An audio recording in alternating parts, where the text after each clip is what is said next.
Yeah, take your time. We got a couple minutes. I was hoping to be here 30 minutes ago, but that's how this goes. So, one, I think is good now. Okay. Eric Collins asked us, we're doing so much video for the back end stuff, like Okay. interviews. Yeah. It's cool. Like it's really No, that's cool great. stuff. I mean, luckily there's hours to fill. Yes. Oh, this is for you. But, oh, thank you so Yeah. much. But asked a lot of questions really last minute and just should have been figured out. Yeah. And now having to do it. So it is all good. A bunch of interviews you did yesterday and stuff, or Yes, those, and we have to record a few things for right. the MC package today. And Oh, hello.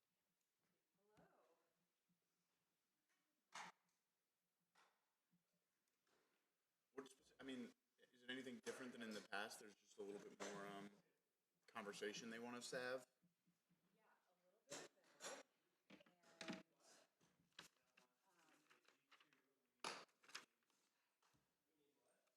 And All right, you can take a breath. You don't need to answer me. thank you so much. Yeah. Um, No, but it's fine. You're gonna leave it on the finished cam for a while. So Okay. Okay. All right, no worries.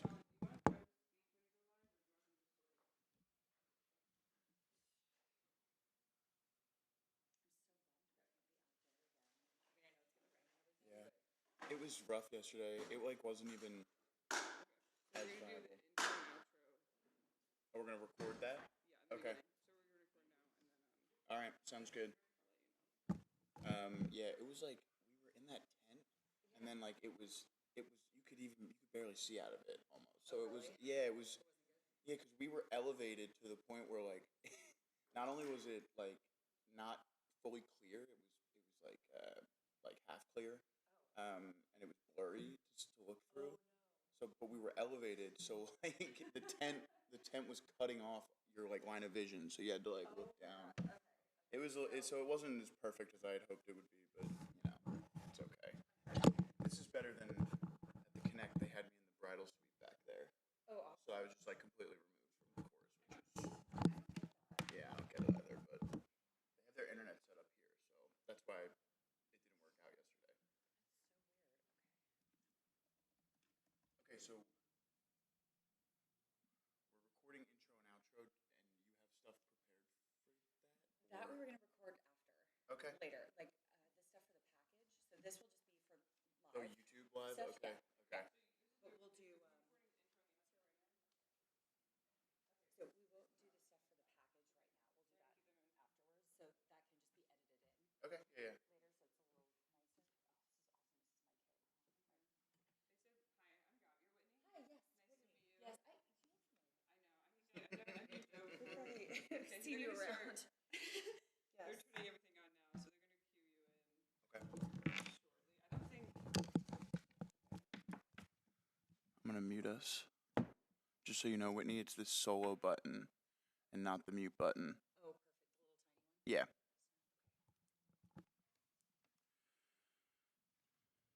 What is it? Is there gonna be inclement weather? I feel like they're just gonna. I feel like they're just gonna row through it. Yep. Sure. I'm gonna unmute. Do you want them on mute? No, I am muted. Sorry. Okay. They know that. Use their monitors. My monitors are not connected.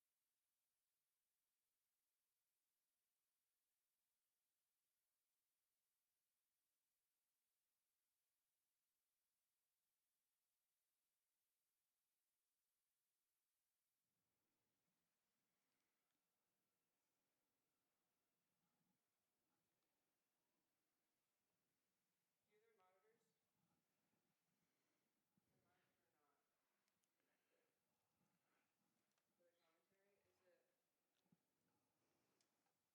1 second. I just muted. I mean, I can talk if.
So yeah, who do we got here?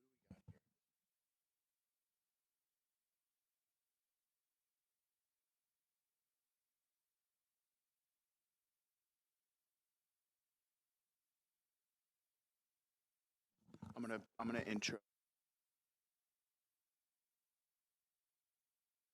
and welcome in to the 2026 Jefferson Dad Vail Regatta. It is a beautiful but overcast morning here in Pennsauken, New Jersey.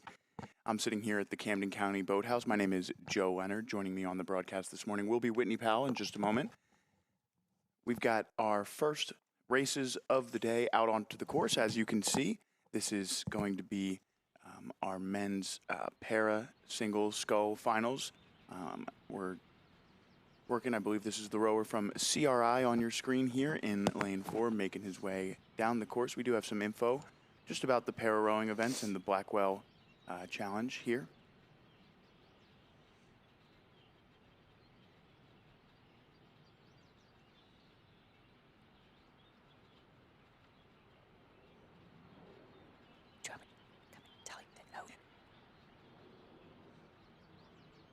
All right. Well, good morning, Joe. It is great to be out here on the water again, kicking the day off with an amazing para event here.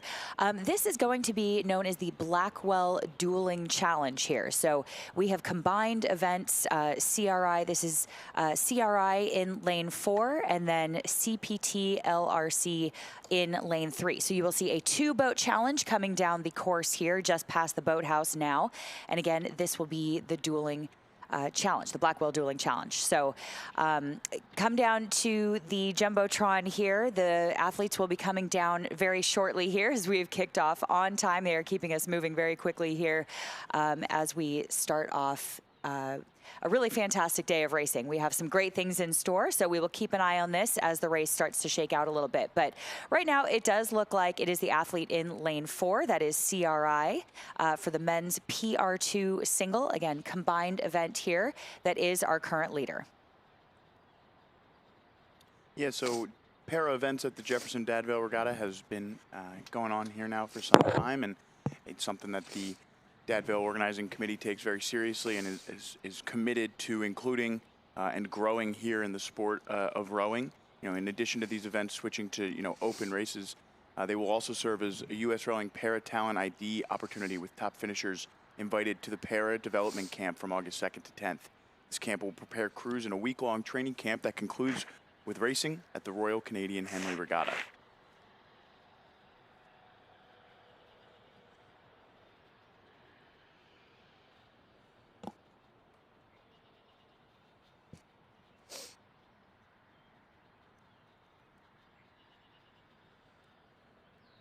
And these are PR2 rowers out onto the course. This is a Paralympic classification for athletes with a functional trunk and arm movement but limited leg function, requiring them to use a fixed seat rather than a sliding seat.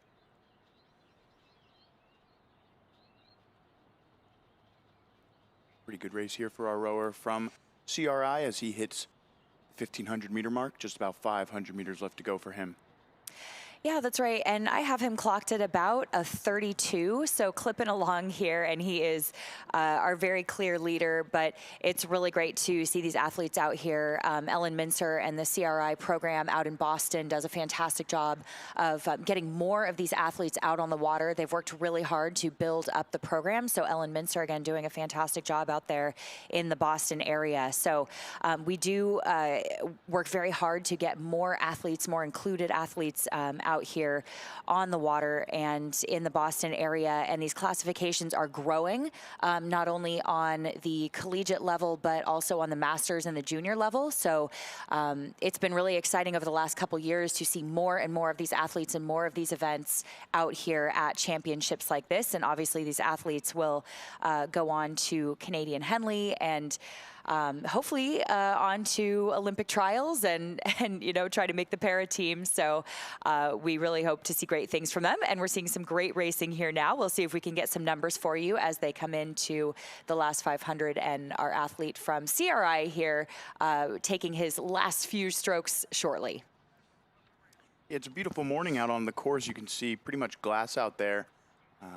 No major wind conditions just yet. It's about 62 degrees, so pretty nice morning here in Pennsauken. Perfect rowing conditions in the morning. We'll see how those conditions hold up throughout the day. We have moved some things around this morning. We're going to be starting off with our A Grand Finals for the morning session before we move on in the afternoon to our second finals. But we are just, working to get our top races out onto the course early this morning with the chance of some inclement weather coming in towards the afternoon. And if you were watching yesterday, you saw as the day went on, the wind certainly picked up and we had some pretty rough conditions in the afternoon yesterday. So the officials just making a decision here to move some things up, and we're going to have some championship racing in just a few moments here.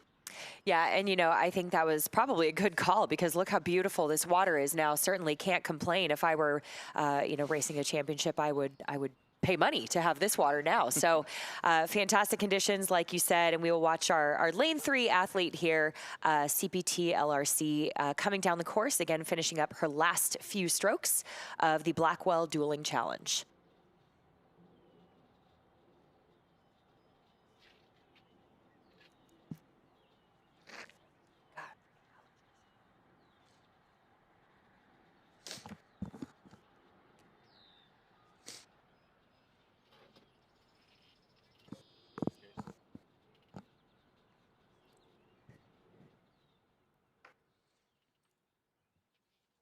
Yeah, just a quick note. I believe that was CRI there crossing the line, and here is the rower from CPT LRC. She's got about 250 meters left. You can see that red buoy line there, indicating 250 meters left to go.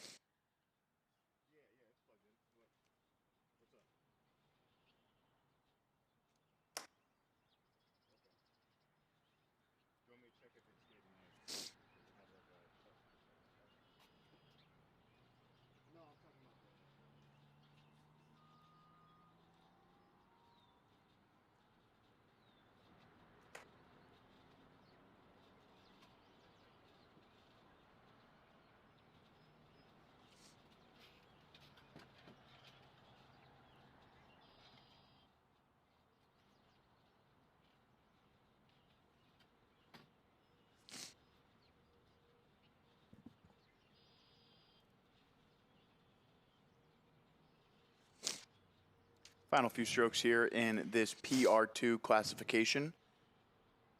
The women's sculler from CPT LRC just taking a few final strokes.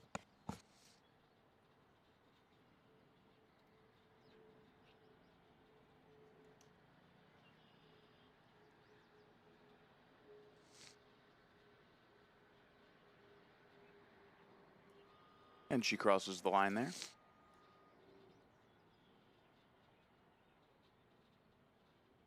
And you can see the official on the left hand of your screen there, raising the flag to notify a finish. Nice shot of our finish line area there down at the end of the 2,000 meter course. Should have some spectators coming on as the day goes on. Beautiful shot here of the Walt Whitman Bridge. And it looks like we're underway here in what should be the PR3 single scull.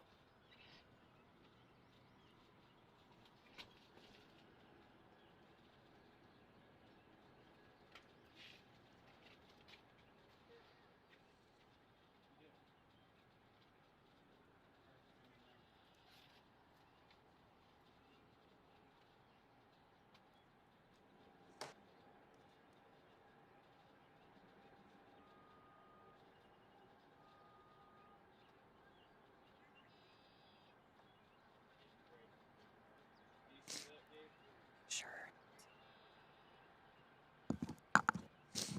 Oh, was it yesterday Queen's College versus Queen's University that they were getting upset about? That's what. That's so weird. Yeah, somebody like told me yesterday,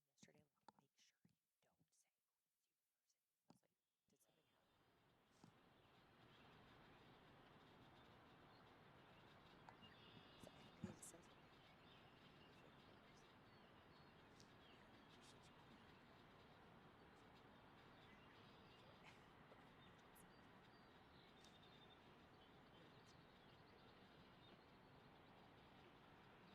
Hello, hello.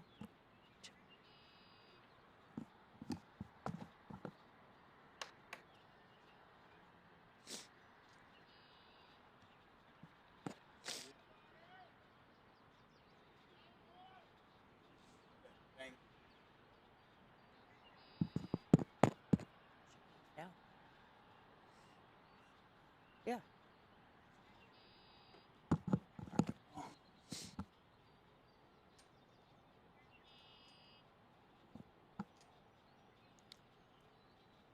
Coming down the course here should be the rower from Catholic in the PR3 athlete classification. This is a world rowing para classification for athletes with physical or visual impairments who have functional use of their legs, trunk, and arms, allowing them to use a sliding seat. So this rower from Catholic in the men's PR3 single scull final.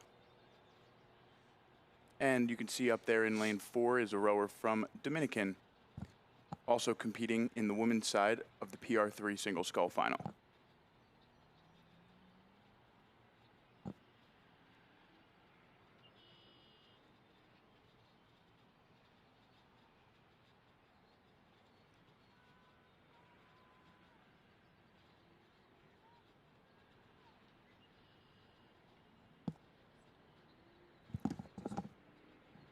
It's off. They can, Yeah. can they still hear it?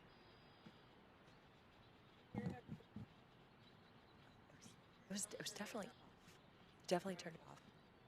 I was muted when I was said it pressed it and I was mistaken, but I couldn't hear anything.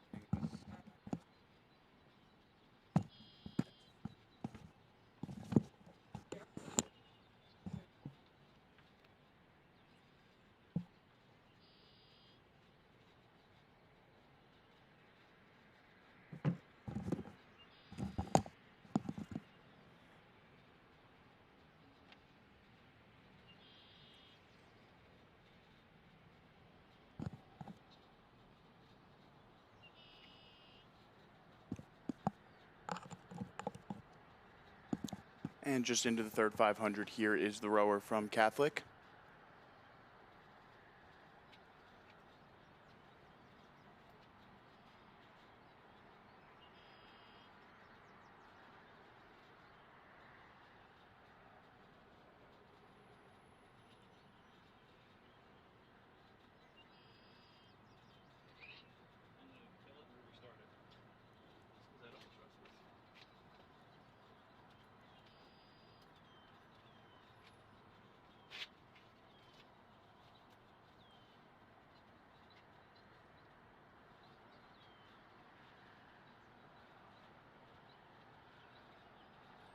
And just approaching the 1,500 meter mark here with 500 meters left to go in our second race of the day. Again, this is the men's PR3 single scull final. He's headed down the course with the rower from Dominican as well in the women's end of the PR3 single scull final.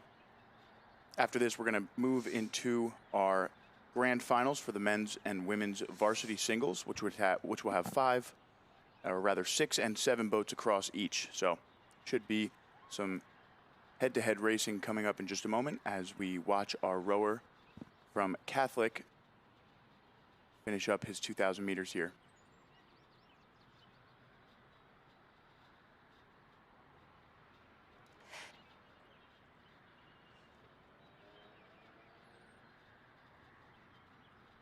This is Jeffrey Cohn from Catholic. Rowing for Dominican is Lily Adkins, and in the previous race, rowing for CRI was Christopher Campbell, and the capital rower was Daria Rubin.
And the rower from Catholic finishing up there in his men's single scull final. We're going to take a look down the course at this rower from Dominican. We have a little bit of information on her.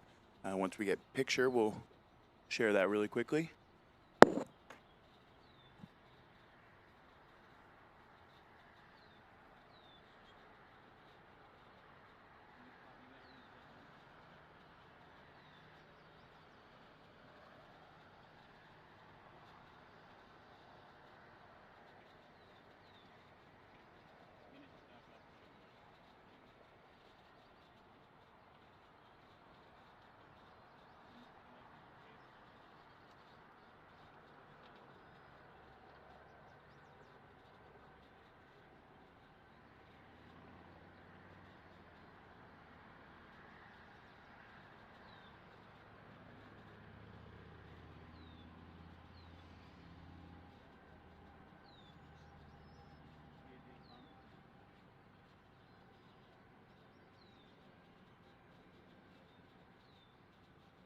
hear us now? Can you hear us now? Okay. Okay, copy. So then now this works.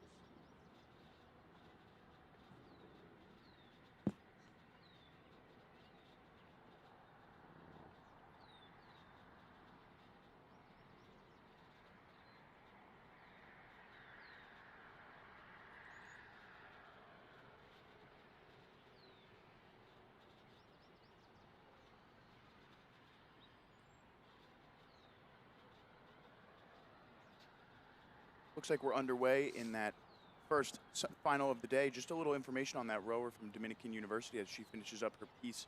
Lily Adkins, the rower from Dominican, is a sophomore at Dominican University of New York. She rowed on the Cooper River in high school. Lily is a brain cancer survivor who works hard to give back to those who have helped her.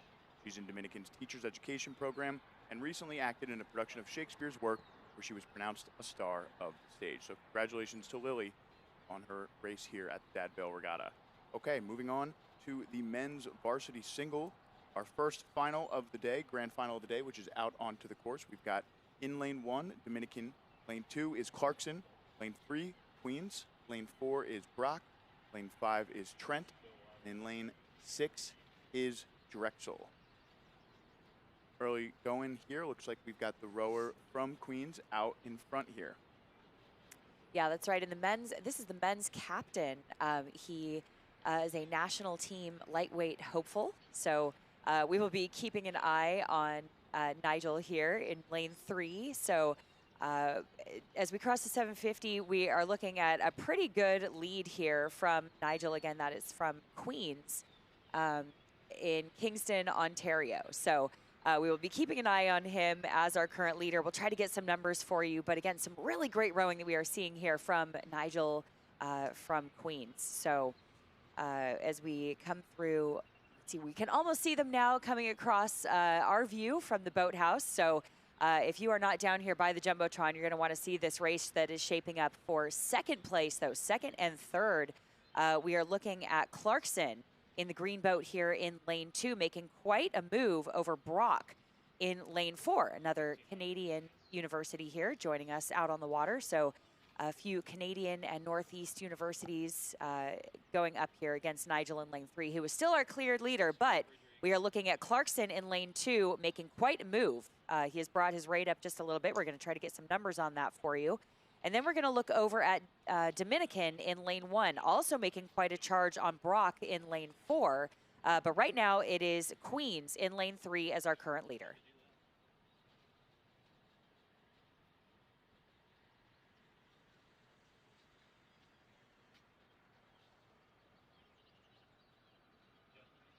Hi, Dom.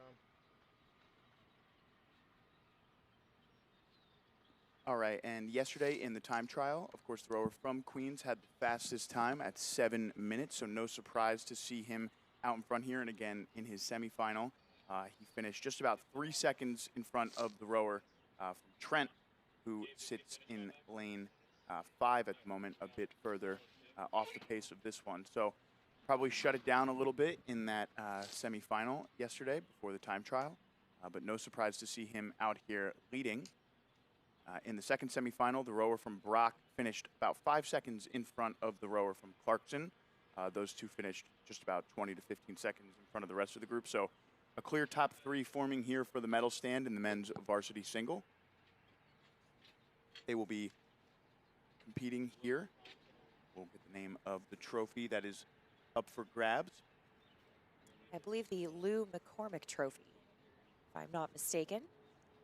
And last year, Clarkson won this event, followed by Dominican and Middlebury. So we still have Dominican here in the hunt, as we saw before, making quite a charge on Brock in lane 4. As soon as we get another picture here, get our eyes on the rest of the field, we will give you more information on that. But right now, it is still Queens in lane 3. Yeah, the Lou McCormick Trophy is, of course, named for Lou, who worked the finish line tower for years here at the Dad Vail Regatta.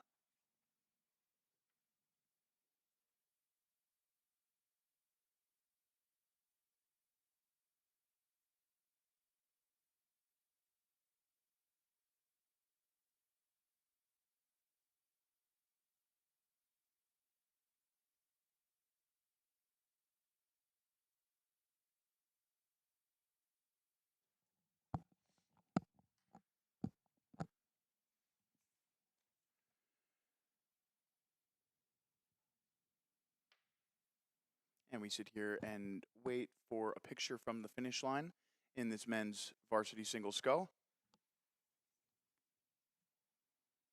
Again, at the 1,000 meter mark, just past, we saw the rower from Queen's University in Kingston, Ontario, out in front, followed by a close race for second between Brock and Clarkson.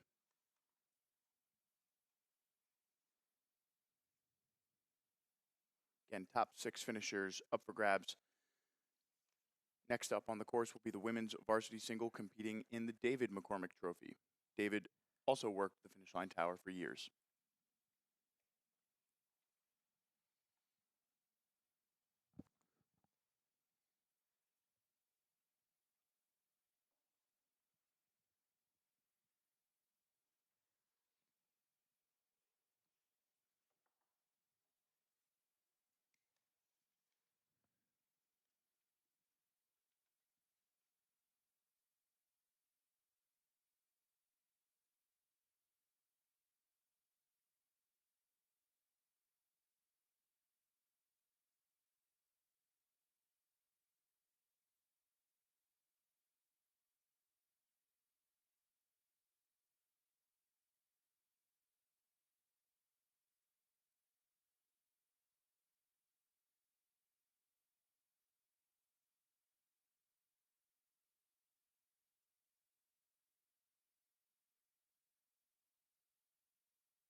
And looks like we have some results from the finish line populating on the screen here.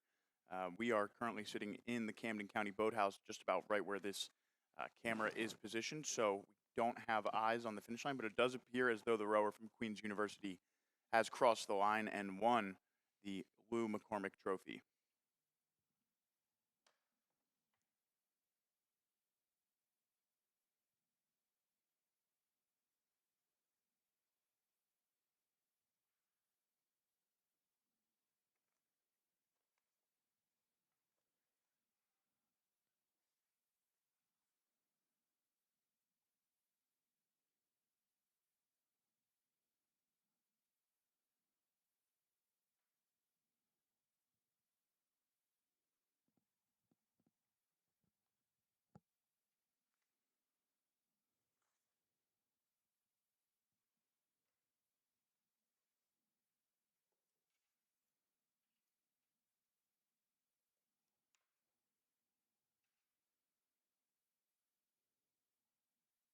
Looks like we are sitting ready here. We do have official results from that men's varsity single, which is finished up.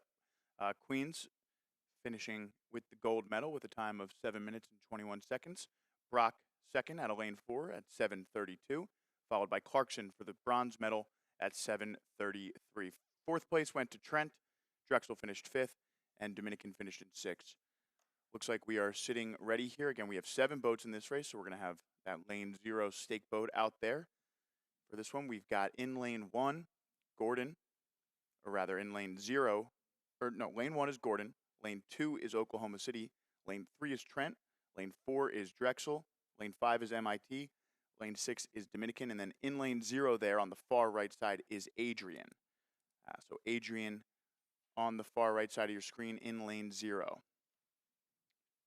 Trent was the winner of both the time trial and her semifinal yesterday, so expect her to get out to an early lead, and that's exactly what we're seeing early on here.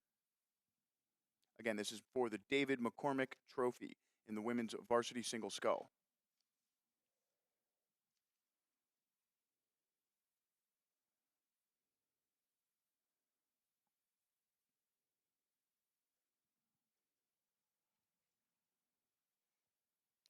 And right now it looks like all boats are clear of the breakage point here, and we're starting to get a little bit of separation here. We're still looking at lanes 1, 2, 3, 5, 6, and 7 all connected here, but it is lane 4 currently. Lane 4, that is the athlete from Drexel here, that is our current leader, and starting to open up a little bit of water here. Excuse me, that is Trent. Sorry, I'm getting ahead of myself there. It is lane 4, Trent. That is our current leader here. So all other boats still connected, 1, 2, 3, 5, 6, and 7 that are still connected within a bow or stern of each other here. So we'll keep an eye on that as that starts to shape up. But that is lane 3, Trent, again, that is starting to open up water with probably 4 boat lengths now. Every stroke here, we're taking more and more water. So again, the women's varsity single grand final.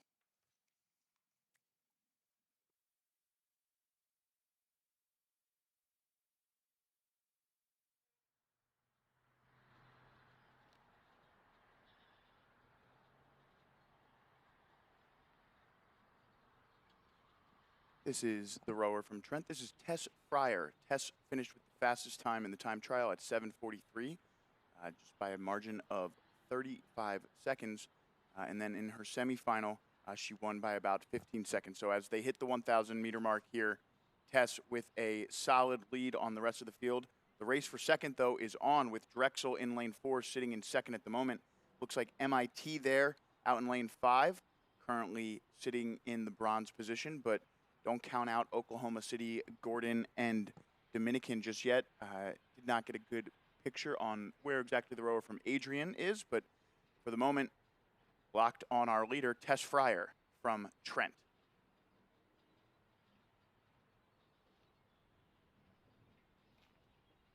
And you can see Drexel there just exiting your screen off to the right, sitting in second place at the moment. Winnie, what are you seeing out of this single scull out of Trent that's allowing her to, open up this lead right here? Yeah, I actually really love the way she's rowing here. I have her rowing at about a 30 to 31, so a fairly conservative rate, actually. It's been very sustainable for her from start to where she is now, and this is clearly working for her here. And one thing that we tend to see in the small boats and the sculling boats here is a little bit of a power differential versus technical differential. So again, this is completely up to the athlete makeup and what they decide works for them. But this athlete here is spending so much time underneath the water. She is so long and so powerful with that grip on the face of the blade that she's really getting a lot of efficiency here as she gets that grip on the face of the blade underneath the water. So very, very long, very powerful strokes here by that athlete from Trent in lane 3. So we're going to look back at the rest of the field now and get some numbers and some placements here at the rest of the field as things start to separate now just a little bit. We just saw them a moment ago coming across our vision here. But we are looking at lane 4. That is Drexel in second. And then very, very closely lane 5, that is MIT. And then still connected to both of them is Oklahoma City in lane 2. And then we go back to Gordon in lane 1. And then we look all the way back to Dominican and Adrian. But right now, it is Trent who is our current leader, and there is no stopping her. She is taking on more water as we start to get down the course here. So you're going to want to come down to the Jumbotron and see this if you are not there already. So again, still rowing at about a 30 to 31.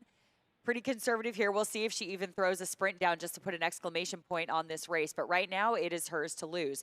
We'll keep an eye on the race shaping up behind her. That is Drexel and MIT. And then we will look back again at Oklahoma City in lane 2.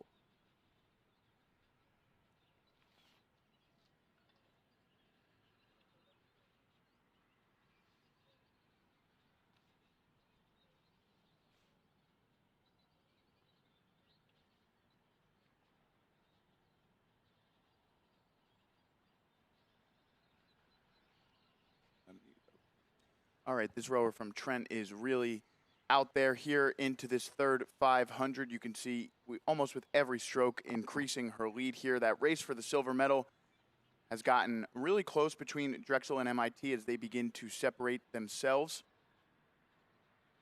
The rower from Drexel there, Sarah Gazaz. Megan talked yesterday at length about Sarah being a Moroccan international and representing Morocco and trying to qualify here for world nationals while representing her home country. She's competing right there against the rower from MIT.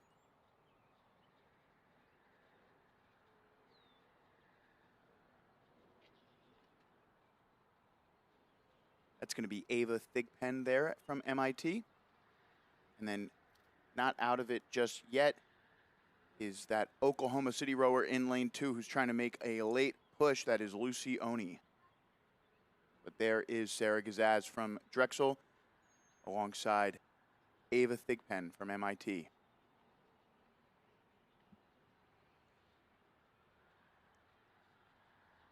Yeah, just a little shout out to MIT as well. Coach Tony Kilbridge is actually going to be retiring at the end of the season. He's done a fantastic job with his tenure at MIT. So big congratulations again to Tony. Really, really well done. And thank you so much for all of your service, of course, and excellent coaching at MIT. So we'll be keeping an eye on your athlete here, still in that top 4. They're looking to try to make a qualifier here through the Dad Vail Regatta. But right now, it is very clearly this Trent athlete. This is a sensational performance here. I'm speechless. Trent, again, in lane 3, followed very closely by Drexel, MIT, and Oklahoma City. So Oklahoma City also staying in touch here, starting to make a little bit of a move on the MIT athlete. She hasn't quite been able to walk through here, but MIT still holding her off. But we will see. So we'll keep an eye on this athlete here from Oklahoma City in lane 2, trying to make a little bit of a move. We'll see if she puts a little bit of a rate push here as she comes into the last few hundred meters to try to overtake MIT, who has not quite been able to break away from her yet, still trying to move up on Drexel in lane 4. But right now it is Trent in lane 3. So really sensational performance here from Trent. I don't know. And barring no disasters here, I don't know that she is in too much danger right now of losing this race. Yeah, she's actually the reigning champion in this event from the Jefferson Dad Vail Regatta last year in 2025. The Oklahoma City rower there in lane 2, Lucy Oni, actually won the silver medal last year. So Tess here going for back-to-back golds and winning the Dave McCormick Trophy in back-to-back years with just a few strokes left. Your winner in the women's single scull is Tess Fryer from Trent. Now the race for second is on. Last we saw, Drexel was out in front of MIT. We'll see if that holds to the finish line.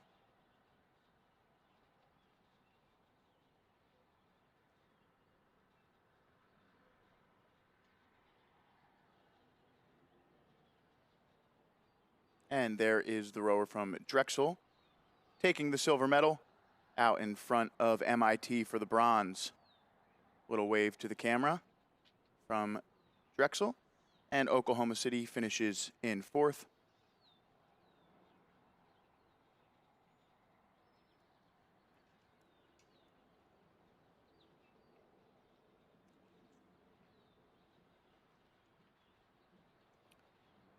And Gordon finishes in 5th, followed by Adrian. And then Dominican there in 7th.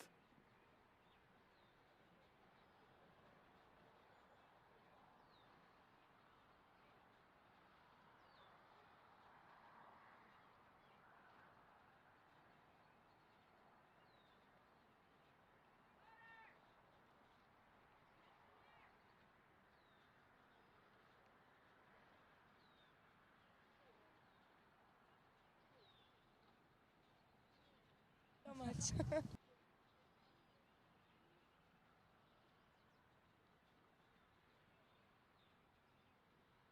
All right. Well, thank you so much for coming out here. I know you just raced and you have another race, a grand final tomorrow. You guys raced 2 weeks ago, I believe, at Wera. Had a great race there, and we're hoping to see a lot more from you tomorrow at the grand final. We're all really excited that these California crews are coming out here. Tell us a little bit about who you are and how your race went today. Yeah, well, I'm Thomas. I'm a senior on the Santa Clara men's team here. I'm part of the 3rd varsity 8. Our race went really well, really according to plan. You know, we executed like we should, saved a little bit of energy for tomorrow. And just really excited to get after it in the grand final with what could be our last race of my career and a lot of the guys in our boat. Well, congratulations on it potentially being the last race of your career. We certainly hope not, but we hope it goes really well for you. So what are you hoping to bring into the grand final that you guys maybe left out on the course today? I think we have a lot of that West Coast spirit. You know, we came out all this way, to win, to put on a good performance. We didn't just come here to compete, and, we're excited to show all these Philly schools and the East Coast what we're all about. Yeah, well, thank you so much. We really love to see it. See you guys out here. We've got USD out here. We've got Gonzaga out here. A lot of California representation, which is so. All right, looks like we are underway here in our men's varsity pair final. We've got 6 boats here. In lane 1 is Rollins. Lane 2 is Mercyhurst. Lane 3 is Oklahoma City. Lane 4 is Queens University. Lane 5 is Jacksonville. And in lane 6 is RIT. Out in front here in the early going is the pair from Oklahoma City. You see there just hitting the 500-meter mark, about a boat length out in front of Queens. Next there is lane 4. That's Jacksonville or rather Queens in lane 4. Lane 2, Mercyhurst is sitting in 3rd, followed by Jacksonville, and then Rollins and RIT in that order. But you can see the Oklahoma City boat there in lane 3 beginning to pull away from the Queens University boat in lane 4. And there's a nice shot of our lead boats. Oklahoma City, of course, the winner of the time trial yesterday, with a time of 7:03, just about 6 seconds faster than the boat from Queens. And then in the semifinals, Oklahoma City was up big by about 20 seconds, was shutting it down by the end, rolling with a pause at the finish, and won their semifinal by 20 seconds. And then in the Queens boat, they also had a large margin of victory in their own semifinal. Yeah, I actually have this Oklahoma City pair rowing at a 34, so they've actually been clipping along pretty quickly here, and it's really working for them because they're opening up water more and more every single stroke. So as we've seen them cross the 750 mark, they're long gone now because they're moving so quickly here. But again, clipping along at a 34, so rated just a little bit higher here than some of the other crews. We'll get some numbers for you as soon as we can on that. But we look over next to them at Queens, and again, this is the pair. We have Alex W. in this pair, completed his first year at Queens, and he's a member of the University Investment Council. So a lot of brains here, as well as brawn in this boat. Very impressive. And his pair partner began rowing as a novice in 2023, completed his 3rd year of kinesiology, rowed 7 years in the men's 8 before. So lots of experience here in this pair from Queens, so we will definitely be keeping an eye on them as they start to come down the course. Now, as we come through this grand final here, I have to say that the pair is one of my favorite races, and I will die on this hill. I think the bow seat of a pair is one of the most difficult seats to row in any boat. It's an incredibly difficult seat to match up with that stroke seat. Those power curves have to be so dead on. The accuracy is incredible, and you cannot hide in a pair. So you absolutely must connect together on the front end, apply that power on the footboards from the balls of your feet to your heels all the way through the stroke in order to go straight, to apply pressure on the front of that blade at the exact same time as your pair partner. So I'm going to die on that hill. that bow seat in the pair is the most difficult seat to row. So we're looking at it now, though, a very impressive performance here from lane 3, Oklahoma City, who has multiple boat lengths to open water on the rest of the field now. But it is the race for 2nd and 3rd we're going to keep an eye on right now. That is Mercyhurst in lane 2 and Queens in lane 4, followed by Rollins in lane 1, Jacksonville in lane 5, and RIT in lane 6. So we're going to keep an eye, too, on Jacksonville and RIT, still connected bow to stern in lanes 5 and 6 as they come up towards the finish line here. But right now, it is the pair from Oklahoma City that is our current leader. You mentioned that Alex W. in the Queens boat is a member of the investment club.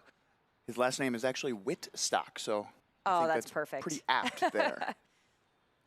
We've got Oklahoma City hitting the 1,500-meter mark first. Well out in front here, a race to the line between Queens and Mercyhurst. Looks like the Queens boat is going to get there. Just out in front of the boat from Mercyhurst, and those 2 boats looking good position to climb onto the medal stand at the end of this one, competing for the Nygaard Cup. 4th place at the moment, Rollins. Rollins just out in front of Jacksonville, who leads RIT in 6th place at the moment. 300 meters left now for our lead boat from Oklahoma City. Yeah, that's right. And as you see these pairs come into the last 250 meters or so, those red buoys, I think we're going to see a little bit of a move here from Mercyhurst to Queens, because look at these two. They absolutely cannot shake each other. They have been going stroke for stroke almost all the way down this course. And it looks like we're going to get a little bit of a steering correction here from Queens. We'll see if that makes any difference for them. It doesn't look like it has. As they are still in the lead, but not by much. I mean, a couple feet at most here. So we are looking at Queens and Mercyhurst going head to head. I'm going to give the edge to Queens here just a little bit, but Mercyhurst, I'm guessing, is not just going to roll over and take this. And we'll see a little bit of a move here from Mercyhurst, just a guess. But here we go, looking at Oklahoma City crossing the line in first. Again, barring no disasters, we don't say it's over until it's over. But this has been a sensational row here from Oklahoma City in lane 3. We'll keep an eye on the race, again, shaping up behind them. It is still Rollins and Jacksonville, chased by Rochester in lane 6. So right now, here we go. Oklahoma City crossing the line in first, and the big chase right behind them, Mercyhurst and Queens in lanes 2 and 4. As soon as we have eyes on that, the suspense is killing us here, Joe, up in the boathouse, but it looks to be lane 4. That will be Queens over Mercyhurst. What a race coming all the way down the course here, but Queens will come out on top for silver, Mercyhurst for the bronze, Rollins, Jacksonville, and RIT. Yeah, you can see there are only a couple of seconds separating the silver and bronze medal there for the men's varsity pair, but the winner of the Neggard Cup is Oklahoma City.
All right, looks like we are sitting ready at the line here in the women's varsity pair for the Morrow Bowl. 6 boats here in this race. We've got William and Mary in lane 1, Loyola, Maryland in lane 2, Long Island in lane 3, Simmons in lane 4, Oklahoma City in lane 5, and Lafayette in lane 6. And they are off here in the women's varsity pair. Take a look here. Looks like all boats are moving fairly straight. Looks like a little bit of an issue there in our lane 3 boat as they drift over into lane 2. And you can see they're riding that port line, not just in lane 2, but also in lane 4. So that's Long Island and Simmons there, both riding the port side of their lane. Count Oklahoma City among that group as well. So all 3 of those boats now moving back into the center of their lanes, and we are underway here in the Morrow Bowl for the women's varsity pair.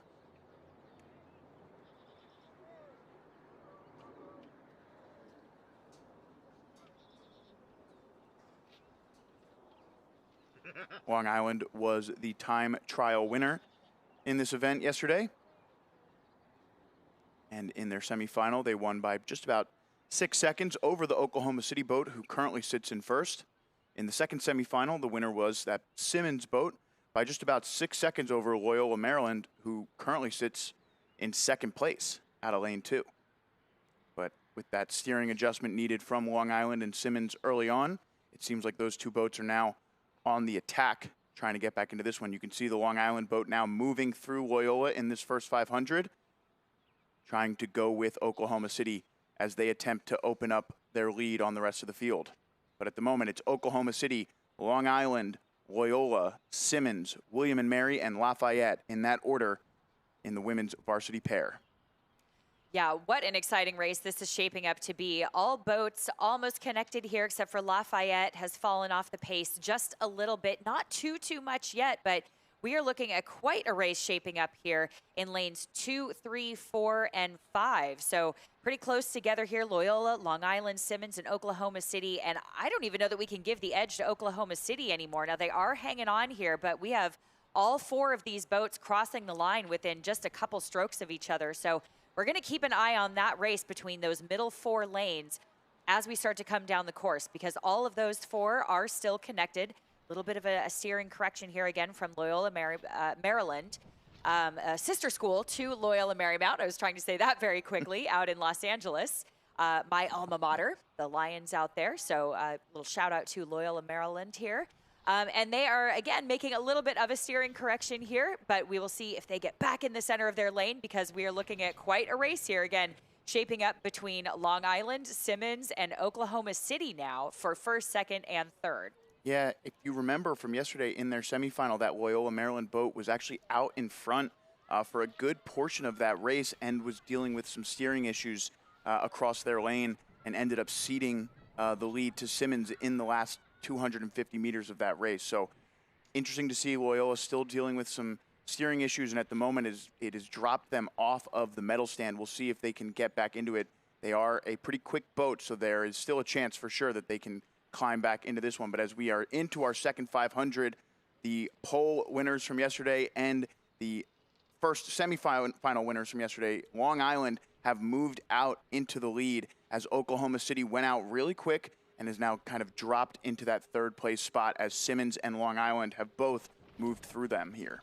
Yeah, you know what happened here? Just as you were speaking, I watched them take the rate up just a little bit to a 35, 36 even. So they brought the rate up here and started to make quite a move. And I have to say, this Long Island crew is rowing beautifully. I'm looking at this bow seat here, getting her blade in so beautifully and so carefully, but at the same time so efficiently. So both of them here connecting. We can see their puddles being pushed back pretty far in these nice even cadences here. So this is a sign of some great efficiency. They're connecting on the front end. They've brought the rate up just a little bit, and they did it at exactly the same time. So applying pressure on that front end, that is the catch or the top end of the stroke, at exactly the same time as they bring the rate up, and that is really working for them here. So again, that is Long Island at about a 35, 36, and they are starting to move away here from Simmons, Oklahoma City, and then Loyola, Maryland in fourth. So we're going to keep an eye on this third place race that's happening here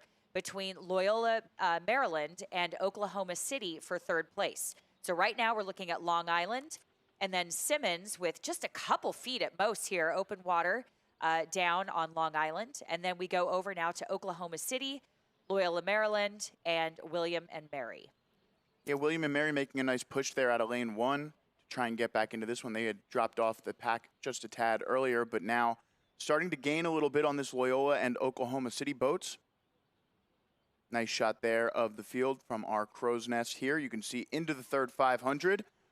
Long Island just outstroking the rest of the field and rowing more efficiently while doing so.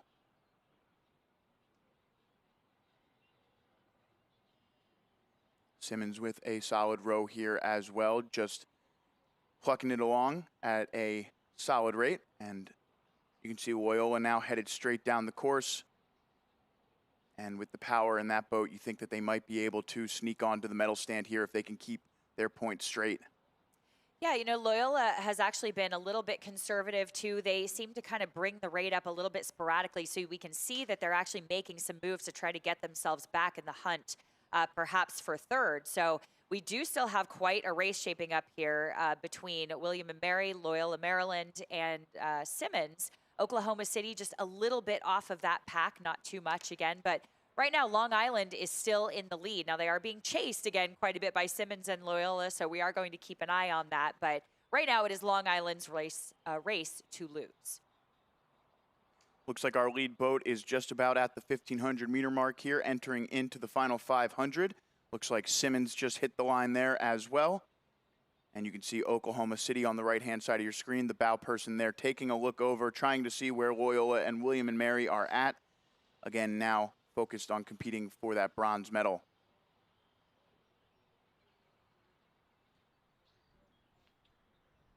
And there's the boat from Lafayette, just about reaching that 1,500 meter mark, out of lane 6.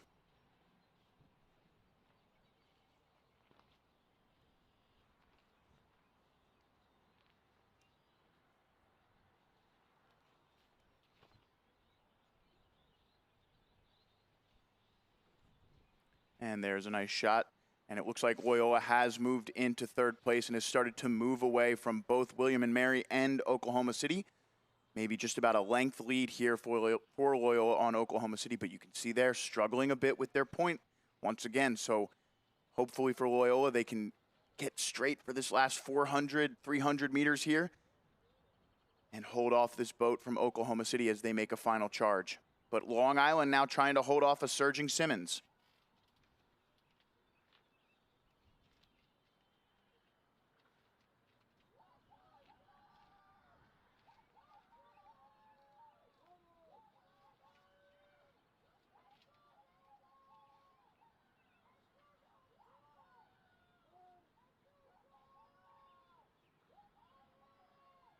Shot here of Simmons and Long Island. You can see Oklahoma City there also in the distance. We've got just around 100 meters left to go in this one. And look at the rate increase from the lead boat from Long Island. Simmons now steering across their lane. A great push by Simmons to get back into this one.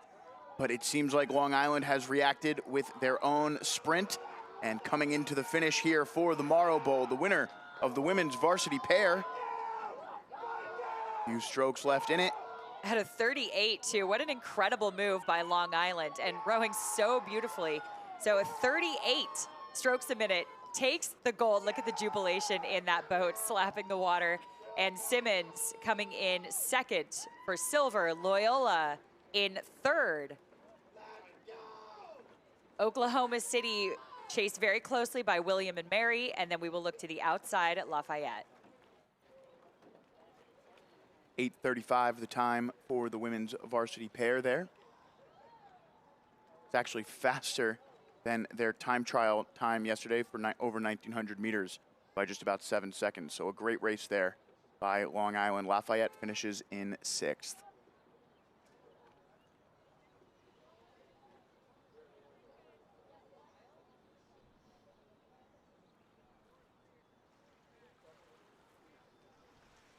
Looks like we've got a little bit of a break in the action here. And we'll take a moment. Check out what's going on down on the race course.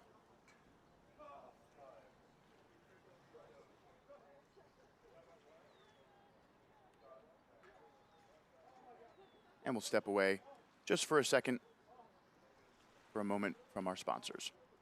I went to Jefferson for bariatric surgery, but my tests revealed lung cancer. I was 38 and never smoked. How could I have cancer? But I was fortunate. My doctors found the cancer early, and at every step, they supported me. They were amazing. Thanks to them, I recovered quickly. Jefferson gave me my life back. 10 seconds and counting. 9, 8, ignition sequence start. 7, T-minus 6,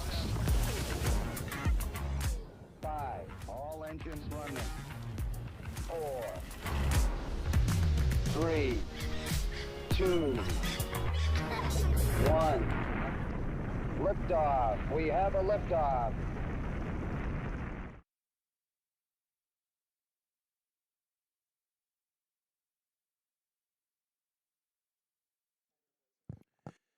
Looks like we're underway here in the men's freshman novice 4 final. We've got the Lindy Cup out onto the course. We've got Stetson in lane 1. Rollins is in lane 2. San Diego in lane 3.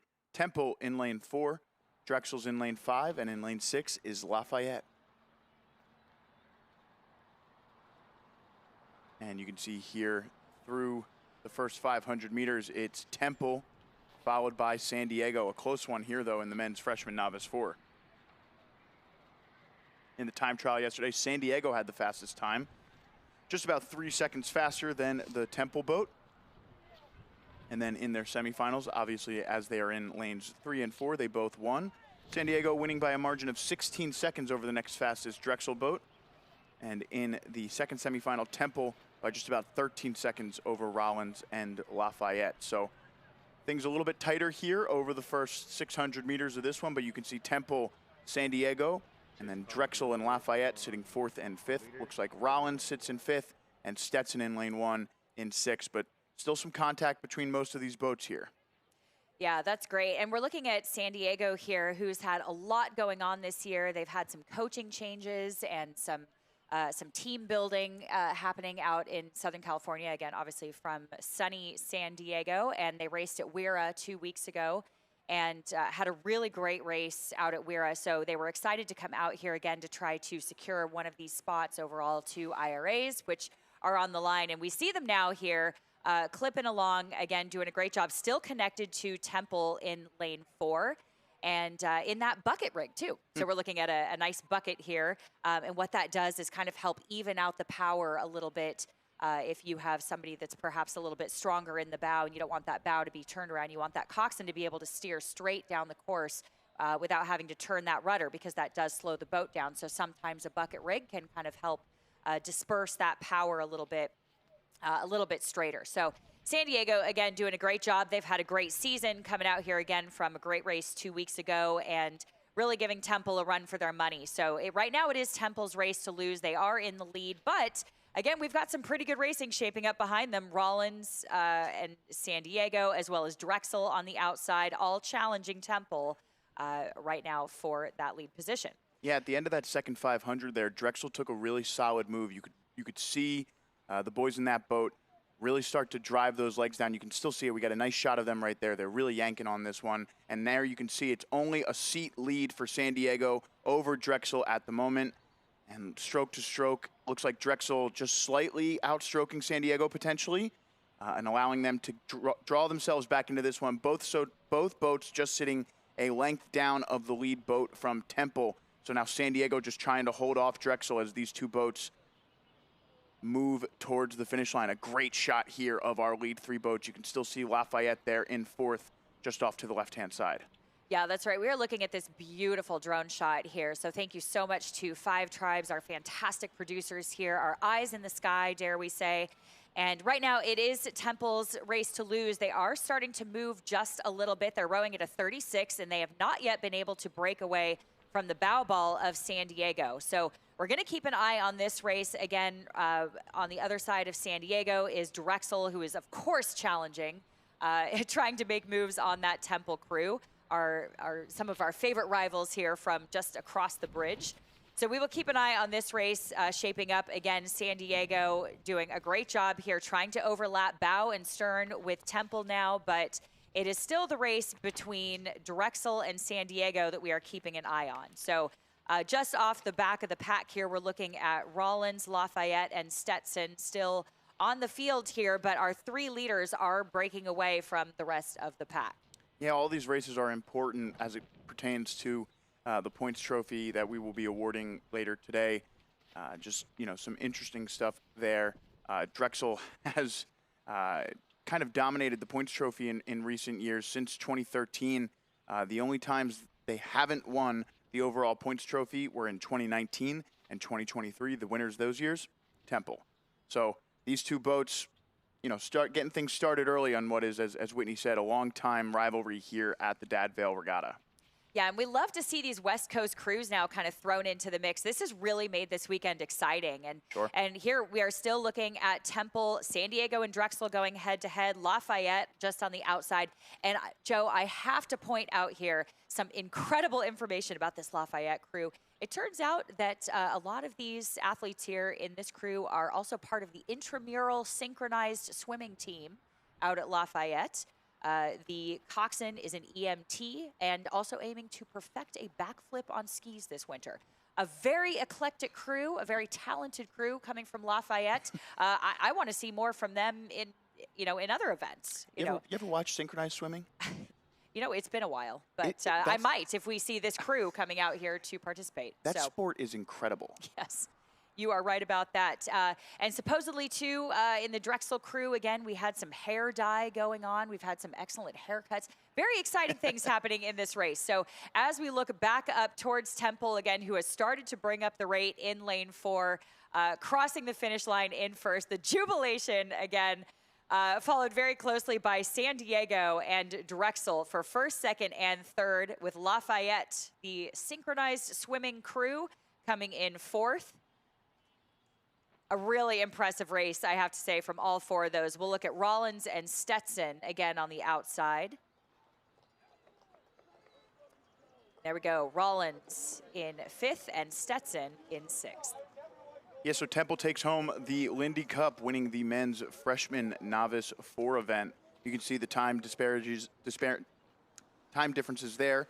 3 seconds from Temple to San Diego, just about 2 seconds for San Diego over Drexel.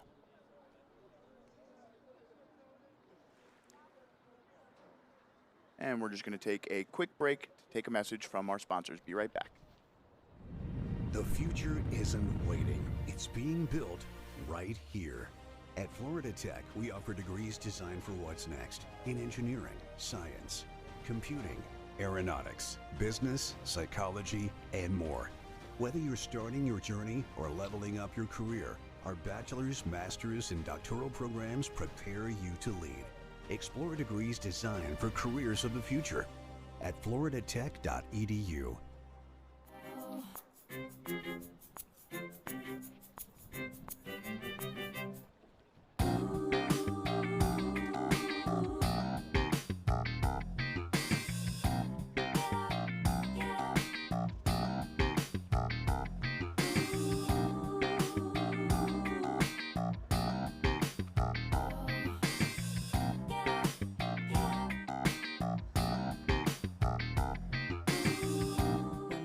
First checked into Jefferson, we were strangers, but we spent months creating a lifelong bond, waiting for our new hearts. None of us will take for granted the second chance our doctors at Jefferson gave us. We're called the 4 Heartbeats, but we prefer to call ourselves friends, family, forever. I love you guys. Love you. Love you, man. Love you too. We do the most with the least. The most protein for the least calories. The most with the least. The most with the least. 28 grams of protein, 150 calories, 0 grams of sugar. The most with the least. That's our philosophy. And we commit.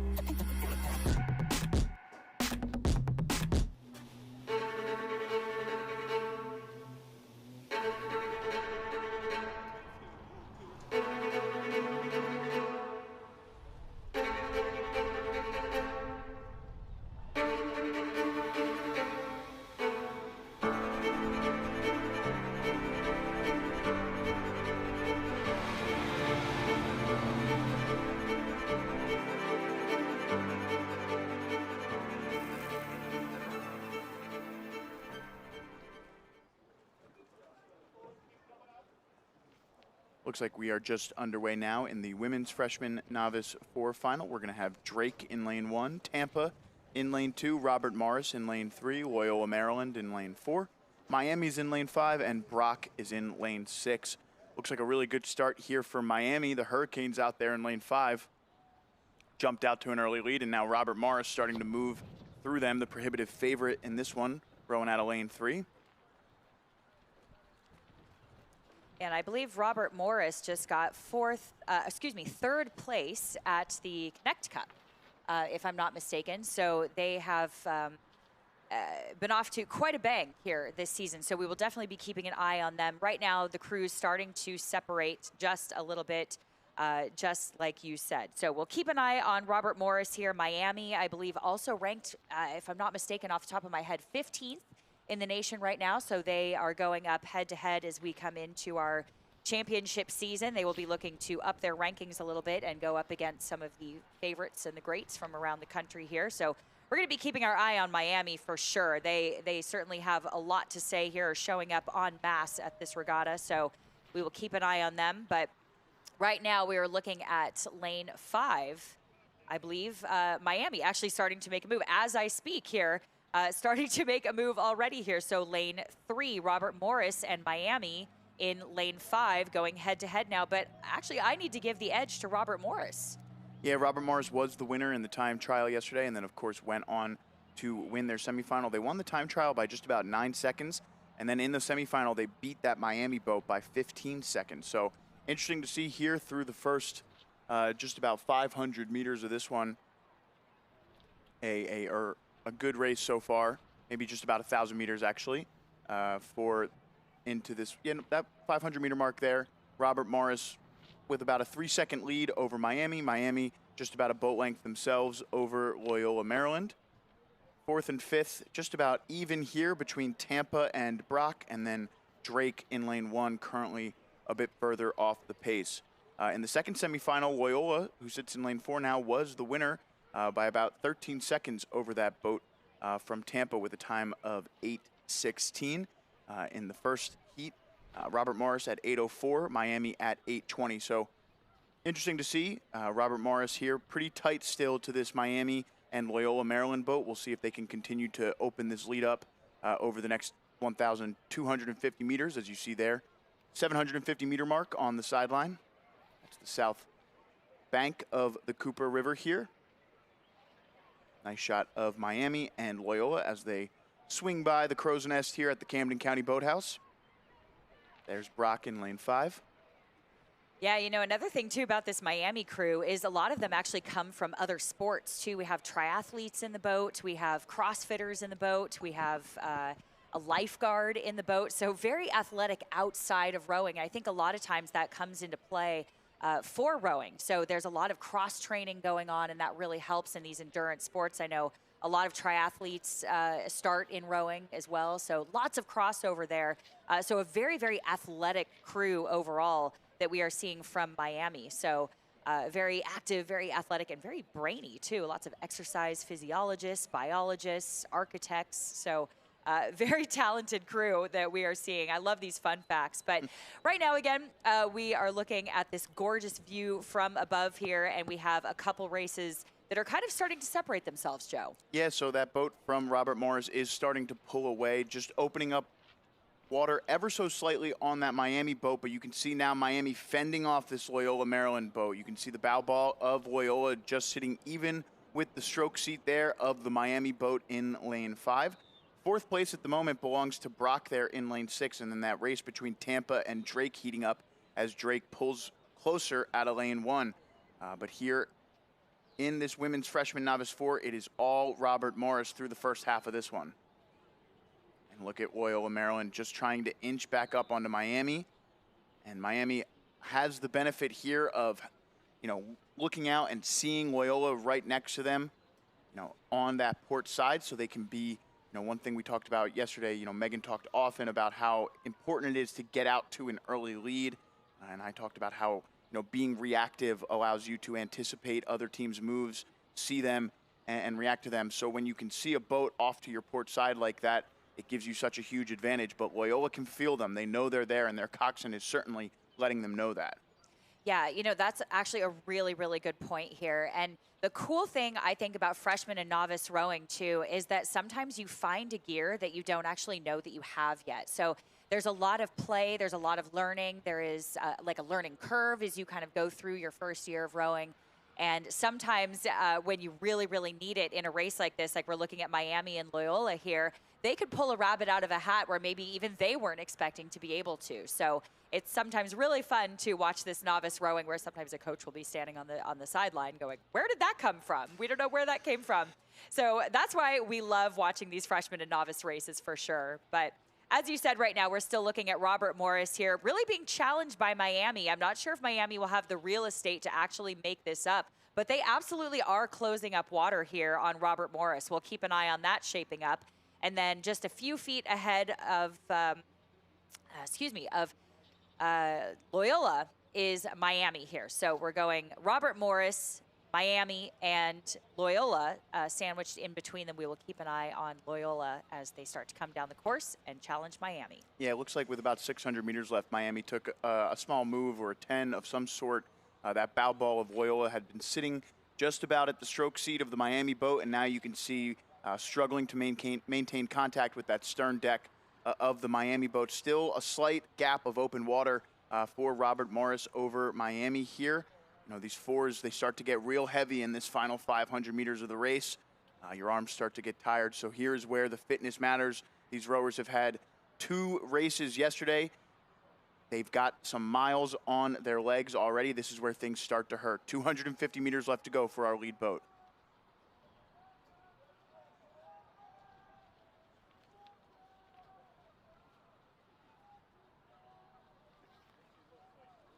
Miami outstroking this Loyola boat here into the finish. A little bit of choppy strokes there again, riding their blades along the water there on port side just a little bit.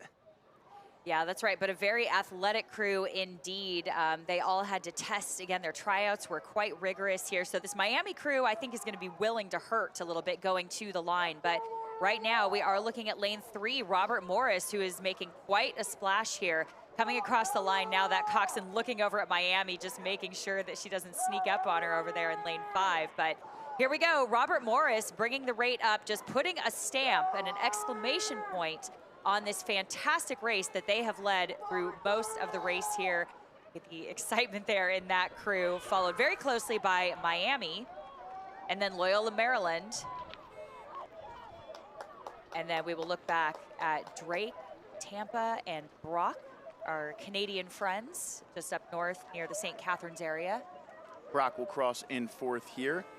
And then we had seen a bit of a race develop between Drake and Tampa, and Drake did end up passing that boat from Tampa. Drake finishes in 5th, and we've got Tampa finishing in 6th place here in the women's freshman novice 4. So a couple bronze medals early on here in the women's events for Loyola, Maryland. Their women's novice 4 joining their varsity pair as bronze medalists here at the Dad Vail Regatta. We're going to take a moment to step away here as we wait for the women's freshman novice 8.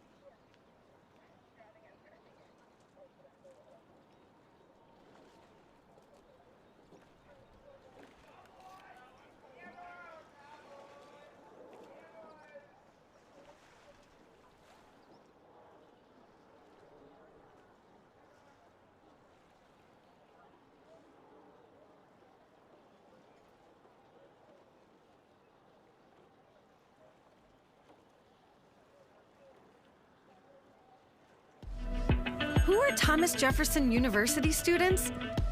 They're designers, healers, builders, but mostly they're in demand by the employers creating the jobs of tomorrow. When you're trained to never settle, but to keep asking why, and your education crosses disciplines, these different perspectives ignite new ideas and make the impossible possible. Jefferson, redefine possible.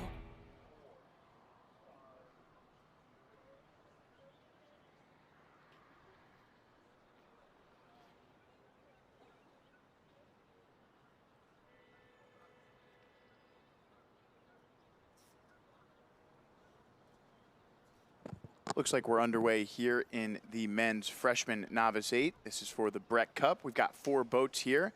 So this was just a straight from the time trial to the final here. So we've got Fordham in lane 2, Western Ontario in lane 3, Washington College in lane 4, and the Merchant Marines in lane 5. So out to an early lead here is Western Ontario. Coxon just steering them across the lane a bit here. Now it looks like they've got themselves centered and have a straight shot. We'll see if they can now move through that Washington College boat, who is moving much straighter through the first 200 meters there. And you can see just about a 4-seat lead for Western Ontario, but rowing at a bit of a higher rate. And an interesting look there in that Washington College boat with the 6'5" starboard bucket and the 4'3" port bucket.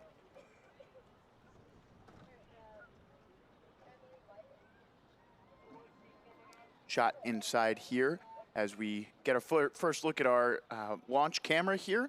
That should be able to follow along behind the boats in lane 6. This is the boat from the Merchant Marines there. As we see Western Ontario now building just about a full boat length lead over the boat from Washington College. We'll get some results from this time trial yesterday as Fordham passes the camera. Western Ontario finished the time trial with a time of 5:55, pretty quick for a novice squad. Just 17 seconds out in front of the Washington College boat, and now with about a 4-second lead here through 600 meters, we'll see if they can match that lead that they built yesterday in the time trial. There's a shot of our lead boat here. Whitney, what are you seeing out of these boys that are making them move down the course at such a quick rate?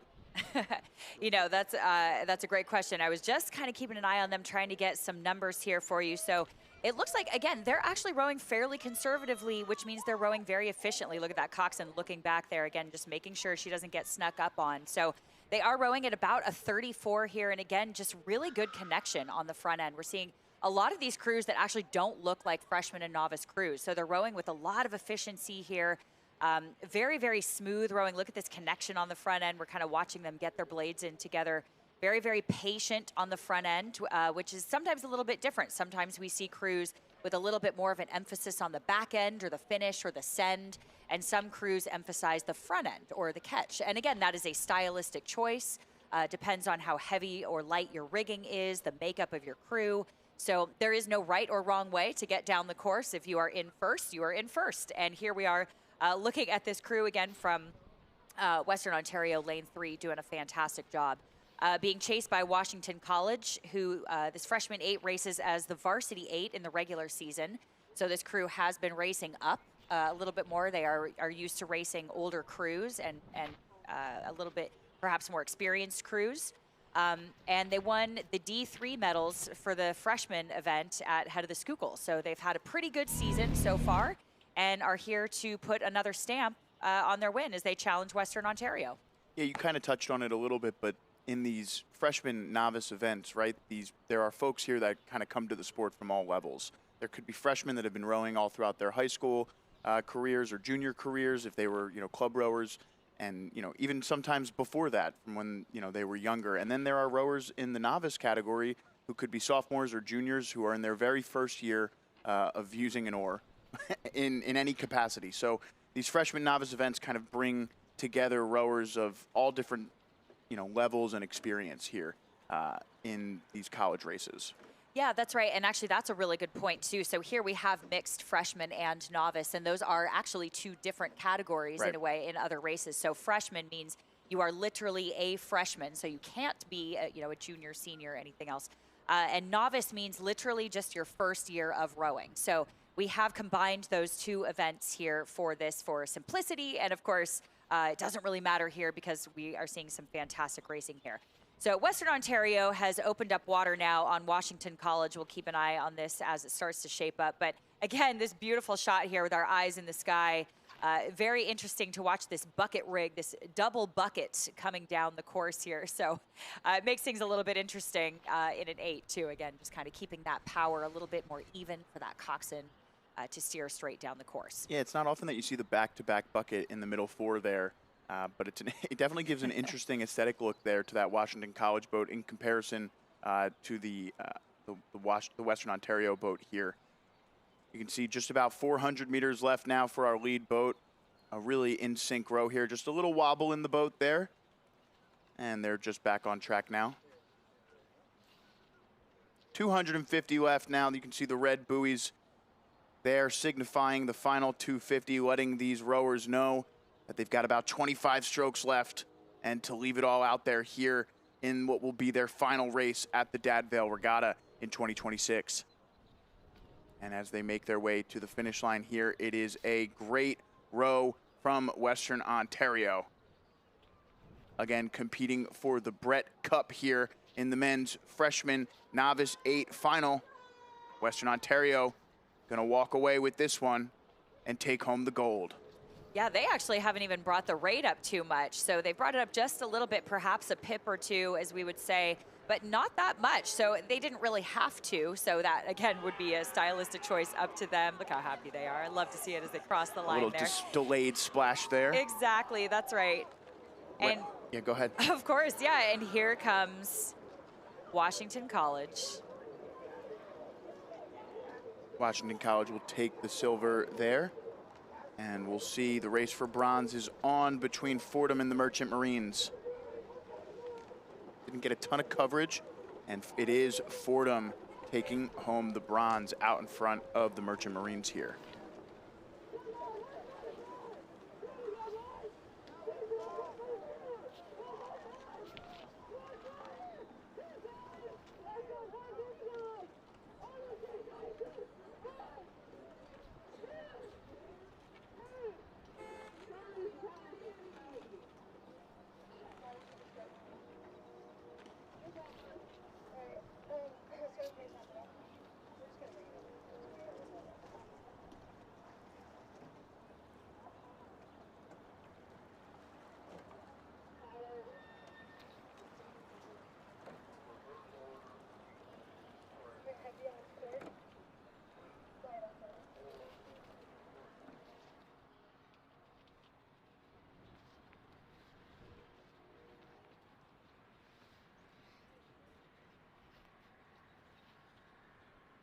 And it looks like we're just about ready to get started here in the women's freshman novice 8 final. We've got the Vaughn Trophy up for grabs between Pitt in lane 2, Trent in lane 3, and LaSalle in lane 4.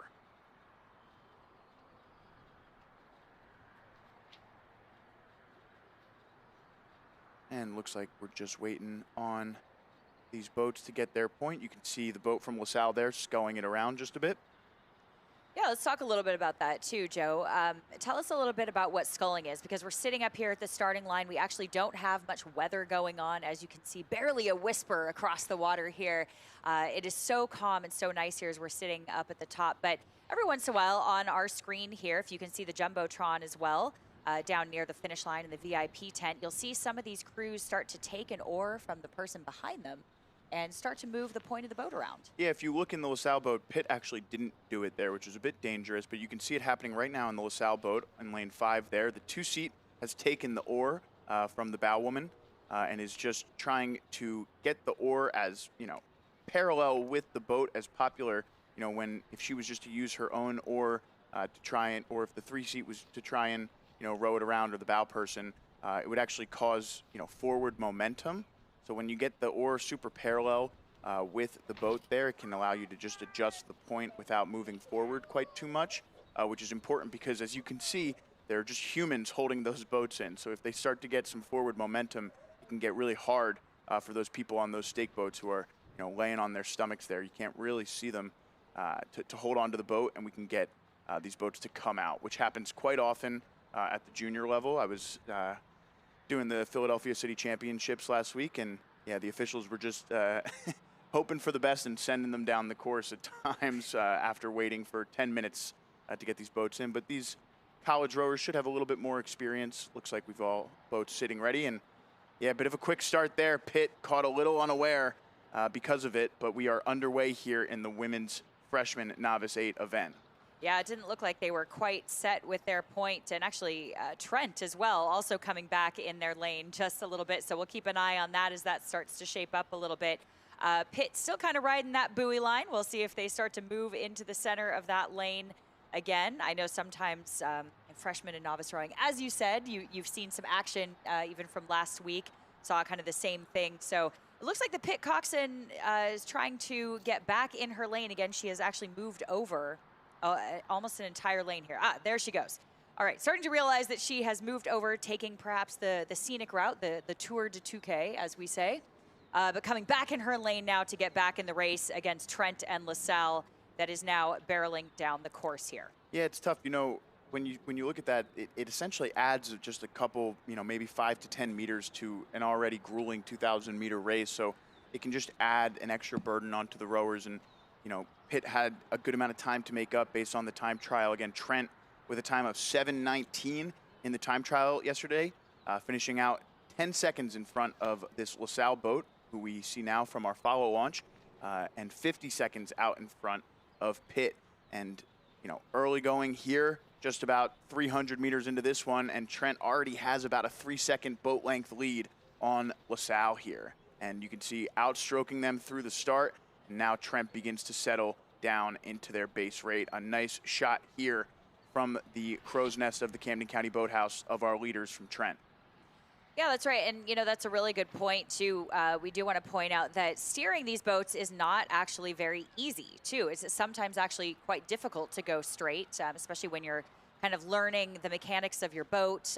Each shell steers just a little bit differently. But when you have an 8 that's about 61 to 63 feet long and a rudder the size of a credit card, it can take up to about 3 strokes or so for that boat to actually respond to any steering. So a lot of times when you have newer coxswains, freshman coxswains, they're actually learning about boat response timing. And so sometimes you can overcorrect or oversteer and you don't actually see that happen for a few strokes. So it kind of takes a little bit of forethought when you're actually moving those little toggles that are between your index and your thumb, your index finger and your thumb. So, so it is actually quite difficult to steer these as a coxswain. So here we are, though, looking at Trent in lane 3, still in the lead with about a half boat length open water over LaSalle in lane 4.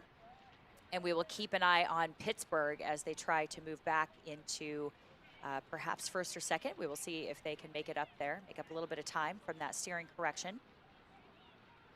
But a really nice row here from Trent. We'll see if we can get some numbers for you. We are seeing them come across our vision right now. Going really beautifully here across our line of sight here. So crossing the line, that beautiful view with the boathouse in the background. Looking back at ourselves here across the water.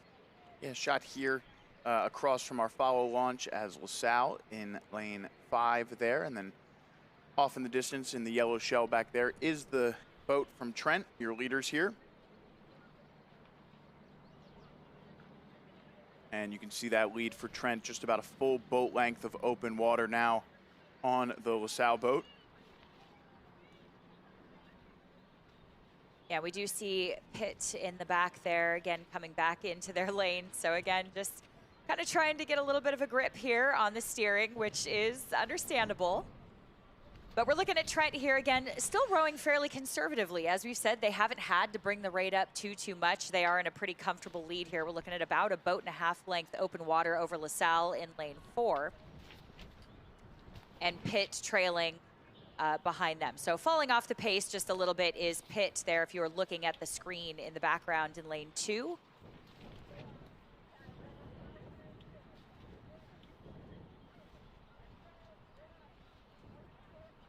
Yeah, definitely some things to nitpick here for the coach from Trent if he was to, he or she were to look at this event. But, you know, overall rowing a pretty clean race here. You can see, you know, all of these rowers squaring up just about the same time, maybe a little bit of a discrepancy there in the 6th seat.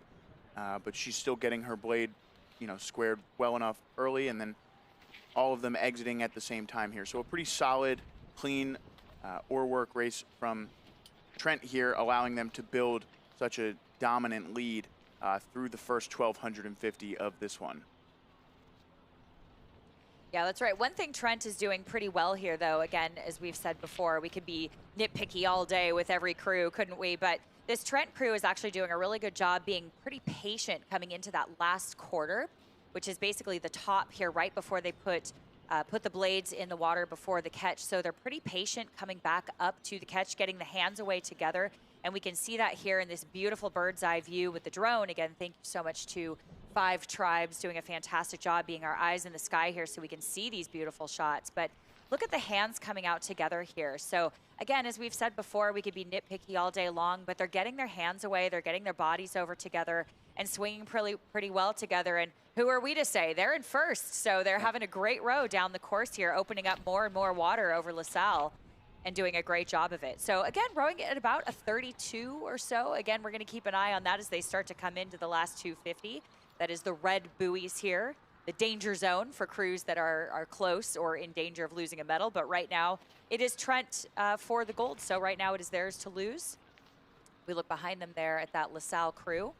Also having a really nice row here. I don't really think challenging Trent at this point for the gold, but a solid silver for LaSalle at this point. We'll see. We never say never, of course, but right now you are looking at Trent as your leader as they come down the chute for the last few strokes.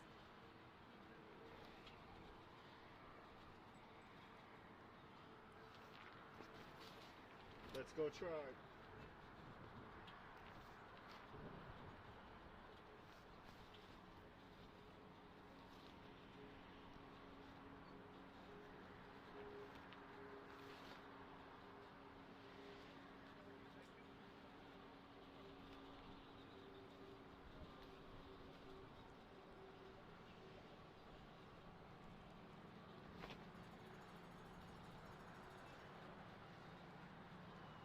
All right, final 100 meters here now for the team from Trent. It does look like they took a bit of a sprint here, despite their large lead, just putting down their best possible piece.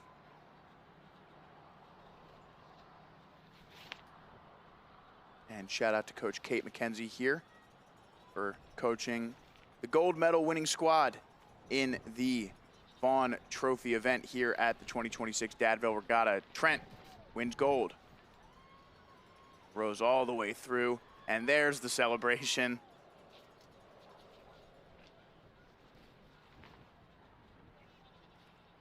Gotta respect this, a boat that takes a few strokes through the finish line. And LaSalle finishes with the silver. And Pitt will finish third and take the bronze. The winner of the Vaughn Trophy, Trent. That is now the second gold medal of the day for Trent, joining the women's varsity single. So, solid showing so far for the women's team out of Trent.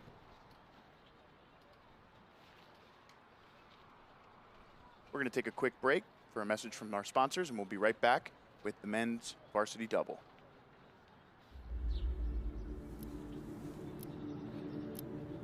Dear University of... Thank you for your offer. To become student ID number 283471. While I appreciate your desire for my impeccable academic record, I must decline the opportunity to get a generic degree. I've decided to tell my story. To be a student, not a statistic. I wish you good luck in the future as I embark on mine.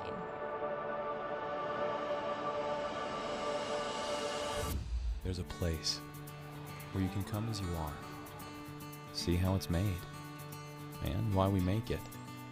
You'll explore roads less traveled, steal a few moments, and slow down the clock. Then just kick back and stay a while.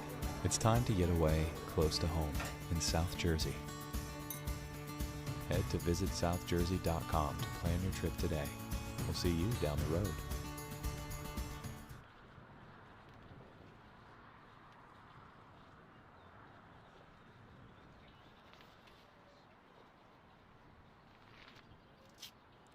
Looks like we're sitting ready at the start here and should be rolling in just a few seconds for the George Hines Trophy in the men's varsity double. We'll have Clemson in lane 1, Temple in lane 2, Brock in lane 3, Oklahoma City's in lane 4, William and Mary in lane 5, and Gordon in lane 6, and they are off. The men's varsity double competing for the George Hines Trophy is underway. Great start out of lane 3 there for Brock. Really high on the rate here for Brock. Look at that. Yeah, this is insane. I actually have them clocked at a 47.48. And again, this is one of the cool things about sculling too. These athletes can get the rates up so high when they're so sharp and so quick. These are very skillful boats to row. And when they are rowed well, it's really beautiful. I mean, look at Brock taking off like a rocket here at a 47. Really unbelievable start. And we can say that a good start can certainly help your race. It will likely, again, it doesn't always happen, but it can get you out to stay in front here. But I don't know that a 47 will be sustainable all the way down the course. We will likely see them sort of, I hate to say the word settle, but sort of shift into that lengthier stroke rate that will help them get through the meat of the course here. But what an amazing start here. I'm sure that gave them a little bit of adrenaline boost there, getting off the blocks first. Yeah, I mean, clear decision on the Brock team there to just row as fast as they can for the first 20 strokes. Again, you get a little bit of free adrenaline to begin the race that doesn't really count against your fitness necessarily. If you stay up there too long, it can really come back to bite you. So it's a dangerous game that I think most folks who have rowed or done a 2K piece on the erg have experience with. Many of us have gone out a little bit too hard and gotten caught in the final 500 meters. And you can see there now beginning their trek back onto the Brock boat is Oklahoma City. So you can see there those two boats have separated themselves from the rest of the field, and now Oklahoma City trying to track down the boat from Brock. Brock had the fastest time in the time trial yesterday at 6:42, finishing just about 8 to 9 seconds in front of both Trent and Oklahoma City. And then in the semifinals, Brock won their semifinal by about 7 seconds over William and Mary, who sits in lane 5. There they are with the green oars just across from Gordon in lane 6. And then in the second semifinal, it was actually Oklahoma City finishing out in front of Temple and Gordon. So the boat from Trent, who finished second in the time trial, actually finished in 5th in their semifinal yesterday and missed the grand final. So these two boats, your top two finishers from the time trial remaining. And you can see here just about a boat length for Brock through the first 1,000 meters of this one. Yeah, we're going to keep an eye on this Brock crew for sure. And Oklahoma City still chasing. So Oklahoma City, coached by, of course, Brian Volpenheim, who was in the men's 8 in Athens, won the gold medal at the Olympics too. So lots of pedigree there, very experienced coach. I know he definitely keeps them in line over there and has a fantastic coaching style and makes them very fit in the second half of the race here. So we're going to keep an eye on this Oklahoma City crew. I'm expecting some great things here coming into the last 750 or so. But it is Brock that's our current leader, but we are looking over at a pretty good 4-boat race or so, maybe as I speak, a 3-boat race, looking at William and Mary, Temple, and Clemson as well, also still in it. Gordon, we saw the Fighting Scots here in lane 6 starting to trail off the back just a little bit. But for that 3rd place, we're looking at a pretty tight race here shaping up between William and Mary, Temple, and Clemson. Yeah, so interestingly enough, William and Mary in the semifinal yesterday put down a time of 7:20.2, and then in the second semifinal, Temple came in right around 7:19.6. So pretty evenly matched boats there. Clemson was a little bit further back, just about 6 seconds off of the time from that William and Mary crew. So we'll see if they can hang on here through the second half of the race, as the race for bronze currently between Temple and William and Mary. As you can see off in the distance there, Brock and Oklahoma City have really separated themselves from the rest of these crews. And you can see it here still. It is about a length lead for Brock over Oklahoma City. And Brock still outstroking that Oklahoma City boat here. So through the third 500, Brock remains at a much higher rate than Oklahoma City. So we'll see what happens. And if the Oklahoma City boat can mount a comeback here, you can see just a glimpse of open water between Brock and Oklahoma City. And some geese there might get in the way of the William and Mary boat. We'll see if they can avoid that. Looks like everything's all good. What's a regatta without some wildlife? And of course, still looking at this Brock crew who has got some high octane fuel going on in this crew, because they are still up above a 40. Keeping this pace going all the way down the course has been really impressive. They have not slowed down, not taken their foot off the gas at all. And I guess now, if I were to be a betting woman here, that they are really going to put down quite a sprint here to try to break away from Oklahoma City. They have not really been able to shake them all the way down this course. So Oklahoma City still connected bow to stern. Brock, I have a feeling, is really going to try to throw the kitchen sink at them and try to detach in the last few hundred meters. I think Oklahoma City just gained a little bit of ground back. You're right, the connection is there. I think there was a little bit of open water heading into the final 500, and now they are bow deck to stern deck. But Brock just giving it everything they got, an incredibly gutsy row to row at that high of a rate the entire way down the course. You really have to trust your fitness level, and now they go back up here in the sprint, and Oklahoma City just a few beats lower than them. And at the end of the day, Brock is just going to take more strokes, it seems like. The power might be equal across these two boats, but Brock with the fitness to allow them to row at such a high rate. 250 meters left now for our lead boat from Brock. Yeah, you know what, though? Just as you were speaking, I was watching Oklahoma City start to take their rate up and really close some water on them here. So we have Oklahoma City, look at that bow seat, looking over at Brock. They know what they have to do. This is a gutsy and brave move from Oklahoma City. As predicted, the fitness in the second half really starting to kick in here for Oklahoma City, because here they come. Yeah, Brock just dragging a little bit at the end. Oklahoma City with a ton of speed to the finish line. What's going on here? Who's going to hit the line first? Tough to tell from this angle. Oklahoma City just looking over their shoulder. Can they do it? Looks like they might just run out of room. Oh my goodness. The ending of the George Hines Trophy. Who's going to hit the line first? Brock or Oklahoma City as they come to the finish? It's Brock out in front by a hair. Here they come to the line. Brock out in front of OKC. Oh my goodness. What a finish. Unbelievable finish by those two. Almost who was at the catch and who was at the finish at that point. But what a gutsy move. Brock holding on to that rate almost all the way down the course. Such a gutsy move. Temple takes the bronze. William and Mary finishes in fourth. So at the end of the day, that start from Brock is the difference in this race. It really was. It paid off for him for sure. And that's pretty difficult to do. So really incredible row from Brock. I don't know what they're feeding up there in Canada. High octane. Again, high octane fuel is very impressive row here. And we will swoop right back up to the starting line here for the start of the women's varsity final here in just a moment.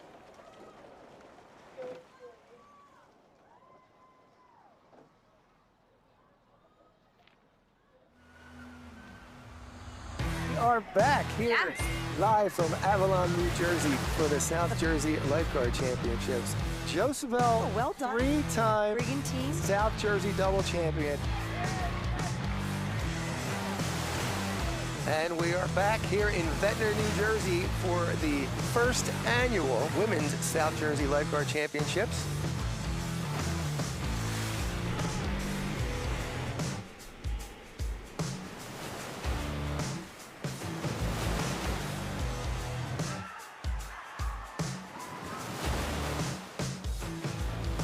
AC starting to move here. And right now, unofficially, Atlantic City is going to take the easy victory here.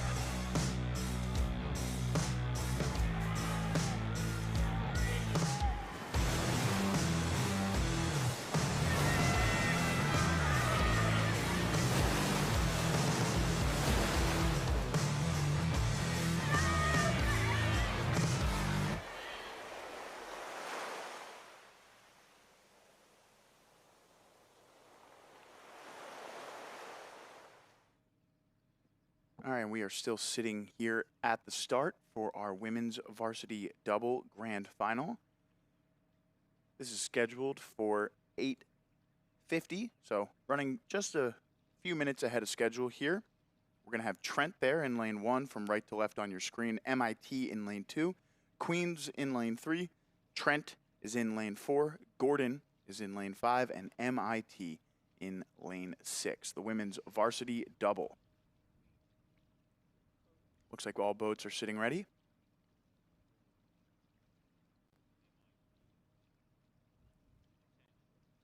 The flag is up. And it's down. All boats are off. And we're underway here in the women's varsity double. And a really quick start again out of lane 3 from Queens here. Flying at the start of this one.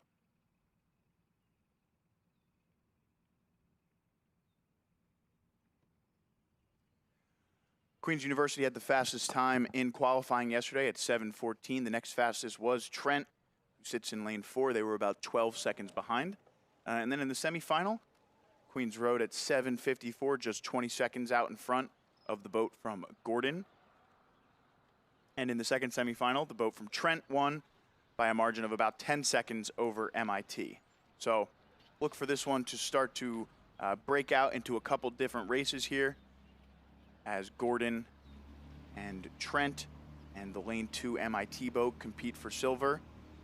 And the lane 1 Trent and the lane 6 MIT boat will likely compete for 5th and 6th here. And through the first 300 meters, that does appear to be how things are breaking out. We've got the Queen's University boat pulling out into a solid lead early on. The lane 4 Trent boat sits in second at the moment, just out in front of MIT in lane 2. Gordon in 4th, and then a dead heat almost for 5th and 6th between Trent and MIT in the outside lanes.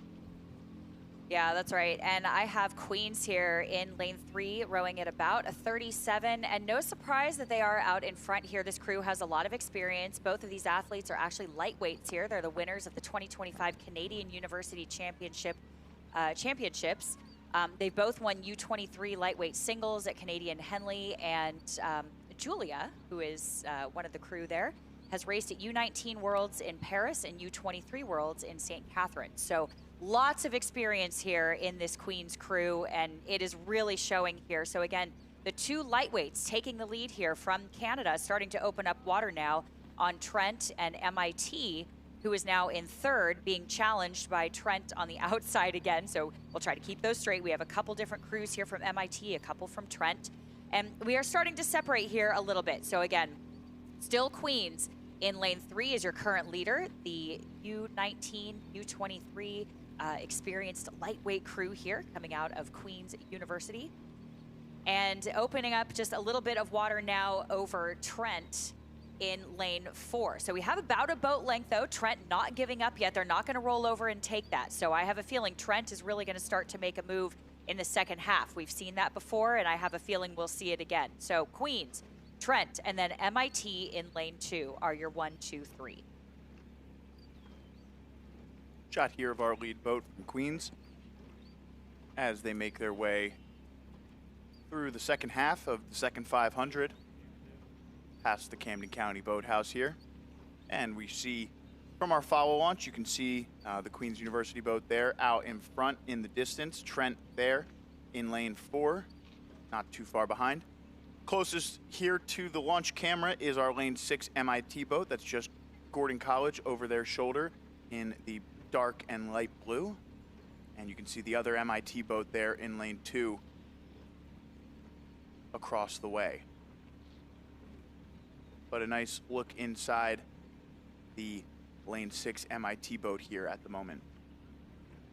Yeah, MIT is making their sort of debut again, once again, at the Dad Vail Regatta. The open weights have not been here since 2019, so it's great to see them out here. Again, 2 boats in this event, and doing a pretty good job of it here. So we're still looking at Queens and Trent as our current leader, and then we have MIT in lane 2 in 3rd. And then a little bit of a race happening between Gordon, the Fighting Scots, and MIT in lanes 5 and 6. We'll keep an eye on that as they start to shape up. But right now, this is all about Queens and Trent in lanes 3 and 4. We'll keep an eye on that again for the second half. I'm expecting a little bit of a move here from Trent as we come into the last portion of this race. But right now, Queens just with an unbelievable row from start to finish. Again, so much experience in this crew. Again, lightweights, they've been rowing together for quite a bit of time, and also have some wins on their own in lightweight singles at the Canadian Henley, which is a prestigious and fantastic event in beautiful St. Catharines. And right now we're looking at Trent starting to close that water, close that gap just a little bit on Queens as they start to move up. So we'll keep an eye on that. Again, maybe brought the rate up as I spoke there, perhaps brought the rate up a pip or two. We're gonna get some numbers for you there as we keep an eye on that, and then look over at Gordon in lane 5, starting to make a little bit of a move on MIT in lane 2.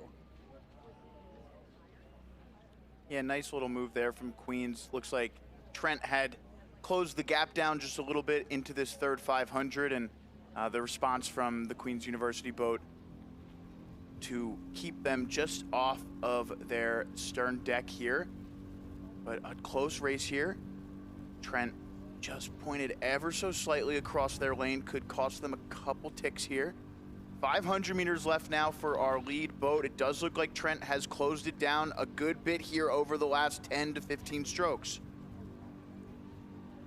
And again, within a double, the margin of a length or a half length is really, not a ton over the course of 500 meters. It is still definitely, as we saw in that Oklahoma City and Brock race just a few moments ago, it is not insurmountable whatsoever. Yeah, absolutely. And you know what's so cool about the doubles too is across the junior and the collegiate level, we have seen so much more competition over the last few years because it's so popular in Europe and other countries that now in the US we're starting to feature these events more as we've broken things down into age groups and different categories. We're seeing a lot more sculling emphasis in the US now, and it's really started to become more competitive. So these events are very, very hotly contested, and that is what we're seeing here, absolutely. The Canadian crew here, Queens, still doing a great job, but Trent really starting to move up on them as we come into the last few strokes here. Yeah, Trent also an Ontario school, so two Ontario programs here competing for this women's varsity double championship at the Dad Vail Regatta. Yeah, that's right. Look at them starting to go head-to-head. You can see Queens starting to bring the rate up now. I have a feeling they are not going to want to give up right here at the finish line. So it is Queens that is starting to bring the rate up. Trent responding. And this is going to be a pretty tight race. I don't know that Trent has the real estate to actually catch them. Right now it is Queens' race to lose. And they are now looking back at Trent, starting to bring the rate up a little bit more. I think they know this race is theirs. And coming into the finish line, taking home the gold in the women's varsity double and starting to open it up even more with these final few strokes. It will be the boat from Queens. Trent takes the silver. Fist bump. Cool, calm, collected out of Queens. Race for the bronze is on. We're expecting MIT to populate the screen next. There they are. And they take home the bronze just out in front of a surging Gordon school.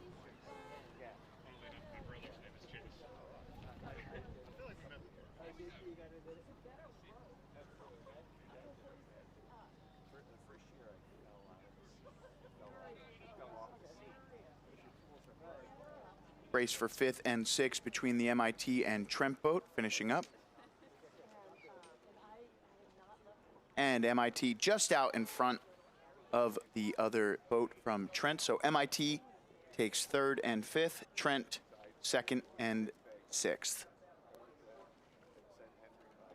And we are gonna throw it to a Whitney Powell from yesterday to see what was going on down by the finish line. Okay, we are here again today with Drexel Cox, and you are the Cox of the 3V men's 8 at Drexel, if I'm not mistaken. So tell us a little bit about how your race went today. Well, it was really good. Our time trial went really well this morning. It was really good. The conditions were a lot better than in the semi. The semi was very, very windy. Blades were going in. It was awesome. It was a really fun time. I love that. And of course, the wind, I'm sure, is nothing you aren't used to out at Drexel. You know, out on the Schuylkill, we still have plenty of wind. You know, I've rode out there as well. What are you going to bring to the grand final tomorrow? How'd you rate your race today? So I'm going to say 10 because it's like A for effort here. And we're going to bring it all tomorrow. We always do. It's some of our guys last time on the water, so we're just trying to give everything we've got. So, yeah. Well, I love that, and that's so meaningful when you have some of like the last races like that. It's really great to hear from you. We cannot wait to see what you bring to the water tomorrow, and congratulations again on a great race. And we can't wait. Yes, so congratulations, excited. best of luck to the Drexel Dragons. So, yeah, thank you. Thank you so much.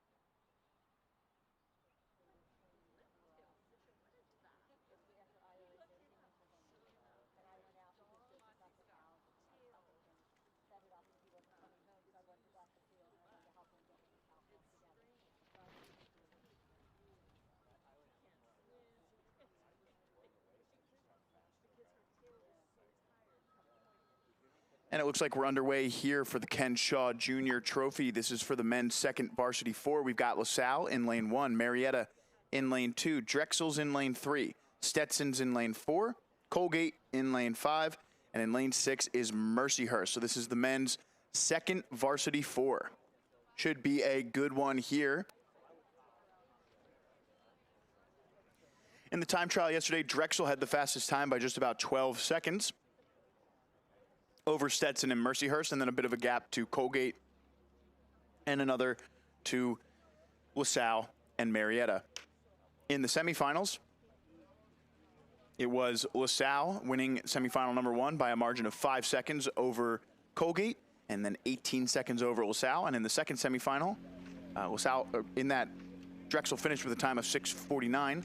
And then in the second semifinal, Stetson at 6:53 with a margin of 6 seconds over Marietta and then 10 seconds over Mercyhurst. So over the first 500 meters here, not too much breakage from these crews. And it looks like we've got 4 boats across from Drexel, Stetson, Colgate, and Mercyhurst.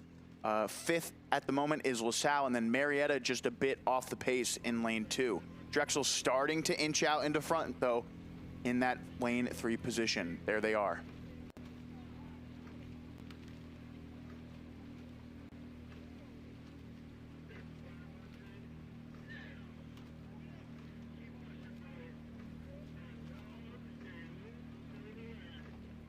Yeah, right now we're looking at an almost 5-boat race here that's really shaping up quite nicely here.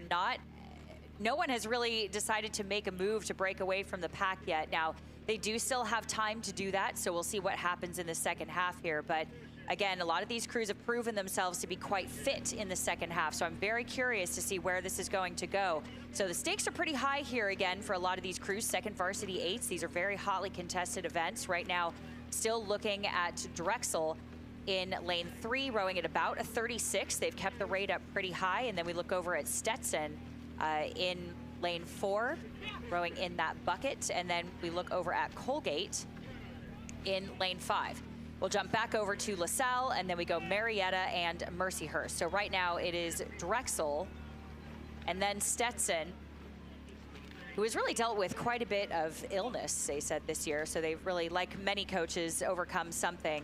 Their coach says, does anyone say no to illness? Do any coaches not deal with illness over the years? So one of their top seniors was pulled early in the spring because of an undiagnosed tropical malady that has stricken him with exhaustion. So he's still trying to come back from that. So Stetson here, again, doing a great job coming back from some of their illness and really sticking with Drexel here in the lead. So, but now let's keep an eye on Mercyhurst here on the outside, who is really starting to make a move on Stetson, who is starting to squeeze out Colgate in lane 5. Colgate still hanging on bow to stern, but right now we are looking at quite a move here from Mercyhurst on the outside. Yeah, Drexel's starting to pull away as we enter into the second half of this one. You can see now the bow ball for Stetson just hanging on to the stern deck of this Drexel boat. And look at the puddles on that Drexel boat, just really sending this thing down the race course. Every single stroke for Drexel is intentional at the moment. Those 4 guys look really solid together here. And like Whitney was saying, that Mercyhurst boat doing everything they can to stay even with the boat from Stetson. Here's a nice shot inside that Mercyhurst boat in lane 6. This is one of the first opportunities we've had to see a competitive lane 6 from our launch camera. Mercyhurst just struggling to stay off of that starboard side a little bit. You can see the stroke seat and the 2 seat just kind of getting caught a little bit at the finish, dumping into the finish there. Looks like they fixed it a little bit and are, wow, dead even there with Stetson on the inside lane there in lane 3. So the race for silver is on between Stetson and Mercyhurst as they try and track down this Drexel boat that now has just a little bit of open water on the competition. Looks like Mercyhurst has now drawn dead even with Stetson. I thought maybe Stetson had the advantage by a seat or 2, and now Mercyhurst with the speed through the third 500. Yeah, again, really impressive here, too. I hate to be a Debbie Downer again, but Mercyhurst also overcoming incredible illness and weather this year. I know I'm the bearer of bad news for this race here, but what that does tell us is how incredible these comebacks have been. So the stakes are high for both of these crews that have overcome so much to be here. And Mercyhurst really, really throwing down a great performance here, coming back almost from the dead, dare we say, quite literally. So here we are, Mercyhurst and Stetson going head-to-head, giving us an incredibly exciting race. Drexel still in the lead. We've got Colgate sandwiched in between them. LaSalle on the outside in lane 1, trailing just a little bit. But man, I mean, both of these crews just coming back from really, really difficult seasons of illness and weather, of course, that we've seen across really across the country. Some very difficult weather in the Northeast. We see some geese out there giving Mercyhurst a little bit of another obstacle. They needed more thrown at them. Looks like it did look like it affected them for a stroke or two. Actually. I think they might have missed a stroke there in the bow seat of that Mercyhurst boat, which is unfortunate. Again, with about 300 meters left there when that stroke happened. 250 left to go for our leaders. Drexel in the driver's seat towards the finish line. I thought when we saw that bird's eye view that Stetson actually hit the 500 meter or the 1500 meter mark just a hair out in front of Mercyhurst. So a tough break for Mercyhurst there, getting the geese out in lane 6. Again, part of the reason why lane assignment can just play a factor randomly in these races. It's why you do want to be in the center almost no matter what, even on a fair course like this. You know, those geese sometimes hang out in the outside lanes a bit more often. But as they come to the finish line here, it does look like Stetson has moved out in front of Mercyhurst, but it is Drexel to the line, winning the Ken Shaw Jr. Trophy, and a huge celebration from that 2v4. Stetson for silver, Mercyhurst the bronze. Great race in the men's second varsity 4. Yeah, you really love to see that jubilation at the end, because these crews do overcome so much, as so many of these coaches were telling me for this season. Everybody dealt with something, and so it just means so much to them to put that kind of work in and overcome all of these stakes that are so high here at the Dad Vail Regatta. And to see them cross the line first just means so much to them. So really incredible race there by Drexel. And then, of course, Stetson and Mercyhurst only about 2 seconds apart here. Stetson with a 650 and Mercyhurst with a 652.4. So very close racing there, followed closely by LaSalle, Marietta, and Colgate, who we will see coming across the line shortly. First win of the day for Drexel as they look to follow up as points trophy champions. We're gonna send it back to Whitney Powell from yesterday to see what was going on down on the race course. All right, well, thank you so much for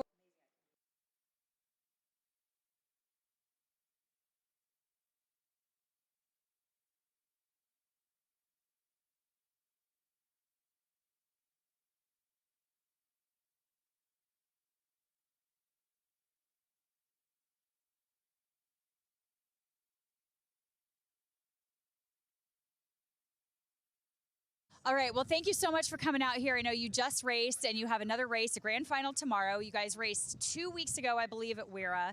Tell us a little bit about how your race went today. Our race went really well, really according to plan. You know, we executed like we should, saved a little bit of energy for tomorrow. And just really excited to get after it in the grand final with what could be our last race of my career and a lot of the guys in our boat. Well, congratulations on it potentially being the last race of your career. What are you hoping to bring into the grand final that you guys maybe left out on the course today? I think we have a lot of that West Coast spirit. You know, we came out all this way, you know, to win, to put on a good performance. We didn't just come here to compete, and you know, we're excited to show all these Philly schools and the East Coast what we're all about. Awesome. Well, thank you so much. Really look forward to seeing all the California schools. So thanks again and good luck. Thanks so much.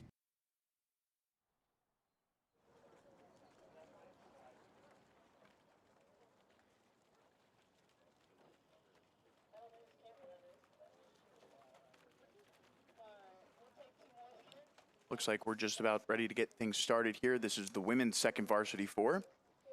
From right to left on your screen, we've got Monmouth in lane 1, FIT in lane 2. Excuse me, Georgetown in lane 3. Temple's in lane 4, Robert Morris in lane 5, and MIT in lane 6, and they're off. We're gonna need a quick steering adjustment out of Robert Morris there in lane 5 to avoid a collision, and they just rammed into the first buoy markers.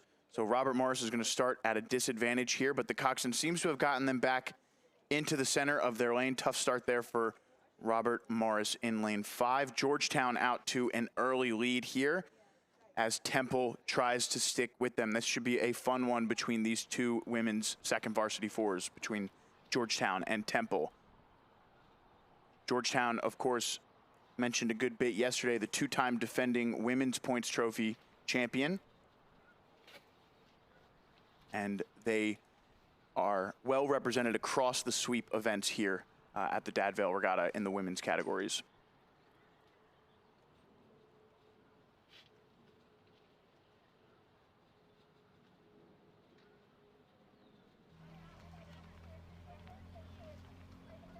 In the time trial yesterday, Georgetown had the fastest time by just about 3 seconds over that Temple crew. Pretty negligible in terms of a time trial.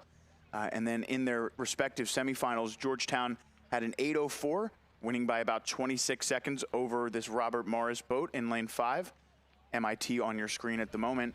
And then in the second semifinal, Temple with 8:08, finishing 31 seconds out in front of FIT. So as you can see here, through the first 500 meters, it is Georgetown and Temple separating themselves.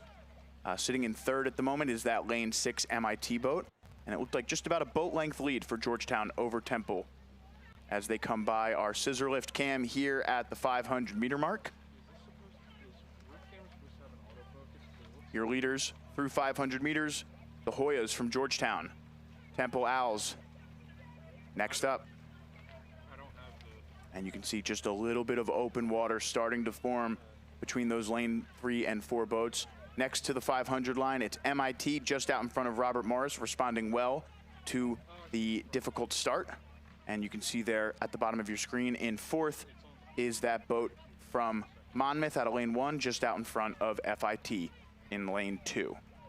So the race for the bronze medal is on. All 4 of these boats still vying for that bronze as Temple and Georgetown move away. And you can even see there Georgetown starting to open it up even more on this Temple boat through the second 500 as we switch to our Camden County Boathouse cam.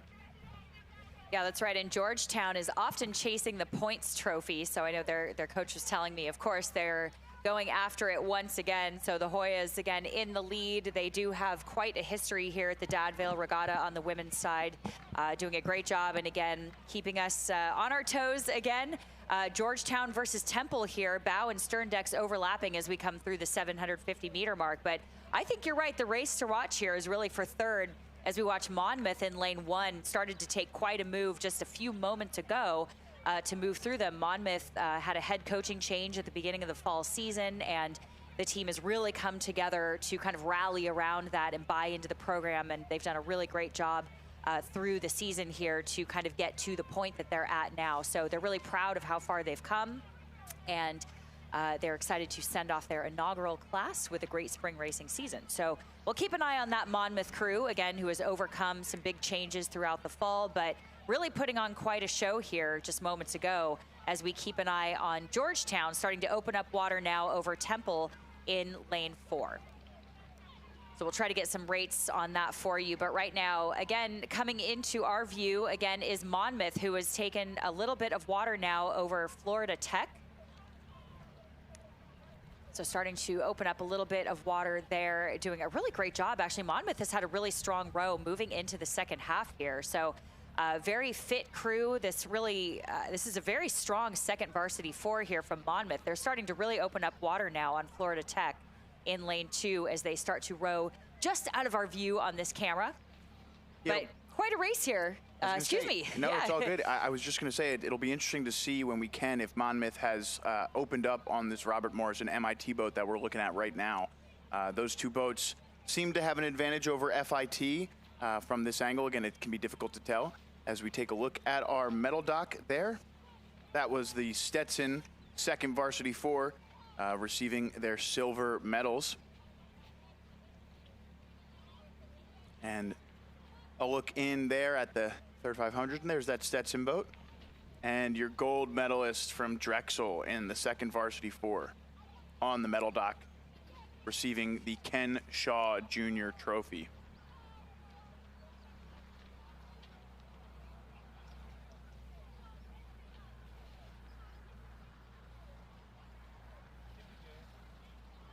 Shot here from right around the finish line as these boats make their way through the third 500. Watch out for the Goose in the Temple boat. Just narrowly avoiding it there.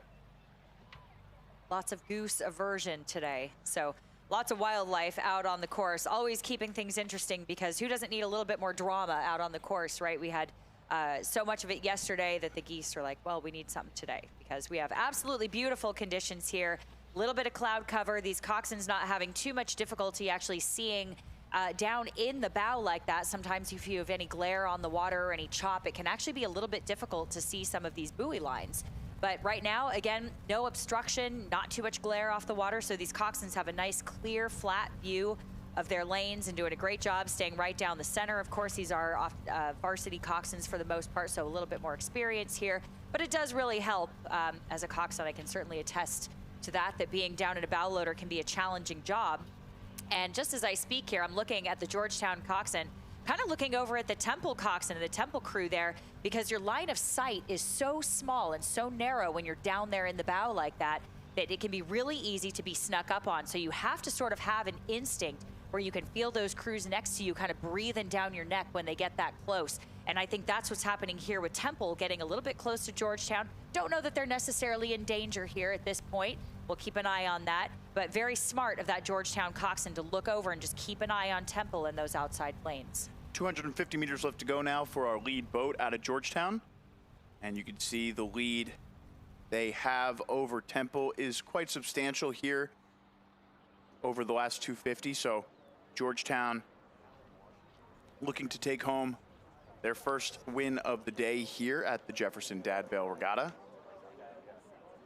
And again, that race for third, you know, the last we saw, we thought Monmouth had made a great move out of lane one. It had been MIT through the first 500 meters of the race, with Robert Morris trying to make a push back after a difficult start. So the race for the bronze medal should be interesting. We're gonna zero in on our lead boat from Georgetown as they make their way to the finish line. And taking home the gold in the women's second varsity 4 grand final, it's the Hoyas from Georgetown.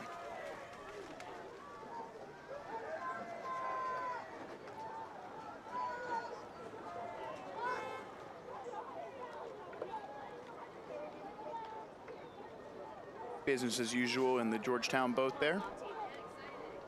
And Temple takes the silver.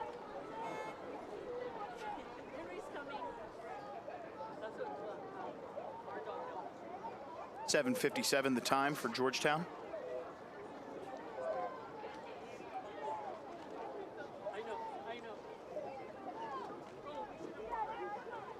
And the bronze goes to MIT. MIT out in front of Robert Morris. Monmouth finishes in 5th. FIT will finish in 6th out of lane 2. There they are.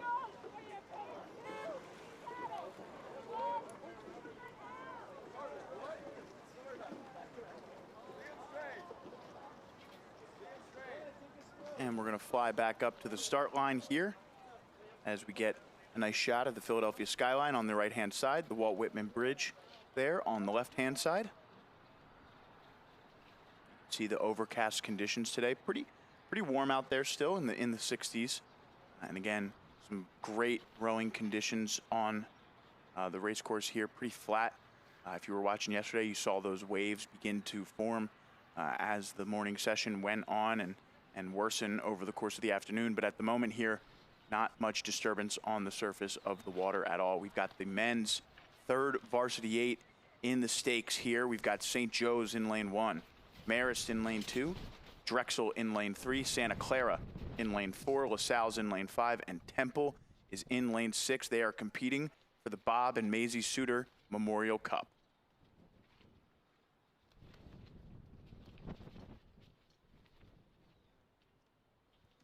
Drexel had the fastest time in the time trial at 5:44, followed closely just about 3 seconds from Drexel to Santa Clara. In the semifinals, Drexel won by a margin of 5 seconds as they are underway here over LaSalle, who finished second, and St. Joe's, who finished third.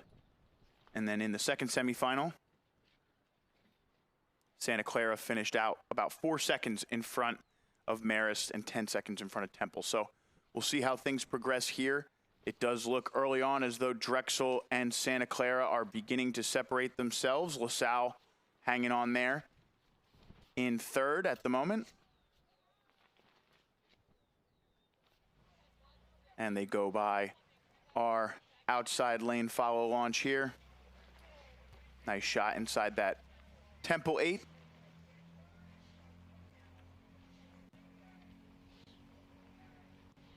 Yeah, I'm actually quite excited to see how this race starts to shape up. So keep in mind, this is a third varsity 8. So all of these crews have very, very deep programs. That means they have very strong varsity 8s, second varsity 8s, and now we're seeing the third varsity 8s here. So again, huge props to these coaches again for building up all of these programs from top to bottom, because look at, these are third varsity crews. Really impressive here to see them throwing down such deep programs and rowing like top V8s, and they get to go head to head out on the water every day with their top V8s as well, and that really helps make the program a lot deeper all the way through from top to bottom. So here we are looking at Drexel, of course, walking away with it. Santa Clara and LaSalle going head to head in 4 and 5. Santa Clara had a great weekend 2 weeks ago at Weira, and has brought many of their crews over here to the Dad Vail for the first time in a long time to try to secure some of those IRA spots. And they've had a lot of success there. But Drexel right now just being challenged by LaSalle in lane 5 right now. We're starting to see a little bit of separation here. We're going to keep an eye on this.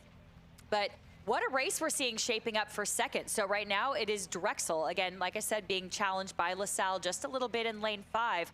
But we're going to look at Marist and Santa Clara in lanes 2 and 4 going head to head at this time. And then St. Joe's and Temple just on the outside starting to trail just a little bit.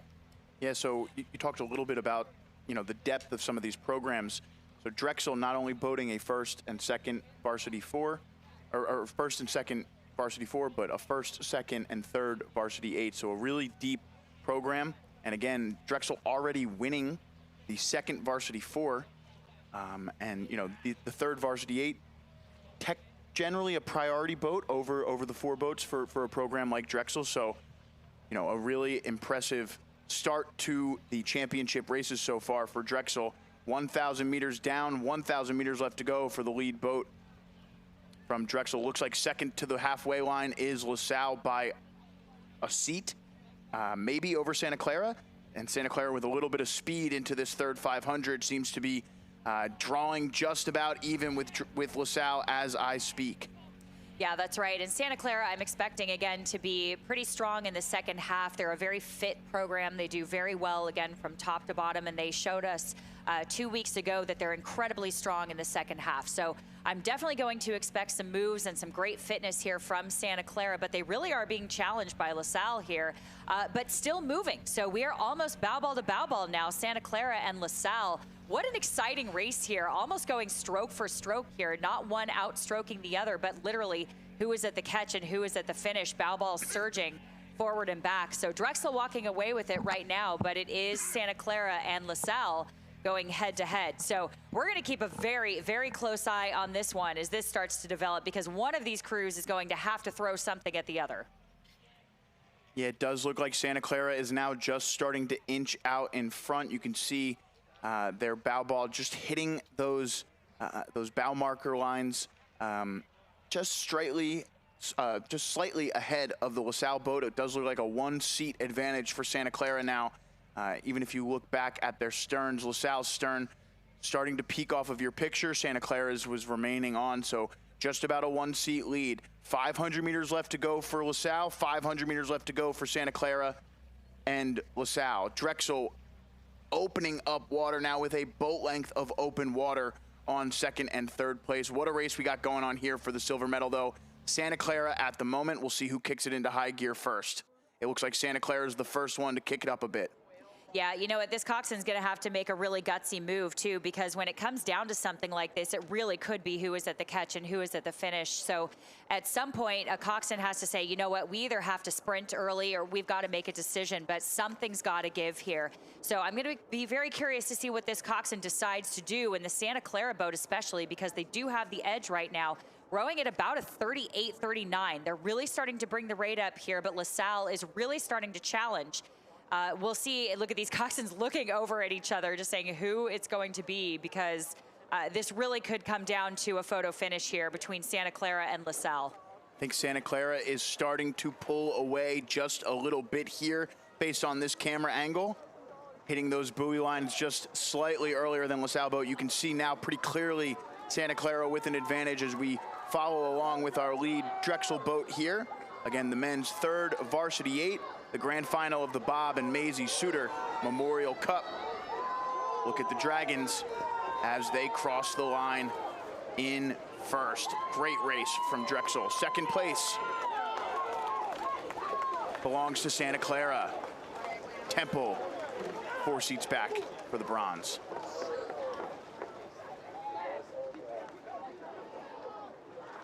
Yeah, we'll look back to the remaining boats in our field here. We have St. Joe's, who is in there. A crab from Marist at the end. Oh, and an ejector crab. An ejector crab.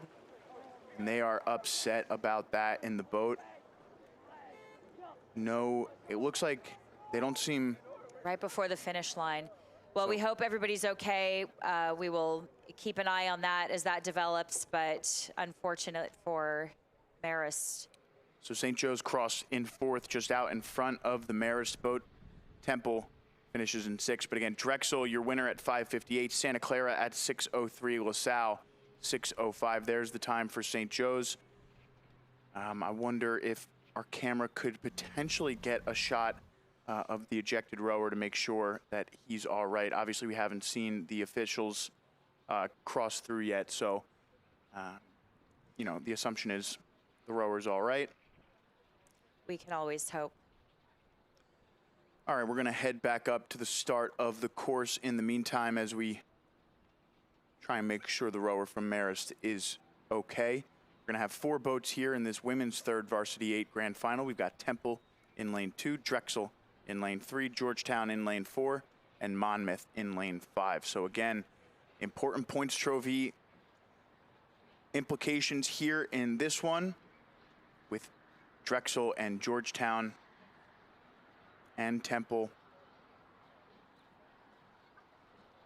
all lined up for this one. We'll get you results from the time trial yesterday. It was Drexel with a time of 6:48. As we see the second varsity 4 for Georgetown receiving their gold medals. Drexel had a time just about 6 seconds out in front of the Georgetown boat, and then a larger gap to Temple and Monmouth. So look for these 2 boats in the middle lanes to separate themselves early, and for the race for bronze to crystallize between Temple and Monmouth.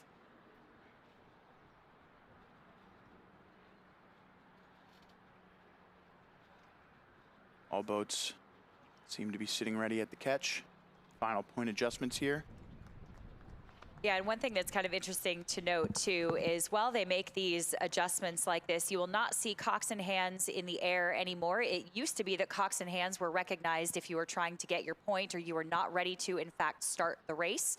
That is not the case anymore. So it is now up to you to be ready with the allotted time. The official will say we have 2 minutes or 1 minute, whatever the official decides to give you up at the starting line, and hands are not recognized anymore. So you have to just be ready to go when they say it is time to go. So you can still see these little adjustments, these little micro adjustments being made by the coxswains just to make sure that they have that point, that bow ball pointed straight down the center of that lane, because it's there's nothing worse than starting a race off with a non-straight point. So all these crews doing a great job. They look great, sitting ready to go. And like I said, this should be a pretty good race here. 4 very deep teams, Temple, Drexel, Georgetown, Monmouth. Will be quite a race here. We know that Georgetown is trying for the team points, so they have some stakes on the line here. And they are off here. It did look, as we were speaking, as though the wind had just started to kick up. You could kind of see the ripple effect there. Yeah, a little gust right at there, the start. right? Yeah. Yeah. I wonder what direction, maybe a slight headwind. Difficult to tell from, this shot here. Try and take a look out at the trees. It doesn't seem like it's a major issue at the moment as we get things started here. Drexel getting off the line quickly here and developing an early lead. Georgetown trying to break free of Monmouth and Temple here, and they start to separate now. But Drexel already with a 7 to 8 seat lead here over Temple and Georgetown. Nice shot here across the race. And you can see it is about even between Monmouth and Temple as Georgetown begins to inch their way in front.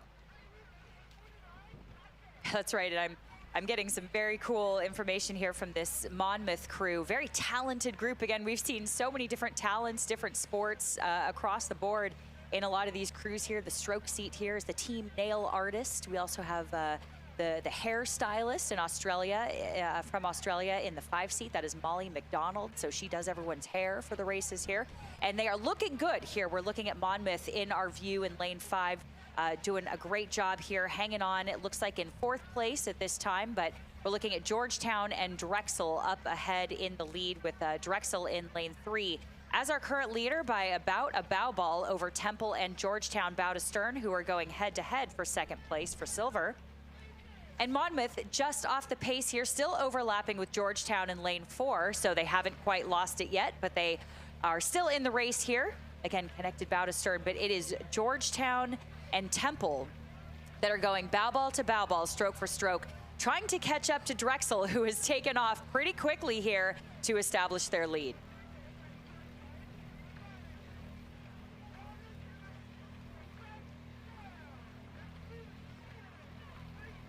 Yeah, it looks like Temple really hanging tough with this Georgetown boat. Again, in the time trial yesterday, Georgetown finished 20 seconds faster than Temple. So again, with only 4 boats in the event, certain teams might have made a decision to not, row their full race plan and try and maybe surprise some of the other boats in this one. But Drexel, with a very impressive row in their time trial yesterday, looking to back that up here in the final. We'll see what happens over the course of the second half of the race between this Georgetown boat and Temple.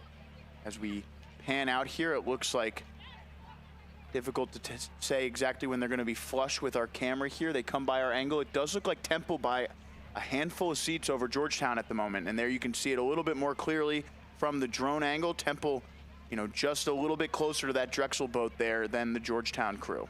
Yeah, you know what, though? Temple making a little bit of a steering correction there, and that will affect them just a little bit. Again, that rudder is the size of a credit card, but anytime it is turned, it does slow the boat down just a little bit. So it can make a difference. Coxswains actually do make a difference in these races, for better or worse, but it does take a lot of experience here to steer these boats perfectly straight. It can be quite difficult, surprisingly. So again, it could affect them, could not, but right now they are back in the game here. It is still Temple and Georgetown, so both of them sort of giving up just a teeny bit of water here to Drexel, who is still walking away, bow to stern, perhaps a seat or 2 open water on the other 3. Monmouth still trailing just a little bit here. We saw the bow seat there just peeking in our camera view there. Isabel Palau, who actually ran 2 marathons a month apart in the last year, and is fluent in Tagalong, surprisingly. So lots of languages going on here. I'm fascinated by these athletes here. But we are still looking now at Temple and Georgetown, who are still chasing Drexel. Not too much has changed here. Bow to stern on Drexel, and we will keep an eye on this as this starts to develop. But some really great racing here from these 3rd varsity 8s. Yeah, shout out to the Philippines. Look at this. So Temple just about a seat over Georgetown. I thought as they approached this 3rd 500 that there might have been, a move from Georgetown there. It looked like maybe they had gone out in front for a second, and now Temple responding with a move of their own. And look, kind of seems like they are gaining on that lead Drexel boat here as Temple now 2 seats, 3 seats out in front of Georgetown. Huge move by Temple here in this 3rd 500. And Temple starting to inch back onto the Dragon boat here. Georgetown just struggling now to hang on to the Temple boat. You can see the bow person in the Georgetown boat sitting about even now with 7 seat there in the Temple boat. So Temple with a really impressive move to try and match what's going on in this Drexel boat. Georgetown just trying to hang on. Yeah, that's right. And we have Temple trying to make a move here, rowing at about a 35, Drexel at about a 36. And Drexel hasn't really changed that much. They've been really consistent at this 36. Very clean rowing here we're seeing from this top view down, looking down at them from the drone in the sky. But Temple really starting to challenge here. So even at a 35, they're really starting to overlap now. It looks like the bow seat is starting to overlook the coxswain and perhaps even the stroke seat as I speak. Yeah, and a bit of a steering adjustment needed here for Drexel. And as you said, Temple really starting to gain on this Drexel boat. Drexel obviously has the benefit of being out in front. Their coxswain can wait, play a little game of, you know, catch the tail here and then spring their sprint a little bit later. But you want to go with enough time. So we'll see if Temple can continue to make inroads on this Drexel boat, or if Drexel begins to propel them away over the final 300 meters of this one. And there goes Temple. You can see it, or rather Drexel, you can see it now. Their coxswain calling for it with every stroke. She looks across and sees the Temple boat. She knows that they're on their tail, and she calls for the sprint here. Drexel, 250 meters left to go. Temple hits the red buoys right there. So I think Drexel now starting to push away over the final 200 meters of this one. Yeah, that's right. This coxswain clearly getting frustrated. They have not been able to shake Temple this entire race, and she is now calling for it and undoubtedly saying, just finish them, just get this done, Drexel, because we need to get this done and get that gold. So we can now see that stroke seat also looking over at Temple, and Temple still responding here, trying to bring it up. But right now it is Drexel's race to lose. They have led from start to finish and about to put a stamp on the gold medal for the Drexel Dragons. Yeah, final few strokes here as Drexel makes their way to the line. We'll see what the difference is and what they were able to put between themselves and Temple. And crossing the line and winning the third varsity 8 is Drexel by just a boat length over Temple. So a great finish by Temple to match Drexel over the final 1,000 meters of the race. Georgetown finishes with the bronze, just about a half length of open water back. And you can see there 4 seconds between Drexel and Temple, another 6 seconds to Georgetown, and Monmouth will finish in 4th.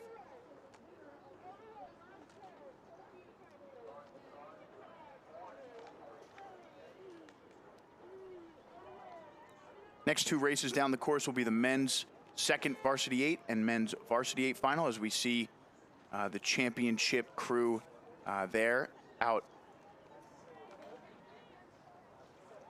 That's going to be the team from Santa Clara there.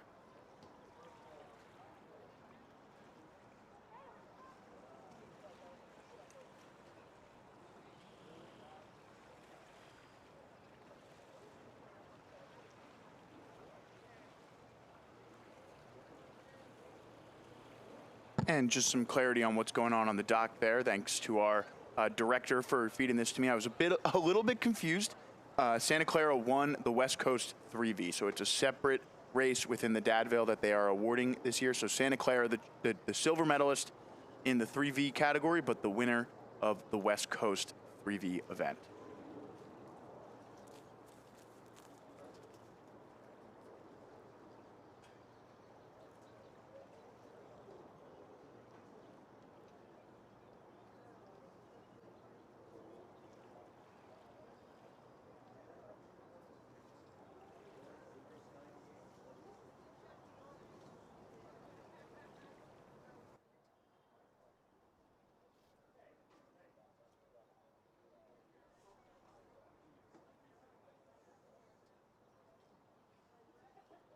And looks like we are just about to get started in our next race. Again, this is the men's second varsity 8. We had moved things up. We're going to have the men's second varsity 8, the grand final here for the Bayer Trophy, and then 2 events of the men's varsity 8s. They had initially been moved up to earlier in the day, originally so that some of these West Coast schools could compete and get home because they got a big day of travel ahead after their races finish. As we see the champions in the men's 3V event from Drexel receiving their gold medals on the dock.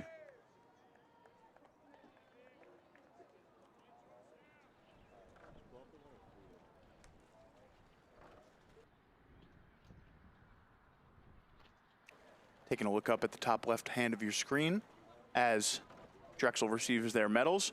We're going to have the men's second varsity 8 underway in just a moment, and there they go. We've got Gonzaga in lane 1, LaSalle in lane 2, Drexel in lane 3, Temple in lane 4, Santa Clara in lane 5, and Marist in lane 6. So a similar lineup as that we saw in the 3V event, just adding in this Gonzaga boat here out of lane 1. Get some updates on the time trials from yesterday in this men's second varsity 8. It was Drexel with the fastest time, just about 2 seconds, a second and a half actually, in front of Temple, and then 6.5 seconds to LaSalle, who were your top 3 in the time trial. In the semifinals, Drexel beat Santa Clara by about 11.5 seconds in their semifinal. And then in the second semifinal, it was Temple finishing just about 4.5 seconds out in front of LaSalle. Temple's time in the semi was 5:45. Drexel's time in the semi, 5:45. So not much between those two boats yesterday across the time trial and the semis. But as we're looking at it, check out lane 2. The Explorers of LaSalle off to a really good start here, potentially your leaders through the first 500. Drexel right there with them. Yeah, we really have an exciting race shaping up here. It is lanes 3 and then 2 and 4. That is LaSalle and Temple. And then we look just to the outside at Santa Clara. All still connected. Marist is right in there too, starting to move up on Santa Clara on the outside. Always have to keep an eye on those bookend lanes because they can really sneak up on you and be a dark horse. So when you at least expect it, sometimes they start to make a move. And that's really what we're seeing here from Marist. So Marist has really thrown the kitchen sink at Santa Clara here and started to walk away. They actually settled into the meat of their race. Again, I hate to use that word settled because rowing is never settled, but it's a little bit longer, a little bit more patient as we kind of get into the body of that race. And we're seeing that now. Marist got into that groove just a little bit sooner than Santa Clara, and that actually pulled them ahead just a little bit. But we're going to keep an eye on that because Santa Clara and Marist really going head to head here. Again, Marist just with the edge there. But we're going to look back over to Drexel in this race that's happening between Drexel, LaSalle, and Temple. Of course, no surprise here with these rivals, always going head to head with each other. So here we are looking at a great shot of Drexel, LaSalle, and Temple. So in the previous race, we watched Drexel get out to that early lead and the boat from Temple start to make inroads over the second half of the race, eventually only to kind of go at the same pace as Drexel. And we're kind of seeing the same storyline play out here as Temple tries to hang on to the stern of Drexel. You can see the coxswain of the Drexel boat just taking a look over his shoulder at Temple, letting his guys know that the Temple boat is starting to fall off of their stern deck, letting them know that they've got open water now on Temple. And you can see there it is just a few seats of open water for Drexel, and now Temple just trying to fend off this LaSalle boat surging out of lane 2. A nice move here from LaSalle to start to regain some ground on this Temple boat. Yeah, that's right. We have a few different races shaping up here. It is obviously Drexel that is walking away with it here. LaSalle and Temple still going head to head. We're going to keep an eye on that Temple crew because they're really starting to move on LaSalle and start to crawl up, just kind of reel them in just a little bit at a time with every stroke. And then we look over at Santa Clara and Marist. So Santa Clara here, the 2v5 juniors, 4 freshmen, all coming back next year, freshman coxswain. So it's really great for them to be able to come back, but also compete in this the second varsity 8. This is the coach's deepest team that he's had in his 20 years at Santa Clara. So we'll expect to see some great things in the second half from Santa Clara, but right now we're looking at this great shot of Drexel flanked by LaSalle and Temple going head to head, and the edge still goes to Temple by about a half a boat length. Yeah, LaSalle with a nice surge back there. Temple, though, stemming the tide just a little bit and holding them off. And now it looks like Temple might be starting to make their own move here as they hit that halfway mark there.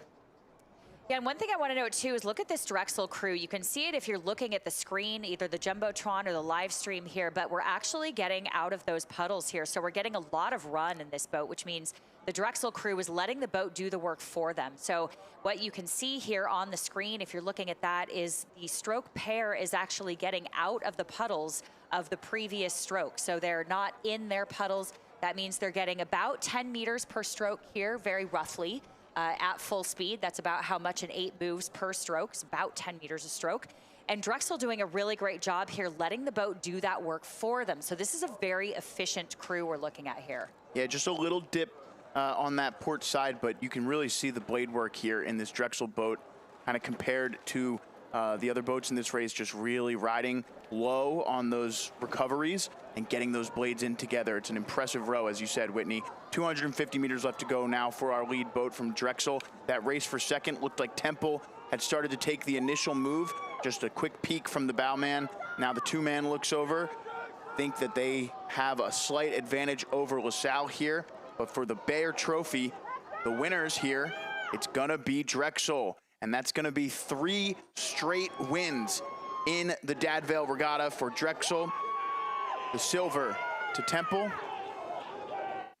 Such a point of pride here. LaSalle coming in third for the bronze, but again, there's so much pride on the line. So many of these teams come out here to the Dad Vail Regatta just year after year after year. There's so much legacy here and so much pride as we see all of these crews coming from just across the water from Boathouse Row, Drexel, Temple, LaSalle, Gonzaga. So great to see them out here. Their coach Dan was excited to bring them out here and race some West Coast crews. Again, try to secure some of those IRA spots that are up for grabs.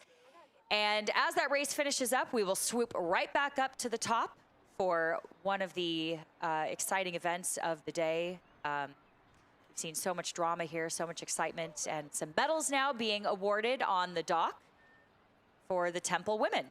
Yeah, next up, we're going to have the men's varsity 8 petite final for positions 7 through 12 in that one. But in the meantime, we're going to check out what was going on down on the race course yesterday.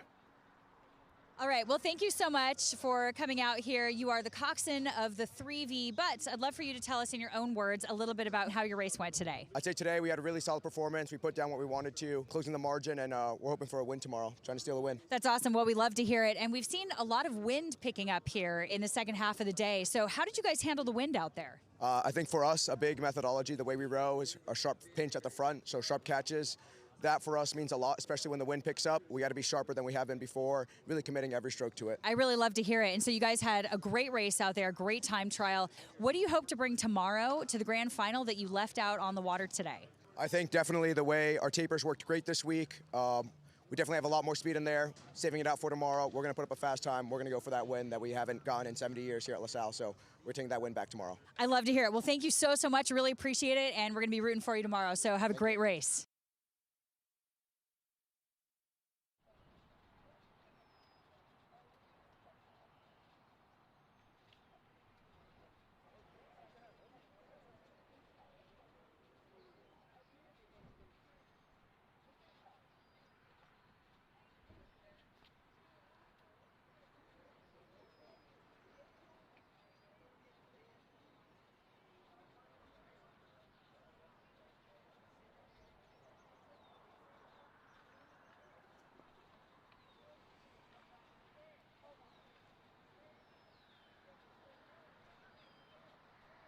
And as we are getting the varsity 8s set in the blocks here, we are watching the Drexel women get awarded their medals down on the dock. So congratulations again to the Drexel Dragon women of the 3rd varsity 8s.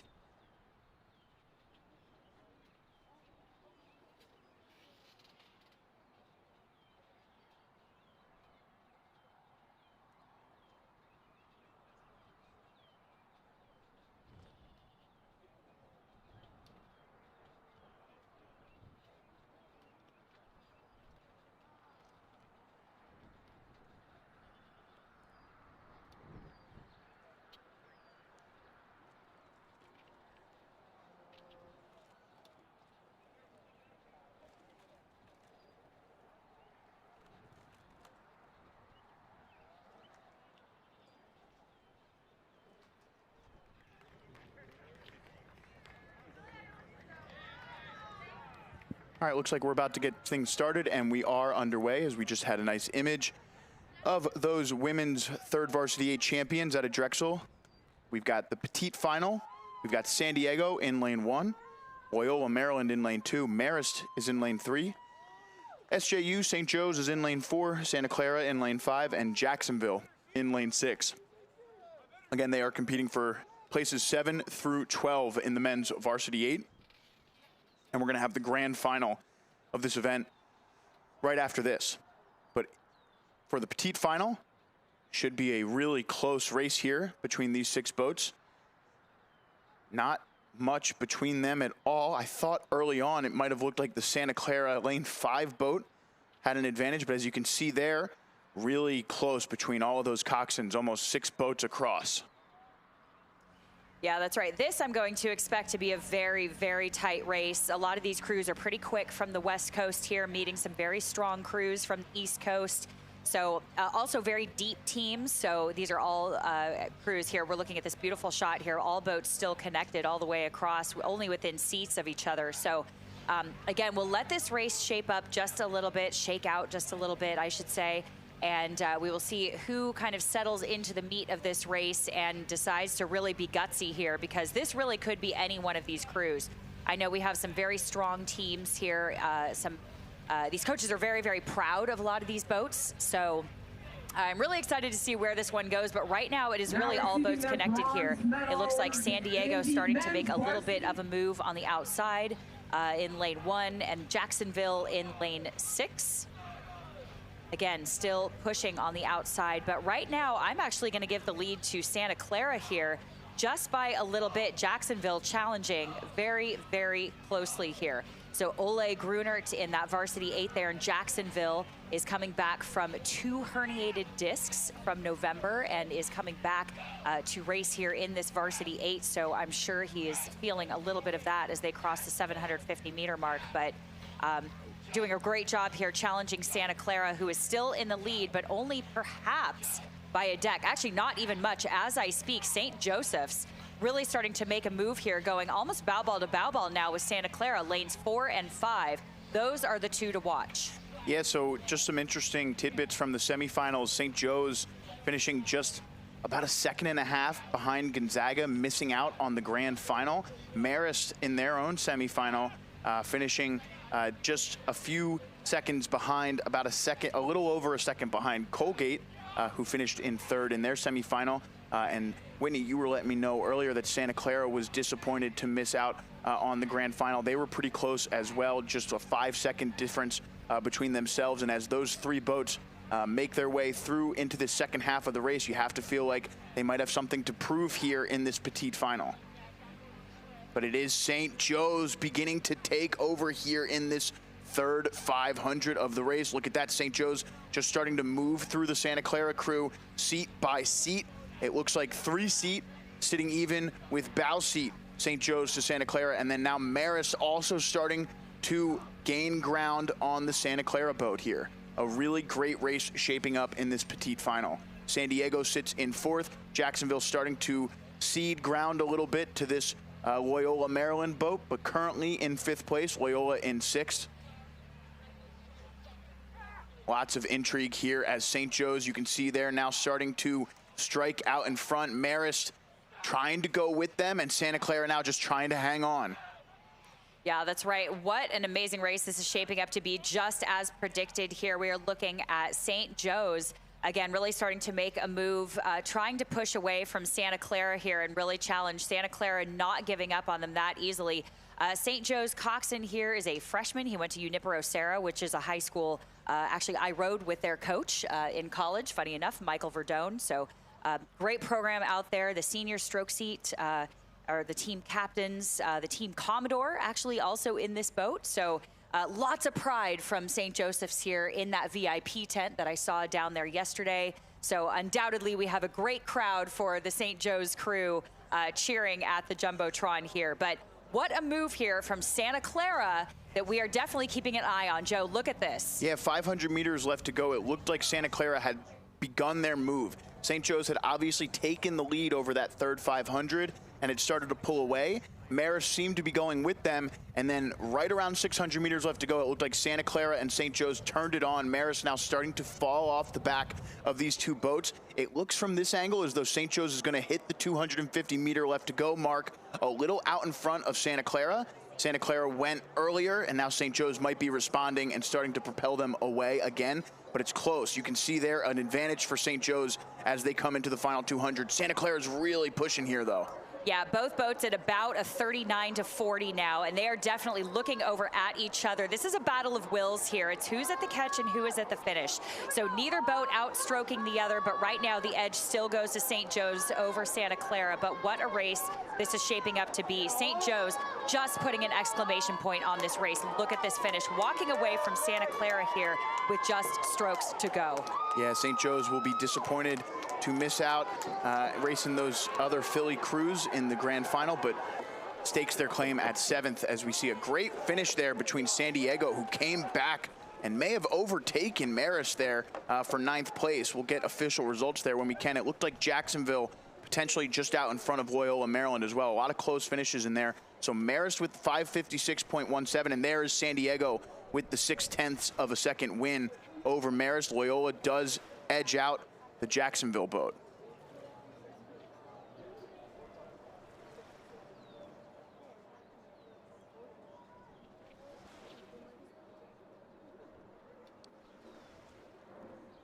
And it looks like we're going to have a bit of a wait here before we get started for the men's varsity 8 O'Brien Hanna Trophy. You can see none of those boats are there yet, scheduled to go off at 10 a.m. So we're going to have a couple of interviews ready for you, followed by a series of commercials. We'll be right back. All right, well, thank you so much again. We are standing here at the dock. You've just raced, so I was wondering if you could tell us what race you just did and, of course, how it went. We just raced our semifinal, and it went really well. We had a goal to really shift into our base in that first 200 meters and in our first 500. So we're really proud of that, and we think we did really well today. As you can see, the conditions are a little bit interesting, so the water wasn't great, but I'm really proud of the way that we maintained our composure, still getting our catches in, and still pushing with the legs, so very happy with what we did today. Well, I certainly cannot wait to see you guys race. We see a lot of new race plans that we don't actually see the first day of racing. Yeah. So we're really excited to see you guys come out here. Are you guys going after the points trophy again? Absolutely, we are. Of course. Good. Why else will we be here, you know? Exactly. Well, I love to hear it. Congratulations again on a great race today, and I'm sure, are going to see a lot more from you tomorrow. Thank you. Who are Thomas Jefferson University students? They're designers, healers, builders, but mostly they're in demand by the employers creating the jobs of tomorrow. When you're trained to never settle, but to keep asking why, and your education crosses disciplines, these different perspectives ignite new ideas and make the impossible possible. Jefferson, redefine possible. We are back here live from Avalon, New Jersey for the South Jersey Lifeguard Championships. Josabelle, well done. Three-time South Jersey double champion. And we are back here in Ventnor, New Jersey for the first annual Women's South Jersey Lifeguard Championships.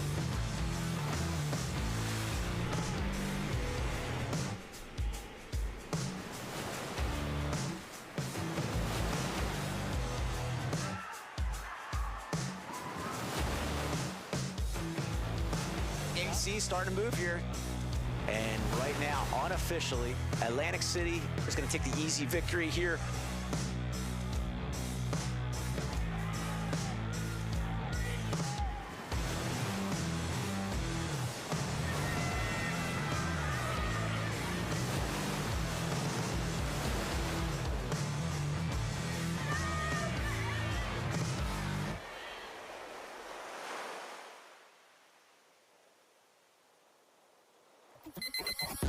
We do the most with the least. The most protein for the least calories. The most with the least. The most with the least. 28 grams of protein, 150 calories, 0 grams of sugar. The most with the least. That's our philosophy. and we commit.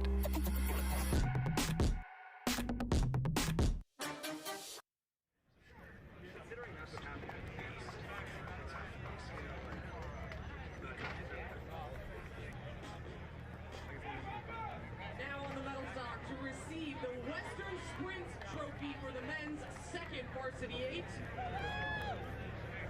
the Broncos of Santa Clara.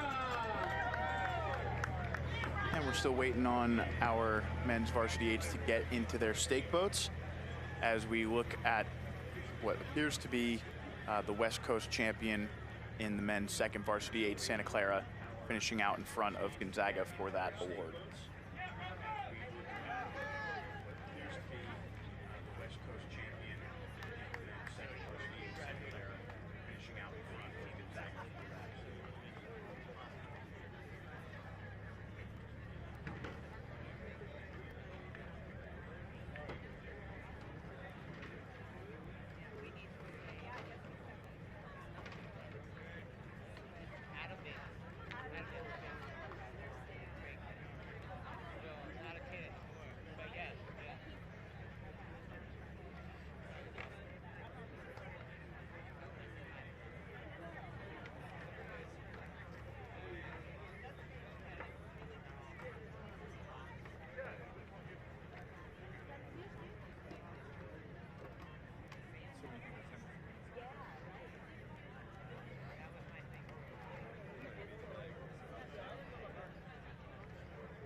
We're going to throw it really quickly to a few more of those interviews from yesterday.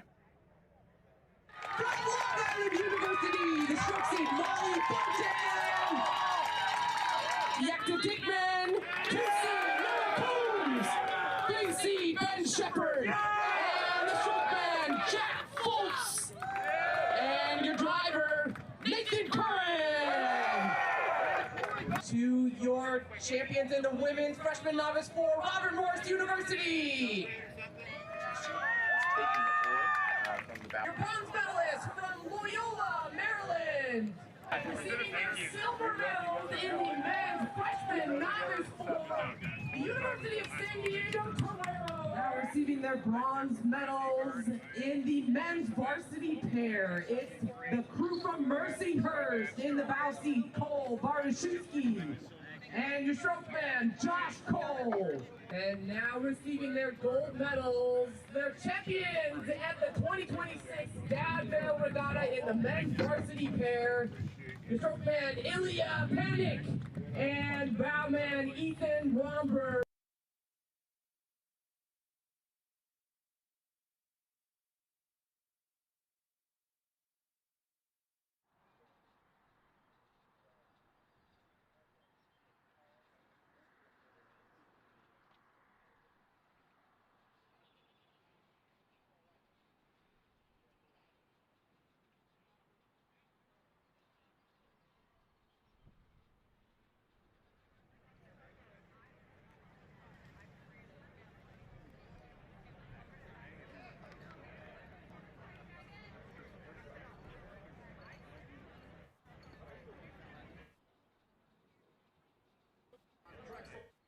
The men's freshman 4, your bronze medalists. Doing the driving is Isabella Courage. Your stroke seed Corin Powell. In 3, James Barrett. In 2, Luca Garvey. And in the bow seat, William Bush.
All right, looks like we have a bit of a program change here for whatever reason, and we're going to be sending off our women's second varsity eights out in front of the men's grand final. So this is for the Coleman D. Boylan Trophy, excuse me. We're going to have, and you can see them getting into lane 1 there, St. Joe's in lane 1, Drexel in lane 2, Georgetown in lane 3, Temple in lane 4, Monmouth in lane 5, and Fordham in lane 6. So important women's points trophy implications here. We've already seen Drexel win the women's third varsity 8 final. They're in lane 2 here, so not favored necessarily in this race compared to the Georgetown and Temple boats, who also are looking to compete for that women's overall points trophy. Georgetown, of course, the 2-time defending champion of the women's overall points trophy. They've also got a victory under their belt here in the women's second varsity 4, so should be a good race coming soon.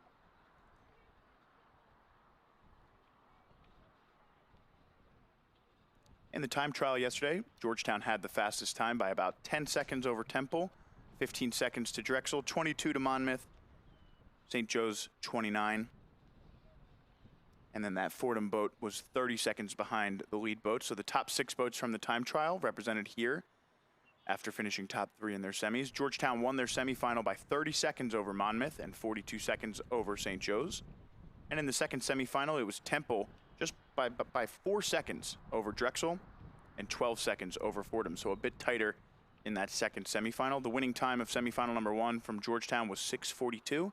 Semifinal number 2, Temple had 6:51. So about a 10-second gap between Georgetown and Temple across 2 different semifinals, of course. So we'll see how that plays out, and if Georgetown can get out to that early lead and try and win this one by open water, as the time trials and semifinals would suggest they could.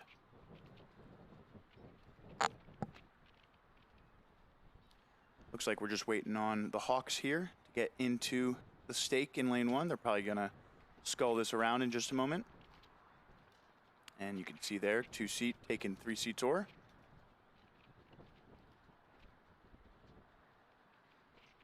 Rowing it around a bit here. And we should be ready to go in just a few moments. Again, this race originally scheduled for 10:10.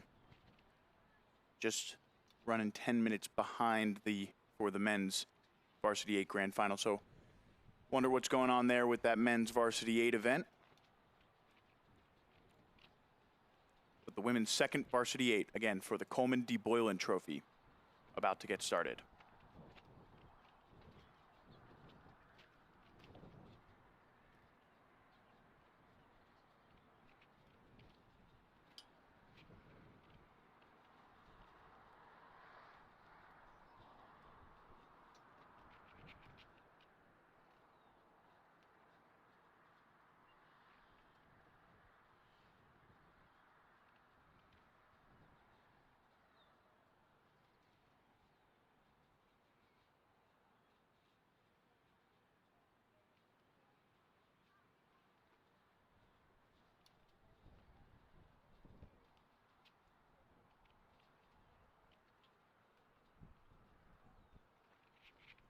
All boats sitting ready, flag is up.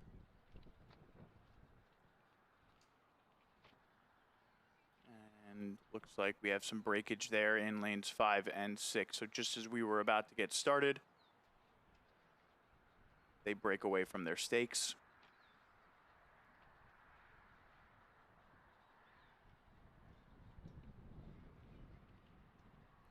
And quickly sculling it around in those outside boats. And just to clarify for coaches who perhaps were a little My fault. scared Yeah, my fault. on the dock there, not breakage as In far as we equipment. know. No equipment Nothing breakage. broken. Just yes. breaking away from their stakes. Broke My away apologies. from the stake boats there. Adding to the drama here, Joe, already before the race has even started. We're Keep just getting people on their excited. toes, you know? That's right. That's right. And again, if you're looking at the screen here, we're looking at that black tower on the bank of the Cooper River here at the start of the 2,000-meter course. That's where you'll see the official raise that red checkered flag.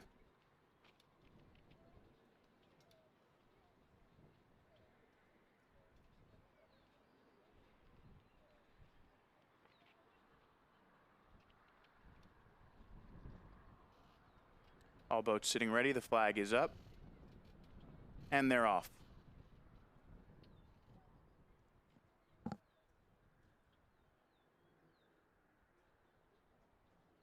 Nice start out of lane 4 here for Temple.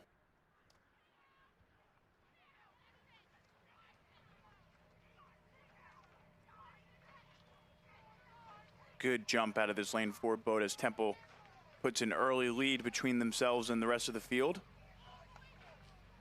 Looks like Georgetown, Drexel, Monmouth, and Fordham moving with them. You can see here the advantage that Fordham has over Monmouth, just a slight lead. Great shot from our follow launch here across lane 6, 5, 4, 3, and 2. You can see St. Joe's there in lane 1 just peeking onto your screen from the left-hand side. Yeah, that's right. And we have Georgetown up in the lead right now at about a 38, 39 or so. So keeping the rate pretty high. Look at the emphasis in the second half of the stroke here in this Georgetown crew. Very strong in the second half. They start to get the legs down together. They're really hanging on it. From this view of the camera, we can actually see all of those back muscles flexing together, which means they're really hanging on the oar and applying pressure at the same point of the stroke. So again, really speaks a lot to the attention to detail here in this crew. As we start to get the pressure on here, Georgetown starting to break away from the rest of the pack. Again, very strong second half. Look at this, Joe. This is really impressive rowing here. Very strong push for those pedals as we come through the 500-meter mark. Second, we go to lane, that was Temple, and then we have Georgetown in lane 3. As our camera angles shift there, it throws me off a little bit. And then we look at Fordham on the outside. But all crews actually starting to separate just a little bit. Two races kind of starting to shape up here. Lanes 2, 3, and 4, and then lanes 1, 5, and 6. So we will keep an eye on these as we start to get through the body of the race. Now, when we get to about the minute and a half to minute 45 mark is when we kind of start to see things shape up a little bit. So physiologically, we can actually feel the difference in the boat. If you are a rower about a minute and a half to a minute 45 into the race, things start to really hurt. And that's when you need to start making a shift into a different rating and settling into the meat of that race. And that's where we kind of start to see boats separate a little bit. So if you do pay attention to that, kind of keep an eye out for that time in the race here. We're starting to look at Temple and Georgetown now walking away from the rest of the pack. Yeah, so Temple here with an impressive row over the first 750 meters to build that initial advantage, and now they look to hold off a surging Georgetown boat. Again, I mentioned it in the time trial yesterday. Georgetown had the fastest time, and then across both semifinals, Georgetown was faster than this Temple boat. So we'll see, you know, if those plot lines from yesterday hold true, or if Temple was saving a little bit for this grand final today. It'll be interesting to see if Georgetown begins to, you know, start to take some seats back as they hit the halfway point here. 1,000 meters down, 1,000 left to go. Temple first to the halfway mark. Georgetown goes second, and Drexel appears to be in third. We don't know where Fordham is. We thought that they were potentially close. It is Drexel by just about 4 seats over that Fordham boat on the outside. And then the race for fifth is a good one between St. Joe's and Monmouth, but both of those boats slightly off the pack here. It does look like Drexel now starting to pull away from Fordham and move into sole possession of that third place. You can see just about a length here for Temple to Georgetown, and then a length for Georgetown to Drexel. Drexel with about a length lead on Fordham, who sits in fourth. Now Fordham just trying to hang on to that fourth place position as Monmouth surges up from the back. St. Joe's sits in sixth at the moment, but Temple with a really impressive row here. Now just looking to hang on. This third 500 is uber important here for Temple. They need to maintain this advantage. Georgetown appears to be a second half crew here and is starting to gain some ground. So this is a huge third 500 for these two boats as they compete for the Coleman D. Boylan Trophy. You can see Georgetown just starting to gain a little bit of ground with each stroke. And look at it there. Bow person in the Georgetown boat sitting about even with the stroke seat of the Temple boat. Yeah, we see a pretty impressive move here from Georgetown. What they've done is start to bring the rate up a little bit. So now they've made a pretty gutsy move here to try to track down Temple in this second half of the race here. So starting to bring the rate up now about a 38, and they are chasing Georgetown and Temple now. This is going to be quite a race, and then we look to the outside here. That is lane 2, Drexel, still overlapping bow to stern with Georgetown. So we'll keep an eye on these three, but right now that is your 1, 2, 3. That is still Temple, Georgetown, and Drexel still overlapping about a half boat length each in that order. And Temple takes the counter move, and now Temple starts to pull away. Once again, what a race from the Owls so far, leading from start to finish at this point with just about 300 meters left to go. Temple, who again gave up a good amount of time in both the time trial and the semifinal to this Georgetown boat, has went out with a really quick start and has maintained that advantage that they built over the first 500 over this next, 1,000, 1,200 meters of the race. And as they enter into the final 250 meters, it is Temple hitting the red buoys first, followed by Georgetown and Drexel in the bronze position at the moment. It should be a fun finish. We'll take a look, see what the coxswain of the Temple boat is doing. If she looks over that left shoulder, we'll get an idea. But it doesn't seem like she's all that interested in the Georgetown boat. There it is. She looks over. She's looking back. It's all Temple here into the finish.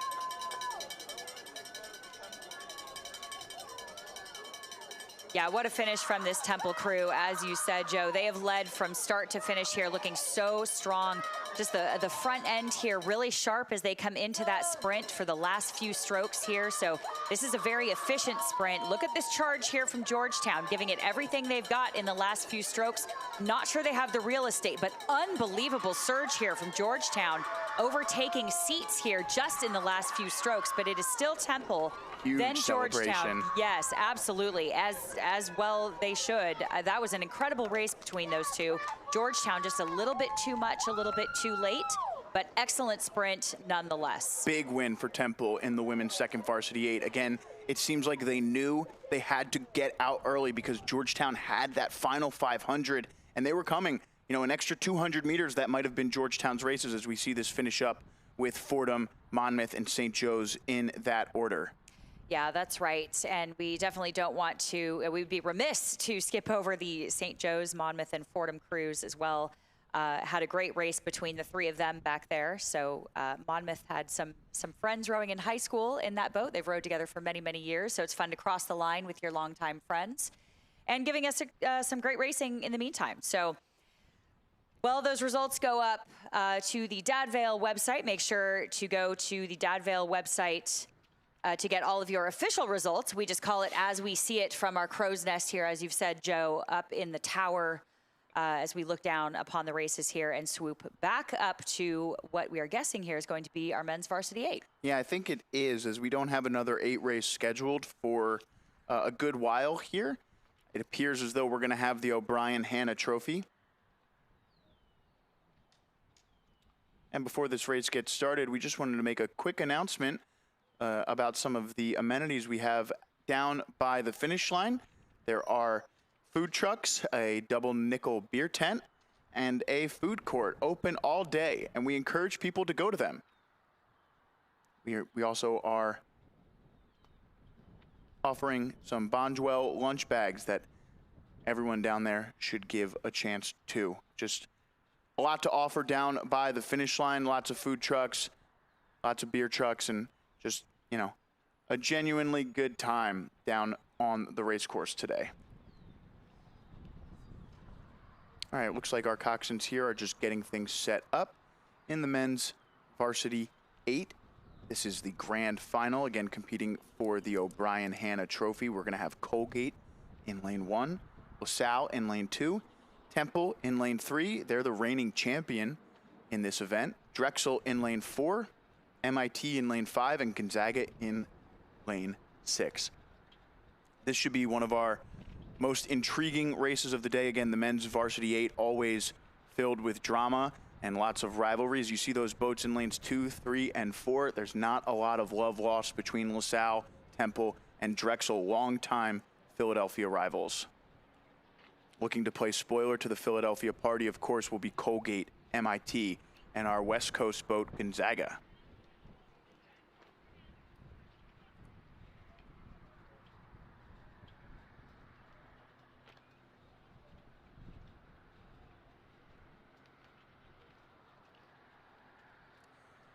Yeah, just a bit of info here in this LaSalle boat in lane 2. They hit a launch on their warm-up, which is part of that delay. They had to turn around and are now using an older boat instead of their usual Empacher.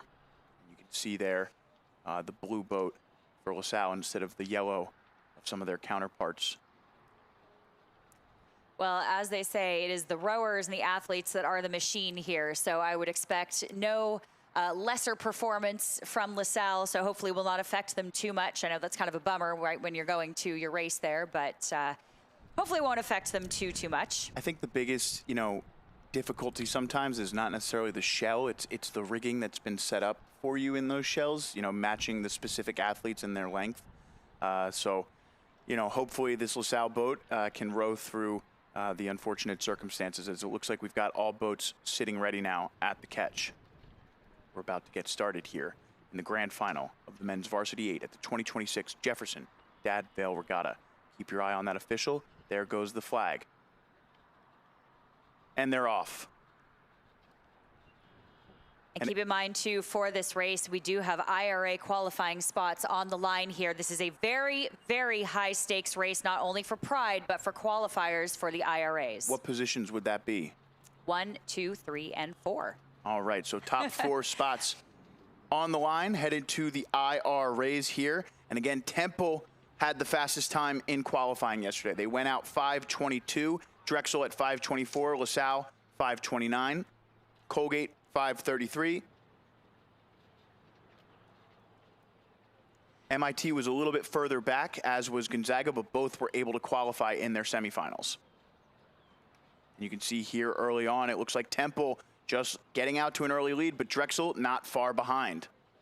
Yeah, that's right. All boats still connected here, still rowing at a very high rate. We are very clean through the breakage point, so all boats are good. This was a beautiful, clean start. Coxswains are steering straight down the course, and right now we're looking at a great race shaping up here between Temple, Drexel, and LaSalle. Again, no surprise there. We'll go out to MIT, also still very well in the mix here, only down by about a seat or so. The surging here back and forth is something we're really going to keep an eye on, but MIT and LaSalle flanking the outsides there, but right now it is all about Drexel and Temple. Yeah, so in the first semifinal yesterday, Temple went out at 5:38. MIT 5:41, and Colgate 5:42. So a really tight race in that first semifinal. In the second semifinal, we had Drexel at 5:39, LaSalle at 5:40, and Gonzaga at 5:45. So 6 pretty evenly matched crews here in this men's final. We're starting to see that chevron take place as Drexel and Temple begin to inch out. MIT and LaSalle currently duking it out for third as they come to the 1,000 meter mark. They're just about to pass the 750 mark there. We're passing the Camden County Boathouse here. And look, it looks like Drexel now starting to edge out in front of the Temple boat. You can see they're just hitting the buoy lines a half second in front. This drone shot, though, tells a little bit of a different story. We're seeing 2 boats pretty much dead even. And as I look out across here, I think I see Temple out in front. So it really depends on what angle you're looking at with this race. Drexel and Temple pretty much deadlocked here. Yeah, that's right. And we have Colgate just dropping off the pack just a little bit. They got second to the men's 8 at Sierra's recently, so I think they were hoping to kind of be in the mix here, but still in it. And we are looking right now at an unbelievable row here between Temple and Drexel. Of course, no surprise, going bow ball to bow ball all the way down this course. 1,000 meters down, 1,000 meters left to go. It looks like Drexel first to hit the halfway line. Again, Temple, the reigning champion in this event. Drexel just steering a bit across that race. Their lane there, but look who it is coming up out of lane 2. LaSalle hanging tough, just a few seats back of our lead boats, maybe call it 6 seats back for LaSalle here. Follow shot now for our drone, and man, it is so close between Temple and LaSalle, or rather Drexel, but LaSalle only 4 seats down now on the leaders. LaSalle starting to make up some ground as Drexel starts to inch in front of the Temple boat. Yeah, that's right. We're looking at quite a move here. 37-38 from Drexel right now, trying to overtake Temple. Remember, keep in mind, 4 spots on the line for IRAs. So now these 4 crews know that they are in contention to be able to go. But right now it is a race for pride.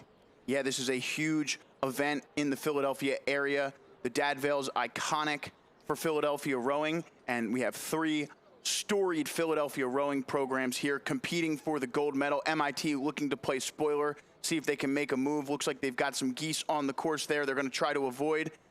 Might have been a bit of an issue there.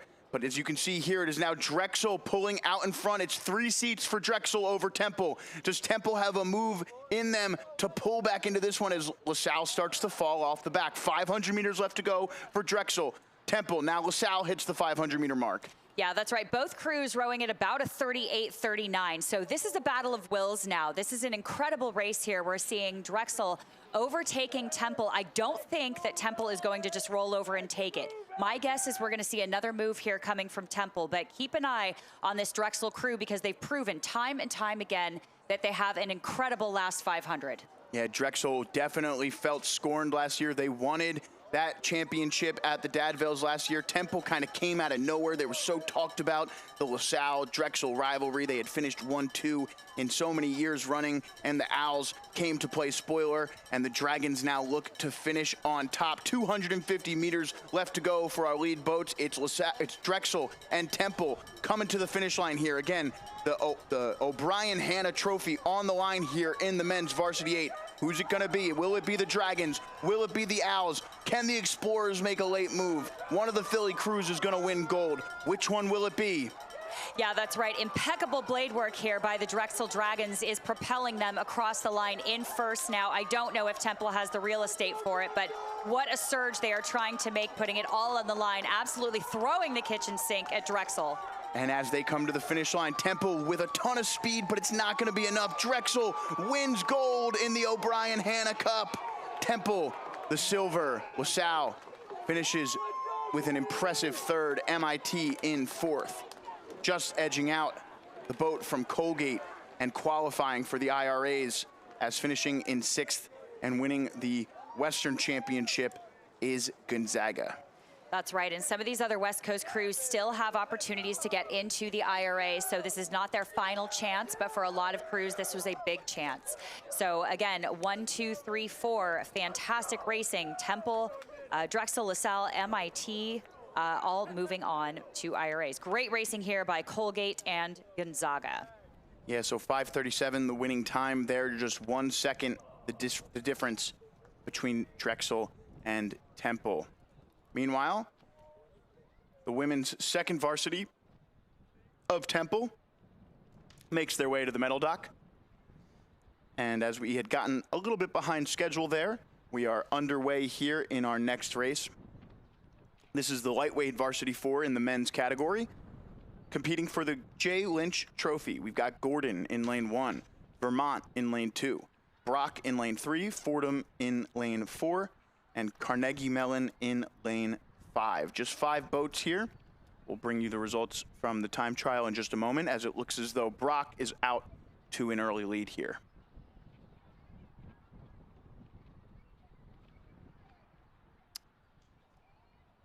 Yeah, we are pretty much in chevron order, starting at the center here. Just as you said, Joe, we are leading with Brock here, and very closely behind them, still overlapped a little bit, is Vermont and Fordham in lanes 2 and 4. But I'm going to give the edge to Fordham there. We're going to keep an eye on that race shaping up right behind Brock. And then we go back to lanes 1 and 5. That is Gordon and Carnegie Mellon. But right now, your current leaders are Brock University, the Canadians from St. Catharines. Yeah, so Brock with the fastest time in qualifying yesterday as they hit that first 500-meter line, 1,500 meters left to go. They had a time of 6:31, which was just about 10 seconds faster than the Fordham crew, who sits in second. Fordham with about a 5-second advantage over the boat from UVM, who sits in third at the moment. And then a bit of a bigger gap, and Carnegie Mellon and Gordon actually finished with about the same time in the time trial yesterday. So Carnegie Mellon with the advantage at the moment over Gordon as we take a look at our Temple 2V receiving their trophy. Yeah, that's right. And we just want to remind everyone, too, this is a lightweight varsity 4. So that is all of these athletes are 160 pounds or under for the men. So there is no average anymore. We used to average it to 155, but now it is just 160 or under. So that levels the playing field just a little bit for all of these athletes. So again, everyone's 160 or under. Nobody really has a weight class advantage here or a size advantage. So we say that a lot of times that the lightweights row like hummingbirds because they can actually get the rates up a little bit higher. Sometimes when they go head to head with the heavyweight crews, the open weight crews, they can get the rates up a little bit higher to keep up to speed, but very technical rowers. So lightweights tend to be very, very technical, very sharp, and I really think that's what we're seeing here from Brock University in lane 3, who is our current leader and has now opened up water on Fordham and Vermont. Yeah, second 500 just about finished here. As you can see, that 1,000 meter line for Brock, and you can see the difference there. Just a little bit of open water for Brock over the Rams of Fordham at the moment. UVM there in third, just trying to hold off that Carnegie Mellon boat. A nice race so far out of the Pittsburgh school there in lane 5. Fordham trying to make a push onto the lead Brock boat.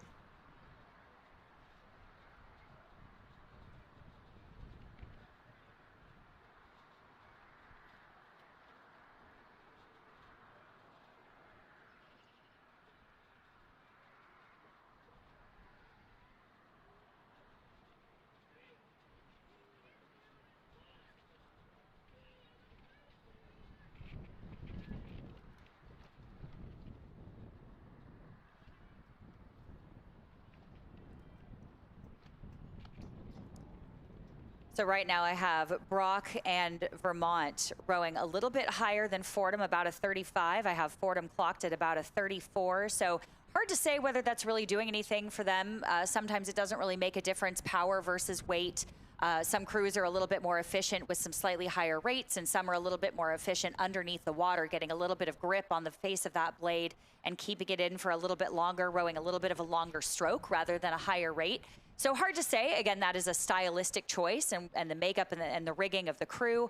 But right now we are looking at Brock and Fordham going head-to-head here at about a 35. So not much difference there, but Brock still in the lead, bow to stern at least as we move into the last 500. We'll see if they start to throw a little bit of a move at them. And again, just put an exclamation point on this race that they have led from start to finish. 500 meters left to go now for our lead boat from Brock. Fordham hits the line just about 3 seconds after them. And I do believe Brock is starting to open this up just a little bit more. It looks like Fordham made a nice push over that third 500. And now as Brock enters into their sprint, looks like they just went up a couple beats and is going to try and put the finishing touches on this one. A little wobble there, but should be able to move pretty straight through this one. And you can take a look at that buoy line. You see the yellow buoys for the first 250 meters of this fourth 500. And then once they hit that red buoy line, it signifies to the coxswain and the rowers that they can let it all out on the course and empty the tank. But again, the Jay Lynch Trophy up for grabs here. And 250 meters left to go now for our lead boat from Brock. Fordham hits the line just after them. And the coxswain in this Brock boat sitting up pretty high. He should have a good vantage point if he needs to look over, but they should feel comfortable about where they're at this point. Yeah, both boats bringing it up to about a 37, 38 now. No surprise for the lightweights here, but it is Brock right now, followed by Fordham. Fun fact, one of the oldest men's programs in the country. So kind of interesting fun fact there. But it is Brock still. So rowing 38, 39 again across the line. Very sharp. They have led this race from start to finish. This is an absolute masterclass here in precision and blade work and showing us how it's done. So lane 3, Brock from St. Catharines, Canada, crossing the line in first for the gold in the men's lightweight varsity 4. Great challenge here by Fordham as they cross the line in second for the silver. And we'll see if Vermont was able to put some distance between themselves and Carnegie Mellon in the outside lane, and it is going to be the Catamounts taking the bronze. Carnegie Mellon finishes 4th, and Gordon will finish in 5th. We'll stay here to watch Gordon cross the line. And there they go, finishing in 5th. And we're going to show you some highlights from our dock in years past. Going out a little bit too hard and got caught in the final 500 meters. Samantha Moss.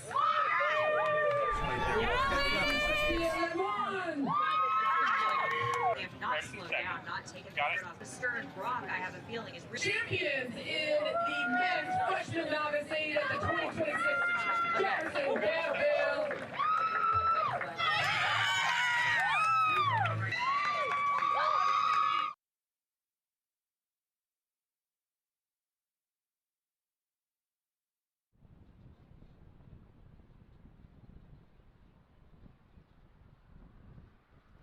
All right, looks like we're underway in the women's lightweight varsity 4.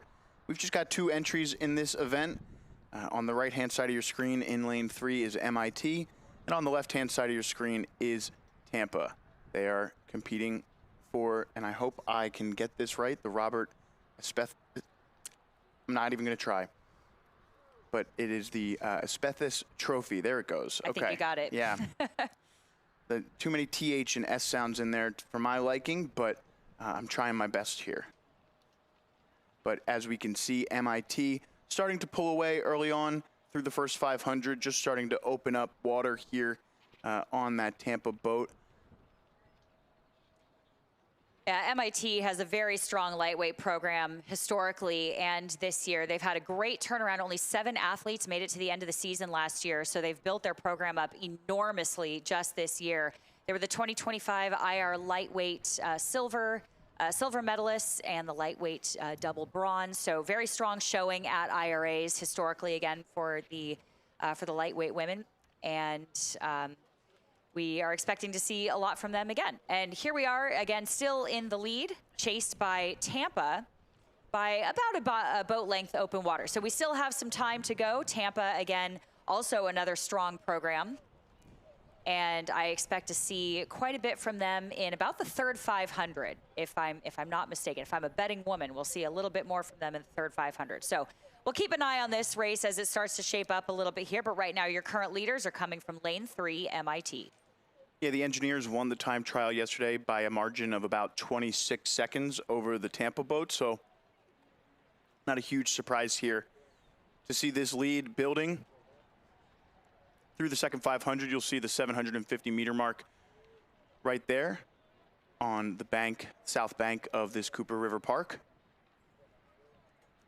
Into the second 500 as we take a look at our medal dock and see our men's varsity 8 champions from Drexel hopping out to receive their gold medals and the O'Brien Hanna Trophy. Some celebrations there in that boat, embracing with their teammates.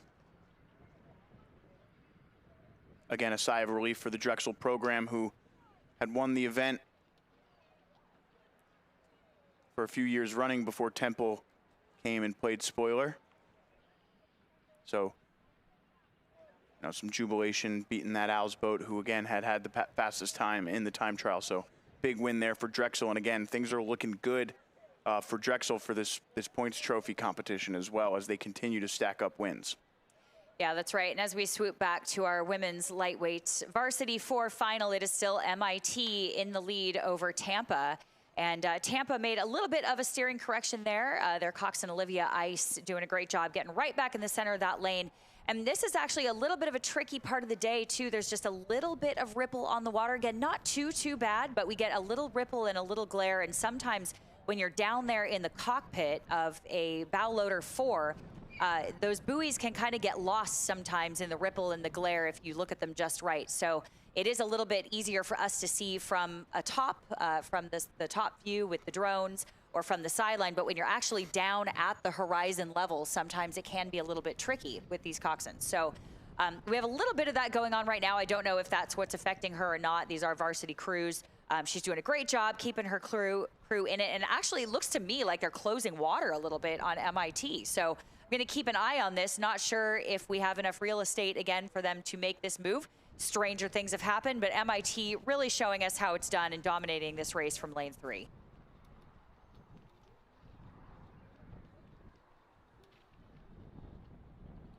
Yeah, and looks like MIT rowing, you know, their race plan. They're not going to try and do too much here. Just go out, put down a good piece here. They know they have the speed necessary. It does seem like you're right. Tampa's starting to raise things up in that third 500, but MIT has done a ton of work over the first half of this race, and even through this third 500, looking strong as well as we focus in with our drone following along this engineer's crew.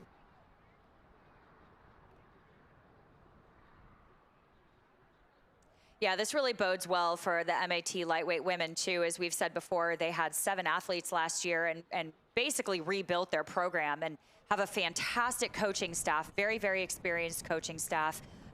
So I know that they will definitely put them to the task here and keep the legacy alive here of the lightweight women doing a fantastic job coming into the last 500 here. So still showing us how it's done. Again, a lot of these athletes could be newer athletes. We don't know exactly how long these athletes have been out here on the water for MIT, but could be very new since they rebuilt their program up from those 7 athletes. But right now below 2, just as a little peek, looking at the Drexel Dragons lifting their trophy up in the air. So again, congratulations to Drexel.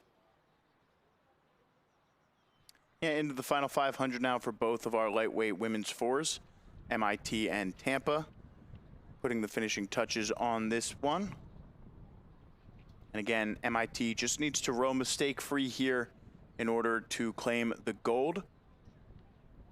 But as you said, stranger things have happened. They certainly have. We saw a lot of drama yesterday. And even as we're looking across the water now, starting to see a little bit of wind, just a little bit of a breeze picking up. Not sure how the lightweights feel about that. Lightweights have a lot of preference on wind. It's a little bit of a polarizing topic here. With lightweights and heavyweights and what direction helps who and stuff like that. But it's really about just adapting. None of these crews are any stranger to wind, certainly in Florida and certainly on the Charles in the Boston area where MIT resides, right on the head of the Charles course. So all these crews just tapping down a little bit more, getting a little bit sharper. Like we said, lightweights are very technical rowers, and that's what we're seeing here in this MIT crew, doing a great job getting their blades in on the front end and really just showing us how it's done in the last few meters. Yeah, Megan and I kind of touched on this yesterday, but when that tailwind, as it appears to be again today, starts to kick up, you know, really technical rowers will kind of shorten up that slide, maybe row a 3/4 or, you know, even closer to like 5/6 even stroke, but just trying to get that blade in early, like you mentioned, maybe not get the full length of the rowing stroke, just to kind of counteract the effects of that tailwind and keep, you know, picking the boat up because you don't need to get as long as the wind is already helping you out. And MIT crosses the line and takes home the gold in the women's lightweight 4. And Tampa should not be too far behind. And there is the boat from Tampa.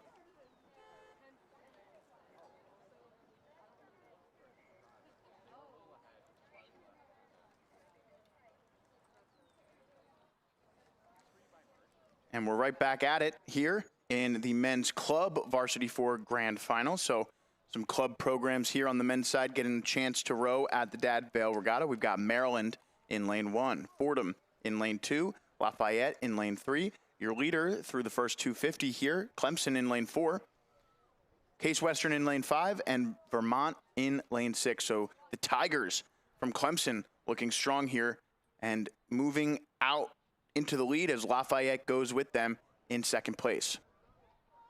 Yeah, and it's kind of cool to see some new names out here, too. A lot of crews that we don't typically see at the Dad Vails. That's really what makes this race so special and a festival of rowing, one might add. And with so many stakes here on the line with IRA spots and crews moving on to Accra as well. So there's a lot going on here, a lot of pride on the line.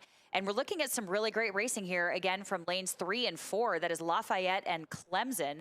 Almost going head-to-head. Clemson starting to pull away just a little bit with Case Western in lane 5 and Fordham in lane 2. Also making quite a push, bow to stern on the leaders, Lafayette and Clemson. So Case Western here, too. Only 6 of the 20 athletes racing today had actually rowed before they even got into college. So some brand new athletes here in the Case Western crew, and they had a great Connect Cup this year.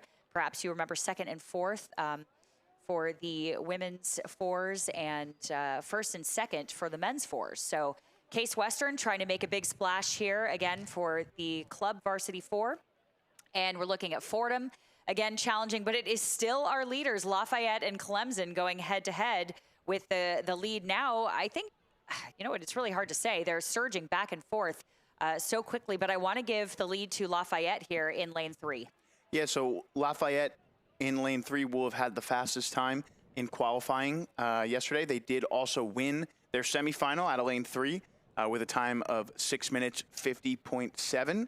Clemson went on to win their semifinal as well with a time of 6:51.8. So not too much of a difference across those two semifinals yesterday, and now these boats with a chance to go head-to-head.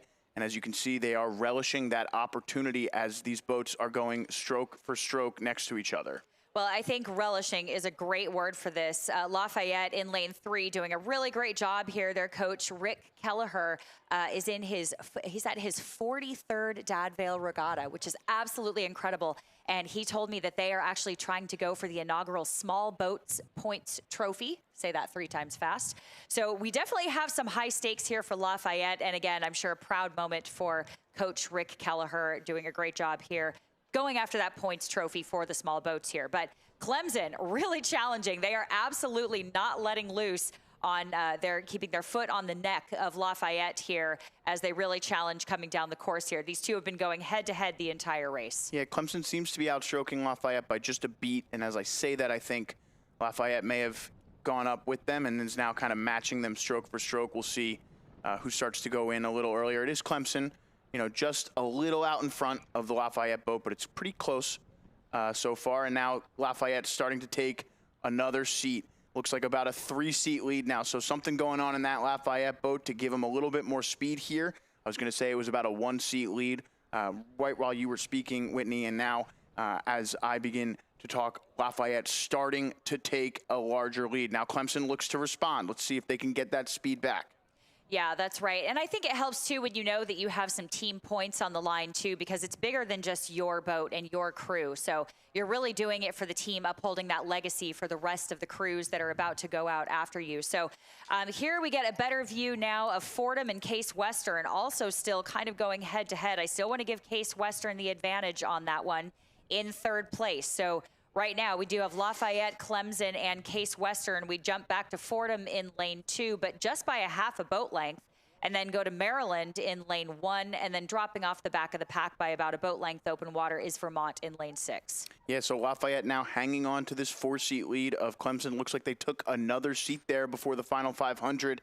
And now as they enter into the final 4th of the race, Lafayette beginning to pull away from the Tiger boat. Let's see as we switch to our finish line camera here if that result holds as they make their way through the final 400 meters of this one. And also if Fordham can start to make a push back onto Case Western and get themselves in medal position. Yeah, that's right. And surely Coach Nate Schumacher will be pretty proud of this crew from Case Western here. Again, they've had to rebuild their entire program. And we've seen that a lot this year at the Dad Vail Regatta here. So it really says a lot to be able to come out here on such a large national stage after rebuilding a program like that. So a lot of pride here, I'm sure, in that Case Western crew. But Lafayette and Clemson, just again, going head-to-head, giving us quite a show, keeping us all on our toes here as we come into the last few meters. Yeah, into the final 250, you see the red buoys. Now Case Western hitting that line as well. Clemson just trying to hang on to 2nd place now. They're in good position to do so. Check out this Lafayette boat, though, taking it up to a final, you know, sprint here over the last 200 meters. Coxon makes the call. And Lafayette looking really strong here. Love the way the stroke seat is laying this one down in this Lafayette boat. This is a beautiful sprint here. This is a very composed sprint if I ever saw one. They're sitting up a little bit taller, hips punching a little bit harder, and they cross the line first. That was a very, very composed sprint. Really well done. Followed very closely by Clemson in 2nd for the silver. Case Western crosses 3rd for the bronze, just about a length out in front of the boat from Fordham. Finishes in 4th. Saw some back pats in that Case Western crew. Pretty happy with their result. Nice finish from Maryland there to keep themselves connected on that one. And there's UVM finishing up in 6th out in lane 6. We're going to have some coverage here of our medal stocks and images from previous years. Dad Vail champions in the men's second varsity 4. It's Jefferson. And now your champions in the women's second varsity 4, the 2026 Jefferson Dad Vail, the crew from Georgetown. Doing the bodies, Paige Bannon. And your short man, Thomas McKay.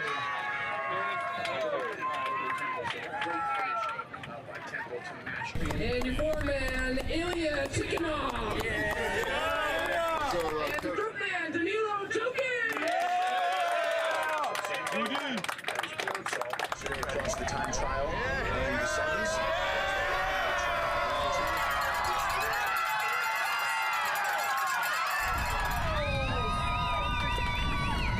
And now receiving their gold medal for the women's third varsity 8.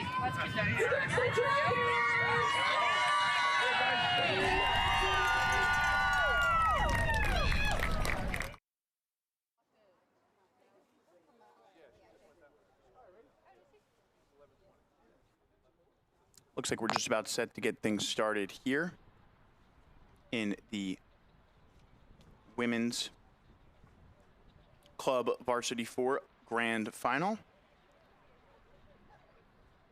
From right to left on your screen as we see the boys from Brock receiving their golds for the lightweight 4 championship.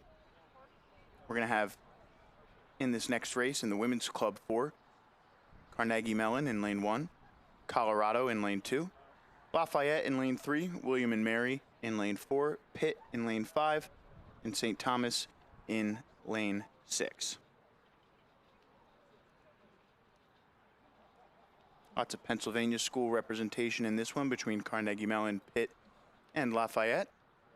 William and Mary coming out of Virginia, obviously the Buffaloes of Colorado,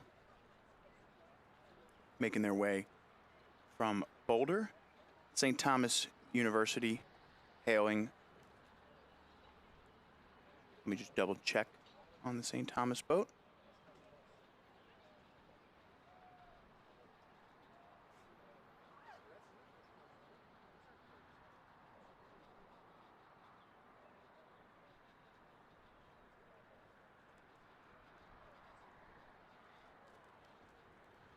Making their way here from St. Paul, Minnesota.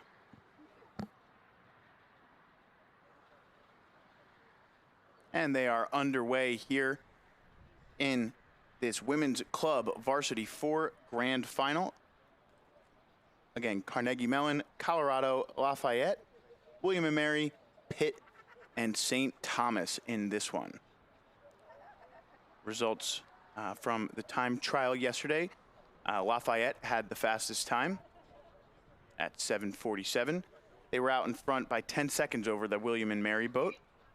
Colorado 3rd, Pitt was 4th, Carnegie Mellon was 5th, and St. Thomas was in 6th. So early on here, we are seeing the boat from Lafayette begin to make their way into 1st.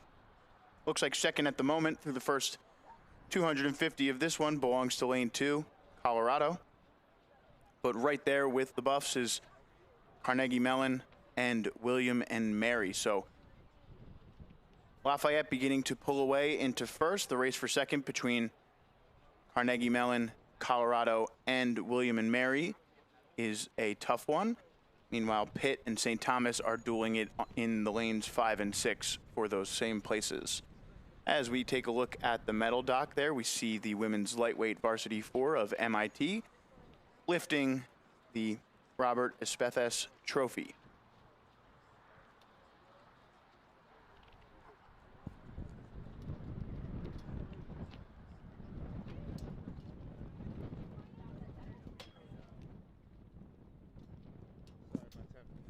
Nice shot here of our lead boat from Lafayette as we can see William and Mary beginning to move into sole possession of 2nd place trying to fend off the Colorado boat out of lane 2.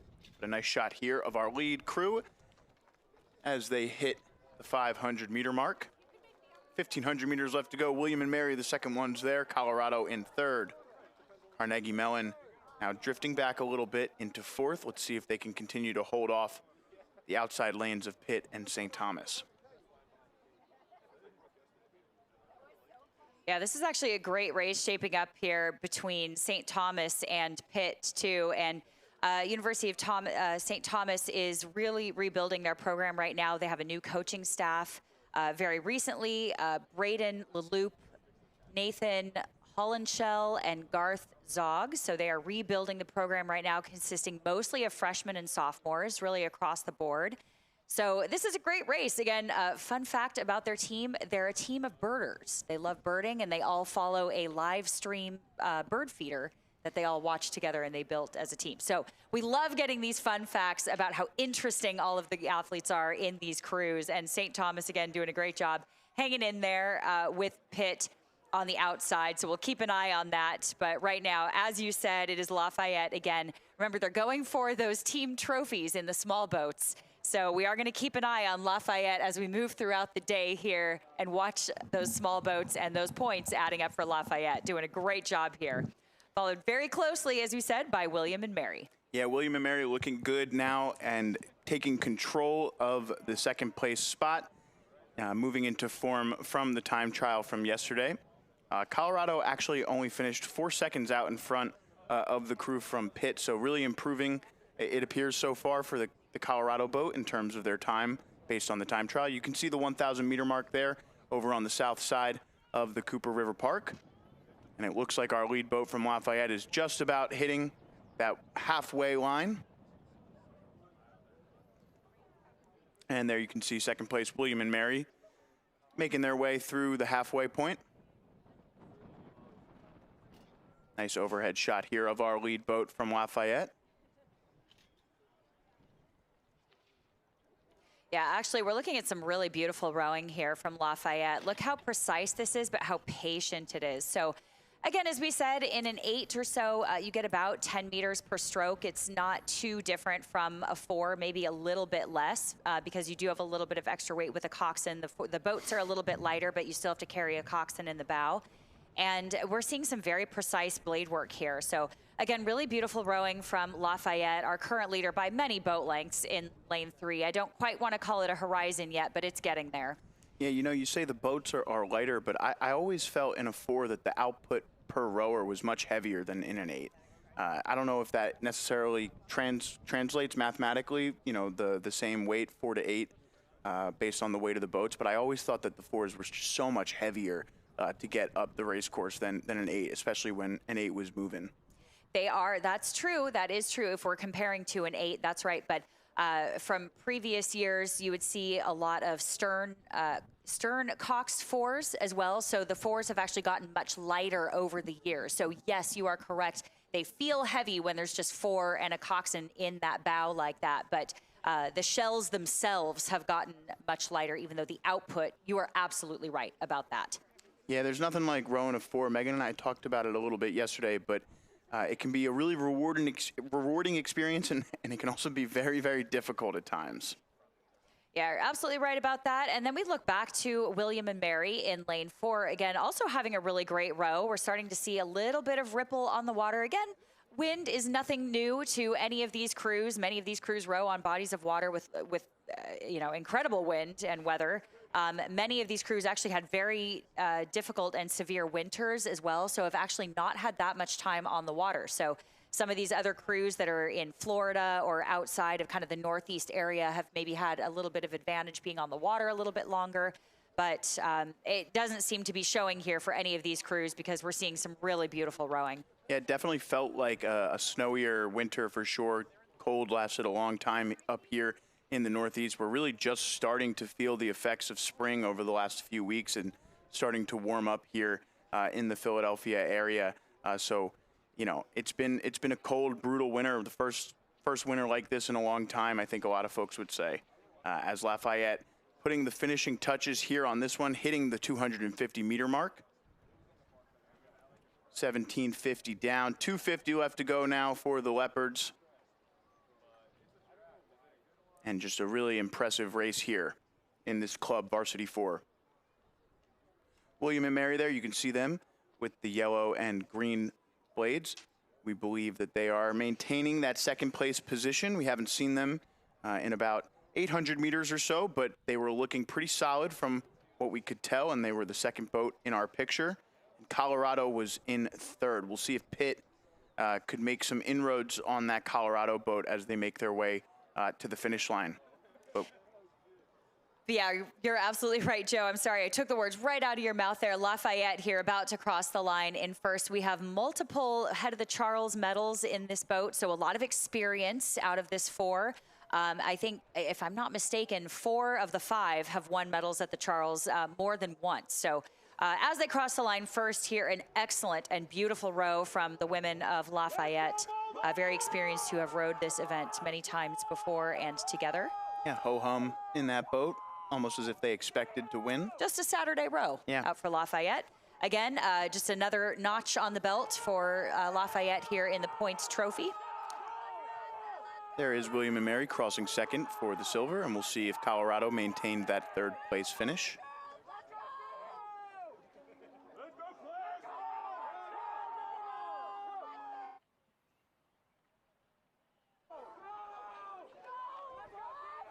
And it is the Buffs crossing the line in third. Just out in front of a close finish here between the 2 Pittsburgh schools. I think the edge there was to Carnegie Mellon in lane 1 over the Panthers of Pitt. But we'll see if we can get results there. I'll do my best to try and. Yeah, that's right. And we'll wait for the birders of St. Thomas coming across the line here. Make sure you go to the Dad Vail website for all of the official timing results and those very tight margins that we are seeing because we only call it as we see it from the tower here. Official results go to the Dad Vail website. Yeah, before we bring you this lineup of the women's D2, D3, varsity 4, I do have the official results. It was Pitt just by 5/100ths of a second out in front of Carnegie Mellon there, finishing 4th and Carnegie Mellon in 5th. All right, meanwhile, now we have the women's D2, D3, varsity 4 out on the race course. We've got Tampa in lane 1, Rollins in lane 2, Union in lane 3, Gordon in lane 4, Case Western in lane 5, and Jefferson in lane 6.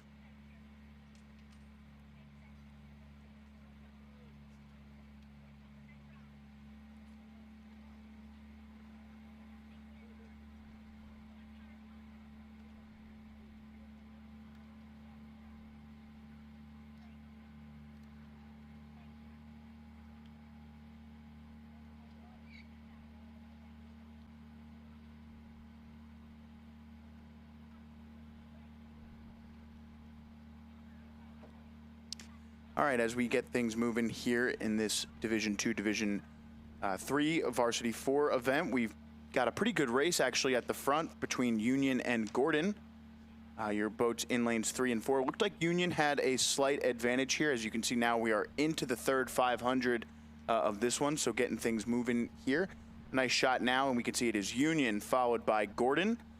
Then Tampa sits in third in the moment, just out in front of Rollins. From Rollins, we go to Case Western, and then Jefferson in 6th out of lane 6 there. But Union, your leaders here through about 1,250 meters down in this one. Yeah, that's right. And we're going to keep an eye on this Tampa crew in lane 1. So if I'm not mistaken, too, 3 of 4 of the same rowers actually won gold in this event last year at Dad Vail. So some crossover here, a little bit of pride on the line. And I know these 3 will want to be hopefully kind of urging the others on to try to defend that title. So Tampa, again, mostly a team of walk-ons. The varsity 4 is a complete walk-on boat. That started rowing together, many of them coming from other sports. And so kind of a lot of pride here on the line for University of Tampa. And again, really showing us how it's done. This is a bit of a patient row. I'm not going to write them off yet because I have a feeling that they're going to start to make moves in the second half of this race. So we're going to keep a really, really close eye on this Tampa crew. So keeping us all in suspense here. as we cross the 500-meter mark to go, if I'm not mistaken here. Yep, into the final 500 now. Tampa with a really nice push over that third 500, but not to be outdone was Gordon. Gordon with a really nice push. Last time we saw the overhead, it looked like Gordon had begun to pull even with Union. I think you still give the edge to the inside lane 3 boat based on the overhead, but it was Gordon with a really nice push heading into the final 500. We'll see if Union can respond. And again, Tampa trying to make a push to stay on the medal stand here, as Rollins also out of lane 2. Looks like they're surging. But again, Gordon and Union were out in front here in this one. Not a huge surprise based on the time trials and semifinals. They were both the winners of their individual semifinals with pretty similar times. In fact, Gordon with the faster time of the two in the faster heat of semifinals. Union not really pushed too hard in their final, but as we come into the final 250 here, it looks like Gordon has really moved through this Union boat.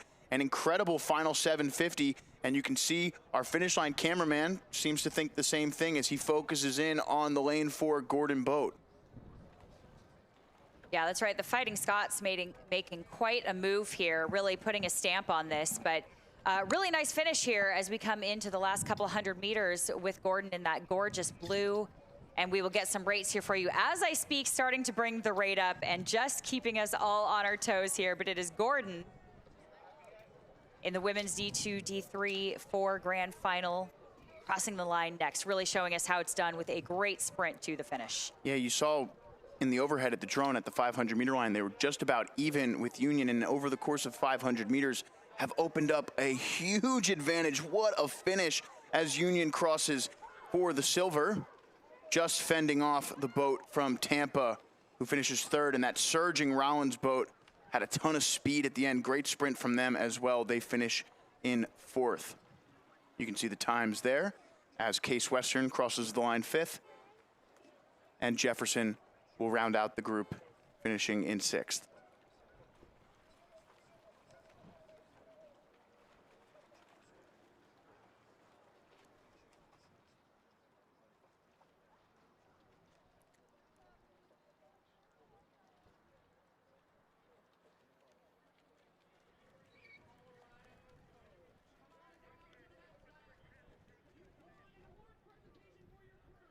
This appears to be the bronze medalist of the Women's Club 4, Colorado, receiving their bronze medals.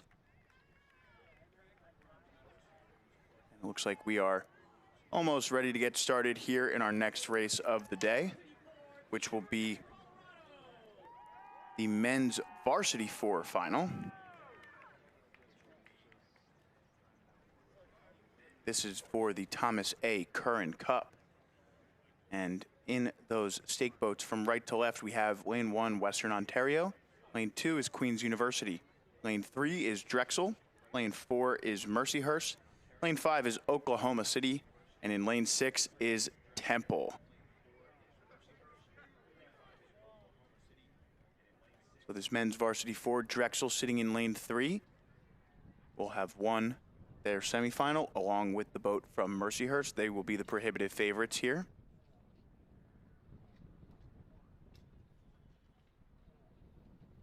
In the time trial, Drexel had the fastest time with just 3-second advantage over that Mercyhurst boat. And then a little bit further back was Queens. And then 10 seconds off of Drexel were Oklahoma City and Western Ontario. And Temple, rounding out the pack, was just 16 seconds off of the lead time trial time. And they are underway here in this men's final for the Thomas A. Curran Cup in the varsity 4. Meanwhile, in the semifinals, Drexel finished 4 seconds out in front of Oklahoma City and 16 seconds out in front of Western Ontario with a time of 6:41. In the second semifinal, we saw Mercyhurst at 6:44, so that gap between Mercyhurst and Drexel from the time trial carried over in their respective semifinals. Mercyhurst beat Queens by 4.5 seconds and Temple by just about 12 seconds. So early doors here, it is Drexel starting to move out into the lead.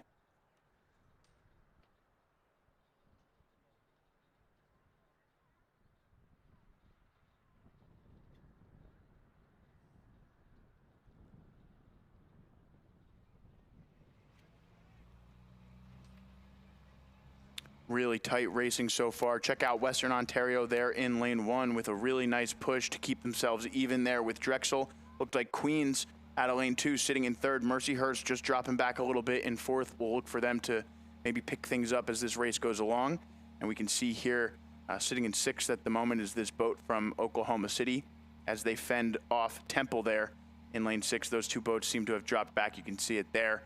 And check out Western Ontario here, just sitting about even now with that Mercyhurst boat. Seems like Queens starting to fall back into a distinct 4th place as Drexel moves out into 1st as they pass by the 500-meter scissor lift cam. Yeah, that's right. And, I do want to keep an eye on this Queens boat in lane 2 as well. The accolades are aplenty in this crew. I could go on for a long time about their experience. We have what is considered the single speed demon on the Royal Canadian Henley course. Jackson, who's the bow seat regarded as one of the fastest flyweights in Canada.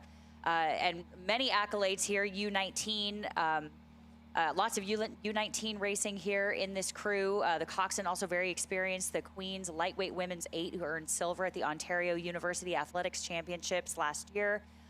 This crew, again, overall, I could go on forever about their accolades, but my point is they're extremely experienced, and I have a feeling a very strong second half of the race. This crew knows how to put a good race plan together. So we're going to keep an eye on lane 2, but right now it is still lane 3, Drexel, who is in the lead. And then flanked just a little bit here by Mercyhurst, Western Ontario, and again, Queens, we're not writing off. Yeah, so just a little storyline I'm seeing develop here. I don't want to get ahead of myself, but Drexel now with the lead here in this men's varsity 4. They already have the win in the men's 2nd varsity 4, the men's 2nd varsity 8, the men's 3rd varsity 8, and the men's varsity 8. So the men's varsity heavyweight categories kind of looking down the barrel of a Drexel sweep here. And 1,000 meters down here for the lead boat from Drexel, Western Ontario, Queens, and Mercyhurst. Look at that, still pretty close together for 2nd through 4th. Maybe give the edge to the Western Ontario boat. Yeah, that's right. What a race shaping up here between Queens and Mercyhurst in lane 2 and 4. I'm going to give the advantage to Queens here, but not even by a bow deck. It's really that close. And Western Ontario still trying to walk away a little bit. They've brought the rate up a little bit over Queens. So we'll see if Queens throws something back at them. But right now it is still Drexel in the lead, bow to stern, over Western Ontario, Mercyhurst, and Queens. But again, we're going to keep an eye on these 3 crews for 2nd, 3rd, and 4th because right now it is so even. Western Ontario, again, with the slight advantage. Queens really starting to make a move on Western Ontario in lane 1, and then Mercyhurst saying, don't forget us over here in lane 4 because they're trying to make a move here and have not been able to be shaken by Queens in lane 2. Yeah, interesting race out of Western Ontario as it appears that Queens boat is starting to overtake. What a move out of this Queens University boat as they have now pushed themselves into 2nd place. Western Ontario finished a pretty distant 3rd from Drexel and the Oklahoma City boat who sits in lane 5 off the picture. They were 12 seconds behind Oklahoma City in the semifinal yesterday. So just an interesting wrinkle here to see this Western Ontario boat through this 3rd 500 now, really competing for the medal stand. And as I say that, it does appear as though Mercyhurst and Queens are starting to drop Western Ontario off of their stern decks here. They are taking a few seats into the final 500. It's Drexel by open water over Queens, Queens by a bow ball over the boat from Mercyhurst, and now Western Ontario beginning to drop back as these boats take it up a notch. Yeah, that's right. And this is kind of what we predicted from Queens, as we know that they have such an experienced crew here. As we've said, so many of them have raced for Canada. Also, fun fact, Nigel, their co-captain, who we saw race a little bit earlier in the day, will be wearing Oakley Meta glasses and is actually will be recording this race, so we can watch that later. You know, who knows? But for now, our beautiful live stream here is showing Queens really starting to make a move again on Mercyhurst, starting to walk away. This is a very patient crawl towards that gold medal. And again, they are still in silver, and I'm not sure that Drexel is really going to let this one go. But a really great move here and push from Queens in Canada. Yeah, you can see those buoys just turn red there as we switch to our finish line camera. Mercyhurst looked to be trying to make a final push back into second place. Nice shot here of our lead boat from Drexel. We'll see if any of their heads start to turn to the right as Queens was making a push on that inside lane. At the moment, they look pretty focused inside their own race. Really starting to ramp this up. Here comes Drexel at a 39.40. This doesn't even look like a 39 or 40, so they're sitting up a little bit, but you can tell they're dialed in. Look at those shoulders starting to slouch just a little bit, and they're punching the legs as hard as they can. That's a sign of a good sprint. They put some good work into this race. So it's going to be the Drexel Dragons in lane 3, charging hard by lane 4, Mercyhurst. Oh, wow. Looked like Mercyhurst got their bow ball out in front of that Queens boat, so a great sprint out of Mercyhurst. We'll see if we can get official results on the screen as they populate, and looked like Western Ontario finished things up in 4th there, followed by Oklahoma City. And there are the official results. Yeah, everyone keeping us on our toes here, and sometimes just out of our view, off the screen or off the camera or out of sight, a very exciting change happens just like that. So really keeps us on our toes as well up in the tower here, but some really tight margins in this race. Yeah, so Drexel again winning a good portion of these men's varsity heavyweight sweep events, looking good as they set their eyes on both the men's and the overall points trophy. Going to be tough to knock Drexel off after not only have their men's boats done well, but they've also won the 3rd varsity 8 in the women's event. And we'll see more of Drexel's women's team in just a few moments. In fact, our next race down the course will be the women's varsity 4, with Drexel looking to win that one as well. Meanwhile, we take a look at our champions in the Division 2, Division 3 varsity 4 event. This is the boat from Gordon receiving their gold medals.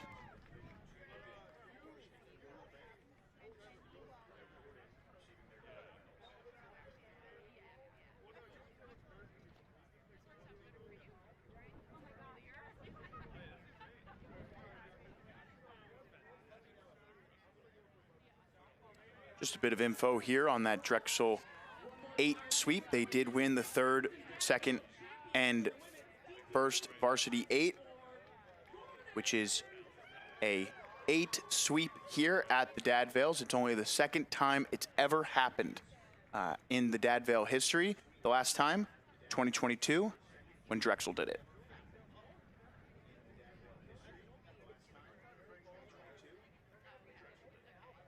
And again, with wins in both the men's varsity and 2nd varsity 4, it's been an incredible Dad Vail Regatta for the Drexel men's team.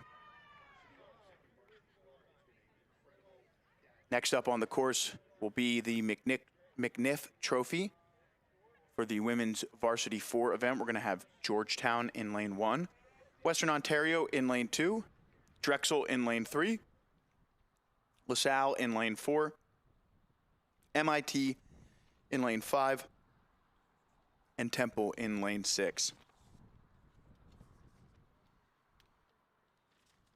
Earlier today in the women's 2nd varsity 4, it was Georgetown taking home the gold medal, followed by Temple, MIT, Monmouth, Robert Morris, and FIT. So a bit of a different lineup here in the varsity 4, the 1v4 grand final.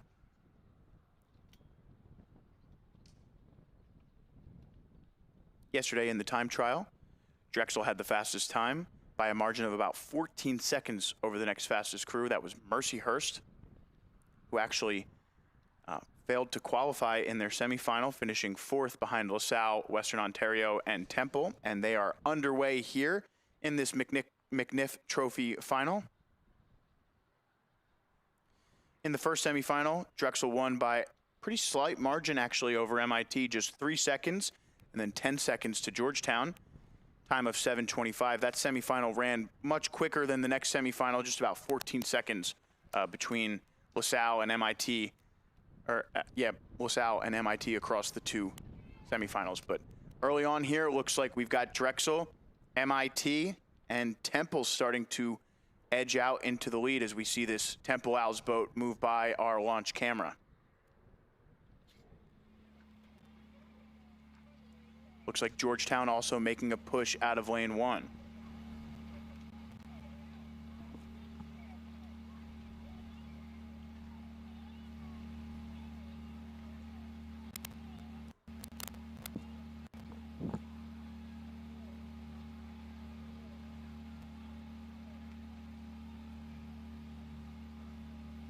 All right, and looking down at our field now, we're starting to get a little bit of spread. Again, all boats still pretty close together, but we're starting to see a little bit of separation now that the race has just shaken out a little bit.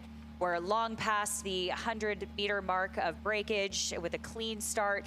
And right now we're looking at Georgetown and Drexel, who are your current leaders in lanes 1 and 3.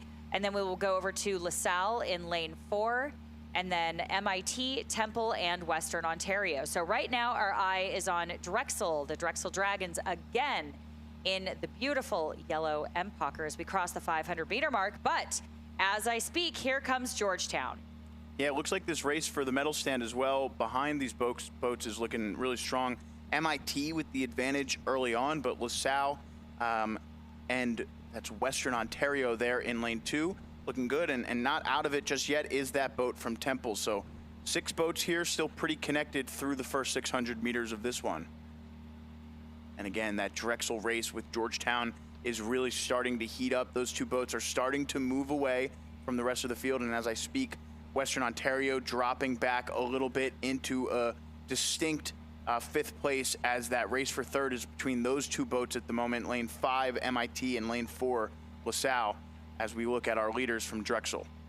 Yeah, and remember we have a few of these crews too who are also gunning for the small boat trophies, and Drexel is certainly in the mix for that, as well as Georgetown, always going after those points trophies.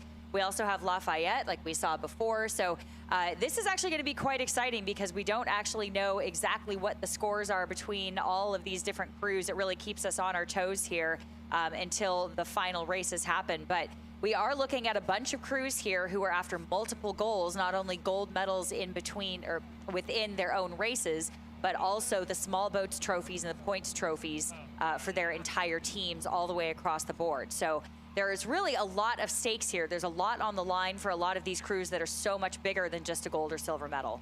Yeah, again, and even in the women's points trophy specifically, Georgetown has been looking good so far. Drexel's had a couple wins under their belt. Temple's had a couple wins under their belt. So it's just going to be, interesting to see how these sweep events continue to play out, specifically with the Georgetown, Temple, Drexel boats. Looks like Drexel is the first one to hit the 1,000 meter mark. And again, with the men's program, I think in the driver's seat, winning the points trophy on the men's end. If the women's team for Drexel can get some results, I think that Drexel is in a really good position for the overall points trophy here at the Dad Vail Regatta. But again, we'll get that all sorted just after the break. And you can see here the lead race now looks like the stroke seat of Drexel sitting on the bow deck of that Georgetown boat, just about a 4-seat lead now for the Dragons over Georgetown as the Hoyas try and do anything they can to get themselves back into this one. This third 500 is really where this race can be won and lost. Yeah, that's true. The third 500 is sometimes such a black hole of a part of the race. Not only can it be really quiet, of course, depending on the race course, but it's really, really quiet, and you really start to get so internal at this part of the race. It's really the art of the coxswain to kind of keep their crews in the race here and focus when things really start to hurt. You really start to lose those brain cells. So it really takes a good coxswain here to kind of keep their crew in the hunt and focused and internal and not thinking about the pain and all the things that go with rowing. So while it's a beautifully graceful sport, there's so much going on inside the boat.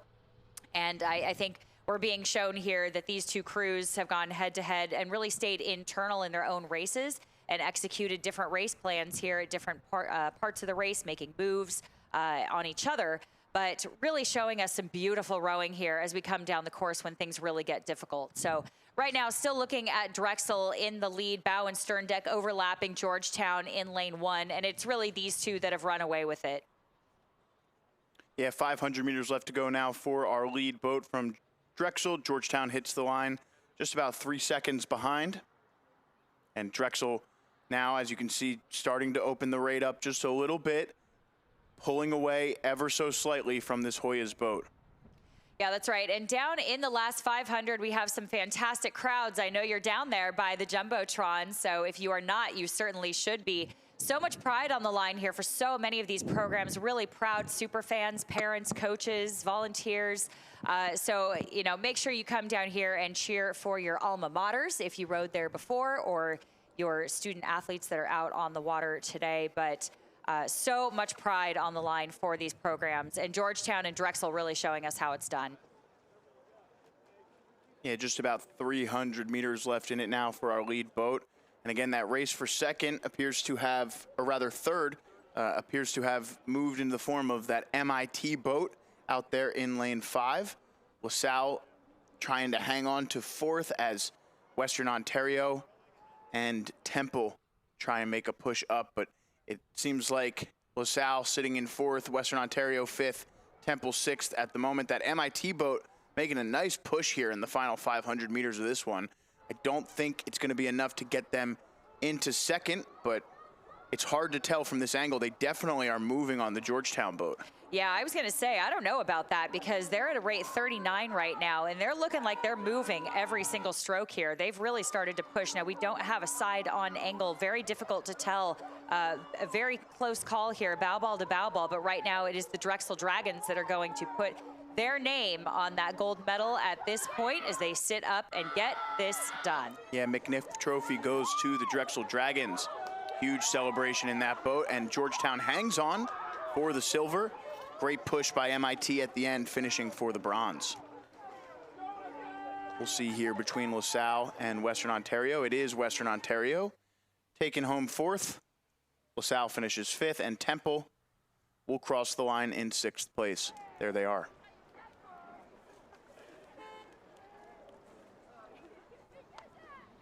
Good stuff.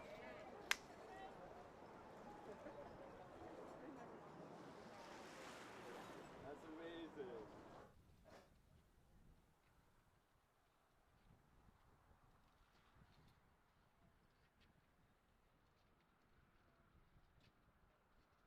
All right, well, here we are again with the Drexel Women's Varsity 8. We're so pumped for the grand final tomorrow. You guys just had a great race. So tell me a little bit about how your race went for us. I think this race was something that we're so proud of, one of our best ones yet.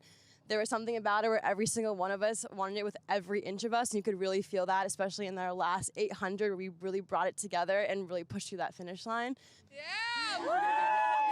But clearly, obviously, a lot of spirit here. The Drexel Dragons obviously have so much energy. I'm really excited to see what you guys are going to bring tomorrow. Tell us a little bit about who you are excited to race. I have to say Temple, because we do share a river with them, the Schuylkill River. So I'm really excited to see people that we don't get to see, but also the river we see every single day out there. Yep. Thank you so much, and we can't wait to see you race tomorrow.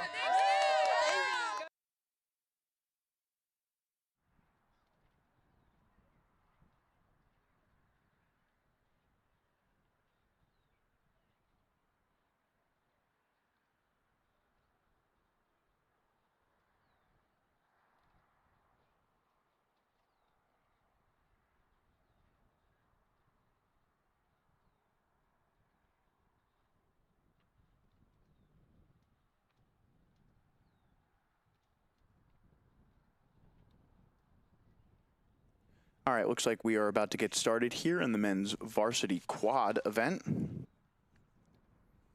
This is in lane 1, Dominican. Lane 2, Oklahoma City. Lane 3 is Trent. Lane 4, Colgate. Lane 5 is Clarkson. And in lane 6 is Gordon. And they're off in the men's varsity quad. These men's varsity quads will likely be some of our fastest boats here at the Dad Vail Regatta.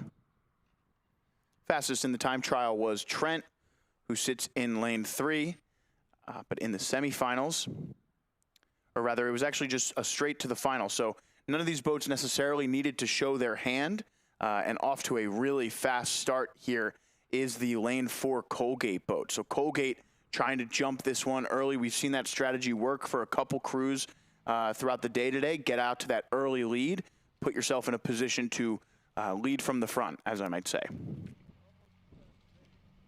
Nice shot there of Trent, though, who really seems to have gotten into their base rating a bit faster than the Colgate boat. So we'll see these boats on the inside, Oklahoma City and Trent, going on the hunt, trying to track down this Colgate boat early on.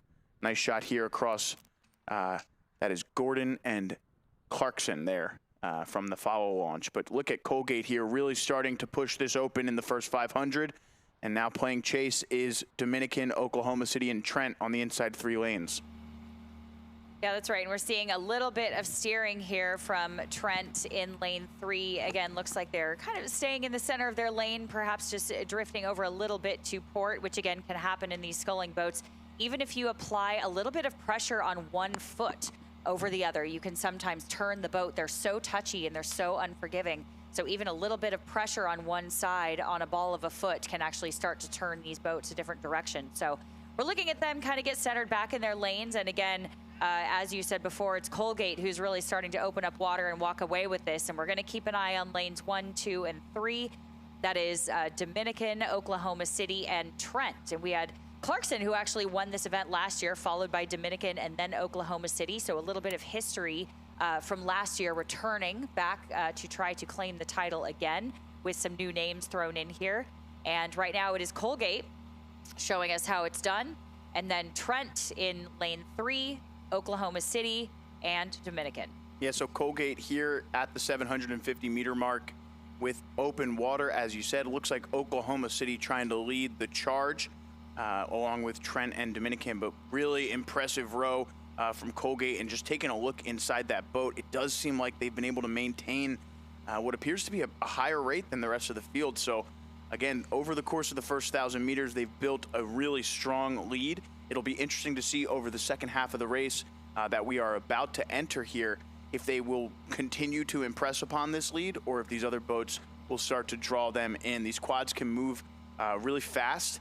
And again, with Oklahoma City and Trent just kind of rowing at a slower base rate than this Colgate boat, it'll be interesting to see over the second half if fitness starts to factor into this story.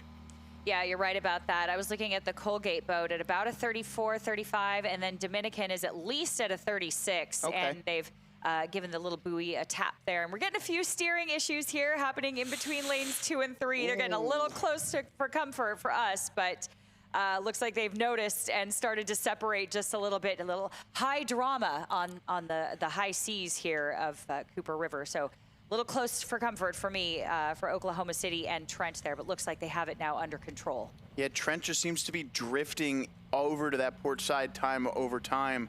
It seems like they're going to have to do it again now as they drift back into lane 3. Yep, and you can see this is just going to cost them some seconds, and then the geese there, an issue for Oklahoma City. So a lot going on in those two. This is a gauntlet. Yeah, a lot going on in those two boats, and Oklahoma City finally starting to take advantage of these steering errors from the Trent boat, and you can see now a 2 or 3-stroke, 3-seat lead beginning to take place for Oklahoma City, and now Trent really steering across the lane. This is going to cost them big time as Oklahoma City moves out into second. But again, through this third 500, the story is all about Colgate as our drone swoops down to get us a nice shot of our lead boat here.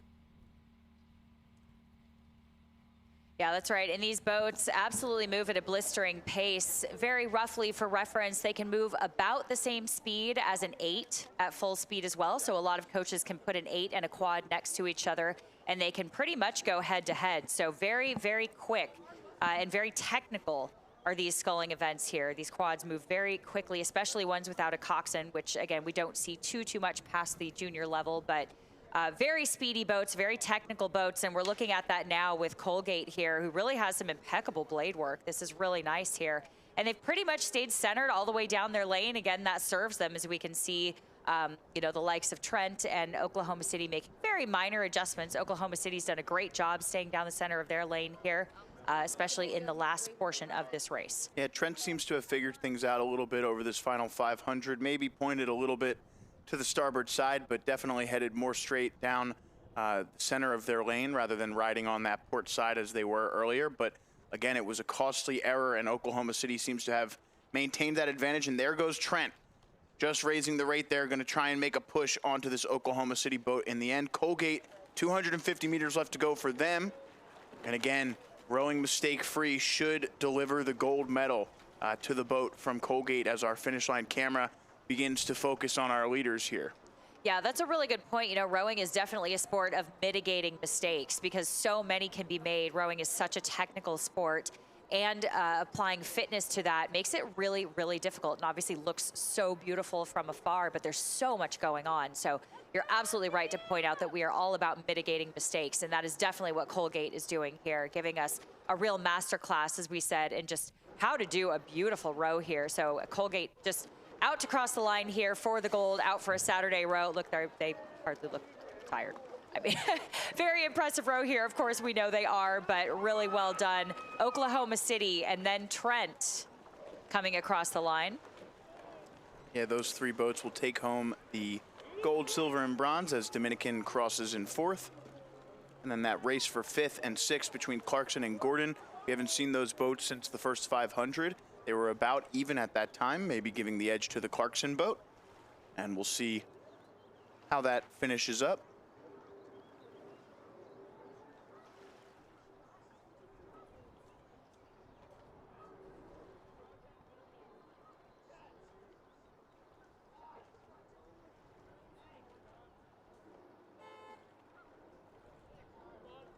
And it is Clarkson crossing the line in fifth.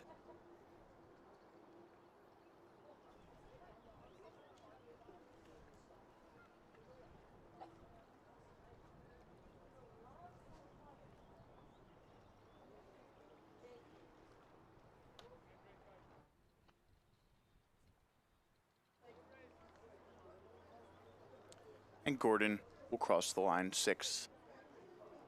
All right, our drone flies back up. You get a nice look at some of the conditions out there. The wind definitely starting to pick up a little bit here. Not quite at the levels it was yesterday, but you can start to see the ripples there on the water. No longer the glass that we saw in the early morning as we head towards midday.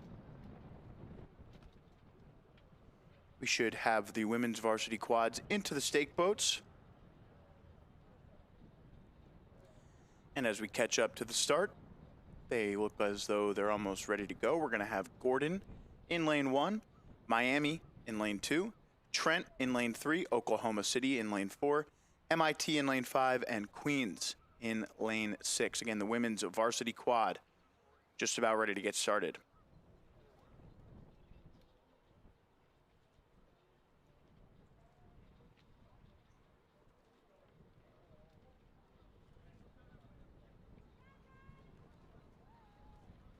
Champions on the dock from Drexel in the women's varsity 4.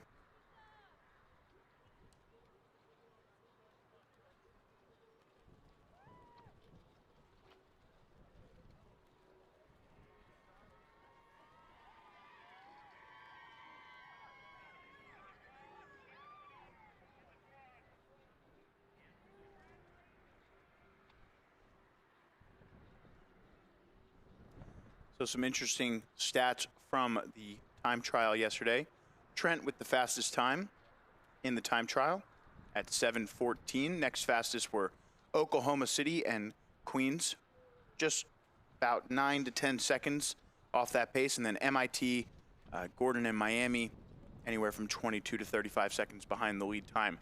Meanwhile, in the semifinals, Trent went on to win their semifinal by a pretty slight margin, actually, over the boat from MIT. Just 1 second between them. Gordon a bit further off the pace.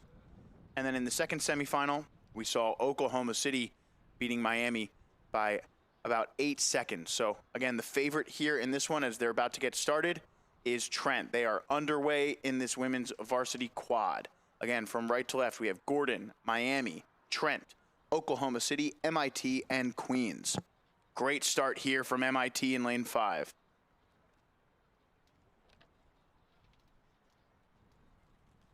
Again, MIT only 1 second behind that Trent boat in the semifinal yesterday. They put down pretty fast times in their semifinal. Oklahoma City, though, the fastest time across either semifinal. So it'll be interesting to see how things play out here. Miami not without an outside shot. Same goes for Queens and Gordon. So early on here, still pretty close together, although we start to see 3 boats move out into the front. It's Trent, Oklahoma City, and MIT.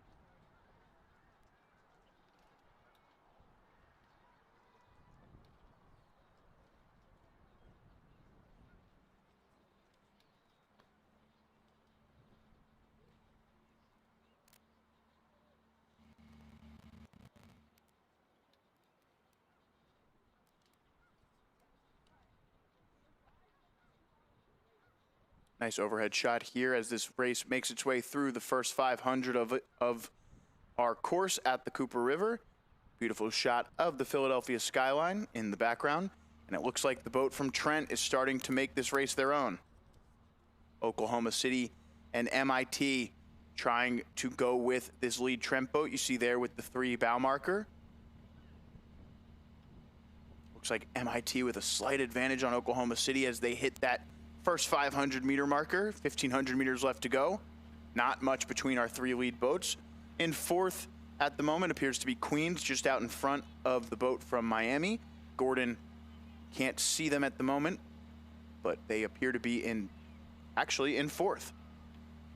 Couldn't see them pass by that camera in lane 1, and they are out in front of both Miami and Queens in 4th at the moment. But look at the boat from Trent and MIT start to pull away from this Oklahoma City boat in 3rd place. Yeah, we actually have a really nice stagger going on here. Again, some of these crews making very minor steering adjustments here and there. Again, this is a very, very touchy boat to row. So many things can turn a boat from one side to another. So it really takes a lot of strokes for these quads to perfect just steering that line. A lot of strokes together with the same athletes. So.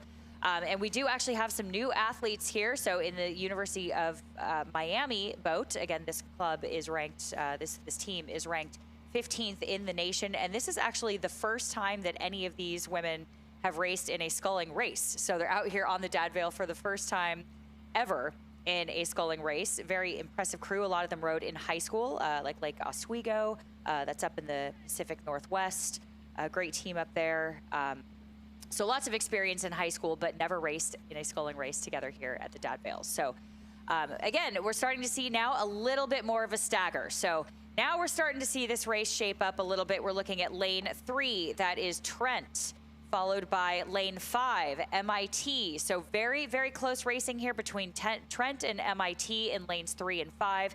Sandwiched in between them is Oklahoma City, just about a boat length down open water, if that at all, because they keep moving up a little bit even as I speak. So we're gonna keep an eye on those 3, and then the race happening behind them is Gordon, Queens, and Miami.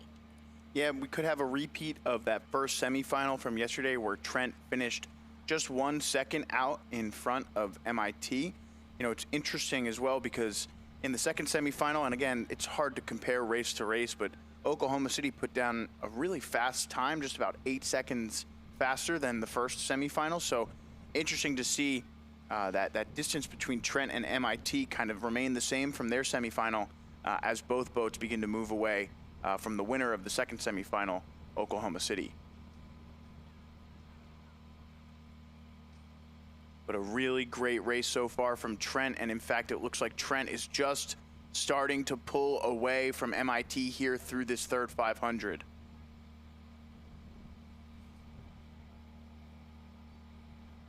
Yeah, this is pretty tight here, and we are seeing Trent, again, just making a little bit of a steering correction. They're getting pretty close to that starboard buoy line there, I should say.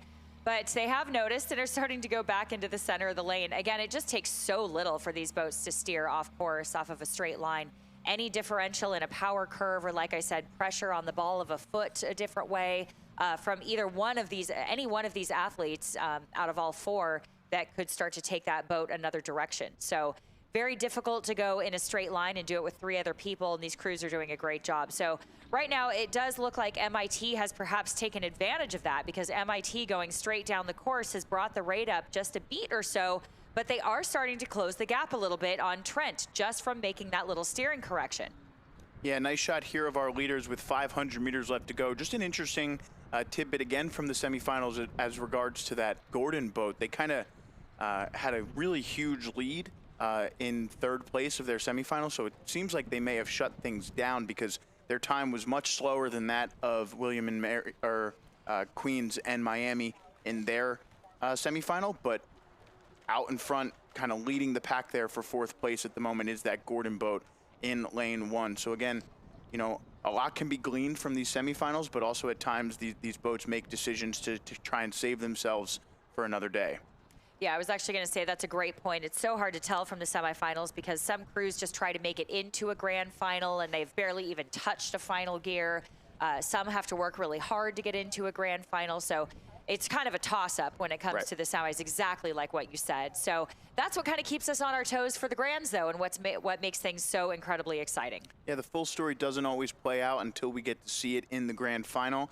And with 250 meters left to go, Trent just trying to hold off whatever final push MIT can muster up here. Oklahoma City trying to hang on to third here. They're in a good position to hit the medal stand.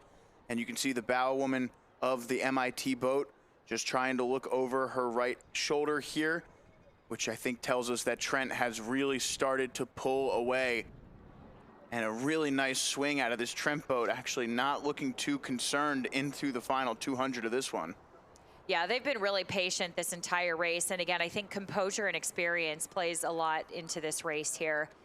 Here we go, starting to bring the rate up just a little bit. Trent just kind of moving up together. This is actually a really beautiful sprint. Knees coming up together, bodies coming over together. So they're really bringing this up as one. And that makes such a difference here. Trent crossing the line first, showing us how it's done.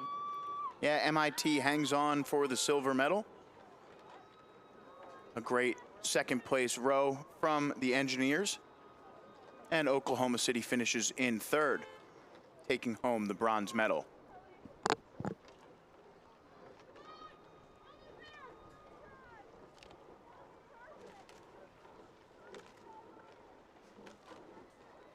Really tight race there between these two boats. It is Gordon, I think, edging out Queens there. That's a really, really close race. See if I can get official results once they start populating here.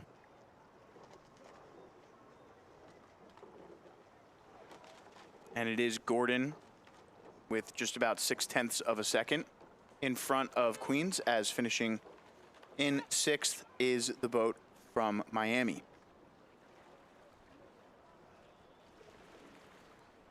And again, for all of those very tight margins that we've been seeing today, make sure you go to dadvail.org for all of your official results. Again, we do our best here from the tower, but all of the official margins there at dadvail.org. And we're just going to take a moment to step away as we watch some messages from our sponsors. Who are Thomas Jefferson University students? They're designers, healers, builders, but mostly they're in demand by the employers creating the jobs of tomorrow. When you're trained to never settle, but to keep asking why, and your education crosses disciplines, these different perspectives ignite new ideas and make the impossible possible. Jefferson, redefine possible. We do the most with the least. The most protein for the least calories. The most with the least. The most with the least. 28 grams of protein, 150 calories, 0 grams of sugar. The most with the least. That's our philosophy. And we commit.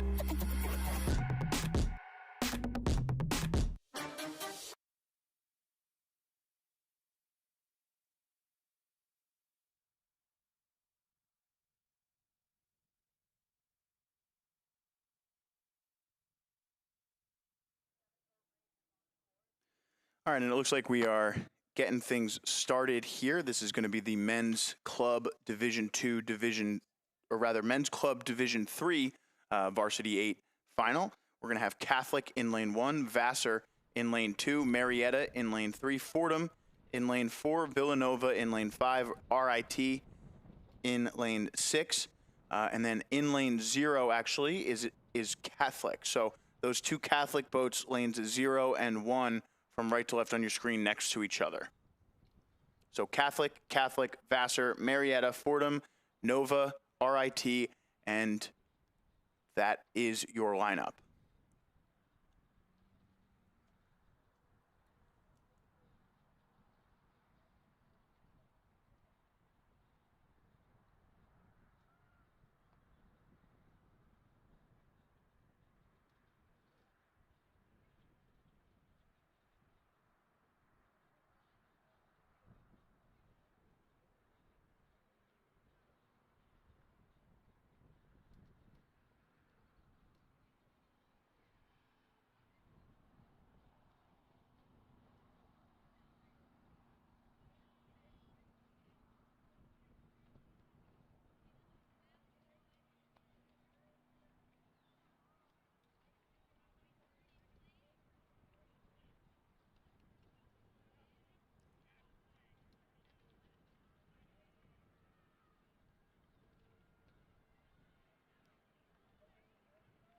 And we are coming up to about the 750-meter mark, and we are looking at a few different races shaping up here, as we have said. So we are looking at 3 boats up front. Your current leader is Fordham right now, followed by Villanova very closely here. So these 2 crews going head-to-head. Villanova down just by about a length, and then we'll go over to Marietta and Vassar and Catholic.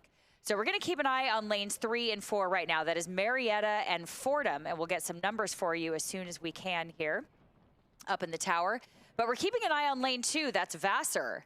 So Vassar really starting to make a move here as they bring the rate up just a little bit, but they are so incredibly long here. They are actually starting to come up even now with Villanova in lane, with Fordham in lane 4.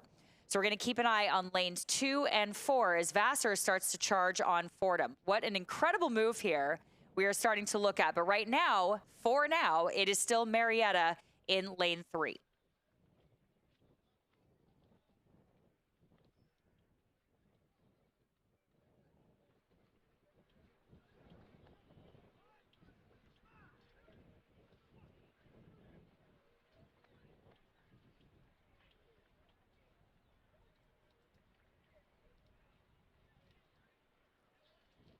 So here we go, watching lane 3 and 4. That's Marietta and Fordham go almost head-to-head here. Fordham still chasing Marietta down by about 3 to 4 seats now. We can see this beautiful shot from the drone. So we'll see what Fordham decides to do as we start to move into the last portion of this race here. But we're also going to keep an eye on Vassar in lane 2.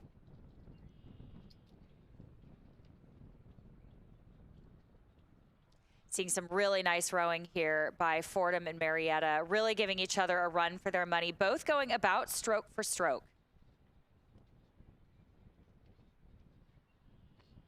So about a 36, 37, both crews rowing fairly high.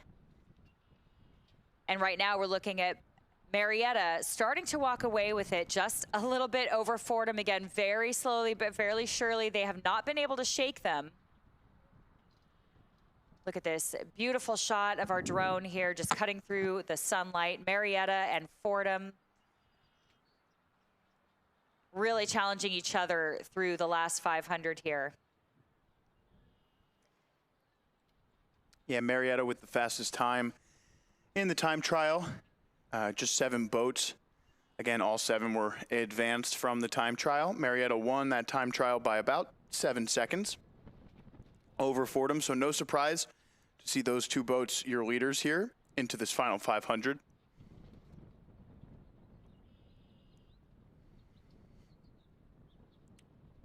The results from the time trial were Marietta, Fordham, Vassar, Villanova, Catholic, RIT, and Catholic.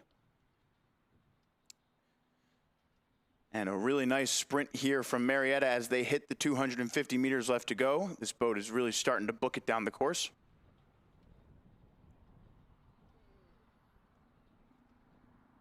Yeah, that's right. Marietta now starting to bring the rate up here a little bit. They're definitely going to try to just get this done because they've led for most of the race here, holding off Fordham in lane 4.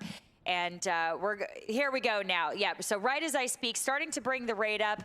and turning up the heat just a little bit to shut down Fordham in lane 4. So we're rowing at a 39 now. That is Marietta at a 39. About to cross the line, this coxswain saying, just get this done. They've opened up water now on Fordham. An absolute masterclass in sprinting here is Marietta in lane 3 with those awesome checkered blades, crossing the line first for gold. Fordham in second. They looked almost too exhausted to slap the water there in that Marietta boat. Great race. Fordham also left it all out there. Finishing in third here is Vassar out of lane 2.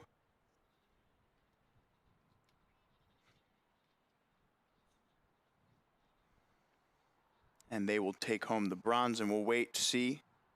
Looks like our lane 1 Catholic boat will finish in 4th, followed by RIT.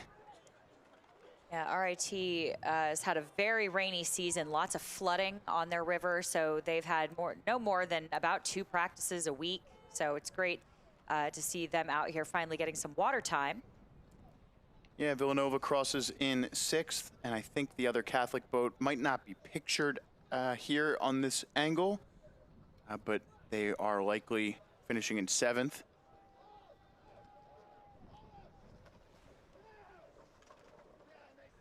I think we see our cameraman panning down, doing a nice job there of catching our 7th place Catholic boat.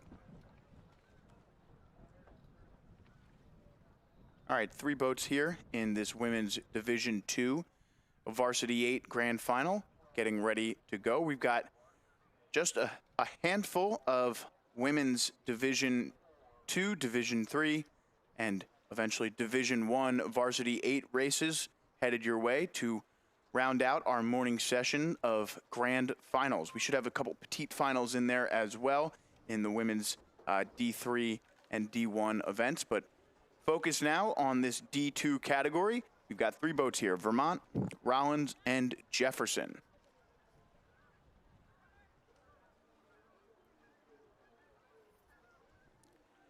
Taking a look at our women's quad from Trent, accepting their gold medals.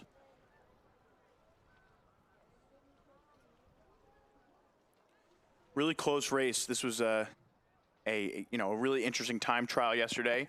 You know, Megan called it super early on. She had noticed that these 3 boats were really maintaining the distances. We had a great drone shot.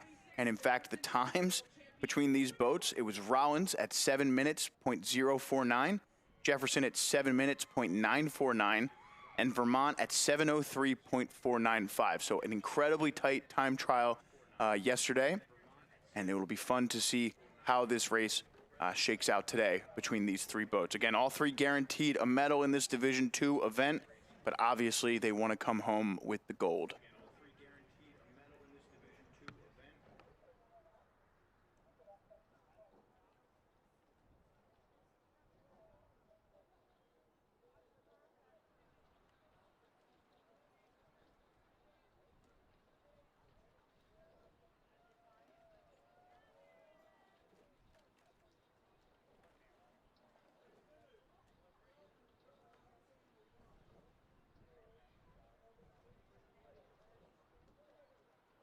Final adjustments here for Vermont and Jefferson.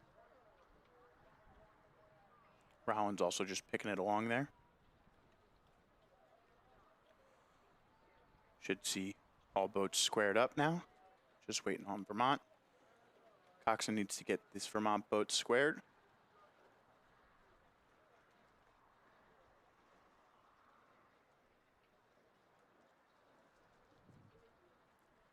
And final adjustment here for Vermont. Just about 1 minute from the scheduled time here, so potentially waiting for that time. And there is UVM squared up, and they're off. Quick start there by the officials. A little bit of missed water there in the 4-seat of the UVM boat. So a bit of a difficult start as they try to adjust their point on the fly here. So a steering error in the UVM boat, but none the case for the Thomas Jefferson University boat in lane 4 rather. Out to a really good start here in front of Rollins and Vermont. But again, look for this race to remain close throughout, even though Jefferson is off to a really early lead here. Nice shot of our follow launch. With this smaller field here, we get a nice look at our lead boat in lane 4 from Jefferson. Yeah, Jefferson got second in this event last year, so undoubtedly have worked quite hard to come back and will try to win this event, surely. So doing a great job of it so far, so we'll keep an eye on it. Again, we're not very far into this race, clear through the breakage, but we're still looking at Vermont making a little bit of steering correction here and there. Jefferson kind of running away with it for now, again, pretty early on in the race, so we'll see if they can maintain that speed and that pressure all the way through, because Rollins is certainly not just letting their feet off the gas here. So Rollins still overlapping Coxon to bow seat now and starting to fall back just a little bit as we speak. Jefferson really starting to make a push. These really long, nice, patient strokes with grip under the water. So Jefferson really doing a great job here. Just keeping those blades in the water with a little bit of pressure on the face of the blade. That means they're very efficient. They're getting their blades in on the front end and really allowing the work to be done for them as they get their legs down. And all that is not extra work, just keeping your blade in the water a little bit longer, since this is a leverage sport.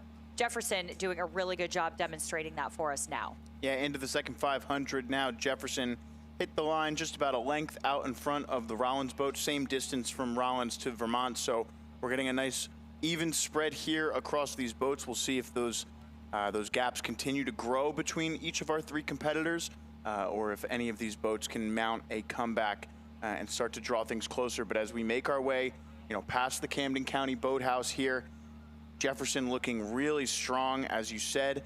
There's a lot of really nice things to point out in that boat. The blade work looking really, really precise here. And I think that they are continuing to kind of push this one open, as you see the 750 meter mark there. And you can see this is right about flush with our camera here, and the gap between Rollins and Jefferson, just about 4 seats of open water for Jefferson now.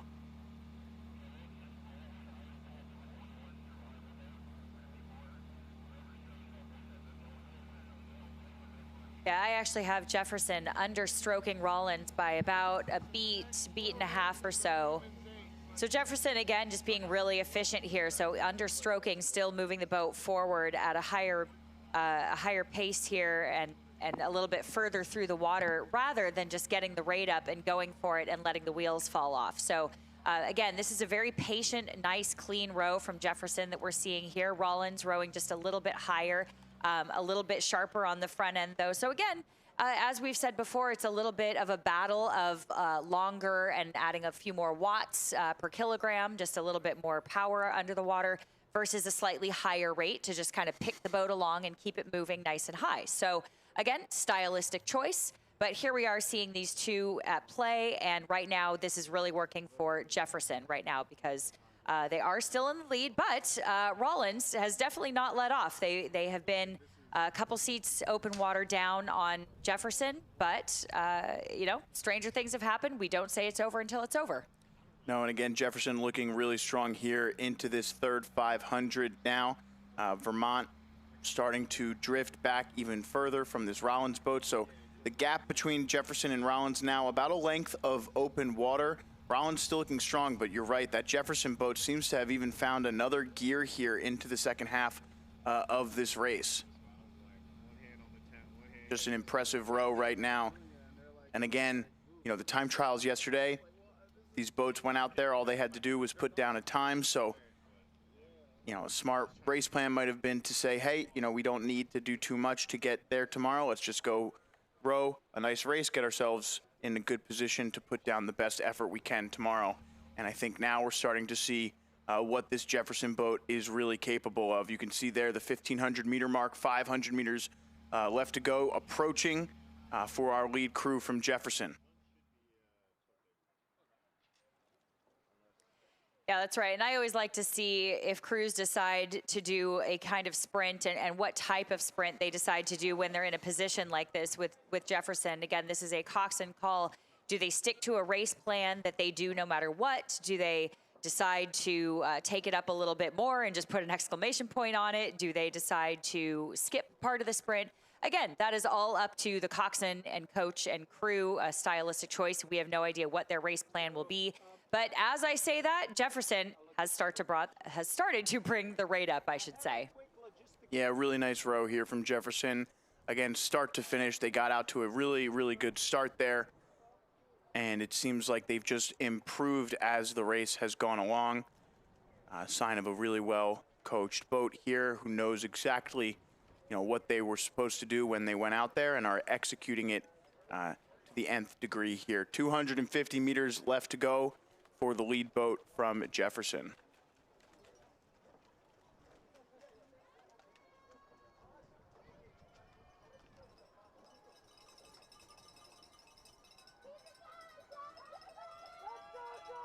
Nice shot here as we watch our lead boat take their final 10 strokes.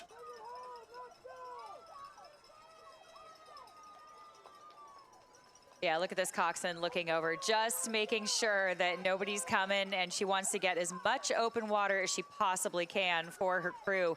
That's always kind of the fun part, the cruel part of rowing. We say when you're in the lead, you can open up as much water as you possibly can just for pride. So here we are looking at Jefferson really making a mark here with a beautiful row, beautiful finish, very efficient all the way through the line, and it will be gold for Jefferson.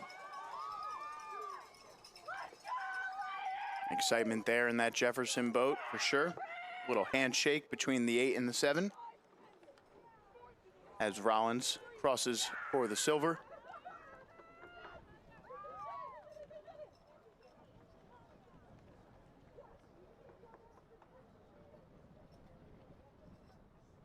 And we'll stay here while the Catamounts finish things up in third. Results there, 7 minutes, right about the same time as the time trial yesterday for the Jefferson boat.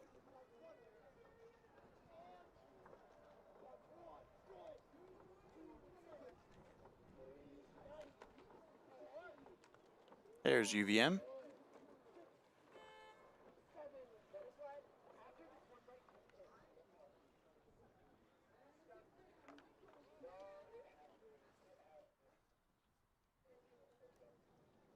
And it looks like we are just about ready to get started in our next race. This is going to be the petite final of the women's D3 varsity 8 as we take a look at our winners on the dock from Marietta in that men's club D3 event.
All right, looks like we are almost ready to get started here in this women's D3 varsity 8 petite final. We've got 4 boats here. We've got Marietta in lane 2, Bryn Mawr in lane 3, Stockton in lane 4, and Franklin and Marshall in lane 5. And they are underway here in this Division 3 varsity 8 petite final. Again, spots 7 through 10 up for grabs.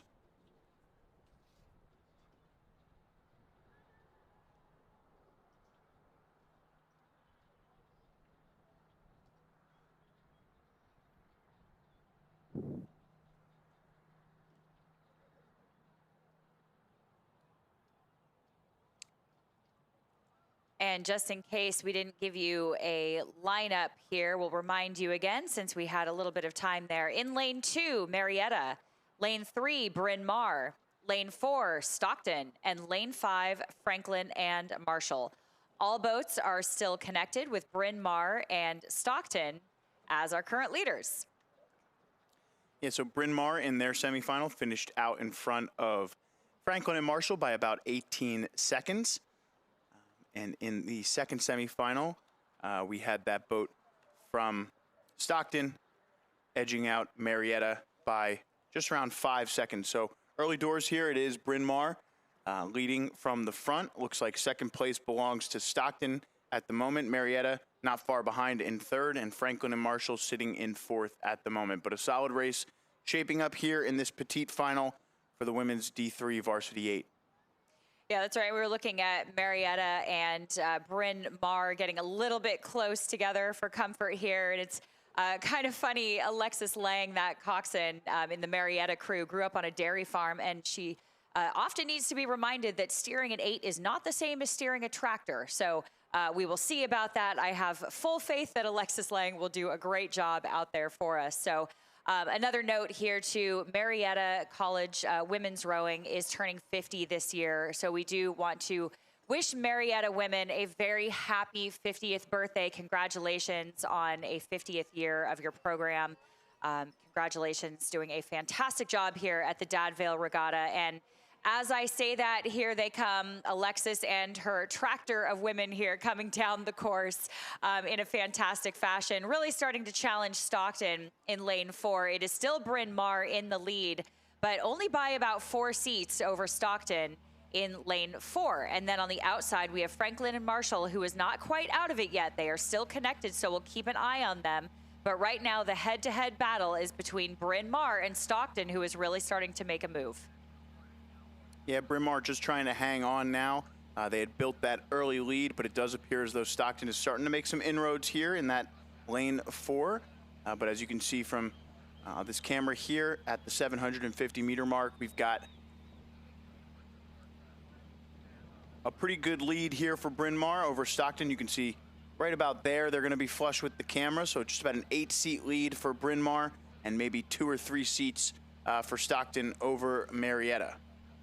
Yeah, that's right. Bryn Mawr rowing at about a 37, and actually, as I speak, brought it up to a 38 here. So literally mid-sentence there, brought it up. So a little bit of a gutsy move, perhaps, by this coxswain, just trying to break away from Marietta and Stockton, who is really challenging. So Stockton being quite a nuisance here for Bryn Mawr, really not letting up on the gas. And we will keep an eye on those numbers for Stockton. But right now, Bryn Mawr outstroking most of the rest of the field.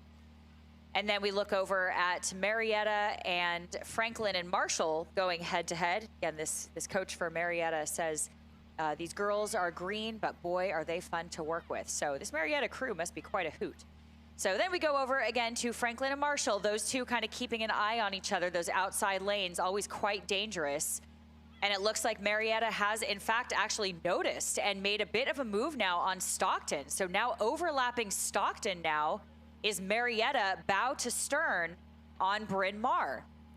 Yeah, nice job by Franklin and Marshall to stay connected here over that second 500. They had started to drop back a good bit from the initial start, but as you can see, they are still remaining within contact of the Stockton boat, and in fact, starting to pull some seats back, it looks like, on Marietta here. So, Franklin and Marshall doing a really nice job of staying connected to this race, and as Marietta tries to hang on, Bryn Mawr now trying to fend off a push from Stockton.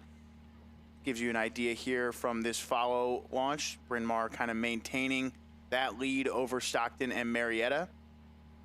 And you can see just a length back for this Franklin and Marshall boat onto Stockton.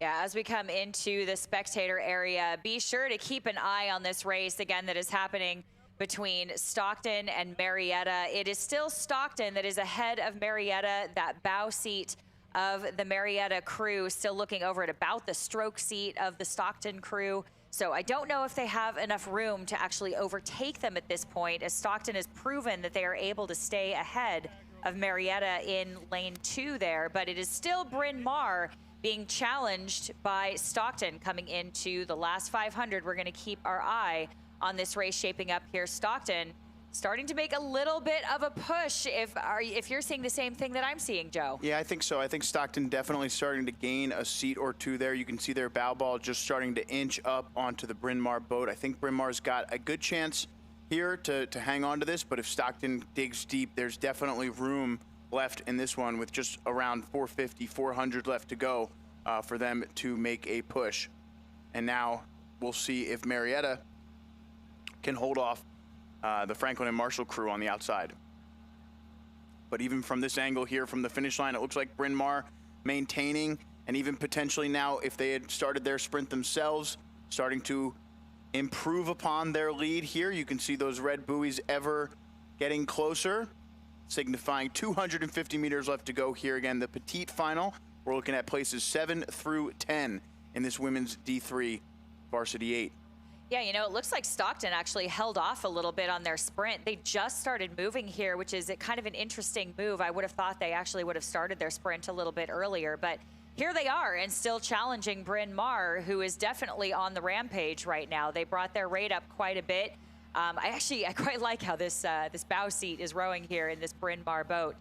Really keeping an eye on this Stockton crew, who even though they started sprinting just a little bit late, is really starting to move on Bryn Mawr. Again, I don't know if it's too much too late, but here they come. Yeah, Bryn Mawr is looking good here, though. I think you're right. It's going to be a little too late. The speed belongs to Stockton at the moment, but Bryn Mawr did their work early here, and they're going to end up finishing in 7th place here, crossing the line just out in front of the Stockton boat, but you can see the ground that they were able to make up over the final 500 meters of that race, finishing in 8th. And again, Franklin and Marshall with a really great push to finish in 9th out in front of Marietta, just by a hair, who claims 10th. But a great race there in that petite final, setting up what should be a dramatic grand final in the D3 event.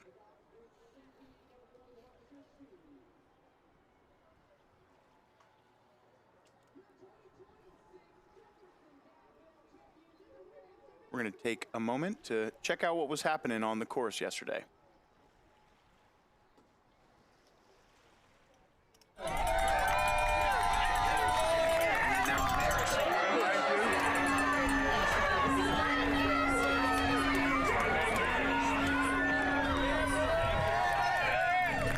medal for the men's 2nd varsity 8. It's LaSalle!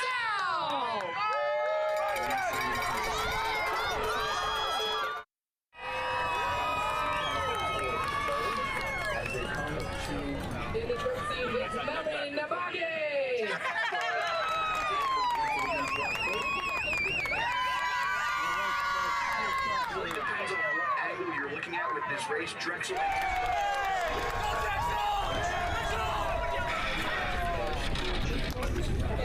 Let's go!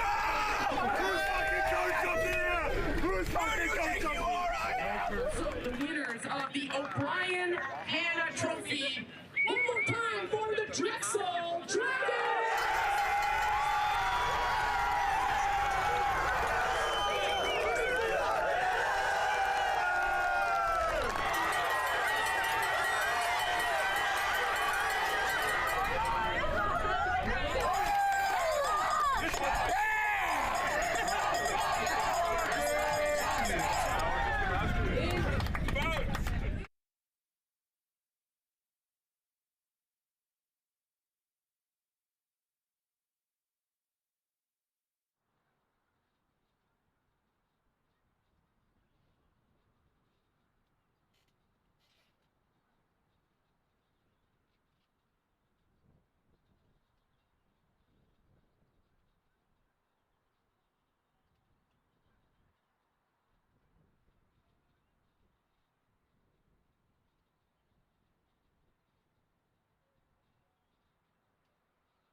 All right, looks like we're about to get started here in our grand final of the women's D3 Varsity 8 event.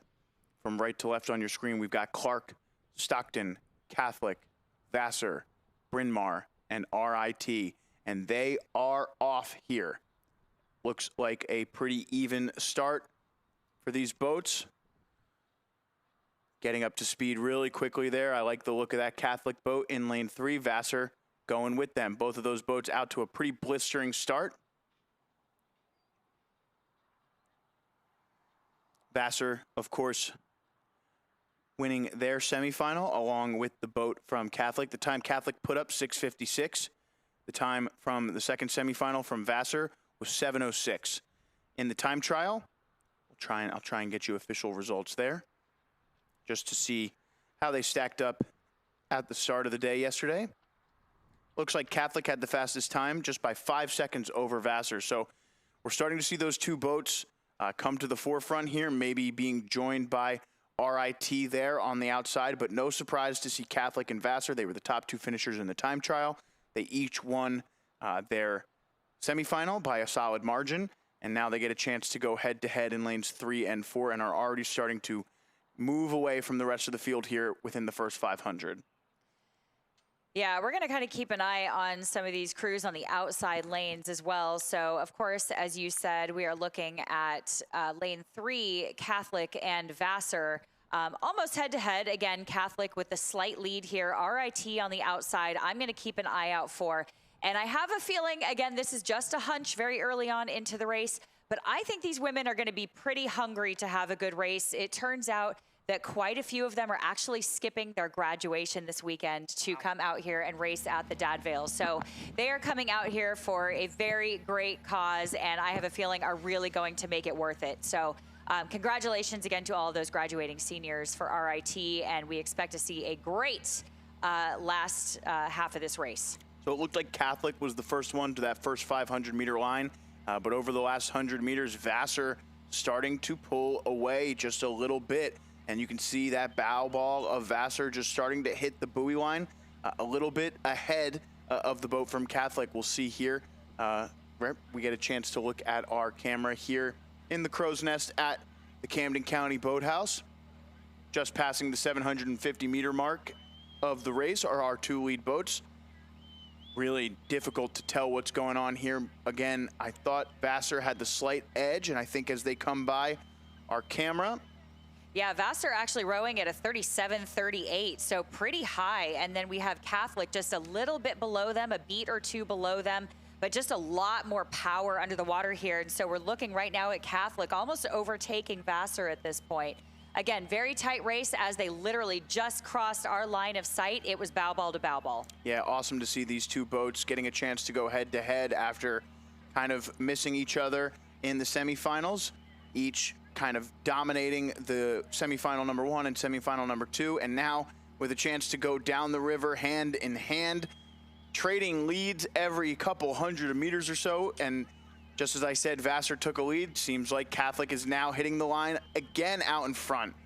Maybe 2 seats for Catholic there as they hit the 1,000-meter mark just out in front of the boat from Vassar. Yeah, you know what's really interesting? I'm watching this Catholic crew row in lane 3, and they're actually not getting very much layback, but they're very precise on the front end. So they're getting a lot of pickup and send on the front end, and then just kind of bringing the blade into them and getting the hands away in and out at the same speed. So very interesting strategy here. We're very interested to see how this plays out. It looks like the Vassar crew is actually swinging just a little bit more, but has brought the rate up a little bit. This is such a cool race that we're seeing here, especially with this bird's eye view from the sky. I think, again, you know, the way the buoy line is set up, it tends to favor these inside crews by maybe, you know, a half a foot, a couple of inches here. So as we're seeing on the screen now, it does look like Catholic has a slight advantage, and I think that that might hold true as they approach the 1,500-meter line here. Trying to get an idea of exactly where they are. We should see that sailing club on the Cooper River with the kayaks passing them just about now from what I can see in the final follow launch, just making its way past that kayak club. So we should be seeing this 1,500-meter mark rapidly approaching here for our boats from Catholic and Vassar, and now Vassar looks to be just gaining some ground back now. So this is a really, really impressive race. You can see these two coxswains, if you just take a look at their eye lines, they're taking looks across at each other, just letting their rowers know exactly where they're at. I think the Vassar coxswain is just letting her team know, hey, I'm moving forward, and we can catch them here. 500 meters left to go now. These two boats, not much between them at all. It looks like they are on diverging paths just a little bit. Their Catholic goes getting straightened out just a bit, and I think the speed right now belongs to the lane 3 Catholic boat, but Vassar is sticking right there with them. Yeah, that's right. Really watching this Catholic crew here. I'm watching this stroke seat get so much compression on the front end here. This is the view that we think of, that we see when we talk about rowing being poetry in motion. All of these blades coming in and out together. Impeccable blade work here, squaring up and dropping it in together. So I'm watching this stroke seat here in this Catholic crew, and she's really getting a lot of compression. I can tell that she's trying to go. She is trying to bring the speed of this boat up and get her crew to go with her. Look at this 6 seat trying to support her here in this crew. You can tell she's trying to go. And I really admire a stroke like this that has the instinct to try to take the rest of the boat with her through the end of this race, because they know that this is going to come down to the wire. Red buoys right there, 250 left to go now, and Catholic starting to move ahead of Vassar by a considerable margin. Looks like 3 seats now for Catholic. Vassar's still there with a last attempt. Can they bring anything to the table here and try and get back out in front? Catholic looking awesome to the finish line. As our camera pans to the left, we'll get a good look. It's gonna be Catholic here out in front. Just about 15 strokes left in it for these boats. Who wants it more at the end? It's Catholic out in front, and as they hit the line, it's Catholic by 2 seats over Vassar. Oh, they should be pretty proud of that row. That was a great row, really, by both crews here, just pushing each other absolutely to the limit there. Very well rowed by Catholic. And we'll wait to see where the race for bronze comes in, and it is Stockton crossing the line for the bronze medal. Just out in front of the boat from RIT, who finishes 4th. Then Clark and Bryn Mawr in 6th out of lane 5. That'll do it for the women's D3 event. We got Catholic, Vassar, Stockton, RIT, Clark, Bryn Mawr, Stockton, Franklin and Marshall, and Marietta, your top 10 in the D3 at the Dad Vail Regatta. Next up on the course, we're going to have our women's varsity 8 petite final, followed by our grand final for the Bergman Trophy in the women's varsity 8 event, which will conclude our grand final racing today. Looks like the women's petite final just about ready to get started. We'll bring that to you in just a moment.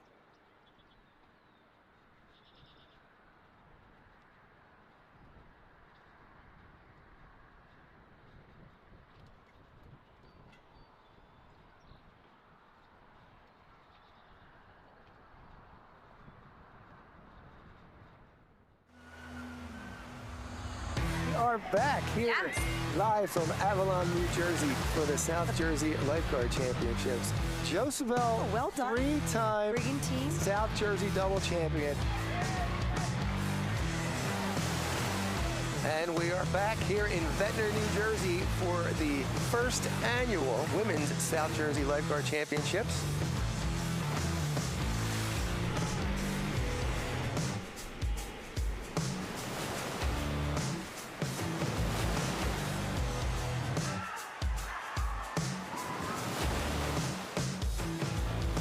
AC starting to move here. And right now, unofficially, Atlantic City is going to take the easy victory here.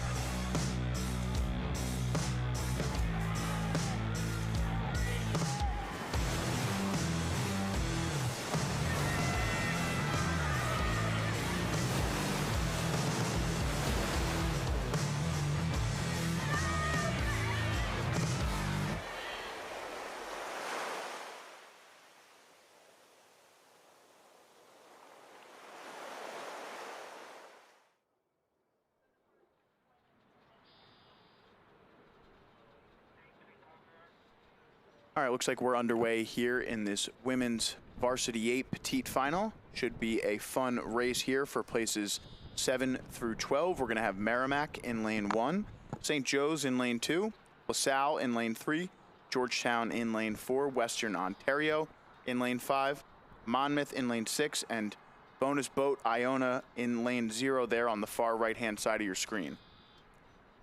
They're going to be with bow number 7 most likely if they cross our camera, but they are, you know, on the far right there in lane 0. And looks like early on here, the boat from, that's going to be LaSalle in lane 3, the 4th boat from your right, out to an early lead here. Georgetown and Western Ontario not far behind in 2nd and 3rd. Looks like St. Joe's there sits in 4th, followed by Merrimack, and then Monmouth and Iona round out the pack. 500 meters underway here, first 500 meters underway here. They should be approaching that line momentarily. Nice push towards the end of that first 500 from Western Ontario there in lane 5. Looked like they had started to inch out in front of the Hoya's boat. You can see that reflected there, just a bow ball for Western Ontario over Georgetown.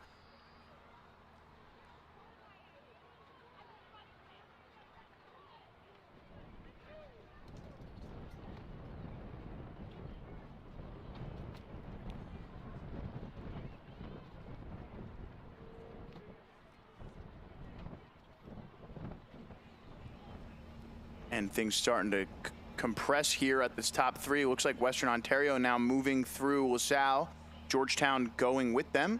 So these 3 boats on your screen at the moment, LaSalle, Georgetown, and Western Ontario, your 3 leaders here through 750 meters. Yeah, I'm actually watching Georgetown here squished in the middle, and I believe that they will not be having any of that as they have started to bring the rate up again. 36, 37. So this is actually kind of a cool, smart move by this coxswain. Perhaps the stroke seat had something to say about this as well.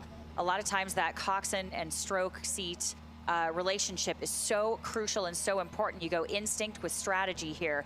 So look at what Georgetown has done. They've actually brought the rate up a little bit. We'll see how long they maintain this, but they've come up even now. Look at the absolute wattage coming out of this stroke seat here. Incredible. She's going to break that that rigger. There's so many watts coming out of that thing. So keep an eye on Georgetown here, starting to bring the rate up again. So it looks like they're just making this move to try to get through LaSalle and Western Ontario. Not sure if it's going to work, but we'll see how long she can maintain this, because she does have her work cut out for her between Western Ontario and LaSalle. Western Ontario still in the lead, but we're going to keep an eye on this what's happening here between Georgetown and LaSalle. Yeah, so Georgetown, really interesting storyline here. They've got to feel disappointed missing out on the grand final. They missed it by just a 1/10 of a second behind UAlbany in their semifinal yesterday. And really interesting here is that Western Ontario was 8 seconds behind LaSalle in their semifinal. LaSalle finished in 4th, just about 3 seconds off the top 3. Western Ontario was another 8 seconds behind LaSalle. And if I remember correctly, there might have actually been a crab in that Western Ontario boat that caused them to lose the spot in the grand final. And you can see here now Western Ontario looking to push away from Georgetown and starting to move ahead here. It looks like 1 seat for Western Ontario on Georgetown and just about 2 seats for Georgetown on LaSalle. Western Ontario coxswain needs to get their boat straight. They are cutting across that lane a little bit too much. Georgetown kind of cutting across in the opposite direction. Now it looks like we've got things figured out here. Yeah, it looks like Georgetown's about at a 37 still, and Western Ontario at about a 35. So a little bit of a differential in the rating here, but the grip on the front end and the catch here, this Western Ontario crew is so beautiful. I'm really enjoying watching the front end of this crew rowing this beautiful sprint that we're seeing just happening. Every one of them just kind of bumping the rate up a little bit more to try to outdo the other. And it looks like Western Ontario has just decided to put the pressure on a little bit more, because look how far out of their puddles they're getting. This is really incredible and beautiful rowing on the front end from Western Ontario. Yeah, 500 meters left to go here now for our lead boats. It is Western Ontario, as you said, starting to pull away. And look at that, LaSalle starting to make a move on to Georgetown. to try and get in to that position of 8th place. And again, I do remember now from yesterday, Western Ontario actually crabbed in the final 100 meters of the race. They were on their way to qualifying for the grand final, and Fordham actually snuck into that grand final right in front of them. So a lot to prove in that Western Ontario boat. They likely feel they should be in the grand final later today or right after this, and now are setting their sights on 7th place here and trying to close that door to Georgetown and LaSalle as those two boats duke it out for 7th and 8th. Yeah, that's right. And we're also keeping Monmouth here in our view just behind these lead crews here that we have been talking about for most of the race. So we're keeping an eye out on Monmouth again on the outside and Iona in lane 0. So they are not to be forgotten here. Merrimack in there as well, St. Joe's. So we do have a race that is happening behind these leaders, but right now it is still Western Ontario. And final 200 here for this Western Ontario boat. And again, just a really nice shot at the blade work. These finishes are super crisp in this Western Ontario boat. And even as they bring the rate up and lean into it at the end and really start to power through, they're keeping everything cool, calm, and collected. Not too much. And look at LaSalle surging here. I saw that 7-seat of Western Ontario took a look out, but they were able to hold off LaSalle, who finishes in 8th, and Georgetown in 9th. Great finish by the boat from LaSalle. Looks like St. Joe's crosses and finishes 10th. Next. Monmouth here. Sorry, I took the words right out of your mouth there. Go for it. Monmouth, and we have 2 and 1. That will be St. Joe's and Merrimack, and we will surely see Iona coming across our line here again. Remember, in lane 0. St. Joe's actually crossed in 4th. That was Iona finishing there. Reverse, there we go. Yeah. I'm sorry. This having a lane 7 in 0 here throws us off visually, but thank you for that correction. Worries. And again, for all of your results here, again, this is why we say go to the results page at dadvail.org, because we call it as quickly as we see it, and things happen fast up here. dadvail.org for all of your official results and margins. Yeah, and so this is our last grand final of the day here at the 2026 Jefferson Dad Vail Regatta. We're going to have the women's varsity 8 grand final for the Bergman Trophy. This could have huge implications in the overall points race and the women's points race. So lots to fight for here in this women's varsity 8. Looks like we are just about ready to get started. Scheduled to go off at 12:40, current time 12:38. From right to left on your screen, we have in lane 1, Fordham. Lane 2, Queens. Lane 3 is Temple. Lane 4, MIT. Lane 5 is Drexel. And in lane 6 is UAlbany.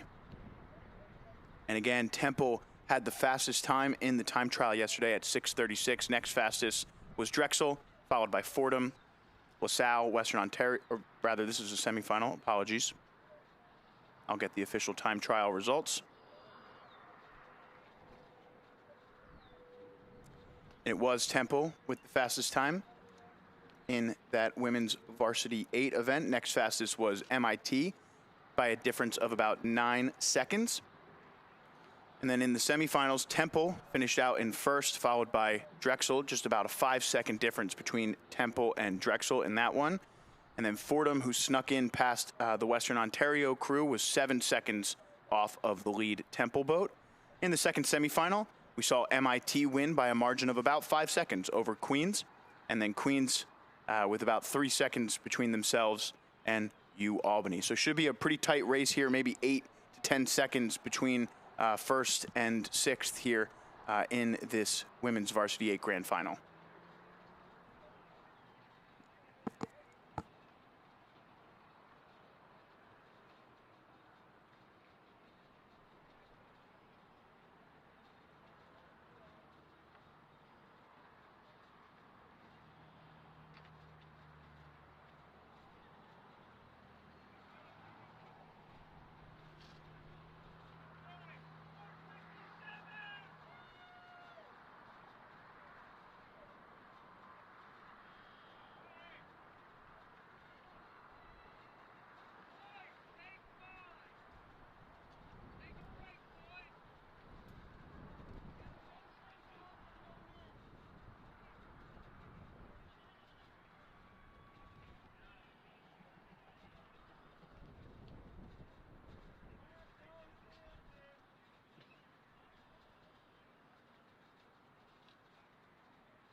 looks like we're just finishing up our adjustments. Not sure if something's going on in that lane 4 stake. Got maybe 4 people paying attention to that MIT boat there.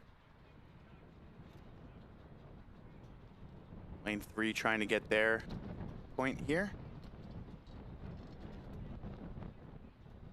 Take a look again, look at that black tower and see when the flag goes up, letting us know that we're about to get started. There it goes, up in the air. And we're off. The women's varsity 8 grand final for the Bergman Trophy is underway here at the 2026 Dad Vail Regatta. Again, this is our final grand final of the day. We're hoping that these women can give us a dramatic finish here. Again, Temple out of lane 3, winner of the time trial, winner of the first semifinal. MIT not far behind them, and looks like MIT here off to a really quick start. Yeah, I'm expecting some really great things from this race. All of these women are so accomplished in every one of these crews, and they have all put down excellent times, time and time again, had great semifinals and time trials, and now going head to head. I really can't wait to see how this starts to shape up a little bit. So it looks like we are now through the first 100 meters. That is the breakage point with a very clean start. All boats going straight down the lane. No problems here. Everything looking good. And all 6 boats are still connected. Yeah, really tight race here through the first 250 meters of this one. Maybe give the advantage to MIT by just a bit over Temple, who sits in second. And then looks like maybe Drexel and U-Albany in the outside lanes in third and fourth at the moment. Lanes 1 and 2 seem to be just down a bit at the start. That's Fordham and Queens. And as they come by our scissor lift cam here, positioned right at the 500-meter line, we're going to get a good idea of what the race to the first 500 looks like. And that line. Yeah, look at U of Albany here, really sticking with them on, that is Drexel in lane 5. MIT really starting to make a move. Again, Temple trying to stay with them. Both of these crews have really challenged beautifully in multiple races across the day. And again, we keep our eye on Queens too, Queens University. That is lane 2. And again, a very, very accomplished crew here. We have lots of medalists here from the University Canadian Games. Some really, really talented, experienced athletes in that crew. So I'm going to keep an eye on Queens in the second half as well. But right now, Temple and MIT, and then we look at U of Albany in lane 6 as some pretty tight contenders right now. Yeah, we saw as they hit that 500-meter line, it was MIT winning the race to the first 500. Temple not far behind them. And then it seemed like Drexel and U-Albany were in third and fourth respectively. But now as we take a look, looks like U-Albany's starting to put a little move on this Drexel boat, just inching their way out in front. And MIT starting to open things up a little bit on this Temple boat. And you can see there just about a 4-seat lead based on this drone view. And as we look across, yep, that seems about right for MIT. So just starting to move away from the Temple boat here over the last 250 meters. In this second 500. And check out lane 1. Looks like Fordham making a nice push now to move themselves into third place. Right there, even with that Drexel boat, U-Albany and Queens starting to fall back just a little bit. But again, things are really connected here in this race. Not much between even first to sixth here. As we hit the 1,000-meter line, it's MIT there first. Yeah, really solid move here by Fordham. Let's not overlook that. Let's keep an eye on that because Fordham here really starting to make some moves in lane 1. Again, those outside lanes, you have to be so careful if you're in a middle lane and you're not watching to see what happens because look at Fordham here, really on the hunt, almost even now with MIT. So we are looking now at Temple, MIT, Fordham in lane 1, and then a great battle happening between Queens and Drexel. That is 2 and 5. We will keep an eye on that. And U of Albany here in lane 6. But let's keep an eye on that Fordham crew. Yeah, I think it's actually Fordham and Drexel right now vying for this third place spot. Temple just trying to do anything they can to push back onto MIT. But as we move into this third 500, MIT continues to push away from the rest of the field. Looks like it's about a boat length lead now for MIT over Temple. And now Temple just trying to fend off this Drexel crew that is surging. Drexel out of lane 5 is starting to make a push. And Fordham, after that great second 500 here into the third 500, beginning to fade just a little bit. Queens University making a push up in lane 2, moving into 4th place. UAlbany sits in 6th, but again, not out of it at the moment. MIT really starting to move away. Temple now just trying to hang on to 2nd. Drexel with an incredible push over this 3rd 500. Yeah, that's right. And as predicted, Queens, again, with all this experience in this crew, really strong in the second half here. The Coxon and the 5-seed are actually sisters, which is kind of cool. So the sisters get to come out here and race together in such an experienced crew. Again, really starting to move up, challenging Fordham even on the outside, and starting to move up again on, that will be on Drexel. My apologies, I'm flipping those.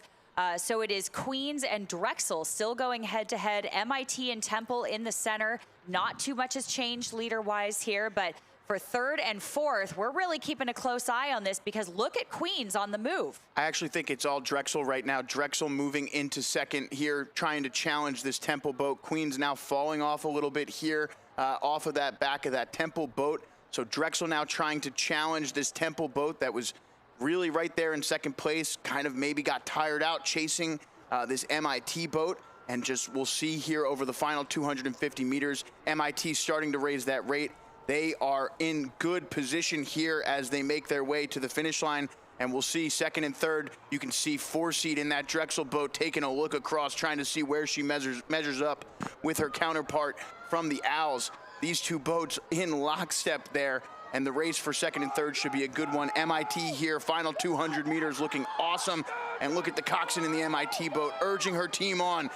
You can see her just bobbing and weaving with the boat, screaming at her team. She knows gold is within their grasp. The Bergman Trophy is coming home to MIT here if they can finish this thing out. Final gasps here. What do we have left in it? As they come to the finish line, it's going to be MIT crossing first. Winners of the gold and the Bergman Trophy. It's MIT, and hanging on to the silver medal, Temple with a great final push, getting back into contact with MIT. Drexel manages the bronze. Queens finishes in 4th. Next up is Fordham in 5th, and UAlbany not far behind in 6th. What an incredible race as MIT wins the Bergman Trophy.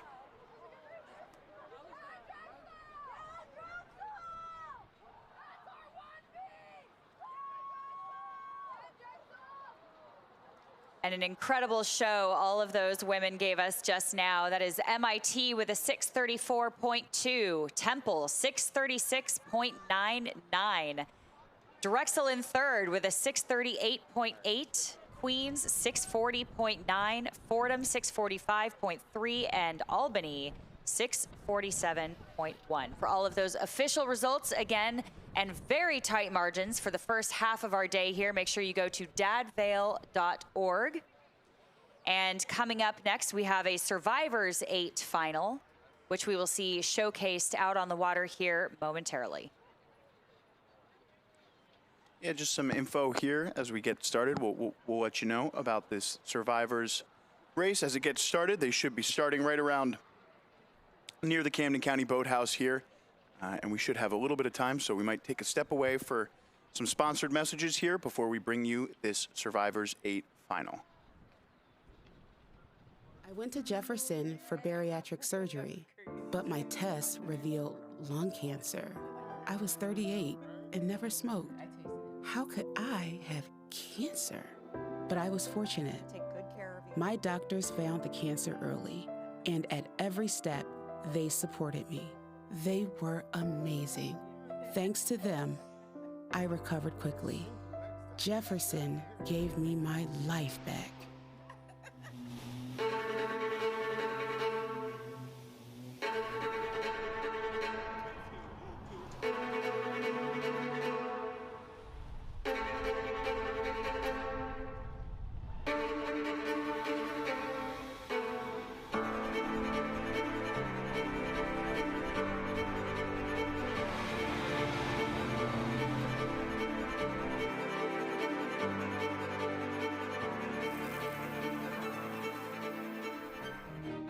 Skanska USA Building, we don't just construct buildings, we help shape the future.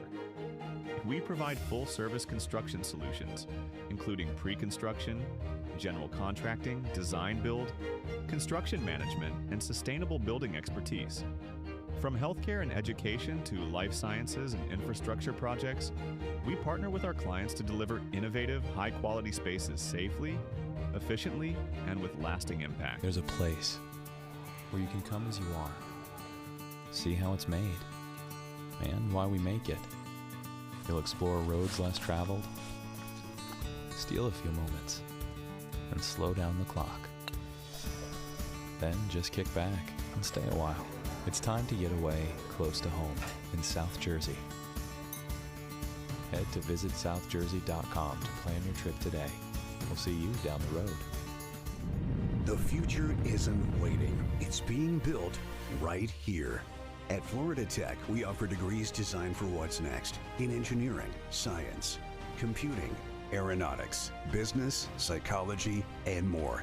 Whether you're starting your journey or leveling up your career, our bachelor's, master's, and doctoral programs prepare you to lead. Explore degrees designed for careers of the future at floridatech.edu. When we all first checked into Jefferson, we were strangers. But we spent months creating a lifelong bond, waiting for our new hearts. None of us will take for granted the second chance our doctors at Jefferson gave us. We're called the Four Heartbeats, but we prefer to call ourselves friends, family, forever. I love you guys. Love you. Love you, man. Love you.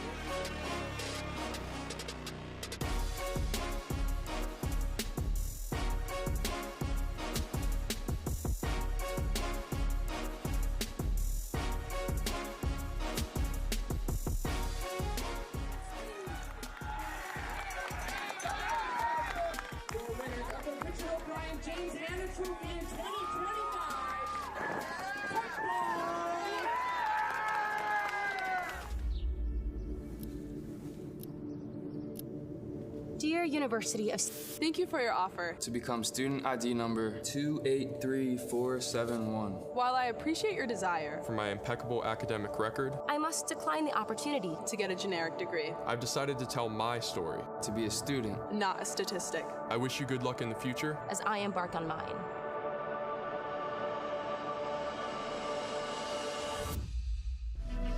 Who are Thomas Jefferson University students? They're designers, healers, builders, but mostly they're in demand by the employers creating the jobs of tomorrow. When you're trained to never settle, but to keep asking why, and your education crosses disciplines, these different perspectives ignite new ideas and make the impossible possible. Jefferson, redefine possible. 10 seconds and counting. 9, 8, ignition sequence start. 7, T-minus 6, 5, all engines running. 4, 3, 2, 1. Liftoff. We have a liftoff.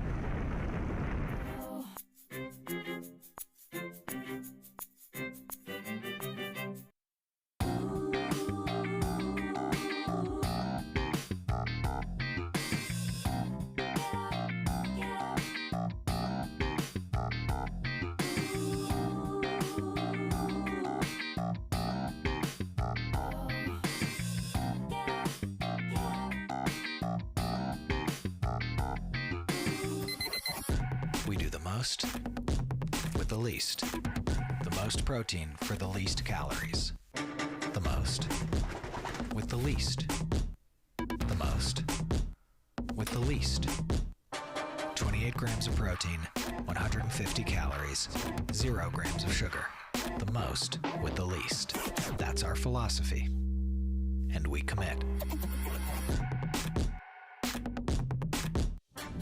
The future isn't waiting. It's being built right here.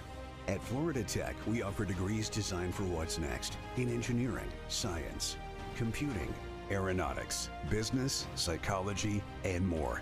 Whether you're starting your journey or leveling up your career, our bachelor's, master's, and doctoral programs prepare you to lead. Explore degrees designed for careers of the future at floridatech.edu. are back here live from Avalon, New Jersey for the South Jersey Lifeguard Championships. Joseph Bell, well done. Three-time Rigging team. South Jersey double champion. And we are back here in Ventnor, New Jersey for the first annual Women's South Jersey Lifeguard Championships.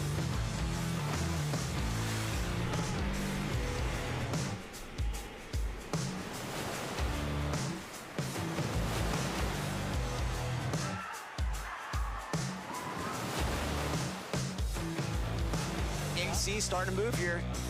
And right now, unofficially, Atlantic City is going to take the easy victory here.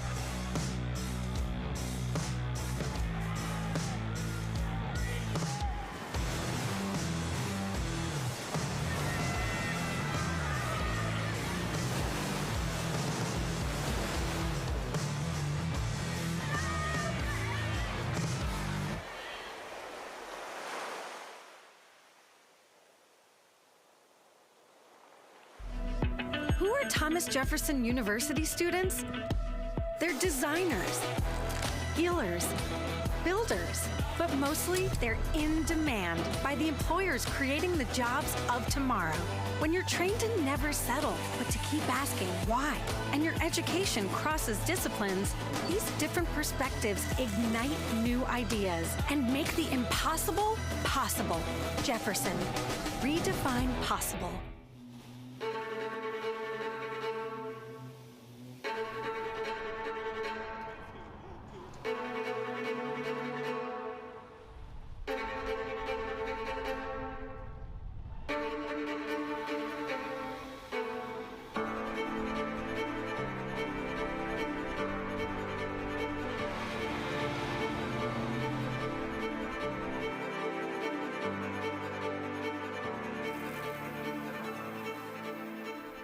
There's a place where you can come as you are, see how it's made, and why we make it.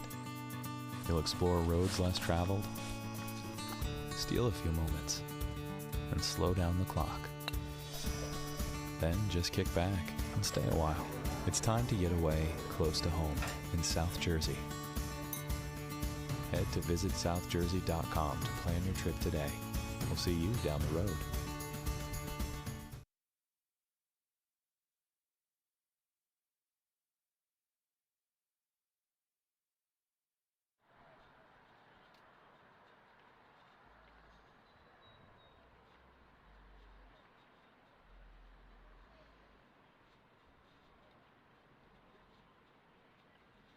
Looks like we are underway here in our Survivors 8 final.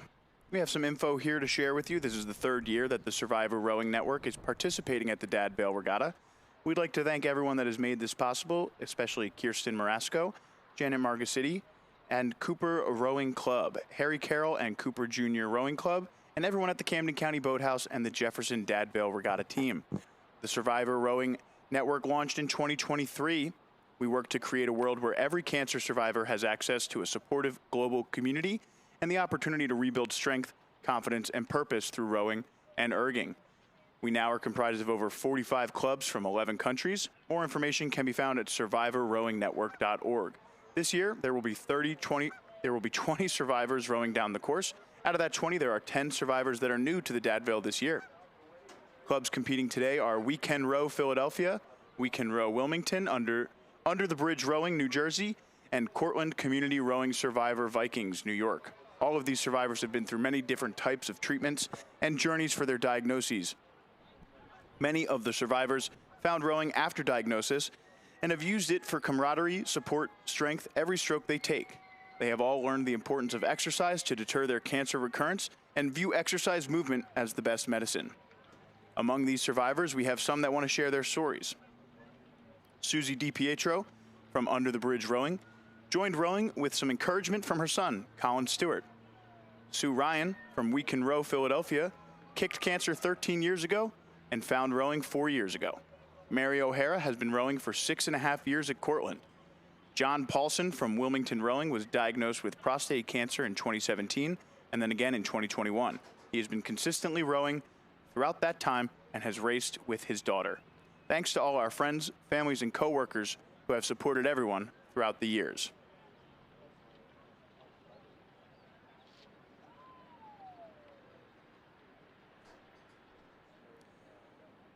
We Can Row Philly is actually located at the White Marsh Boat Club and the Heinz Rowing Center in Conshohocken, Pennsylvania. And there's actually a 4 at the White Marsh Boat Club that will be competing in the Henley Masters this summer. And some of those rowers are mixed in here with our survivors today. And that boat at Henley will actually be coxed by my mother, Marie Leonard. So just a little interesting family tidbit here, and another shout out to Susie DiPietro, who is the mother of Colin Stewart. I believe that is our director here at the Five Tribes Cinema Club. So a lot of family connections here at the Survivors Network to those of us in the broadcast team. Yeah, I was just going to say we want to definitely give a shout out to Colin Stewart's mom, who is awesome, by the way. She's done a lot of work for the Dad Vail Regatta as well on the partnership side, and is out here rowing today. So Colin Stewart, again, giving us our beautiful eyes in the sky that you've been watching all weekend long from the Jumbotron. So all of the drones and video work are done by him and his company, Five Tribes. And a nice shot here of these 2 8s, and again, that quad there in the inside lane as they make their way down the course. It's really awesome to see rowing be such an outlet for cancer survivors and give folks who, need the exercise and need to stay moving to feel as though, there's something to do, and to feel some endorphins, some adrenaline, some happiness as they fight through, some cancers and get past them as well. So many of these folks have beaten cancer and are now out on the race course here, showing us what they got and doing something that they love, because rowing can bring so much joy to so many people, and we're really seeing that to the full effect here.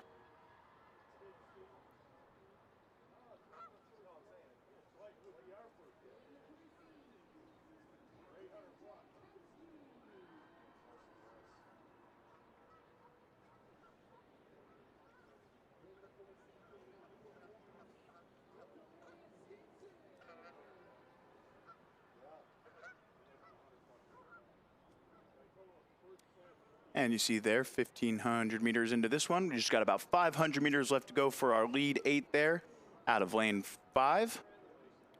The lane 4 boat just hitting the line as well, and you'll see that quad joining them in just a little bit.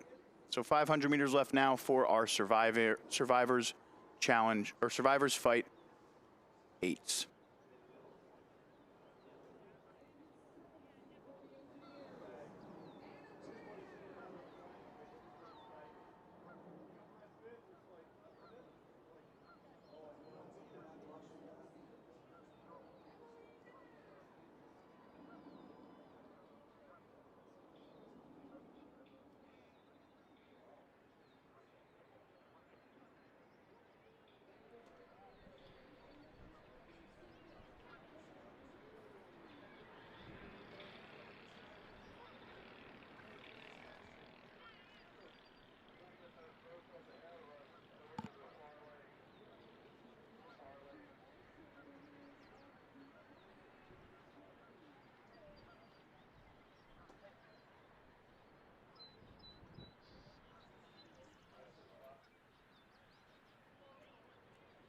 And entering into the 250-meter buoys here, as we take a look on the medal dock there, we see the MIT women celebrating the Bergman Trophy win as our survivors finish up here, coming into the finish line.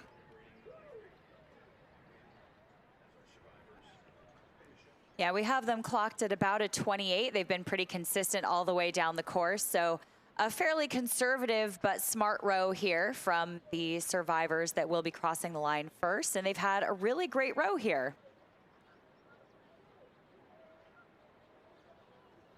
Many of these athletes here did not actually grow up rowing as well. I believe many of them stepped into this and came into this together as a community through the Survivor network here of athletes that we see out on the water, with all 20 of them. So it's so cool to see rowing bring people together like this in a way that didn't actually start that way. They didn't start off their athletic careers as rowers in the boat here. But as we see them cross the line, we can be equally proud that they have overcome so much already and come together as a community to bring 20 athletes out on the water. Look at those high fives and fist bumps crossing the line now. A little bit of a sprint here for our second 8.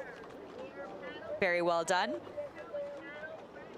And we'll keep an eye on the quad as we see them come into view here in just a moment.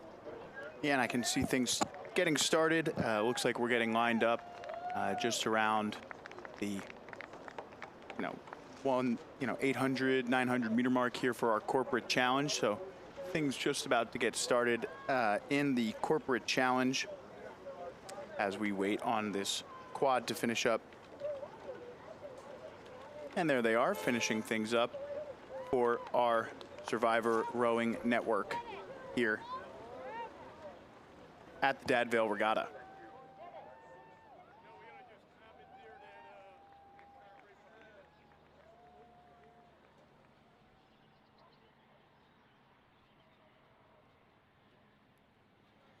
And you can see these boats getting lined up here. It'll be about, we'll see exactly what they got, but I believe they are underway here now in our corporate challenge, and looks like that boat on the inside there is getting started. I'll try and get an idea of who's rowing here. I think we've got some alumni boats as well, and should have some information for you in just a moment.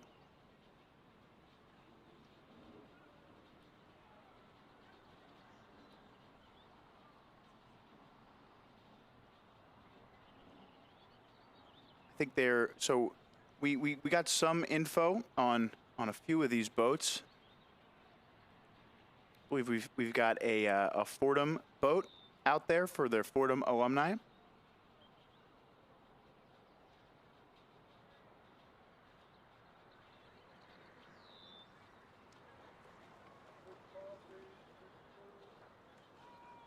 I also think we've got a Ithaca College boat here. The Ithaca Women's 50th anniversary team. I think that's who we're seeing there with those red and white oars potentially. Also looks like we could be seeing a boat from LaSalle and Drexel here.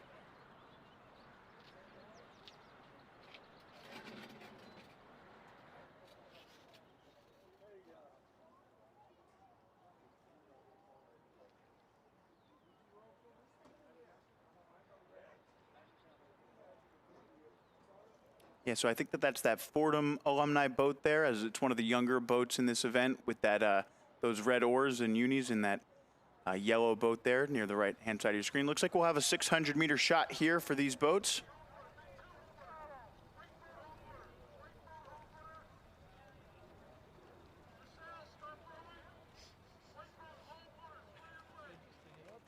I also think we're seeing an FIT boat out there.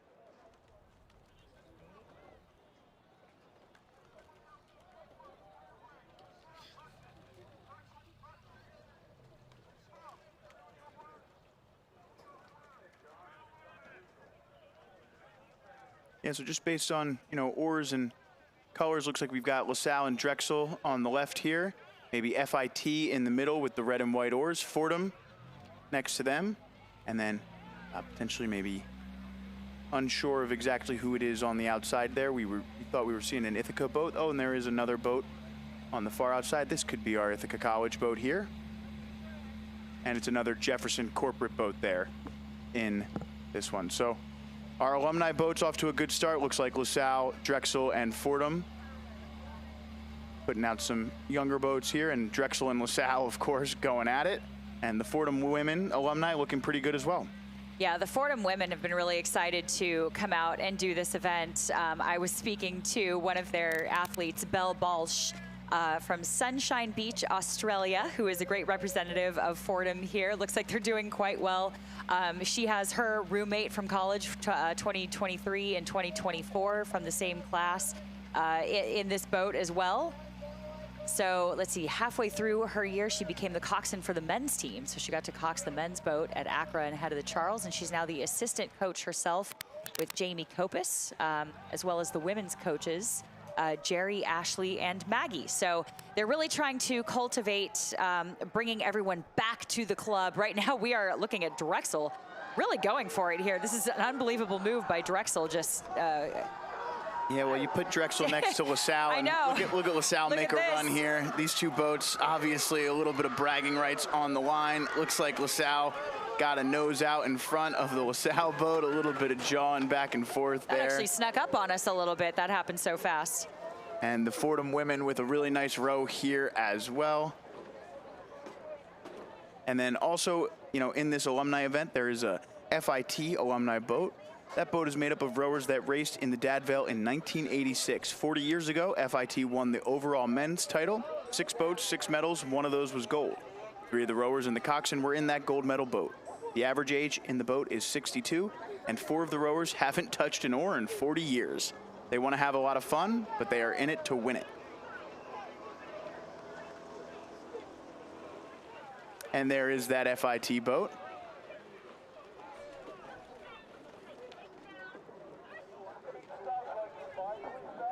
Next up here is one of our corporate boats from Jefferson.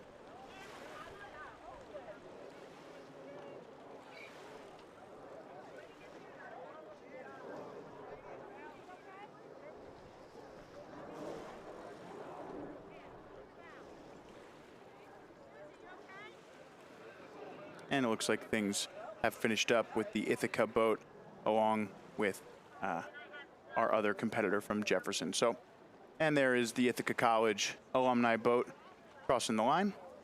And just to point out too, this Ithaca College boat was actually the first women's boat at the Dad Vail to win a gold medal.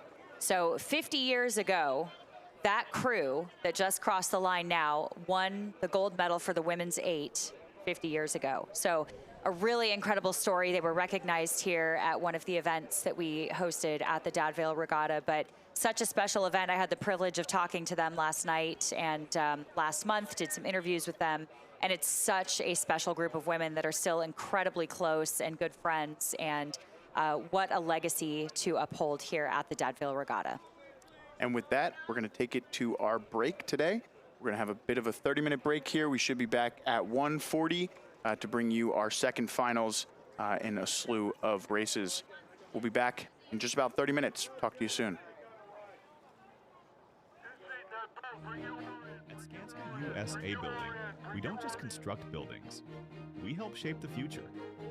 We provide full-service construction solutions, including pre-construction, general contracting, design build, construction management, and sustainable building expertise.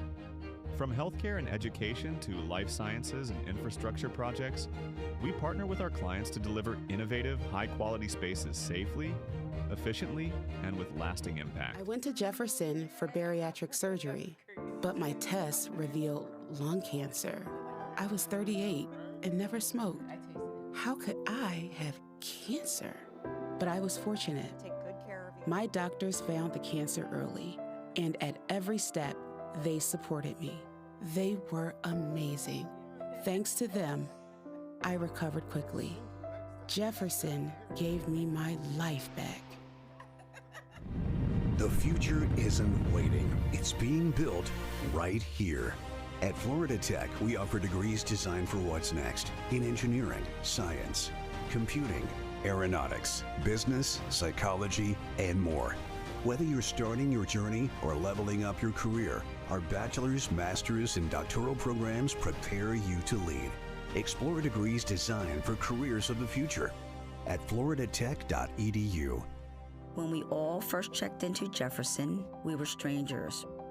But we spent months creating a lifelong bond, waiting for our new hearts. None of us will take for granted the second chance our doctors at Jefferson gave us. We're called the 4 Heartbeats, but we prefer to call ourselves friends, family, forever. I love you guys. Love you. Love you, man. Love you too.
Okay, welcome back to our afternoon session. We're going to have some second finals here. First up is going to be the men's varsity single second final. In lane 1 here is Lafayette. Lane 2, Washington College. In lane 3 is Trent. Lane 4, Oklahoma City. Lane 5 is Adrian. And lane 6 is Drexel. And again, these boats are competing for spots 7 through 12.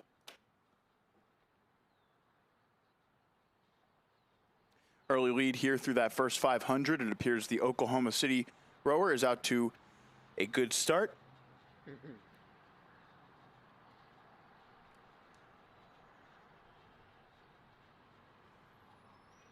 Oklahoma City finished just 12 seconds off of Drexel in the semifinal yesterday. And the rower from Trent finished 4th in his semifinal, and he's currently sitting in 2nd in this race. But again, Lafayette, Washington College, Trent, Oklahoma City, Adrian, and Drexel competing in the second final of the men's varsity single.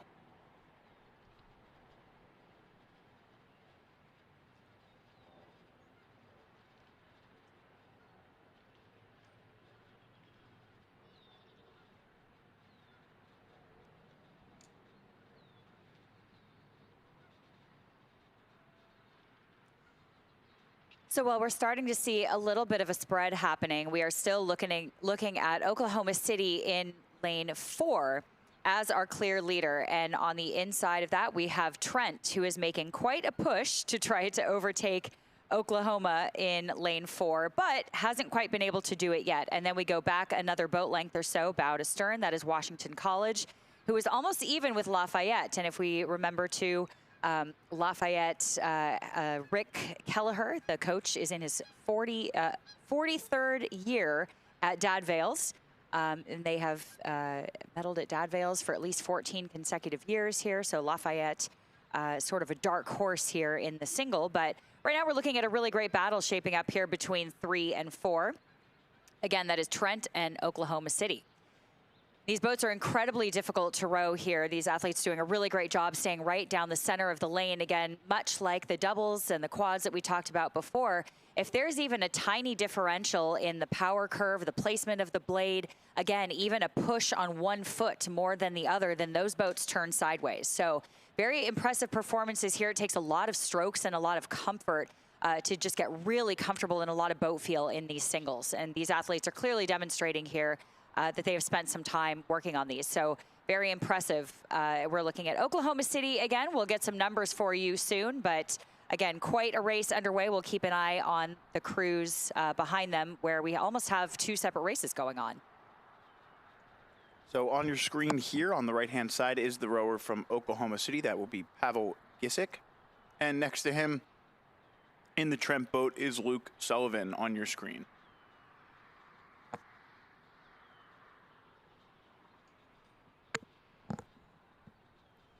And a nice race forming between these two boats as we've got just about 600 to 700 meters left in this one. And the rower from Oklahoma City now just able to look out over his port side and see the rower from Trent, who seems to be doing the same thing. Must be Washington College and Lafayette there in 3rd and 4th in some order. But again, the Oklahoma City rower now just able to base the rest of his piece off of whatever this Trent rower does to ensure he can finish in 7th place here.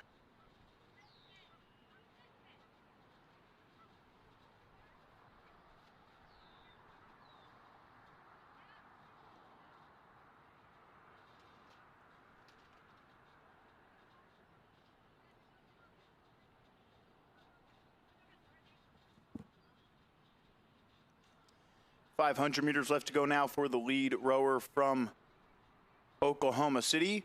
Not too far behind is Trent, and it looks like the Oklahoma City rower is just going to start to open this thing up here and enter into his sprint with 500 left to go. And you can see he's really starting to press down on his slide here, starting to open that back up a little bit early, just trying to really yank his way to the finish line here in that lane 4 spot. The rower from Trent keeping things pretty calm here. He should have second place in this race wrapped up, and you can see these two boats now as we zoom out. No one really close to them here over the final 500. Yeah, I hate to say this, but this is a horizon at this point. I mean, these two athletes are clearly absolutely dominating this race in such a grand fashion. We don't have the other athletes in view, except perhaps for Washington College here, actually popping onto our screen right now as we pull back from the drone and see the rest of the field there. Also looking at Lafayette. So another two-boat race coming down the course for third. Right now it is Washington College in lane 2, Lafayette in lane 1, and then we look over at Adrian and Drexel in another two-boat race over in lanes 5 and 6. Final 250 meters here for our boats from Oklahoma City and Trent.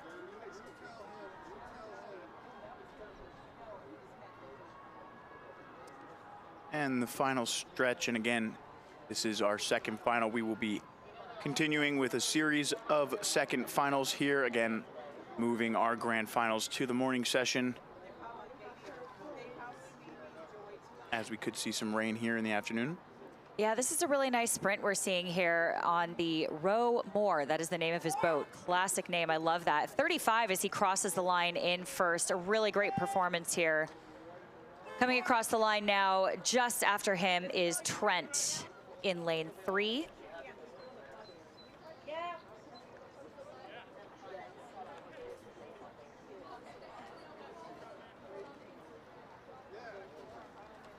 And unless something has vastly changed here, we will look at Washington College and Lafayette in lanes 2 and 1. Coming onto our screen next, followed by Adrian and Drexel. And there we go. Washington College. Oh, actually a very close race here between Lafayette and Drexel. Followed very close by Adrian, who actually earned their first ever national bid to IRAs in 2023 after a strong showing at the Mark Regatta. So Adrian kind of making another debut here in the single.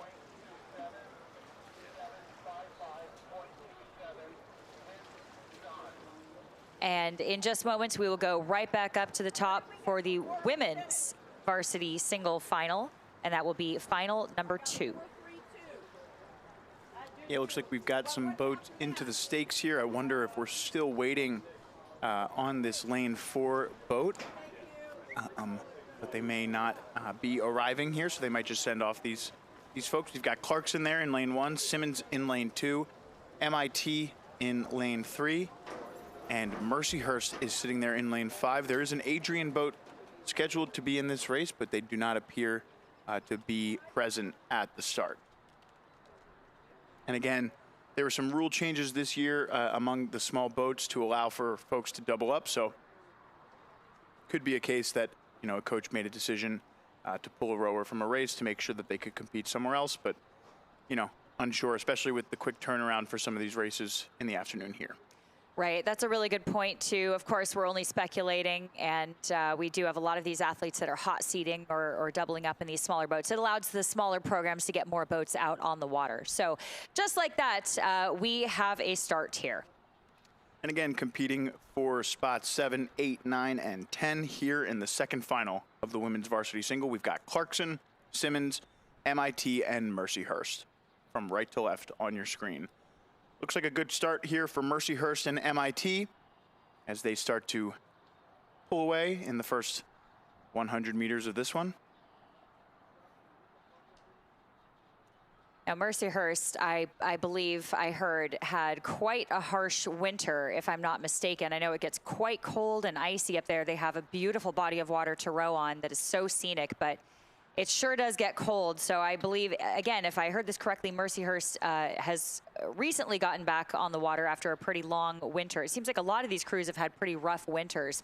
So haven't been able to attend too many races yet. So for some of these athletes, this will be one of their bigger races before they go on to actually another championship. So we will see kind of how this plays out here. They will have other shots, I'm sure, to get on the water, some of them, before other championships. But Look what we're seeing here. Mercyhurst really making a push on MIT, and then we have Clarkson and Simmons going head-to-head in lanes 1 and 2.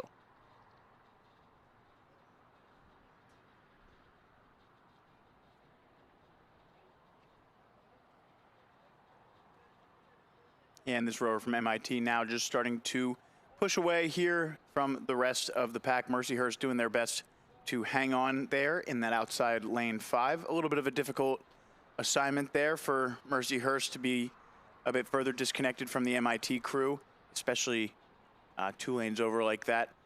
Might not be able to fully see them in the periphery, but as we can see here as they come by our first sideline camera here, MIT rower just taking a look over once in a while to ensure her lead is maintained, and she should be able to row just like that over the next 1,500 meters. See if she takes a little bit of a move here as they head into the second 500 to start to open this up. Yeah, that's a really good point that you said, Joe. I have that Mercyhurst athlete at about a 29 to 30 or so. So it seems like these women are rowing fairly conservatively right now, but in a way, it's kind of peaceful, isn't it? Being on the outside, you have a lot of time to yourself. You can get very internal and execute your own race plan without getting sucked into somebody else's race plan. You are a little bit removed, but again, sometimes single scullers like being by themselves. You know, it is definitely a certain mentality that makes a good single sculler a good single sculler. So, you know, sometimes they like being out there by themselves and just putting down a good race, and you know, it's them versus them. And sometimes they come out on top. So we're actually watching this Mercyhurst rower do a pretty good job against MIT with that empty lane in between. And I don't know that this is really going to stop her, because here she is almost walking through this MIT rower in lane 3. Yeah, it's an interesting battle going on here. These two boats actually faced off in their semifinal, and we see just how large the gap is there between MIT and Mercyhurst. And the rower from MIT actually finished just about 22 seconds in front of the Mercyhurst rower. And as we look at our other race here between Clarkson and Simmons, Simmons had an 11:02 in their semifinal, whereas Clarkson was right around 10 minutes. So those two boats getting a good chance to row right next to each other here. And last we saw, they were pretty much neck and neck.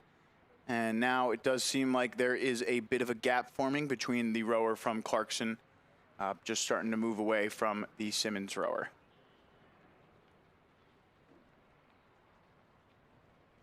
Yeah, we can see that Simmons athlete looking over a couple lanes. Every once in a while, you'll see these rowers in small blind boats just turn around and kind of glance, you know, take 5-10 strokes or so and glance around. But really what they're doing is looking right in front of them, which is really backwards for us, and they're using the lane lines to kind of keep in the peripheral of their vision so they stay right down the center. But every once in a while, they do want to look around and just make sure there's nothing else in the lane and see where the other crews are. So you'll see them every 5-10 strokes or so. It's up to the athlete.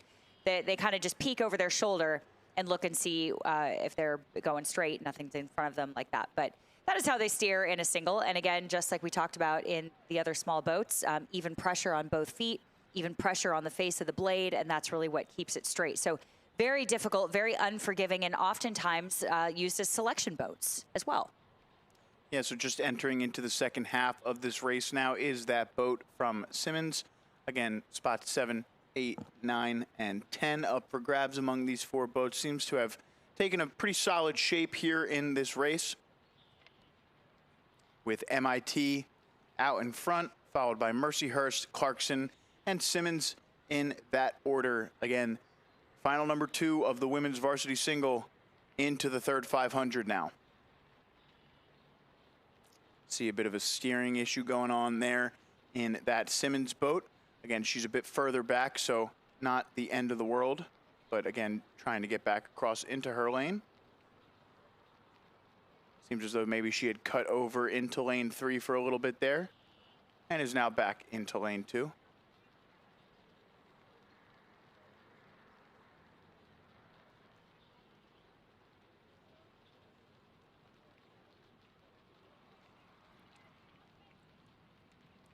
Yeah, and we've got some pretty dark clouds out onto the course. It does appear just from the way the camera looks, that there might be some rainfall now.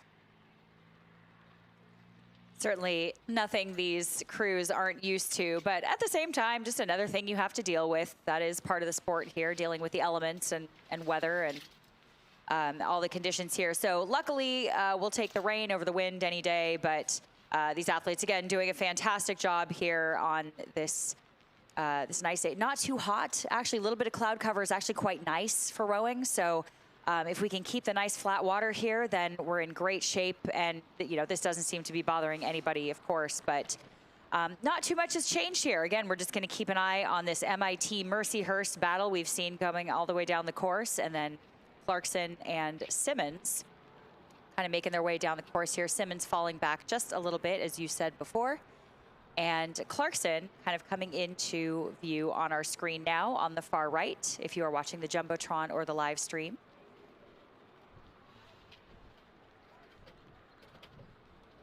Yeah, it looks like things have closed down a little bit there between our boats from Mercyhurst and Clarkson at the very least. Looked like they hit that 500-meter line, not too far away from each other, but again, this race is in the hands of the rower from MIT. That's going to be Mia Rosenberg there for the MIT boat.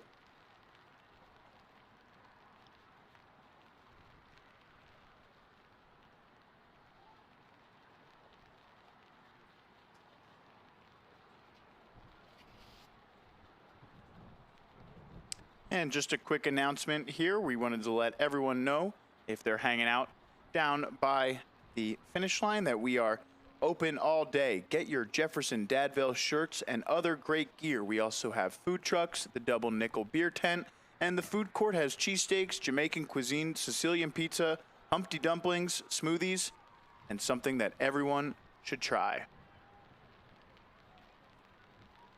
All right, 250 meters left now for this boat from MIT as she makes her way into the finish line.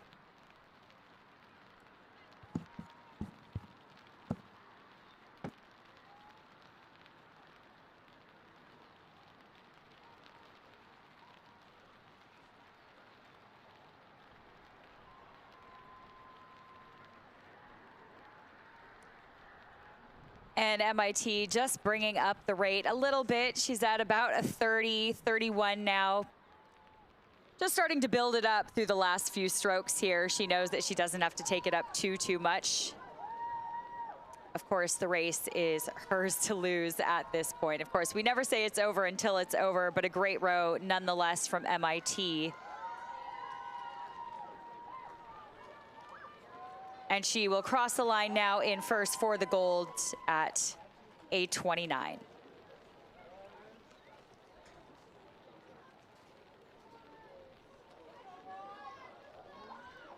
And that would be a gold in this race, of course. Second final here. But first place, 7th place in your programs, but first place in our hearts. And we will go right back here. MIT, again, all of your final results here at dadvail.org. Again, we call it as we see it.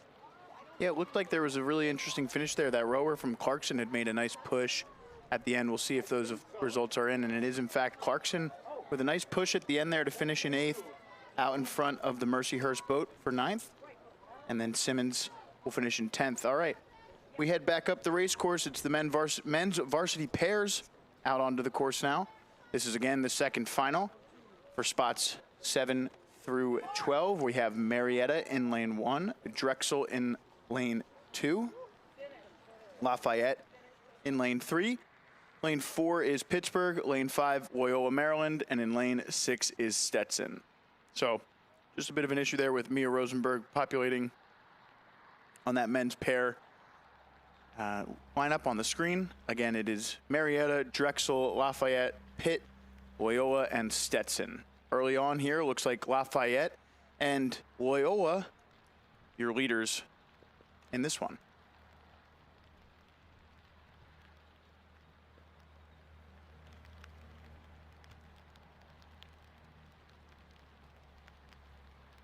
Lafayette nearly missed out on the grand final by just about 4 seconds in their race.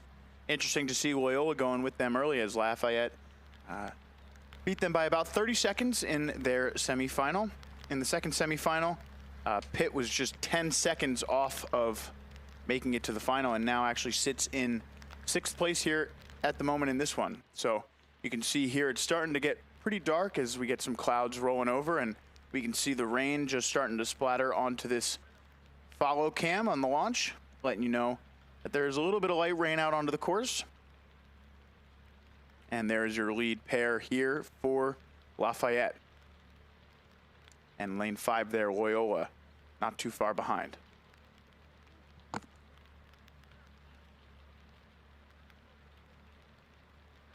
Yeah, that's right. And as we watch these crews come down the course too, always fun to watch the pairs race. I do love watching the pairs. They're really exciting and they're so unforgiving because they're just so difficult to row.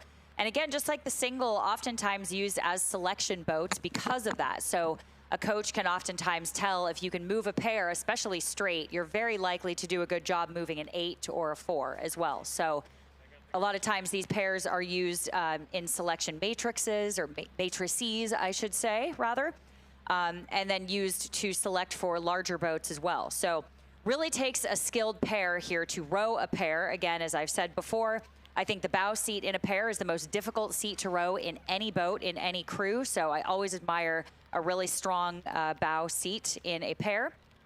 And of course, we have some fantastic water here still. So looking really good. We have this beautiful shot of this armada coming down the course here in short order. We're going to keep it just in the back of our mind, too, that some of these crews are kind of going after some of these small boat points trophies. So we're just keeping that in mind. Again, Lafayette, they've made quite a splash here. Marietta, we're going to keep an eye on them in lane 1. So we really have some great racing here happening. Yeah, and it looks like that boat from Marietta is making a nice push. I thought that those inside lanes were starting to creep up a little bit, and it looks from this angle like Marietta definitely starting to make a push and has gone out into second as the Loyola boat begins to fall off the pace just a little bit, with Drexel looking about even with that Loyola boat. It's tough to tell, obviously, from this angle, just trying to base it on the buoy line here. Pitt just about even with the boat from Stetson. And the rain beginning to pick up just a little bit here.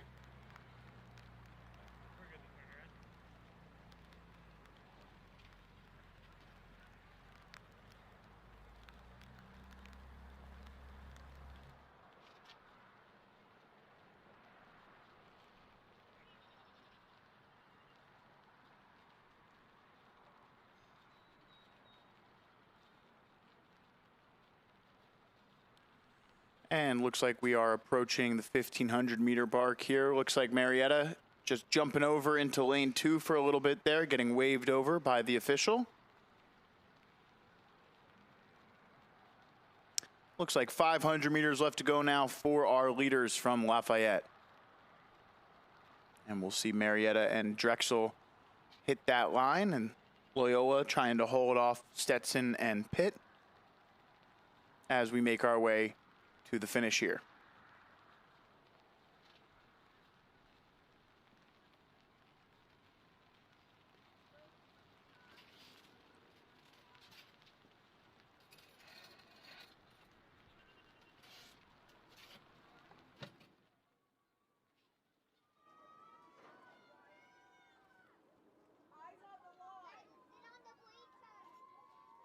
You know, just looking out at the sky here, it doesn't seem like this rain is going to last all that long. We've got a couple really dark clouds overhead, but kind of surrounded by some not so dark, and the weather report seems to think that it should be out of here pretty quickly.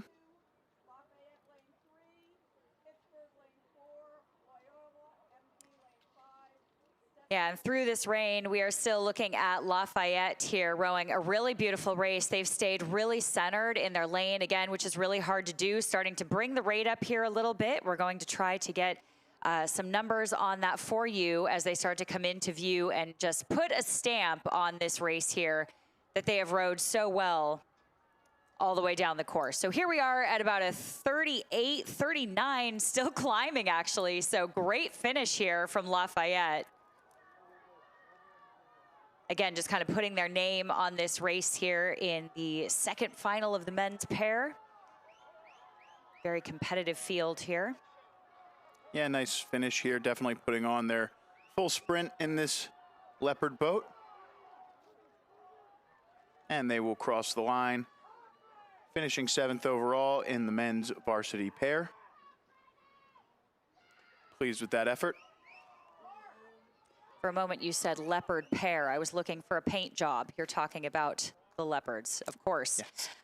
Of course, I kid later in the day here, but really great racing here from Lafayette. Again, we're just keeping in mind that they are going after that points trophy, so really good job to them. We have Loyola, Stetson, Pitt coming across the line now.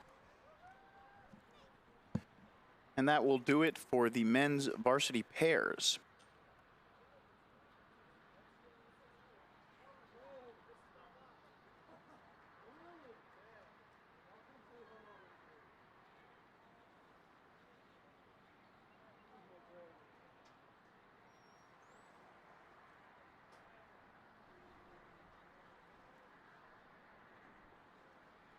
And we're going to throw it to an interview from yesterday to see what was happening down on the course. All right, well, here we are again with the Drexel Women's Varsity 8. We're so pumped for the grand final tomorrow. You guys just had a great race. So tell me a little bit about how your race went for us. I think this race was something that we're so proud of, one of our best ones yet. There was something about it where every single one of us wanted it with every inch of us, and you could really feel that, especially in our last 800, where we really brought it together and really pushed through that finish line. But clearly, obviously, a lot of spirit here. The Drexel Dragons obviously have so much energy. I'm really excited to see what you guys are going to bring tomorrow. Tell us a little bit about who you are excited to race. I have to say Temple, because we do share a river with them, the Schuylkill River. So I'm really excited to see people that we don't get to see, but also the river we see every single day out there. Yep. Thank you so much, and we can't wait to see you race tomorrow. All right, well, thank you so much for coming out here. I know you just raced, and you have another race, a grand final tomorrow. You guys raced 2 weeks ago, I believe, at Weira. Tell us a little bit about how your race went today. Our race went really well, really according to plan. You know, we executed like we should, saved a little bit of energy for tomorrow. And just really excited to get after it in the grand final with what could be our last race of my career and a lot of the guys in our boat. Well, congratulations on it potentially being the last race of your career. What are you hoping to bring into the grand final that you guys maybe left out on the course today? I think we have a lot of that West Coast spirit. You know, we came out all this way, you know, to win, to put on a good performance. We didn't just come here to compete, and you know, we're excited to show all these Philly schools and the East Coast what we're all about. Awesome. Well, thank you so much. Really look forward to seeing all the California schools. So, all right. Well, thank you so much for coming out here. You are the coxswain of the 3V, but I'd love for you to tell us in your own words a little bit about how your race went today. I'd say today we had a really solid performance. We put down what we wanted to, closing the margin, and we're hoping for a win tomorrow, trying to steal the win. That's awesome. Well, we love to hear it. And we've seen a lot of wind picking up here in the second half of the day. So how did you guys handle the wind out there? I think for us, a big methodology, the way we row is a sharp pinch at the front, so sharp catches. That for us means a lot, especially when the wind picks up. We got to be sharper than we have been before, really committing every stroke to it. I really love to hear it. And so you guys had a great race out there, great time trial. What do you hope to bring tomorrow to the grand final that you left out on the water today? I think definitely the way our tapers worked great this week. We definitely have a lot more speed in there, saving it out for tomorrow. We're going to put up a fast time. We're going to go for that win that we haven't gotten in 70 years here at LaSalle. So we're taking that win back tomorrow. I love to hear it. Well, thank you so much. Really appreciate it. And we're going to be rooting for you tomorrow. So have a great race.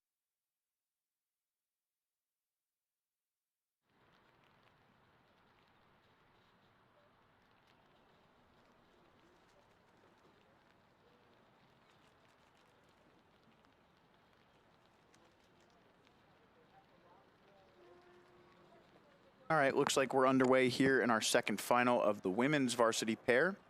4 boats here in this one. We've got Gordon in lane 2, Tampa in lane 3, Mercyhurst in lane 4, and Pitt in lane 5. And there you see that lead boat from Tampa crossing the 500-meter mark first.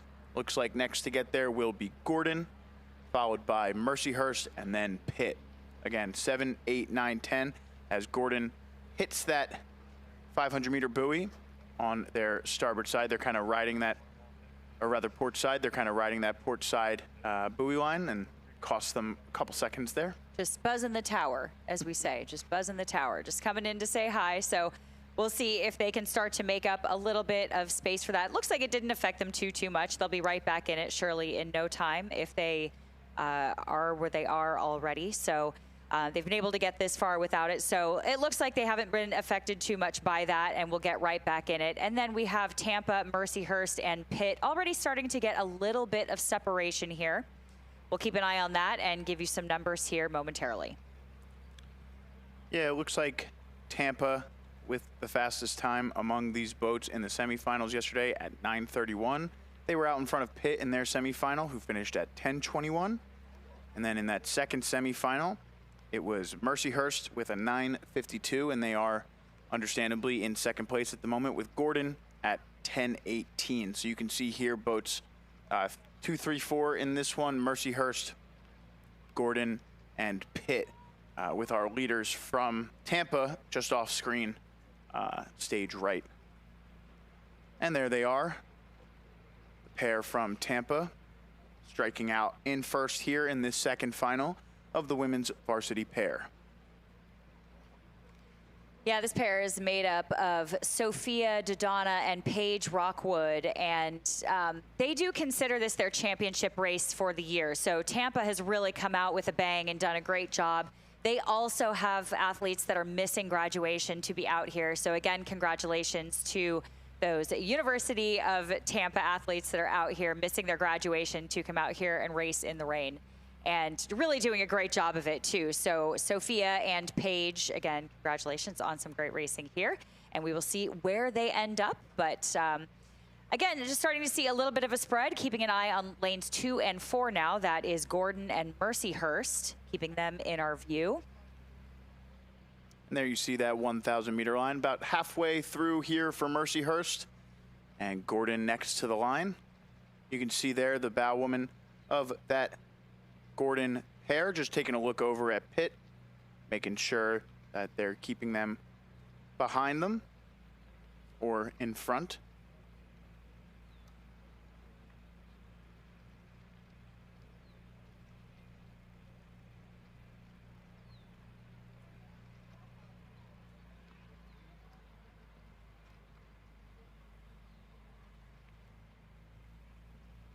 Nice shot of our lead boat from Tampa into this third 500. You see passing the sailing club there.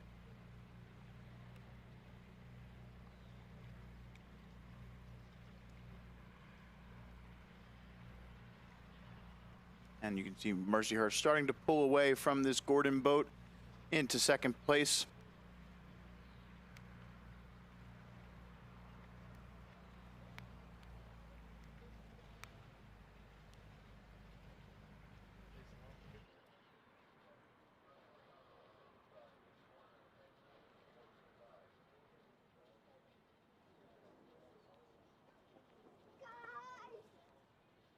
And it seems like our rain has already begun to subside here. Maybe just a few more patches.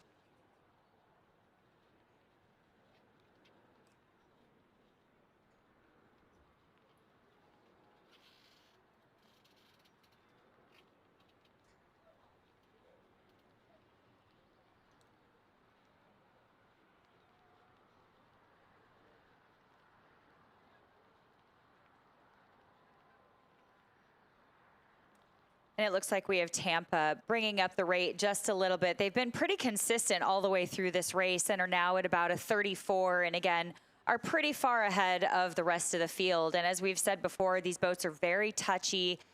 They're very sensitive, very delicate. And so they have to be rowed just so carefully. And these two athletes here, Sophia and Paige, have done such a great job. Again, not only staying centered in their lane, but also just propelling this boat forward. I mean, this is actually a really impressive, beautiful row here from the two of them. They're getting their blades in together. We have really impeccable blade work here, and this is so difficult to do. If you are just looking at this, it looks easy. It looks like they're just getting their bodies over together. They're getting their legs down together. But the amount of balance and quiet that you have to be on that seat, centered in the boat while also rotating out, also squaring a blade up and putting it in the water and applying pressure on the feet at the same time. There's so much going on, and to do that together here like this, like the way these two women are doing, is really, really impressive. So again, there's always so much more going on inside the boat than what looks like from the shore. So we can really appreciate what a fantastic row this is. And they're really dominating the field here, like I said, as they come into the red buoys here. Really impressive row from Tampa. Yeah, starting to get a little antsy there in that Tampa boat. You can see them just kind of reaching and dumping just a little bit at the catch, but it's causing them to, you know, dip a little bit to either side here and there, but you can tell they're excited to get this race over with, and we can actually see it now from this finish line camera. There is still some rain out onto the course. We'll keep an eye as to whether or not that stops in the near future, but weather report says it should be out of here within the next 15 minutes. Still coming down out there, and we get a nice shot here of our lead boat from Tampa into the final 100 meters of this one.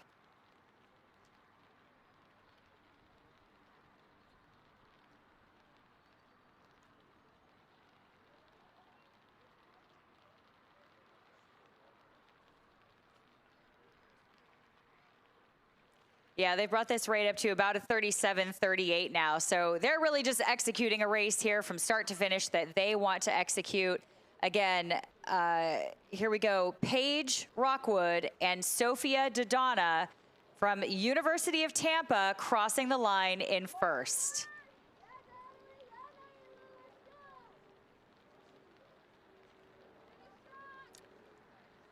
Pretty solid gap here between Tampa and Mercyhurst. As we wait for the Mercyhurst boat to come into frame, we'll see if Gordon was able to make any inroads onto that Mercyhurst crew. And here is Mercyhurst.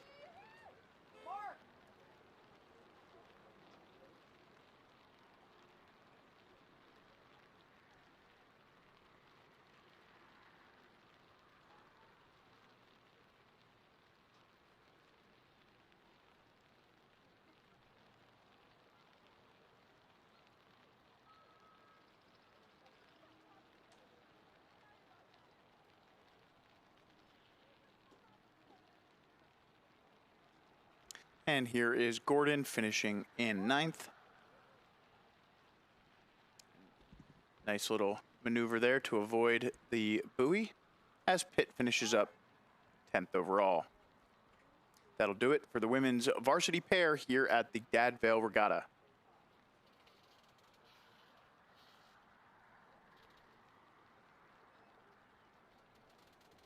And you can really see there the rain coming down.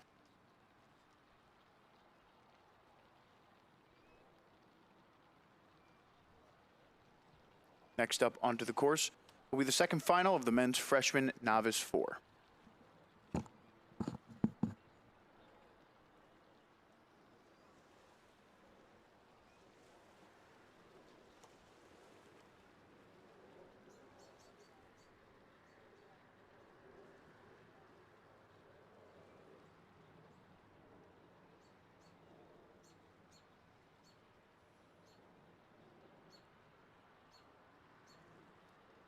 And we have the start of the freshman novice 4 final. Again, this is the second final.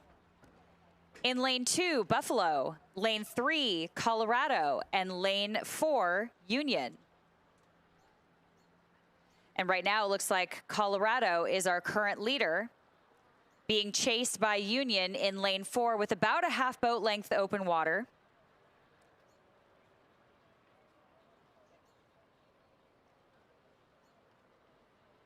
So again, remember, we have combined freshman and novice. So freshman means that it is literally the year, the freshman year of athlete, and novice means it is any year, but their first year of rowing. So we've put those two together here for the freshman novice 4 second final.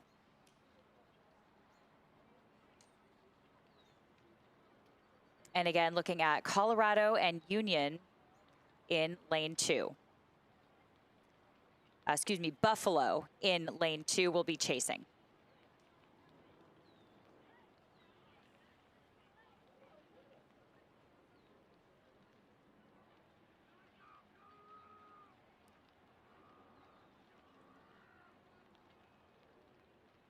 And as we begin to approach the halfway point, again, nothing has changed. We're looking at Colorado then Union and Buffalo. Again, fairly conservative row here on the rate, but the power application here and the rowing itself is quite good here in this Colorado crew.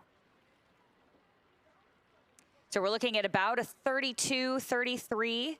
Doing a great job, again, getting those blades in together on the front end, and that's really working for them here. So we're getting the hands away together, getting the bodies over together, but most importantly, getting those blades in the water at the same time, and also directly to the water here too. So if you can see that video, there's not a lot of hang on the front end. We're squaring up and getting those blades, as I say, squaring up the blades right into the horizon, right into that water line, while the boat is still moving forward. So what that does is catch the water as the boat is moving so they can keep the boat moving between strokes. It's kind of like sticking a little stick in spokes of a bicycle wheel, and you just kind of keep propelling it forward and forward and forward so it keeps spinning. So that's what you're doing essentially in a boat mechanics-wise. You're getting your blades in the water while the boat is still moving forward so you can pick it up to keep it moving on the other end. So essentially, the goal is to never stop moving. I have some distinct memories of sticking a stick into the spoke of a bike wheel with a different result. I was going to say, did you get a different result from that? Exactly. Yeah, it might end up over the handlebars there. If you leave it there, yes, absolutely. So, yes, but just an analogy to kind of give you a visual of what we're trying to do mechanics-wise, you know, in sort of a circular fashion, keeping the boat moving like this. And these freshman novice crews doing a pretty great job. So it is still Colorado, and then Union will be trailing by a couple boat lengths, maybe 2.5 boat lengths here, open water down on Colorado. So a little bit of a spread as we start to approach the last 500 of this race.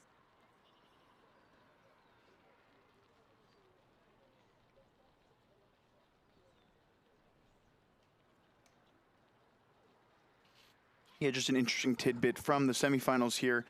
Union's time in their semifinal, 7:21. The time for Colorado, 7:32. So interesting to see, you know, Colorado well out in front here with just around 550 meters left now as they approach that 1,500 meter mark. It is Colorado out in front of Union, and you can see now the rain starting to come down a little bit heavier there towards the end of the course. Really picking it up there on that finish line camera.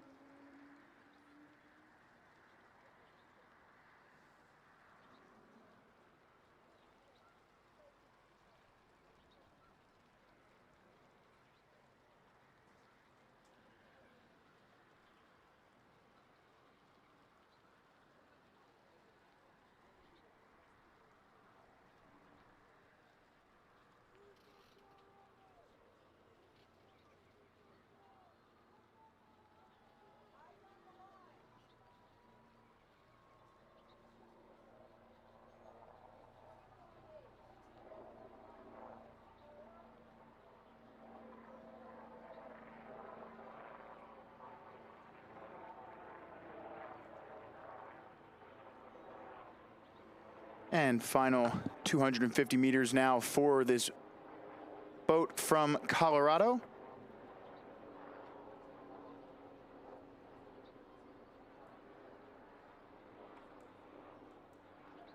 And we see the Buffs making their way through the finish. A nice push here from Union at the last, but Colorado's built up a pretty solid lead over the course of this one.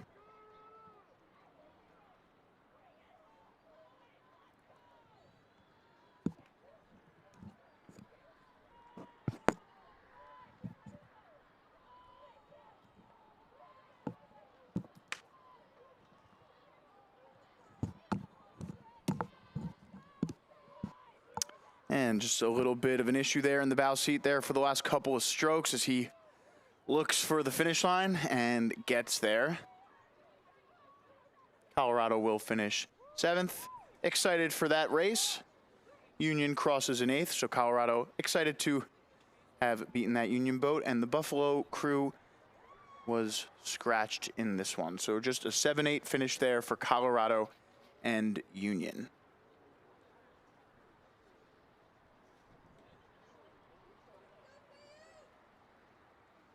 Next race is scheduled for 2:30. It's 2:26 at the moment, so we'll step away for a message from our sponsors.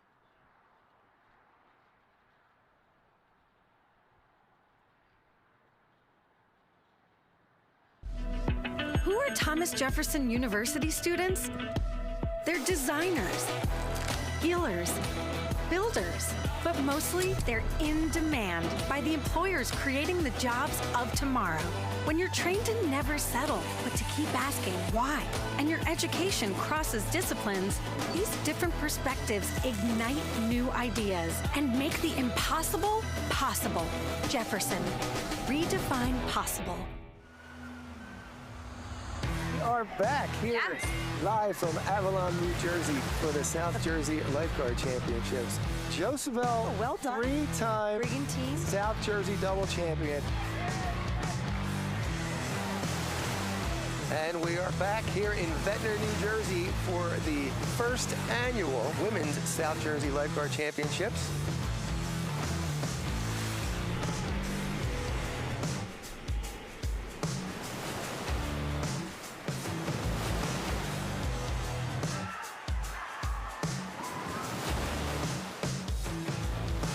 AC starting to move here.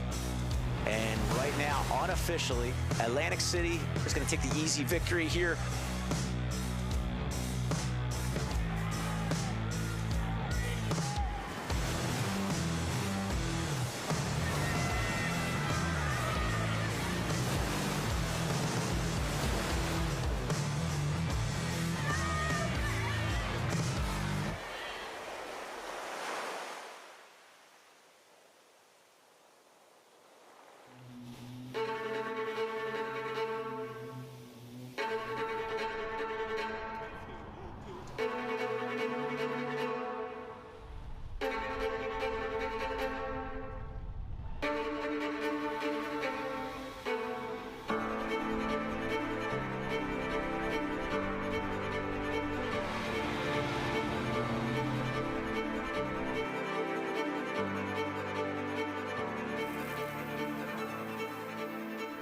There's a place where you can come as you are, see how it's made, and why we make it. You'll explore roads less traveled, steal a few moments, and slow down the clock. Then just kick back and stay a while. It's time to get away close to home in South Jersey. Head to visitsouthjersey.com to plan your trip today. We'll see you down the road. When we all first checked into Jefferson, we were strangers. But we spent months creating a lifelong bond, waiting for our new hearts. None of us will take for granted the second chance our doctors at Jefferson gave us. We're called the Four Heartbeats, but we prefer to call ourselves friends, family, forever. I love you guys. Love you too. Love you, man. Love you too.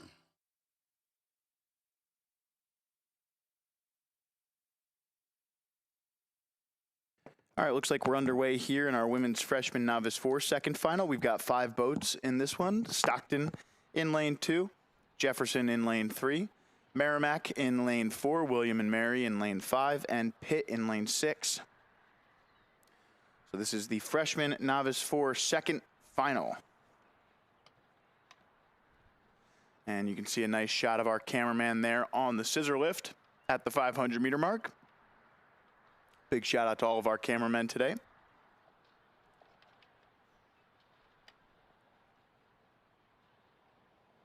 Early going in this one, looks like the boat from Jefferson there in lane 3 off to an early lead. Looks like we should have some solid racing here though as they make their way through the 500-meter mark. Pretty much a dead heat for second, maybe give the edge to Stockton there over Merrimack. And then William and Mary just off the pace in 4th and Pitt in 5th at the moment.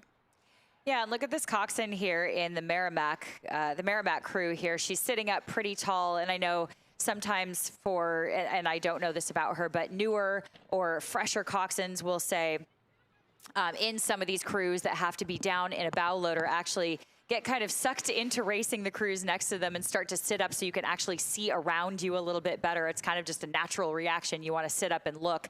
And part of training and getting a lot of strokes in these bow loader 4s is actually being able to kind of stay down and get that second sense that you can just kind of feel these crews breathing down your neck behind you and around you without having to sit up and look. So kind of interesting to see her doing that. Hopefully she's staying very still, not affecting the set of the boat, as we watch Jefferson just behind them in the distance start to take some more water. Yeah, Jefferson not too far away from making the grand final here, just 5 seconds off of the Drake boat in their semifinal, who did end up making the grand final.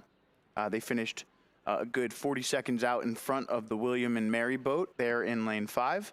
Meanwhile, in the second semifinal, the boat from Merrimack was 19 seconds away from qualifying and just 7 seconds out in front of Stockton, and then another 5 seconds from Stockton to pit in that semifinal.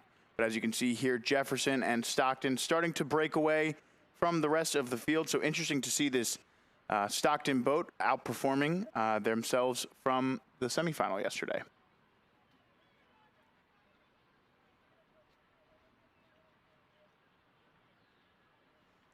And here is our follow launch as we get a look inside of our lane 6 pit boat here.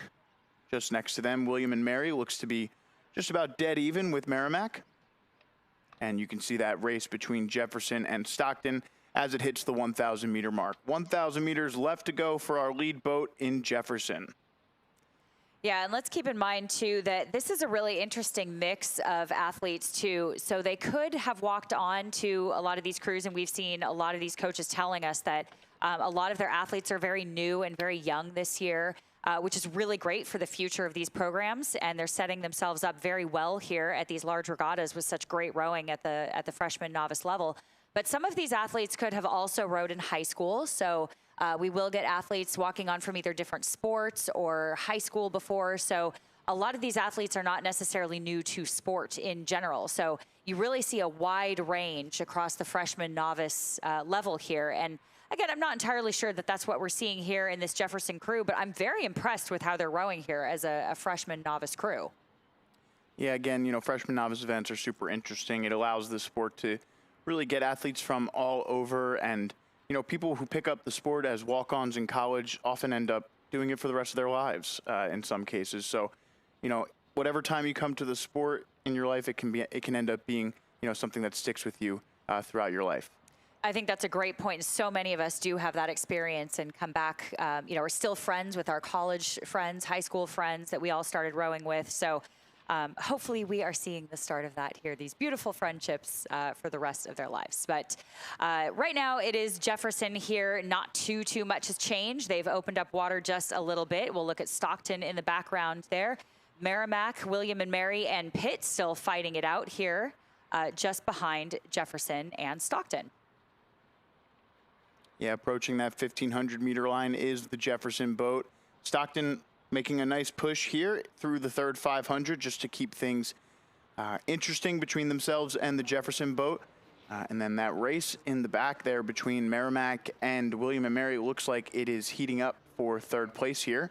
And Pitt just, we saw from that follow launch as it returns to the start, Pitt was in a pretty distinct 5th place as they head into the final 500. Looks like Jefferson has hit that 500 line and is into the final quarter of the race.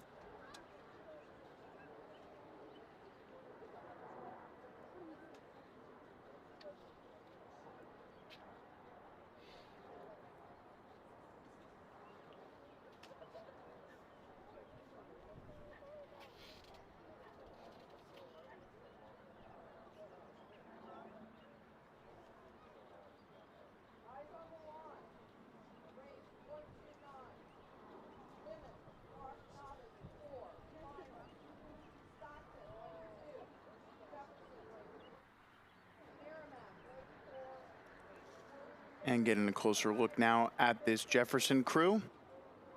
With about 300 meters left, you can see those red buoys of the 250 meter mark rapidly approaching.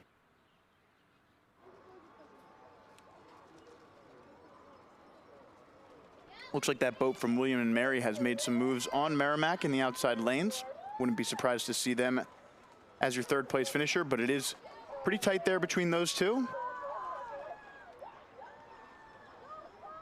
And we still have Jefferson at about a 34, so we're trying to keep our eye on those numbers as they come into the last 100 meters or so, very roughly, and see if they start to bring up the rate for a little bit of a sprint here, and they perhaps have right as I was speaking. So again, going from a 34, yep, looks like they've gone to about a 35, so they're just gonna put a little stamp on this just to make sure they cross the line first, execute a great race, and finish with a sprint. A little cherry on top there. Great race for Jefferson.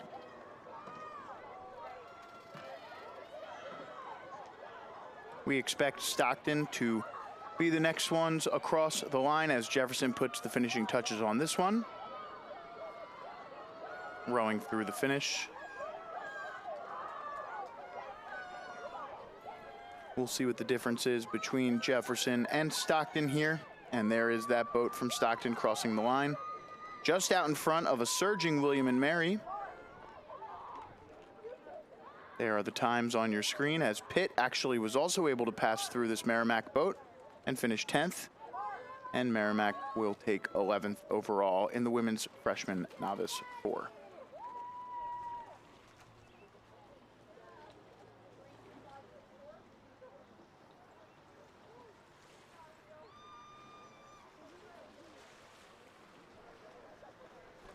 Next race scheduled to go off in just about 3 minutes here at the Cooper River.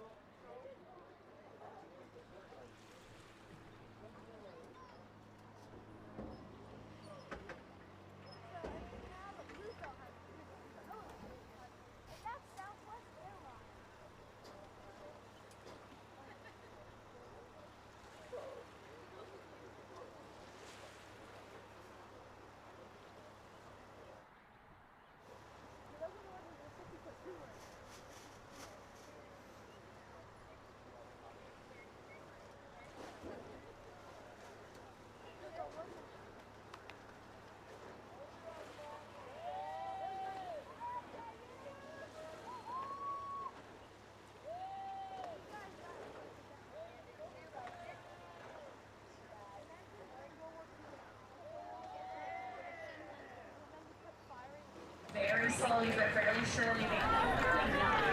This angle. In the women's quadruple sculls, Trent University! Receiving their gold medal, women's D3 club.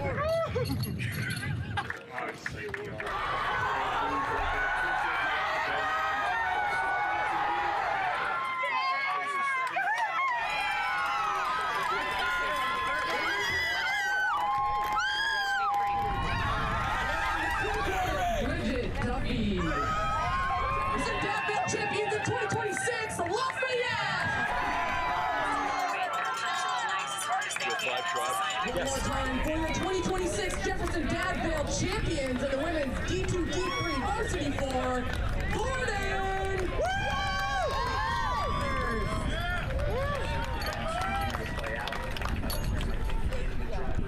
Whenever you get a minute. Watch your steps while stepping up.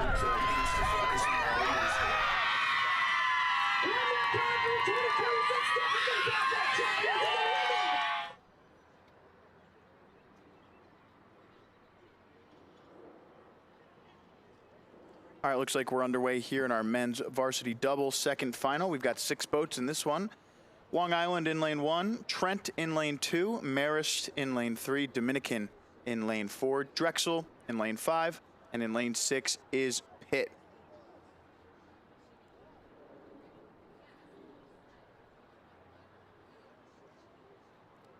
Shot there of the lane 6 Pitt crew. Just out in front of our lane 1 Long Island boat. It looked like the 4 boats in the middle were putting up a pretty solid race, however.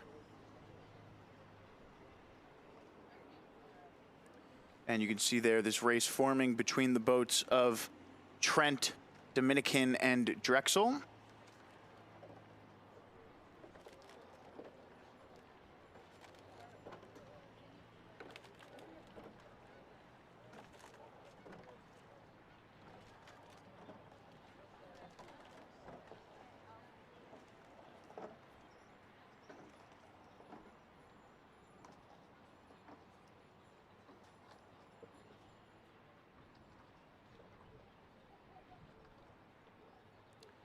Tight race here between that boat in lane 2 from Trent and Drexel. It looked like on the outside, I think at this point, as they pass the Camden County Boathouse, it is that boat from Trent out in front.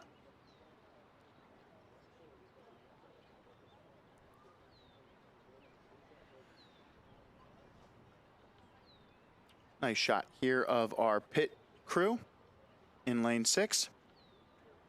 And there you see Trent really starting to put their mark on this race through the second 500, dominating in this second 500. Dominican looks like they are moving out into second place, but close with them is the boat from Drexel.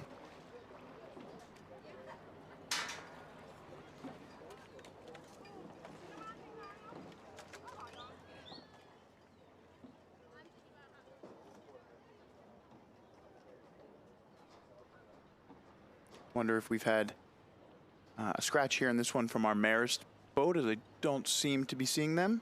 And Dominican with a crab, an unfortunate one. They were in second place for a good portion of this race and are now going to have to climb back in this one from 5th behind both Pitt and Long Island now. Oh, yeah, that's too bad. But look at them starting off strong here. Again, they've rowed really well here. So it looks like, I'm sure their adrenaline is pumping, and now they'll take a 10 or a 20 or so, take another move or a start. Sometimes a crew will almost take another practice start, like get a couple fractions. Again, I can't confirm that that is what we are seeing here, but they did pick it up and kind of get the rate up again and get back in the race and kind of get back in the swing of things. So unfortunate for Dominican, but it seems like they are putting themselves right back in it. So see, keeping the rate a little bit high here, just trying to put themselves back in a position of competitiveness, and it is working for them. They are coming right back here.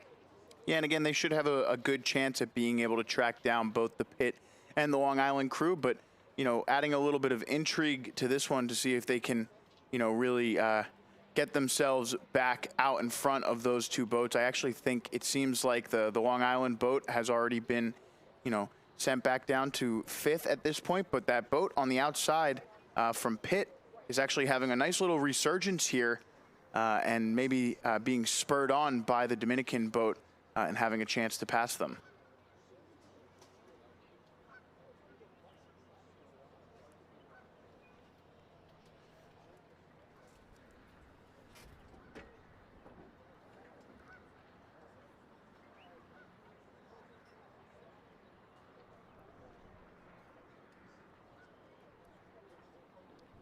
And you see there the red oars of the Drexel boat as they make their way into the final 500, and Dominican not far behind that Pitt boat. You see, looks like Pitt just a little bit further out in front. We focus in on our lead boat from Trent as they have put together a really solid race here in this men's varsity double.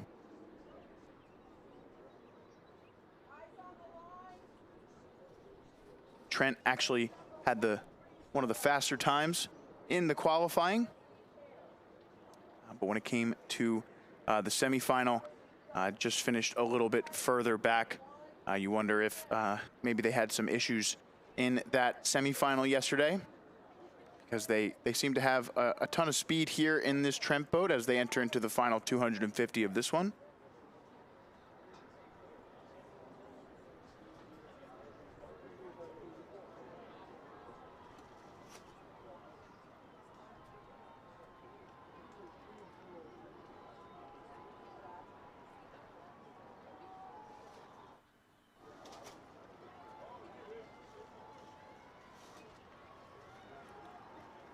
Final stretch here now for the Trent double.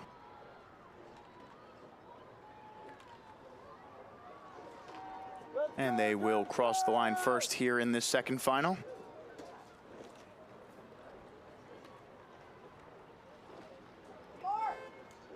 Let's go, Jackson! We expect Drexel next. And there is that boat from Drexel. Yeah, boys! Tight race here as Dominican clawed all the way back and had a nice finish there to finish 9th overall. out in front of the team from Pitt, who also had a really great end to that race. You see both of those boats pretty exhausted after that one, as Long Island rounds out the group in 11th. Marist, of course, did not start in this men's varsity double second final.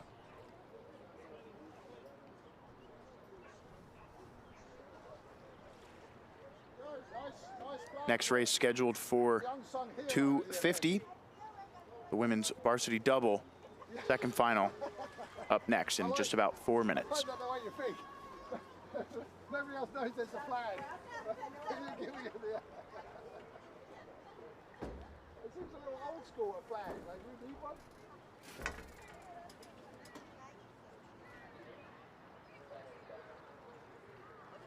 Oh, that's not right. Come on now. What are you doing, Tom? How'd she make that? I know.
100%. That is exactly what Brian is. Everyone should do the opposite thing of what I do.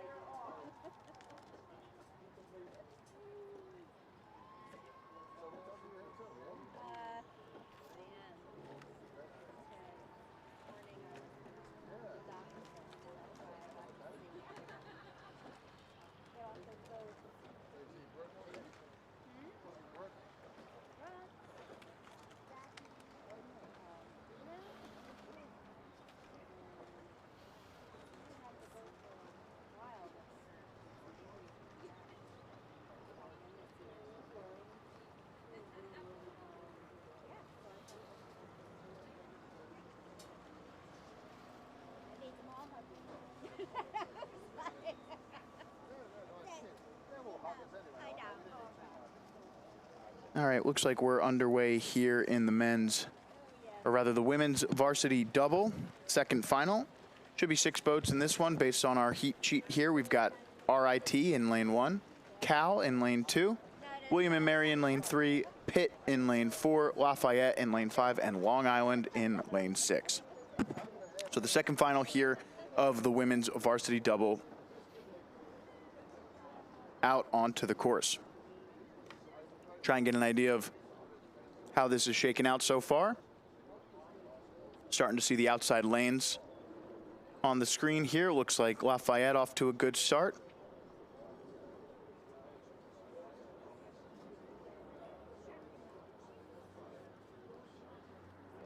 And there we see it is lane 2. Looks like the Cal Bears here starting to make a nice push. And they will be the first to the 500-meter mark.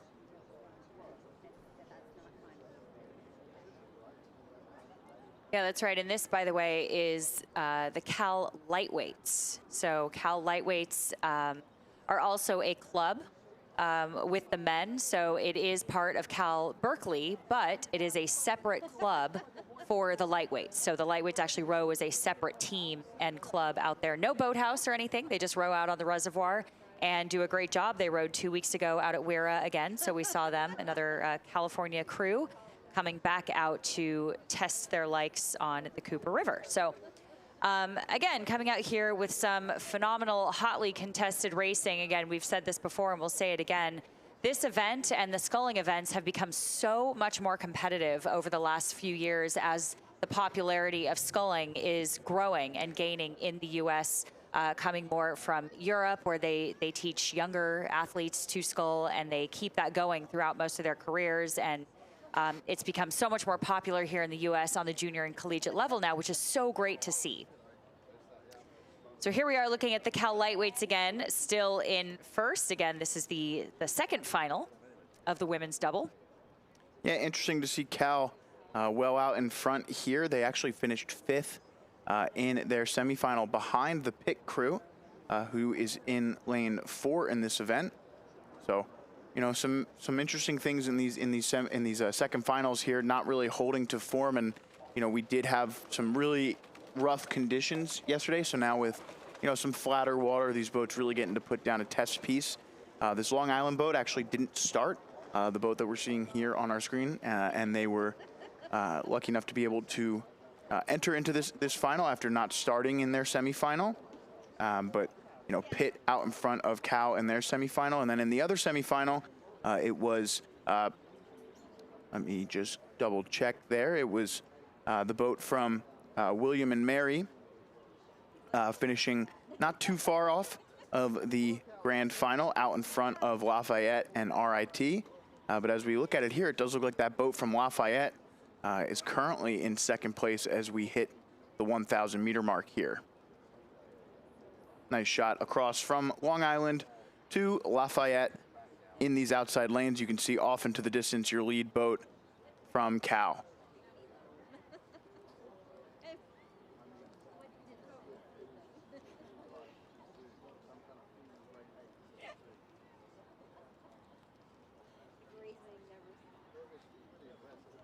There are your leaders once again through the trees in this third 500. And we can start to see some of these inside boats now. There's RIT out of lane 1. Keep an eye out for William and Mary. There they are. And the boat from Pittsburgh. But it is Lafayette. I think, as you can tell, they're clearly in second at the moment. There's Pitt. And there is Long Island. So it looks like Long Island, William and Mary, and RIT battling it out for third at the moment, as Pitt sits in 6th place here.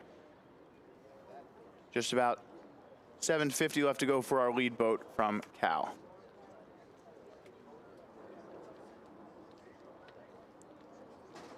And we would just like to let everyone know, too, that we have 3 points trophies that are going to be awarded at the docks, at the location, at the dock location at 3:10. And that will be the women's points trophy, the men's points trophy, and the all points team trophy. So again, that will be awarded at the awards dock located at location at 3:10. And back to our racing here. We're still looking at Cal coming in to the final 500. Yeah, the rain continues to fall out there. We had thought maybe it would be out of here by around 3 p.m., but still coming down out there.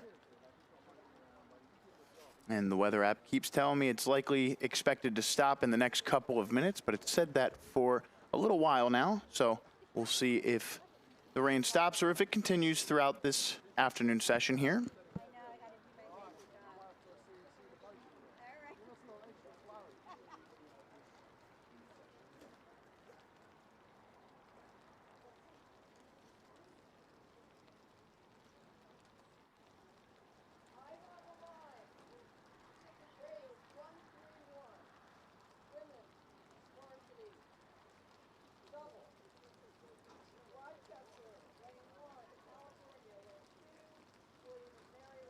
So we're looking at Cal as our current leader, still followed pretty closely by Lafayette in your second place position there. Both crews going at about a 32, so not too much difference here, and we can see the rain coming down through our camera angle here, but nothing that these women have to worry about whatsoever.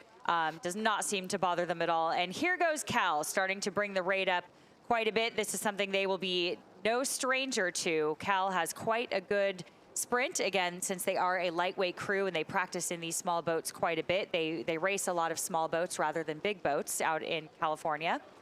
And Lafayette will be chasing them. So here comes the Cal Bears. Yeah, great race here for Cal in this second final.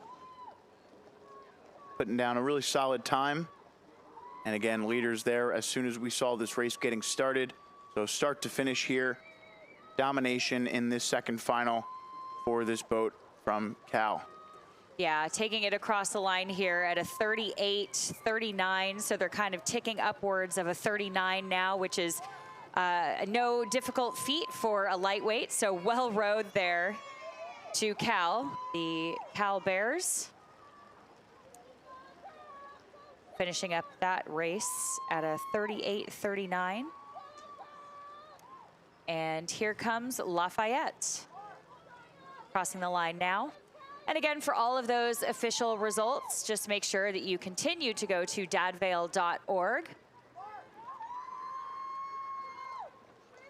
Here comes Long Island crossing the line now, and Pitt, William and Mary, and RIT. All right, that will do it for the women's varsity double.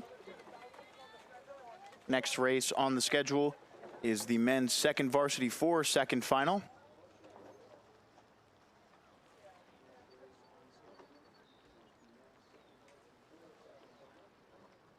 There's the lineup there on your screen. And we'll wonder if that race is underway just yet. Doesn't appear to be so. Scheduled start for that race is 3 p.m. It's currently 2:58.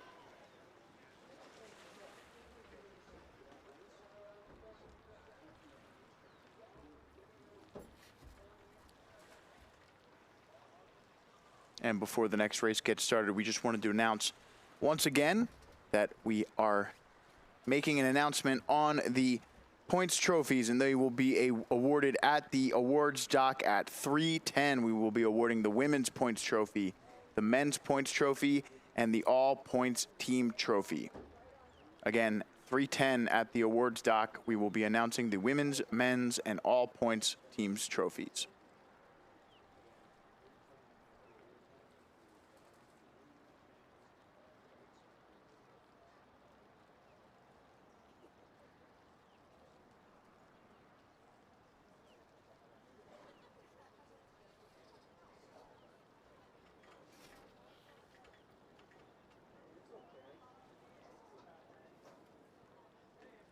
All right, looks like we're underway here in this men's second varsity 4 second final. We've got Lafayette in lane 2, Loyola Maryland in lane 3, MIT in lane 4, Fairfield in lane 5, and Carnegie Mellon in lane 6.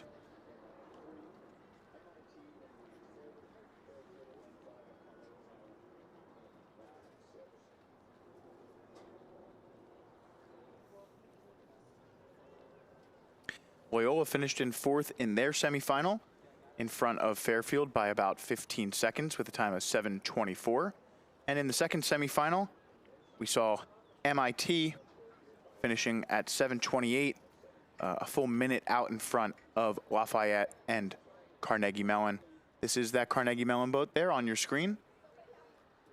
No surprise here to see the MIT and Loyola boats striking out in first across the 500-meter mark, and the first to the 500-meter line will be the lane 4 MIT boat. Loyola Maryland next there, followed by Fairfield.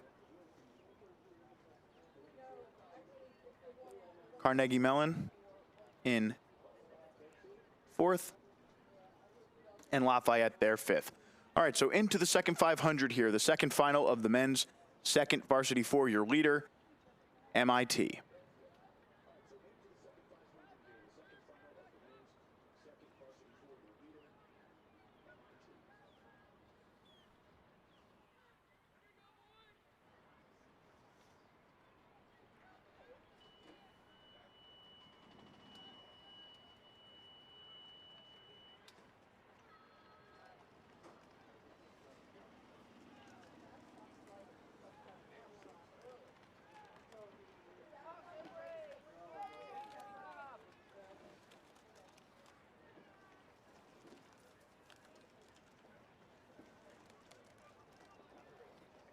MIT starting to put some distance between themselves and this Loyola Maryland crew, as Loyola also starts to widen the gap to third place Fairfield here. So across about 800 meters now, it is MIT beginning to open this up just a bit over Loyola Maryland and Loyola Maryland to Fairfield. And then this race between Carnegie Mellon and the lane 2 Lafayette boat for 4th and 5th.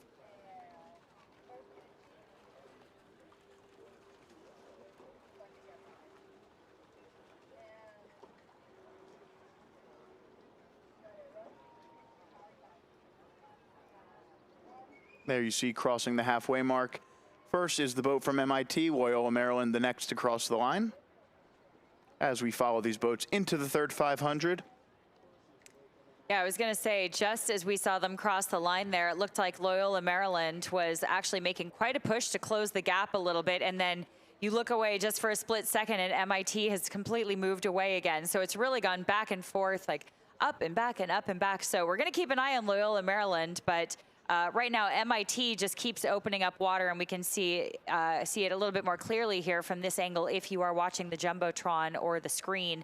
But MIT has been dominating this race straight from the beginning. So right now, MIT's race to lose as Loyola Maryland starts chasing.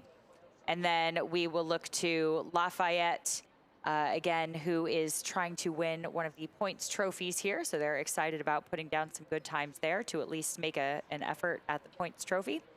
And then we look over at Fairfield and Carnegie Mellon.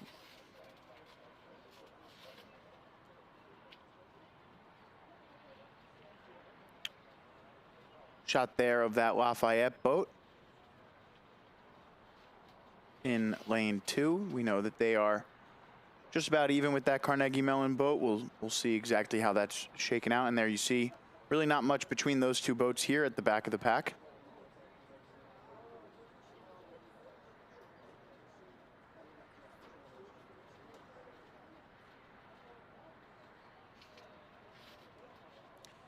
And just about 1,500 meters into this one, MIT the first to hit that line. 500 meters left to go now for the engineers. Loyola Maryland the next there. And not too far behind is the boat from Fairfield.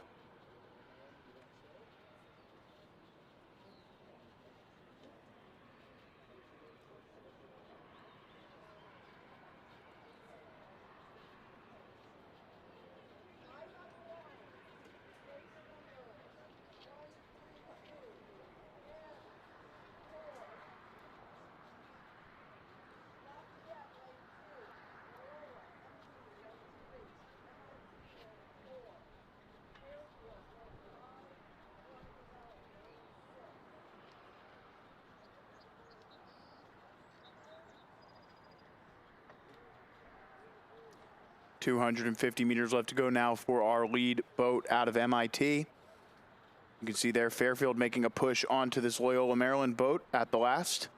We'll see if they have enough in the tank to mount a push for second, or if Loyola Maryland can hang on as MIT makes their way to the finish line. Whitney, what do you think of that coxswain with his arm hanging out, just chilling on the side of the boat there? You know, that's funny. I was just looking at that. You want to be really careful doing that. Again, they are still in first here, but any little movement like that from a coxswain can sort of offset the boat a little bit. Any movement at all. Again, these boats are very touchy. Some coxswains do that to kind of hold on, because every time the boat checks, you get thrown into the bow of the boat a little bit. So some coxswains actually need to hold on. I used to put a cut-in-half laundry detergent bottle actually stuffed up in the bow to not get thrown into the bow like that. But little trick. So here we are, lane 4 again. MIT crossing the line in first, so well done there. Loyola Maryland, Loyola Maryland. Say that 3 times fast. I even went to the sister school in LA. So Loyola Maryland crossing the line in second, followed by Fairfield, Lafayette, and Carnegie Mellon. We're getting a little tongue-tied later on in the day here as the day goes on. They try to give us some tongue twisters here, but some great racing there for the men's second varsity 4 second final.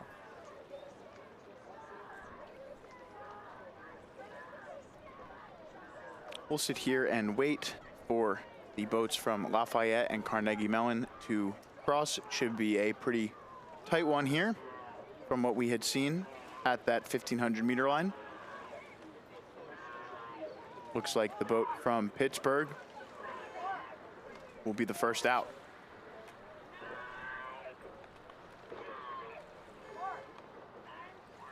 Followed closely by the Lafayette boat. Results there on your screen for a moment. All right, next up, we're going to have the women's second varsity 4 final, again scheduled to go off right around 3:10. Currently just 3:07 here, so about 3 minutes until the scheduled start. We'll probably be able to tell based on that official launch there on the right-hand side of your screen, as we can't fly the drones at the moment just due to the rain. Seems to be clearing up a little bit here, so we'll see as things progress over the course of the afternoon, whether or not we are landlocked with our cameras or if we can get some more aerial footage. But until then, we'll be looking at this 500 meter line camera to see if we can get a start. Looks like the officials might be ready to get this started. Yeah, and also very quickly, one last time, remember that at 3:10, we will be awarding the points trophies. That will be for the women's points trophy, the men's points trophy, and the all points team trophy. That will be at the dock location at 3:10.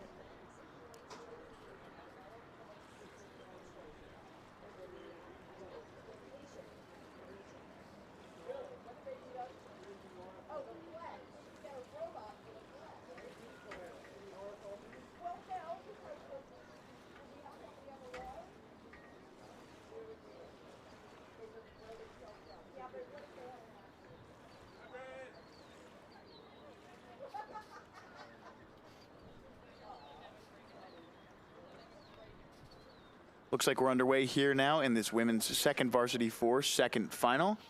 We're gonna have 4 boats in this one. We've got Carnegie Mellon in lane 2, Robert Morris in lane 3, Mercyhurst in lane 4, and UAlbany in lane 5. Looks like that UAlbany boat off to a good start here. Potentially your leaders through the first 200 meters of this one. We've got this follow cam up and running, which should be able to take us through the first 500 meters at the very least of this one.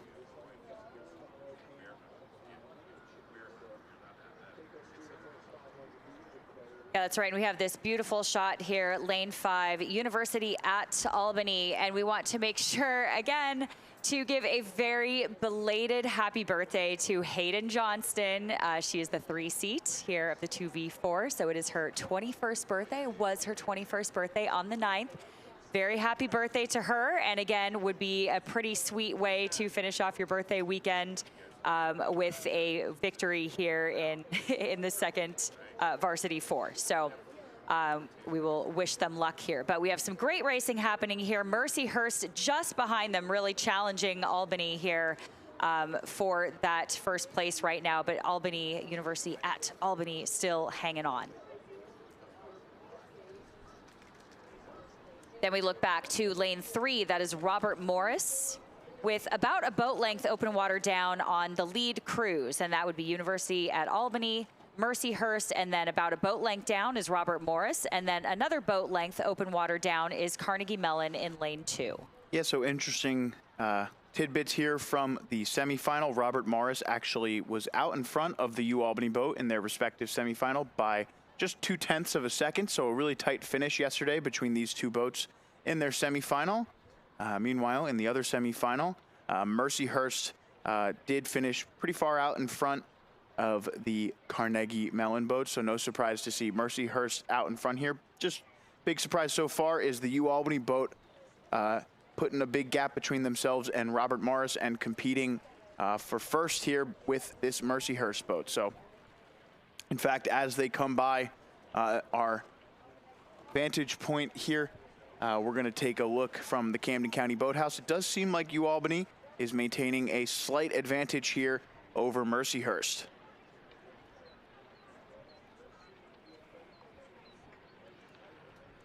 And should be just about even with our camera in a few moments here.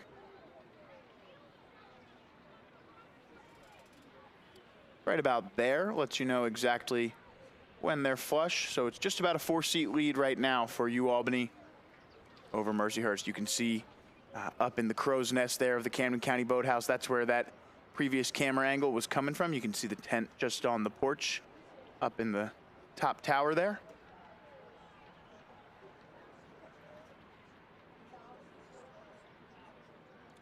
But a great race so far as UAlbany looks to win the race to the first 1,000 meter line. Yeah, that's right. A really tight race here happening between Mercyhurst and U at Albany.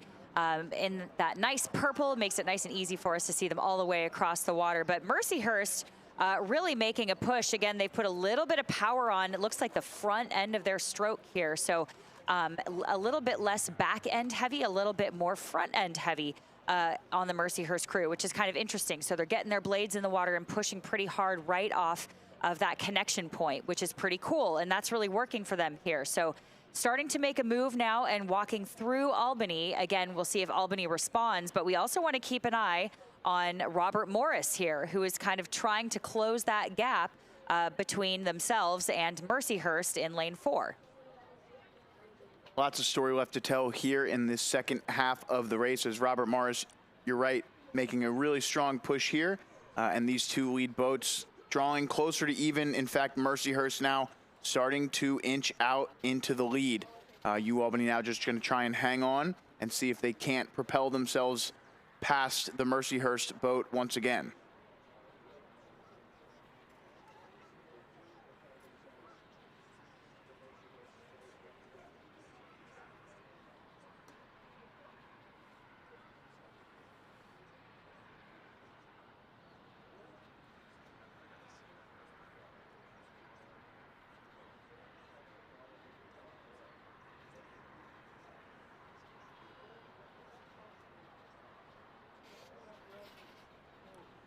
And a nice shot here, just showing you that Mercyhurst continuing to move away from this UAlbany boat here in lane 5.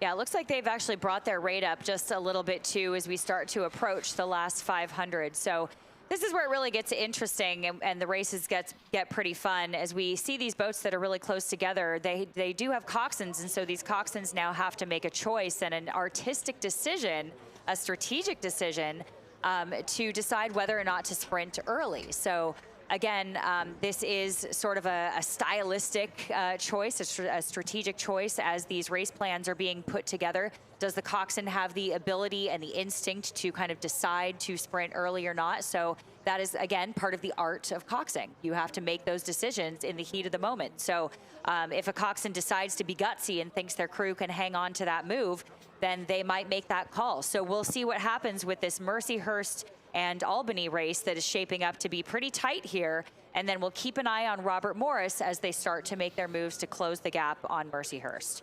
Yeah, it looks like Robert Morris took a nice little move there into the final 500. In fact, wouldn't be surprised if they're starting to pull even with that UAlbany boat, but it does look like Mercyhurst has an advantage here.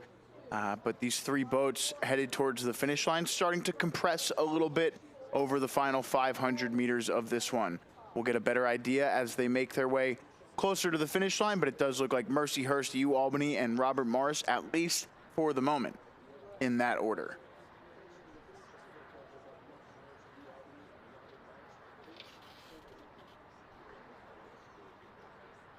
And the red buoy line fast approaching for the second varsity fours. Just 250 meters left now for Mercyhurst. And yeah, you can see the charge from Robert Morris here really starting to catch up to these lead boats as they hit that 250 meter line. Yeah, Robert Morris here starting to get into this race a little bit. Look at that coxswain kind of popping her head up, sticking up just a little bit out of the bow there, and they're starting to bring their rate up a little bit right alongside Mercyhurst and Albany, who are going head to head. Look at those coxswains looking over at each other, just making sure that they don't get too far out of reach. But right now, I don't know. This one's a little bit tough to call. Mercyhurst and Albany racing to the line. Again, a lot of stakes here for some of these crews. But right now, I think we have to give it to Albany. Excuse me, Mercyhurst. Thank you. I looked down for 2 seconds here. And here we go. Look at Mercyhurst coming across the line now in a grand fashion. They have made quite a splash walking through Albany here to take the win from them in quite a fashion. Great race though here from Albany. Robert Morris here will have closed the gap a little bit and come up right behind them. And then Carnegie Mellon in lane 2 will round out our field here for the women's second varsity 4 second final. And just a quick announcement here, we will be awarding a few more points trophies at the awards dock locations. The men's National Sculling Points Championship Trophy and the women's National Sculling Championship Points Trophy will be announced at 3:25. So in just 8 minutes, we will have the men's and women's National Sculling Championship trophies as Carnegie Mellon crosses the line.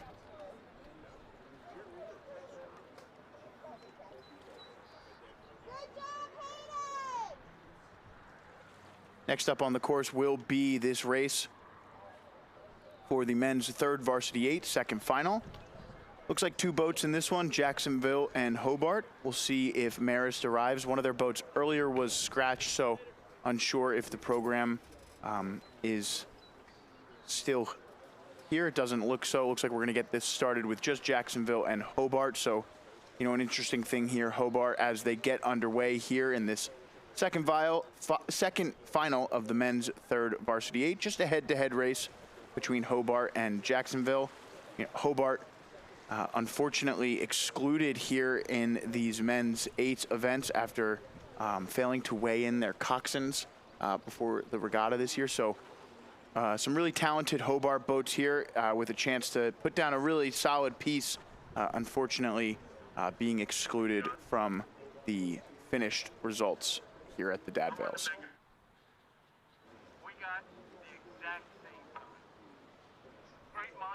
Yeah, that's always unfortunate to hear that news, of course, especially when they come out with some talent like this. But great chance for them to at least come down the course anyway and get a row in. So we will certainly keep an eye on that as we come down the course.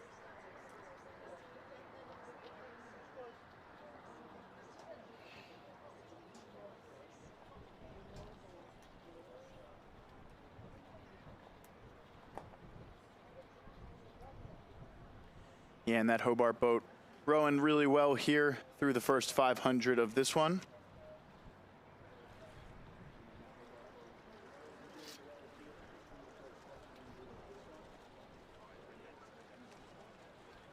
Shot there of that boat from Hobart as they cross the 500-meter line. 1,500 meters left to go. Jacksonville trailing them by about a half length of open water, maybe a full length there. As we get our drones back up in the air, we should have some solid drone coverage for you for the rest of the day as the rain has subsided here at the Cooper River Park in Pennsauken, New Jersey. Yeah, and let's remember too that these are the team's third varsity 8. So these are teams and crews that have pretty deep programs here. So first, second, and third boats. And just to keep in mind, I know this sounds obvious, but you do have to actually enter a varsity 8 and a second varsity 8 in order to race a third V8. So you can't actually just enter your crew in whatever you think that they would be most competitive in. You have to actually enter a varsity 8 and second varsity 8. So that means that each of these teams have at least 3 8s in their programs, which really says a lot for their depth and for the future of their programs, again, being able to have so many 8s going head to head every single day at practice on the water. So we do have in the Jacksonville crew, you know, coxswains and one of the other athletes both walked on their freshman year at JU and are rowing in the third V8 here. So we do have a lot of newer athletes from the JU crew in this boat here that we are seeing come down the course now. And again, keep an eye on that empty lane here. Don't be fooled. Empty lane in lane 3, and then we jump over to Hobart, who is currently our leading crew. Yeah, really nice row here from Hobart. So unfortunate to be excluded from the results, but at the end of the day, putting down a really nice piece here on the Saturday at the Jefferson Dad Vail Regatta. So something to be proud of here for Hobart. They can put down a time and let themselves know exactly where they're at.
All right, finishing things up here in this men's third varsity 8, second final. Hobart gonna cross the line here with a really nice row.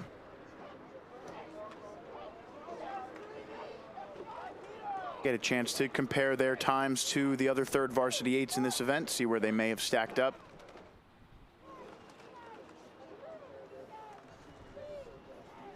And we'll sit and wait for the boat from Jacksonville as they make their way across the line as well.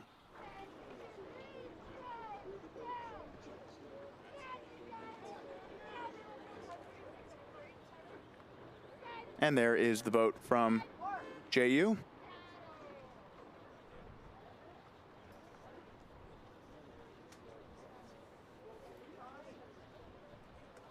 Should have some competitive races coming up next.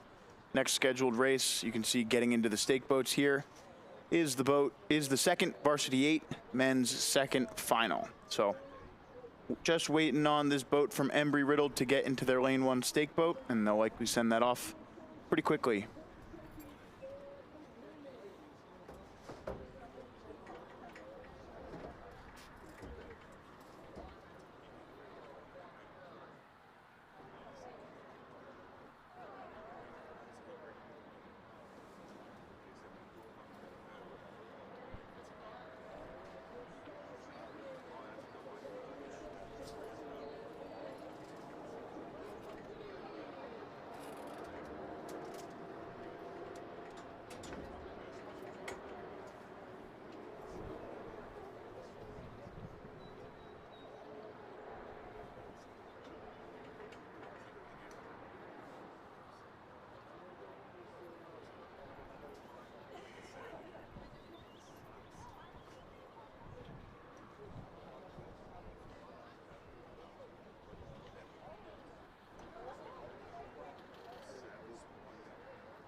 varsity 8, it's LaSalle!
All right, looks like we're underway in this men's second varsity 8, second final. We've got Embry-Riddle in lane 1, Marietta in lane 2, San Diego in lane 3, MIT is in lane 4, Fairfield in lane 5, and St. Joe's is in lane 6. 6 boats across here at the start. Should be a solid second final here in this men's second varsity 8. We'll see if we can get some exciting finishes, as looks like St. Joe's here, based on our launch camera angle, off to a really good start. We'll check out these semifinals and see how far these boats were from qualifying. Looks like San Diego, who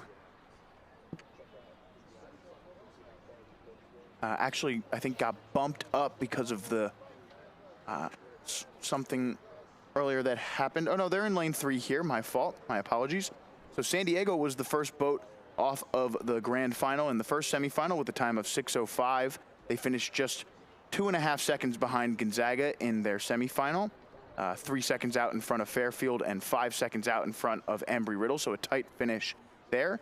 And in the second semifinal, it was MIT just 4 seconds off of the Marist boat that qualified for the grand final, and just 1/10 of a second out in front of Marietta, and 6 more seconds to St. Joe's. So interestingly enough, St. Joe's, with the largest gap between themselves to any of these boats, out in front at the 500-meter mark. I mean, what a cool race this is shaping up to be. It's not too often this far into the race. We really don't see too much separation. 6 boats across, a beautiful drone shot. Look at this absolute armada coming down the course. This is spectacular. Some really sensational rowing that we're seeing here. St. Joseph's, as you can see, in lane 6. Again, starting to see a push now with San Diego and MIT. San Diego's worked so hard this year. They had a big coaching change at the start of the year, so they have really leaned into that and bought into their program and said they are all in and following their coaches just full send, and come out here to have to deliver some great rowing, and that is certainly showing here. MIT right next to them, again, starting to take the lead. We're starting to see a little bit of separation, a couple seats apart here. Keeping an eye on Embry-Riddle, who got 5th at Sierra very recently. That is the highest result in that category in the program's history. And they have some fantastic, very interesting athletes in that crew that we will swing right back to. But right now we are looking at MIT, San Diego, Fairfield, St. Joseph's, Embry-Riddle, and Marietta. Yeah, so St. Joe's the first to that 500-meter line now. Just talking about how close this race was through that mark. As we hit the 1,000-meter mark, they are the last boat to hit that 1,000-meter mark, maybe just about even with Embry-Riddle. But at the moment, looks like MIT, your leader to the 1,000-meter mark. Halfway through this one, the second final of the men's second varsity 8. We're looking at position 7, 8, 9, 10, 11, and 12 here in this men's second varsity 8 race. Looks like MIT followed by San Diego, and then the race for 3rd and 4th between Marietta and Fairfield. Embry-Riddle and St. Joe's on the outside, forming a pretty classic chevron shape here as we have pretty even distances between our lead 2 boats to the 3rd and 4th boat, and then to the 5th and 6th boat. So a really interesting race taking form here in this 3rd 500.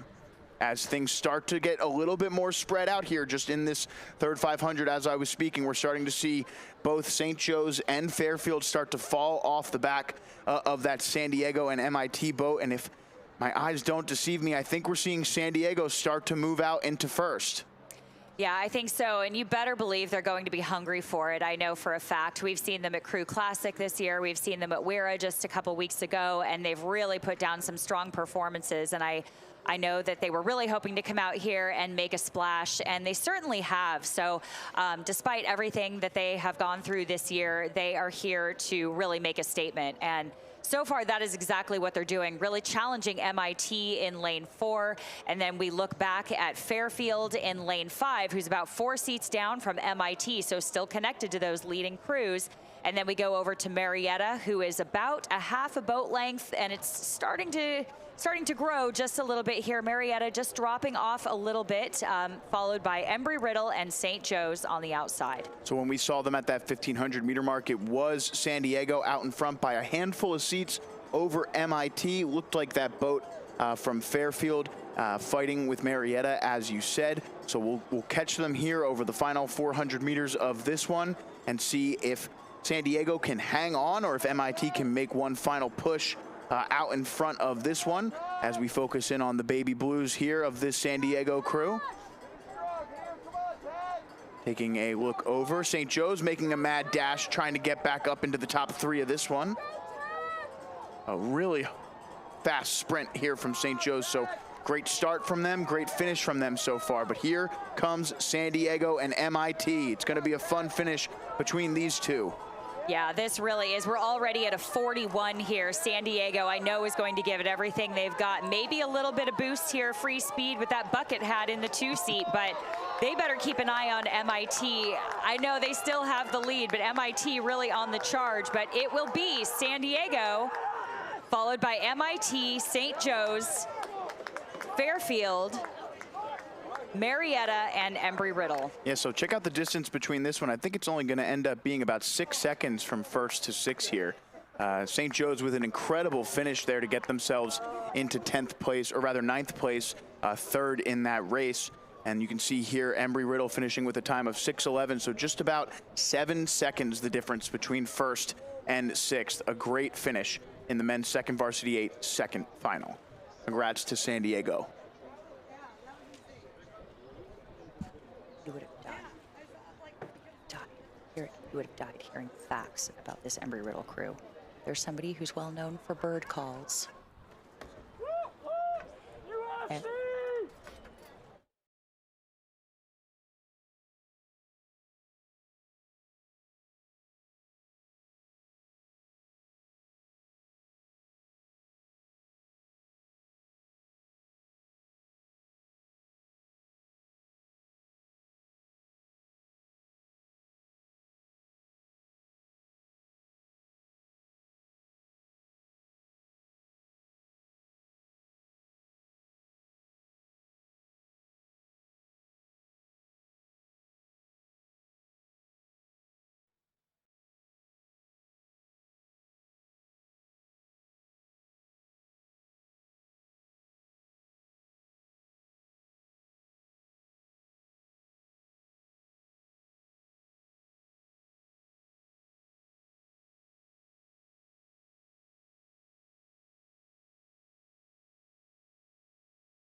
Regatta here on the Cooper River in Pensacola, New Jersey. I'm Whitney Powell. I'm your host, producer, and commentator, and I'm here with Jefferson's very own Aaron Chang. Aaron, can you please introduce yourself for us? Tell us who you are. Thank you, Whitney. It's a pleasure to be here. My name is Aaron Chang, and I'm the EVP and Regional President for Jefferson, New Jersey. We have presence all over Pennsylvania, but specifically here, we have 3 acute care facilities and about 31 medical groups, and we've been here for quite some time, and I'm so happy to be a part of this event.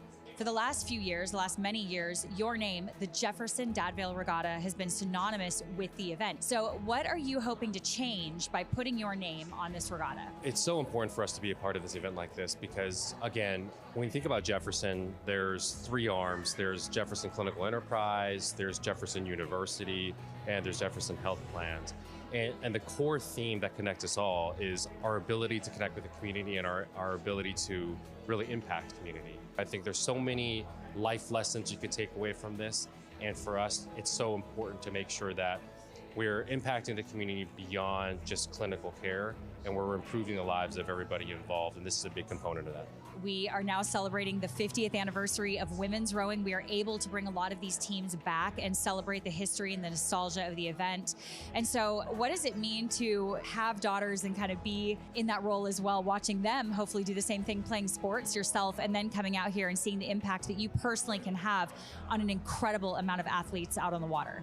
It's so important, you know, having two daughters, just having great role models, and events like this are so inspiring. What I want them to take away is really that if you work hard, you could fulfill them. And I think everything about this event exemplifies that. Well, I love that so much, and I want to thank you so much for your time. Again, to one last question, what is the legacy?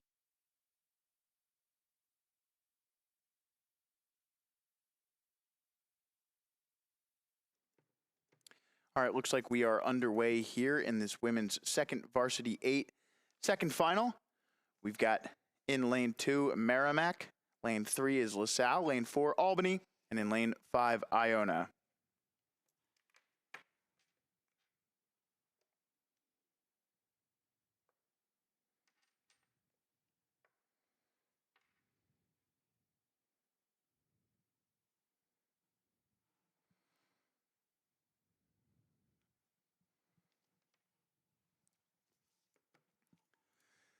Early doors here. Looks like this boat from Albany out to a early lead in this second final, followed by LaSalle and Iona, or rather Merrimack. Iona off the pace a little bit in fourth.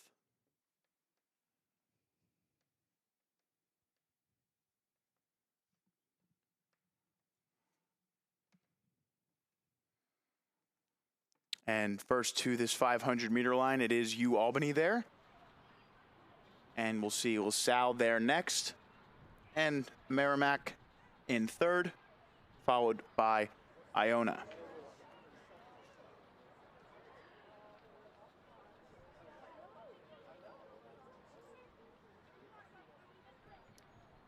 In the semifinals yesterday, the LaSalle boat finished with a time of 7:45. Iona in the same semifinal at 8:34. And in the second semifinal, it was Albany at 7:23 and Merrimack at 8:24. So no surprise here to see this Albany boat out in front in this second final. And LaSalle, the expected second place here, following what you might expect based on the results from yesterday's semifinals. The sun starting to peek through the clouds here as we head into our final few races of the afternoon at the Jefferson Dad Vail Regatta. Running just about 10 minutes or so ahead of schedule, or right around on time, my apologies. Yeah, great shot here of these crews kind of cutting through as the sun comes out, and we're getting a little bit of sunshine, just like you said, just to kind of round out our day here. We have this beautiful shot of University at Albany in the lovely purple with the double bucket in the center of the boat there. And we just want to point out, too, the 5-seat here in this Albany boat started rowing this semester. So we have a very, very new athlete in this crew. So really great to see them out here again doing as well as they are in this beautiful purple. Again, we've had some pretty nice weather here. Again, the water stayed really beautiful despite a little bit of rain. That's quite all right. Nothing rowers can't handle. So here goes Albany again in the purple, followed by LaSalle, again, chasing with about a boat and a half length open water down. And then we'll look at Merrimack, which is about 2 lengths open water down on them. And then we'll look over at Iona, which is trying to catch up to Merrimack on the outside. So we'll keep an eye out on lanes 2 and 5 as Iona starts to chase down Merrimack in lane 2. But I don't know that Albany right now is in any danger of not taking this race. I think they have a pretty commanding lead right now, so it is theirs to lose. Doing a great job, again, with a very interesting rig, this double bucket in the center here, the middle four.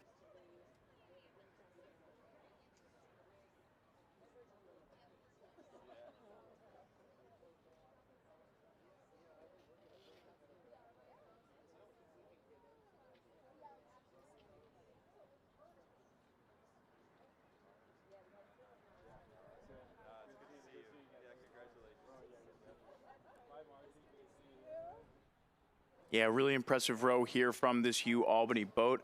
And you can see the differences between these boats as LaSalle sits alone in second at the moment. And then that race for third is pretty solid between Merrimack and Iona, but give the edge to the Iona boat there out in lane 5. Seems to have a slight advantage over Merrimack in lane 2. As we finish up our third 500 here in the lead boat from Albany. Yeah, and they're rowing at a pretty steady 34 as they come into the last 500 here. So really beautiful rowing. Again, this will be up to them whether they want to just put a stamp on this with a sprint or not. So again, a complete strategic choice on their part since they are the lead crew and have led really from the beginning here with a beautiful row. So we will see if they decide to give us that as they enter into the last 250 with the red buoys, which we should see shortly here. But a really interesting mindset, too, as you kind of come through a race like this when you're all by yourself. And Albany has done a really good job just looking very internal, and they've done a great job just being very steady, very consistent all the way through the meat of this race. So, again, we'll see if they decide to bring up the rate a little bit or not. But right now it is their race to command.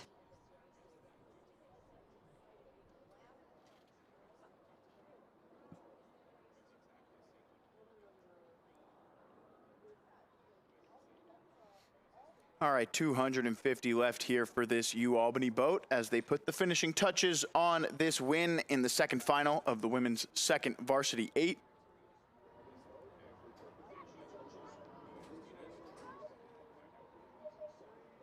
Nice shot here across as we watch this Great Danes boat make their way to the finish line.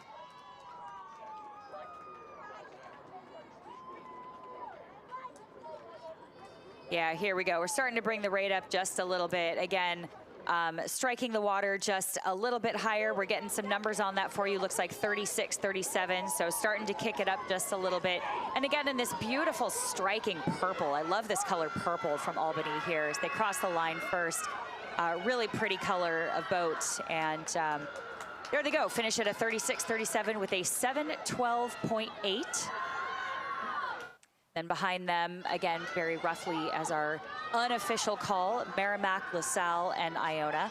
And again, for all of those official results, make sure you continue to check dadvail.org for all of those very tight margins that we are seeing today.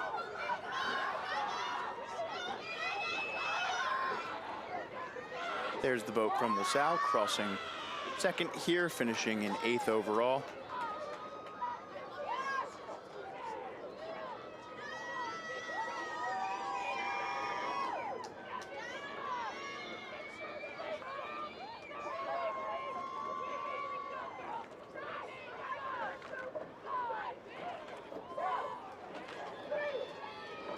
And there is Iona crossing in 9th. And it looks like we are already up and running in our next race here. This is the men's club varsity 4 finals. The second final here. We have in lane 1, Stockton. Lane 2 is William and Mary. Lane 3 is Virginia Commonwealth. Lane 4, Case Western. Lane 5 is Clarkson, and in lane 6 is Duke.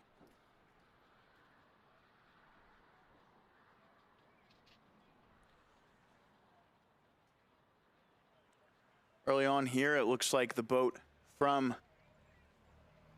Case Western, your leader, but close to them is VCU and William and Mary. Maybe give the edge to William and Mary actually here in lane 2. as they go by our 500-meter camera there.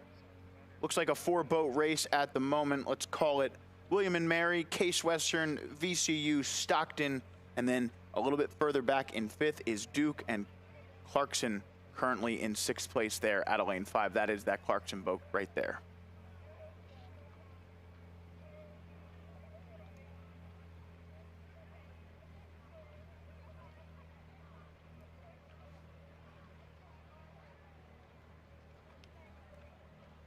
And now turning into a 3-boat race as Stockton begins to drop back a little bit. It's William and Mary, VCU, and Case Western out in front here, and Virginia Commonwealth actually now starting to inch out in front.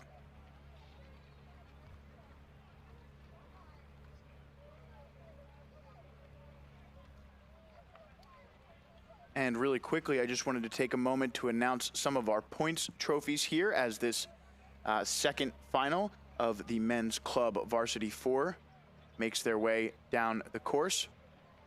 The winner of the women's points trophy, the Nancy Seitz women's points trophy, is Temple. In the men's event, the Thomas Kerr points trophy, it's Drexel. And the overall trophy, the Bratton Galloway trophy, goes to Drexel, winning once again. So that is now, since 2013, the only times Drexel has not won the overall points trophy were in 2019 and 2023 when Temple was able to get those overall. But Temple winning the women's for the first time since 2019.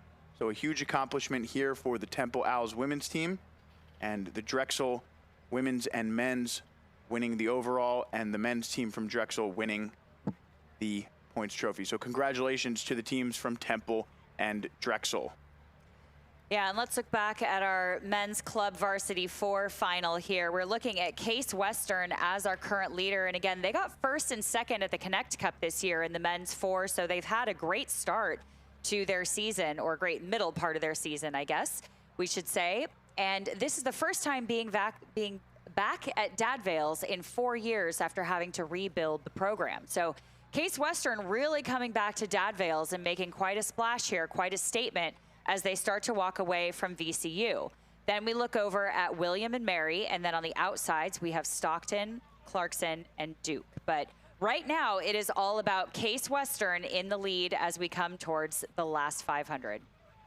Yeah, and in the semifinals yesterday, it was VCU just finishing 2 seconds behind the Maryland boat that qualified for the grand final.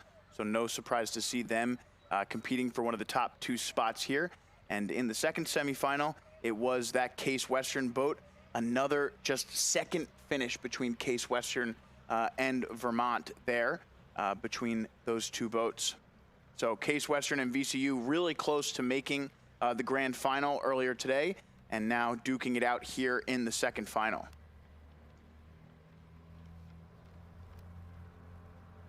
And as we wait for this race to finish up into the final 500, we do have results from our men's and women's national sculling points trophies. The winner of the men's national sculling points championship trophy is Oklahoma City University. And on the women's side, the winner of the women's national sculling championship points trophy is Trent. So congratulations to Oklahoma City and Trent.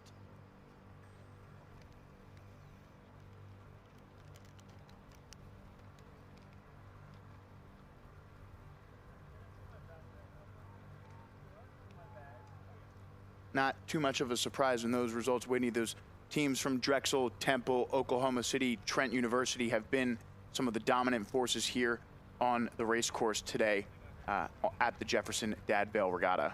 Yeah, they sure have. They've given us all some pretty impressive performances across the large boats, the big boats, and the small boats here. So congratulations again to all of our points trophy winners. And turning our attention back now to the finish here of this men's club varsity 4 second final. Case Western within the last 200 meters of this one, just making their way to the finish line with an impressive victory here, trying to lock up that 7th place overall. And we'll lock in on this Case Western boat as they make their way to the finish line. And sitting up is the coxswain, urging her team on here. And a great race there from Case Western. VCU finishes second. Next is William and Mary, hot on their heels. Tight finish there between Stockton out in front of Duke. And the boat from Clarkson will finish 12th overall, 6th in this event, and there they are. We also have a quick announcement here if anyone on the course is listening. We have found the driver's license for Rosario Gonzalez. Once again, we have found the driver's license for Rosario Gonzalez. Please have the owner of the driver's license go to the Dad Vail VIP tent and see Brad Negard. Again, Rosario Gonzalez, if you are looking for your license, it is at the Dad Vail VIP tent with Brad Negard.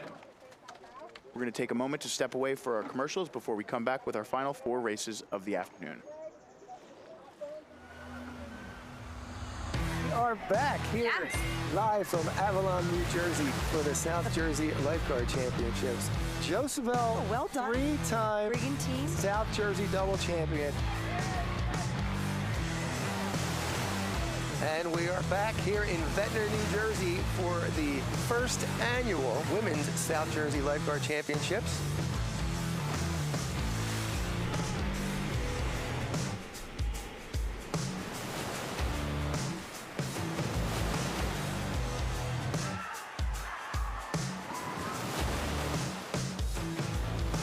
AC starting to move here.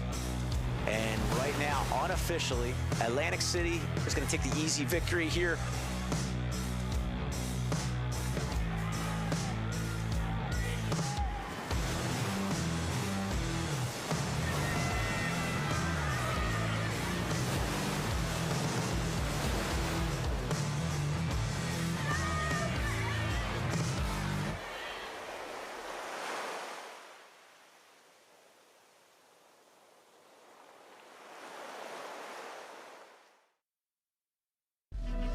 Who are Thomas Jefferson University students?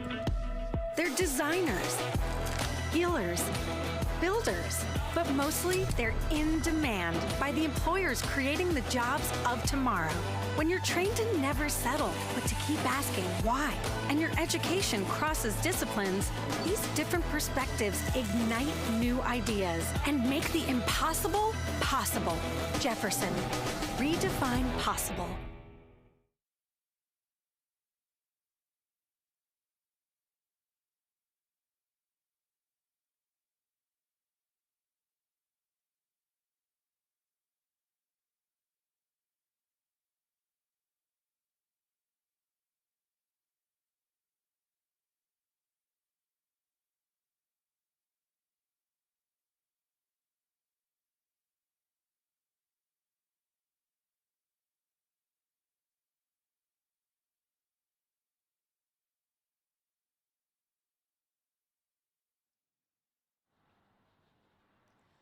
All right, and we have the start now to the women's D2, D3 varsity 4 final.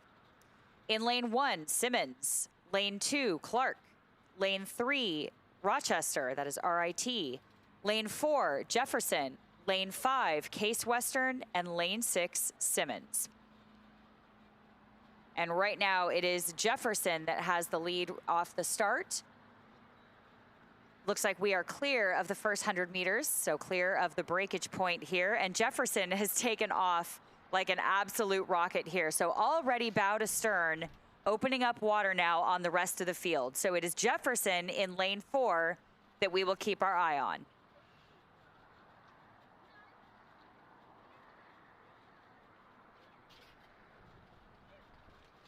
Right behind Jefferson is Case Western in lane 5. So again, Case Western has taken the last few years to build up their program again. So a lot of newer athletes here coming back into the Case Western crew team. And then we look across the way over at RIT. And we have a pretty good 3-boat race shaping up here. This is RIT, Case Western, and Clark. So lanes 2, 3, and 5 with Jefferson right in the center, lane 4 as our current leader. Jefferson's starting to walk away now. They've really led this race right from the start, so we'll see if they can sustain this. But again, right now this is their race to lose. So we will keep an eye out now for the race for 2nd, 3rd, and 4th as we see a very competitive field shaping up here for Clark, RIT, and Case Western.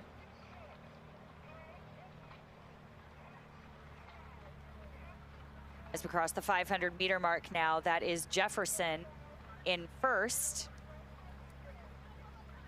Case Western in lane 5 will cross the 500-meter mark second. Then we'll go to lane 3, RIT, followed by Clark in lane 2. Then we jump over to Simmons in lane 6. And then Simmons again in lane 1.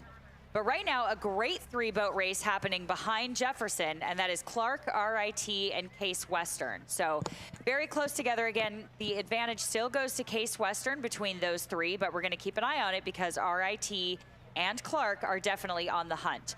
RIT back on the water again. They've not had too many opportunities to race. They said that they have actually only been able to practice perhaps 2 to 3 times per week because they've had such severe weather and flooding actually on their water, and that's really unfortunate. We've had a lot of really severe weather this winter, so a lot of crews have had to overcome that and had less racing time or practice time out on the water. So RIT out here trying to make up for some lost time perhaps and doing a great job of doing it. But we're still looking at Case Western on the outside again of Jefferson. Jefferson's still our leader, followed by RIT, Clark, and then the 2 Simmons crews in lanes 1 and 6.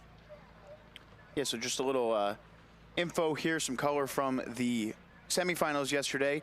In the first semifinal, we had coming in at 4th with a time of 9:08. It was this RIT boat here, followed by Case Western at 9:26. So interesting to see Case Western actually out in front of that RIT boat here in the middle part of the race. And then Simmons in that same semifinal with a time of 10:47.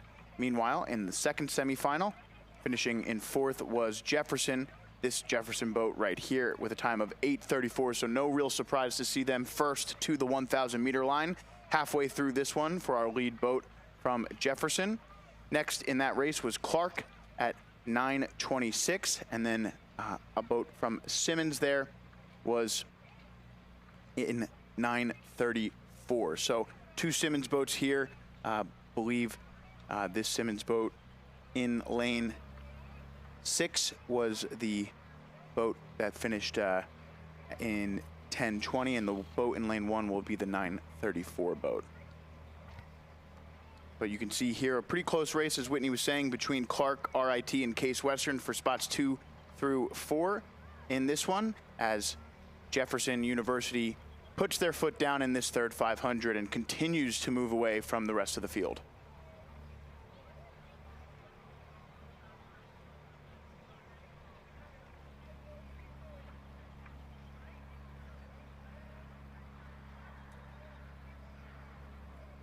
Yeah, and as we look towards about the 1250 here, we're looking at RIT, which has now overtaken Case Western. Again, not by much. Case Western still kind of hanging on here, but RIT really making a push to overtake. Both crews rowing at about a 34. Again, this is still Jefferson's race. They are absolutely dominating, again, still from the beginning of this race, but it is RIT and Case Western that have changed positions back and forth a little bit here. So really giving us a good fight all the way down the course. But I do have to give the advantage now to RIT. And then they are looking over again. I can see that coxswain kind of looking over at that Case Western crew. My guess is calling for that bow ball to see if she can get ahead of Case Western and actually call that bow ball and perhaps even break away. We'll see if they have enough real estate to do that as they approach the last 500 meters. But RIT is still trying to walk away here. Case Western really not letting them have it that easy. Yeah, really fun race going on here between these 2 boats. As Whitney was saying, not much between them. So RIT took that move there and has drawn even, and now it's it's pretty much been a dead heat over the last 500 meters between RIT and this boat from Case Western. So a lot still to be decided here. And, you know, look at that boat from Clark, still with an outside chance to make a push onto this one. That is your top four at the moment. Again, Jefferson, your leader, is well into their final 500 here as we take a look at this race for second and third. And there is your lead boat from Jefferson with some really nice blade work here in this lead four in the second final. Again, this is the women's D2, D3 varsity 4 event, second final.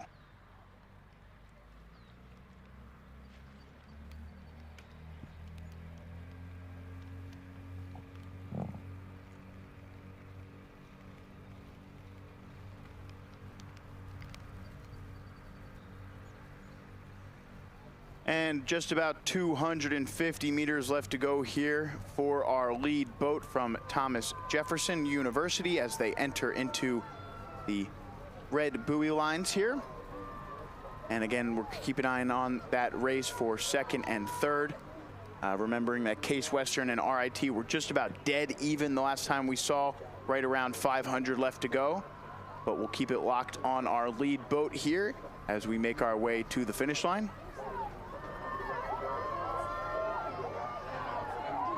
Jefferson definitely kicking it up into a little sprint here.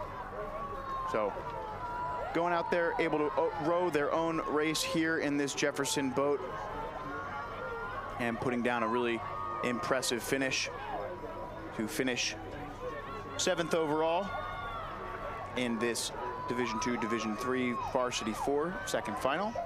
And again, this race for 8th and 9th, second and third in this race is underway as we watch Jefferson take their final few strokes here. We'll take a beat at the finish line. And again, we are looking for the bow markers of lanes 5 and 3. That's going to be RIT and Case Western. Jefferson in with a time of 8:35.94.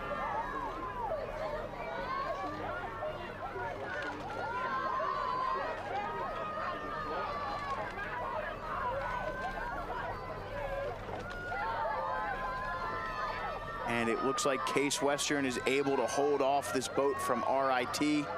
They will cross out in front. And some pats on the back in that Case Western boat. 9:09 the time there. Rochester Institute of Technology at 9:12. Clark comes in fourth here.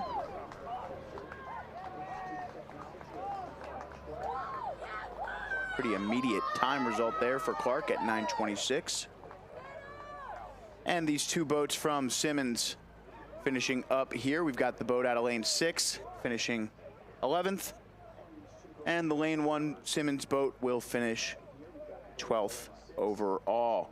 Meanwhile, we're getting things moving a little bit here in this final few races of the day. We've got the men's varsity 4 second final out on to the course.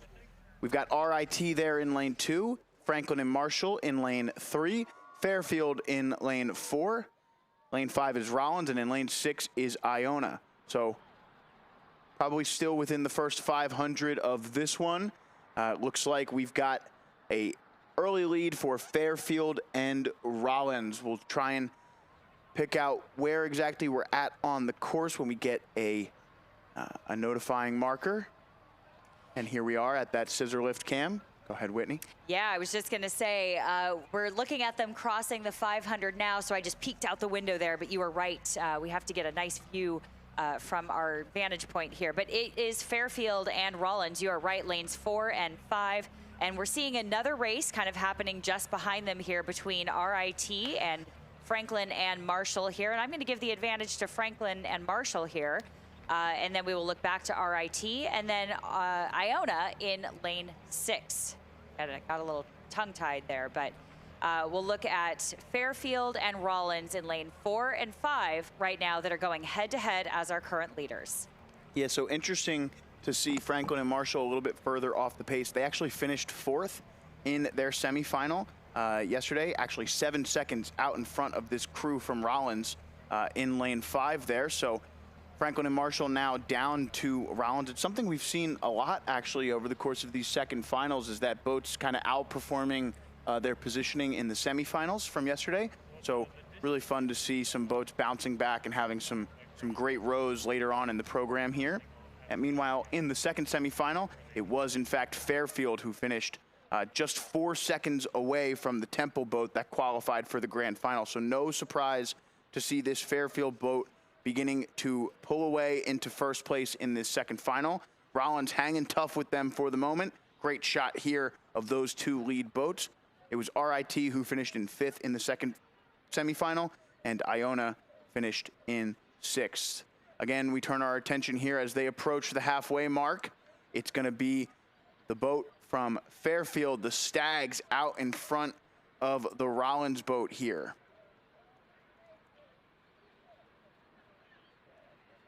That would be the Tars there in the Rollins boat. Third place belongs to that Franklin and Marshall crew as they hit that line third, followed by RIT. And then Iona will bring up the rear here in the second final of the men's varsity 4. But man, look at this race. A really tight one between Fairfield and Rollins. Give the edge to Fairfield at the moment, but Rollins starting to push back onto this Fairfield boat. Yeah, I was going to say Rollins just brought their rate up a beat, which is probably a smart move here too. And both of these crews are actually pretty handy with their blade work. I'm watching a lot of the blade work here, and it's pretty precise. The square up timing, the roll up timing, the catch timing, again, as they're moving into the catch position. So as the knees come up, that would be, they're placing the blades in the water and grabbing the water as they're still moving forward. And as we made that analogy with the stick and the bicycle wheel, you don't go over the handlebars. That's not what we do, Joe.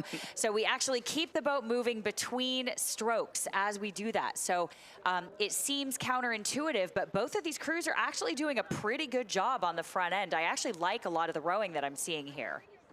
Yeah, so Fairfield responding pretty well to that Rollins tick up and keeping them at bay here. Looks like just about a 3-seat lead here with the bow person in the Rollins boat, sitting about even with the stroke seat over there in Fairfield. And now Fairfield really starting to hammer it home here. Just about 550 meters left to go. That 1,500 meter line approaching very quickly for our lead 2 boats.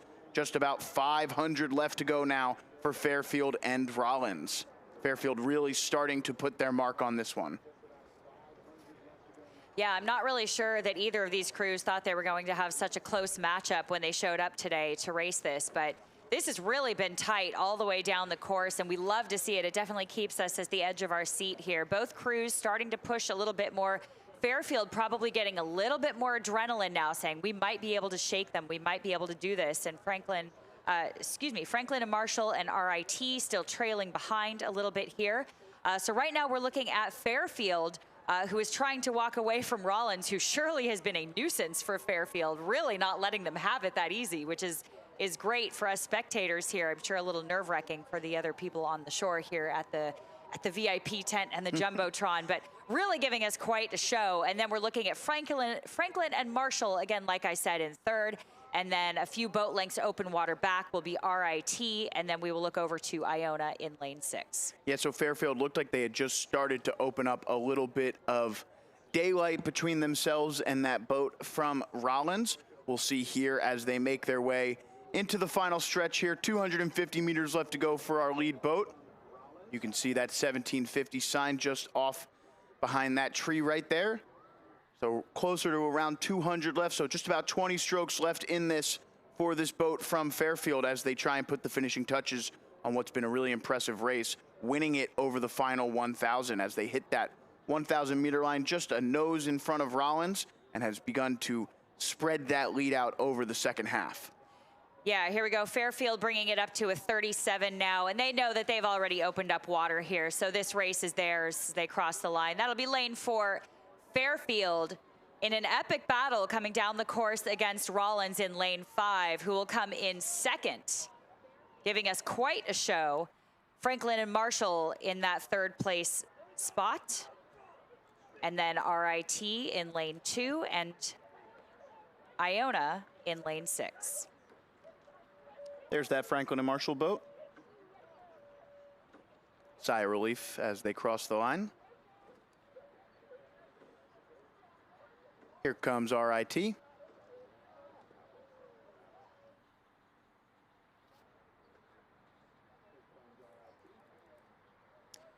Looks like we're getting things moving here as Iona will finish in 5th in that one. We've got the second final of the women's varsity 4 making their way down the course now. In lane 1 is Fordham. They're looking strong.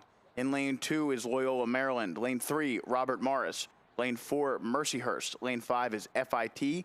And in lane 6 is Monmouth. So the boat from Fordham jumping out to an early lead. Looks like Robert Morris right there with them. Not far behind, however, are Loyola Maryland and FIT. Mercyhurst just a bit further off the pace as Monmouth, also not out of it quite yet. In lane 6, sits in 5th place. But now Robert Morris and Fordham starting to separate themselves here as they make their way down the course. We'll see if Loyola Maryland and FIT can go with them. Again, into the first 500 here. We're seeing 3 boats just begin to move away from the rest of the field. Not much between those 3 boats. However, Fordham, Robert Morris, FIT starting to pull away from Loyola, Monmouth, and Mercyhurst. There's that 500-meter mark. 1,500 left to go in our second final of the women's varsity 4. Yeah, we are starting to get a little bit of a stagger here. So just as you said, Joe, we're going to keep an eye on these 3 lead crews now. That will be Fordham, Robert Morris, and we're going to look at Florida Tech. So FIT in lane 5. Again, you want to be really careful with those outside lanes looking over at each other. If Fordham isn't careful, FIT could be really sneaky over there on the outside. So we're starting to see a little bit of separation. Loyola Maryland, again, not too far behind, bow to stern still with Fordham and Robert Morris. So they aren't quite out of it yet, that's for sure. And we know that Loyola will likely make quite a push through the middle part of this race, perhaps around the 1,000. We've kind of seen them do this before, could see it again. But I know these crews, Fordham, Robert Morris, and Florida Tech, are really starting to make a push to break away from the rest of the pack. Yeah, so a little interesting thing going on here. The first semifinal yesterday was actually 4th place, Robert Morris, 7:39. 5th place, FIT, 7:41. And 6th place, Fordham at 8:18. So Fordham outperforming their semifinal performance yesterday and in the top 3 at the moment. Now just trying to fend off this Loyola Maryland boat who finished 5th in their semifinal. It's actually Mercyhurst who finished only 3 seconds away from qualifying for the grand final, is currently sitting in 6th place here. So we missed the start of this one. We didn't exactly see if something happened to Mercyhurst that got them off to that slower start. But Loyola Maryland finished just about 9 seconds behind that Mercyhurst boat, outperforming that performance as well. Here's that Monmouth crew who was, you know, a further right around 17 seconds behind Mercyhurst in their semifinal, also performing well here, not too far off the leaders of FIT and Robert Morris as we hit the halfway point. Yeah, Robert Morris I had clocked at a 35 and Florida Tech at a 32, 33 or so. So FIT really understroking Robert Morris, but they are on the move. And this is what I think is so cool about rowing. It's kind of this slow burn of a race. And that's kind of what we're seeing here from FIT. So while they are understroking the rest of the field, they are still pulling ahead. And so we're looking at FIT right now really challenging Robert Morris. So they haven't quite overtaken yet. Robert Morris in lane 3 still in that leading position, but FIT again has been slowly reeling them in even at a lower stroke rate. Yeah, so after that great start by Fordham, it seems like they have been reeled in by the rest of the pack here, and now Loyola, Monmouth, and this boat from Mercyhurst all starting to make a move on this boat from Fordham. A little bit of info from our director, Colin Stewart here, the executive producer of Five Tribes Production. He's actually the coach at Ocean City High School on the girls' side. And this stroke seat in the Monmouth boat is his first 4-year rower, and he's incredibly proud of the rower in this Monmouth boat. So just wanted to share that little info from our director. There is that Monmouth boat right there.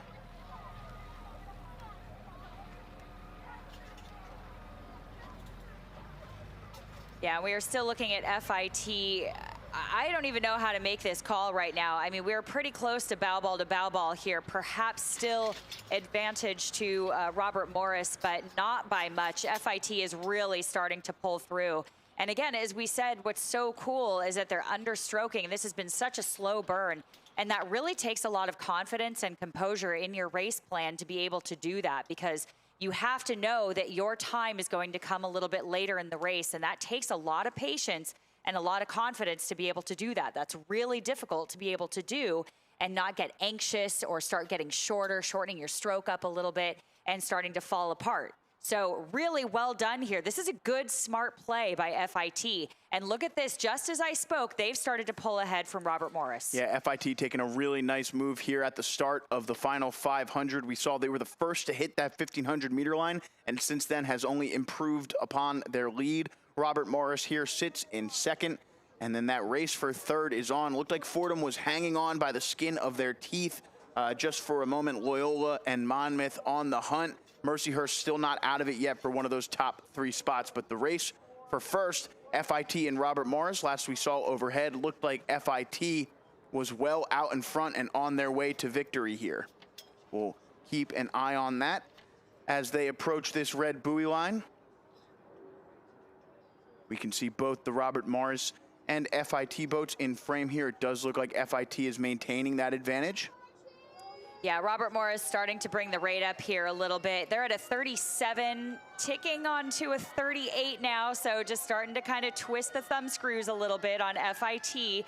Again, we don't know if they will have enough real estate to do that at this point. FIT has really made a good mark. They've been really smart about this race. Very interesting to see how this coxswain has played this out, and again, a lot of confidence in that FIT crew. So here we go, watching FIT start to bring the rate up just a little bit. That coxswain kind of peeking over at Robert Morris just to keep them in sight, just to make sure that they don't sneak up on them. Look at that stroke seat looking over too. So right now, FIT bringing it up just a little bit, not that much, 35, 36 at most. Robert Morris overstroking just a little bit, but right now it is FIT. Yeah, as they come into the finish line, I think we can see the fatigue starting to set in this FIT boat, but the work is already done. And they cross the line out in front, and Robert Morris just about a boat length behind. And this race for third is so close. And of course, our graphic here is covering Fordham as they cross. It looked like Fordham and Monmouth in some order, with Mercyhurst making a mad dash to finish in fifth, and Loyola Maryland in sixth. So there is the official result. It was Monmouth taking one of those top three spots, and then Fordham and Mercyhurst all finishing within 1 second of each other, and then Loyola just 7 seconds back from them. So great finish there. Yeah, you know, it really was. And I have to say, that was some pretty cool rowing, if I do say so myself. I know that's a technical term, but a great show by FIT. That was actually a really cool row. So I do applaud them for that. That takes a lot of confidence and a lot of guts to know that you're going to pull through, or that you at least have the opportunity to pull through later in the race. So I do love to see that kind of composure in a crew.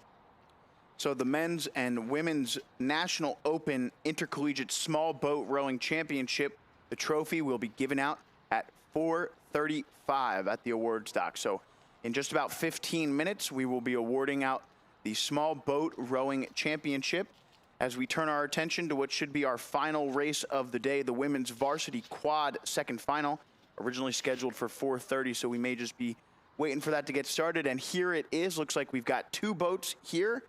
We'll try and get an idea of which teams these are. I believe that's William and Mary and Dominican here. So I think we do not have the boat from Tampa in this one. I think we've got Dominican there in lane 2 and William and Mary in lane 3.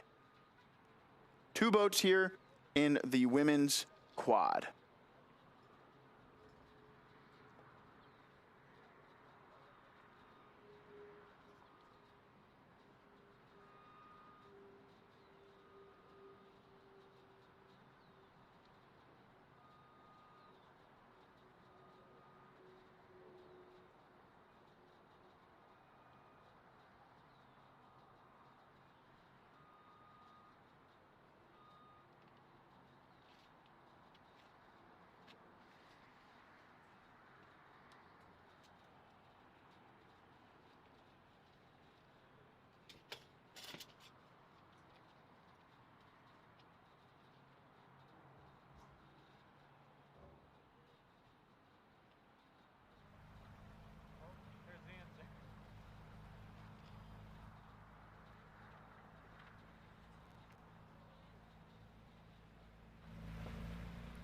All right, and William and Mary looking strong here out in front of this boat from Dominican in this women's quad event. Again, our final race of the day.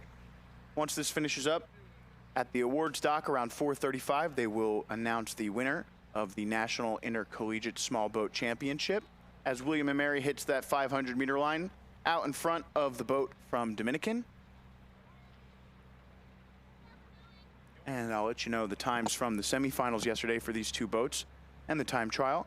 So in the time trial, 1 second.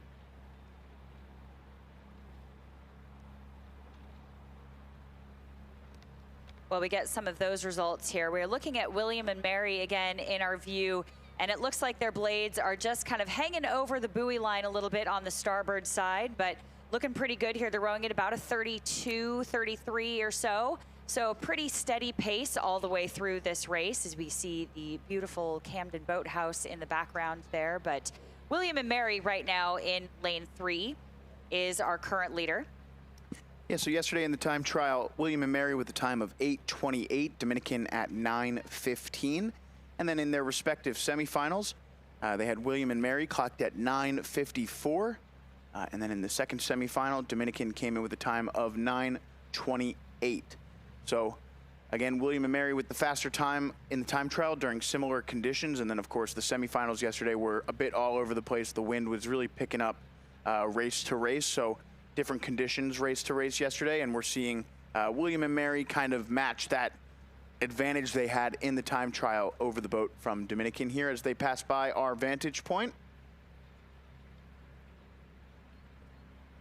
Making their way to the 1,000-meter line is this boat from William and Mary, and our drone reaches ever so higher into the sky just to make sure we can keep both of these boats in picture at the moment.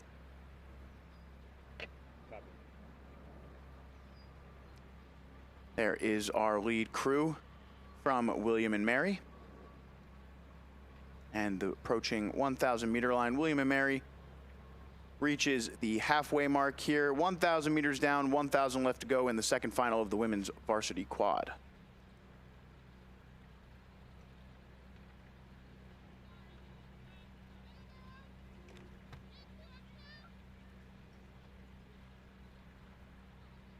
And we have the Dominican crew at about a 32 as they come through the 1,000-meter mark. And we'll see if they start to make a move through the 1,000 to see if they can close up some of the water here on William and Mary, who is our current leader, of course, in the green and yellow. Still kind of riding that buoy line a little bit on the starboard side. They've kind of been doing that a little bit, kind of touching the buoy line there on the starboard side for most of the race here, but hasn't really affected them too much. Yeah, so some info. We've got some facts here about our rowers in this Dominican boat. Just doing a back search of the rowers from Dominican listed in their quad. We actually have Lily Adkins, who was our PR3 single scull earlier today. Lily is a sophomore at Dominican. She rowed on the Cooper River in high school, and she is a brain cancer survivor who works hard to give back to those who have helped her. She's in Dominican's teacher education program and recently acted in a production of Shakespeare's work where she was pronounced a star of the stage. Try and give a little bit more info on any of the other rowers in that boat if I can find it, but shout out to Lily Adkins rowing in the PR3 and the quad here for Dominican.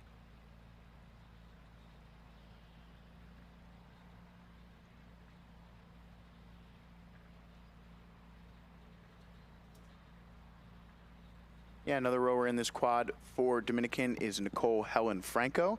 Nicole was a freshman and rowed at St. Benedict's Prep in Newark prior to coming to Dominican. She seems like one of a number of students from the St. Benedict's Prep program to be rowing at Dominican this year. All right, taking a look now at a really nice overhead shot here. Getting some beautiful stuff to end our day as William and Mary steers across their lane. But you can see the sun just starting to come back out here on our course as these boats make their way through the third quarter of this one. William and Mary on the left-hand side of your screen, Dominican on the right. Now Dominican, the focus of our launch camera.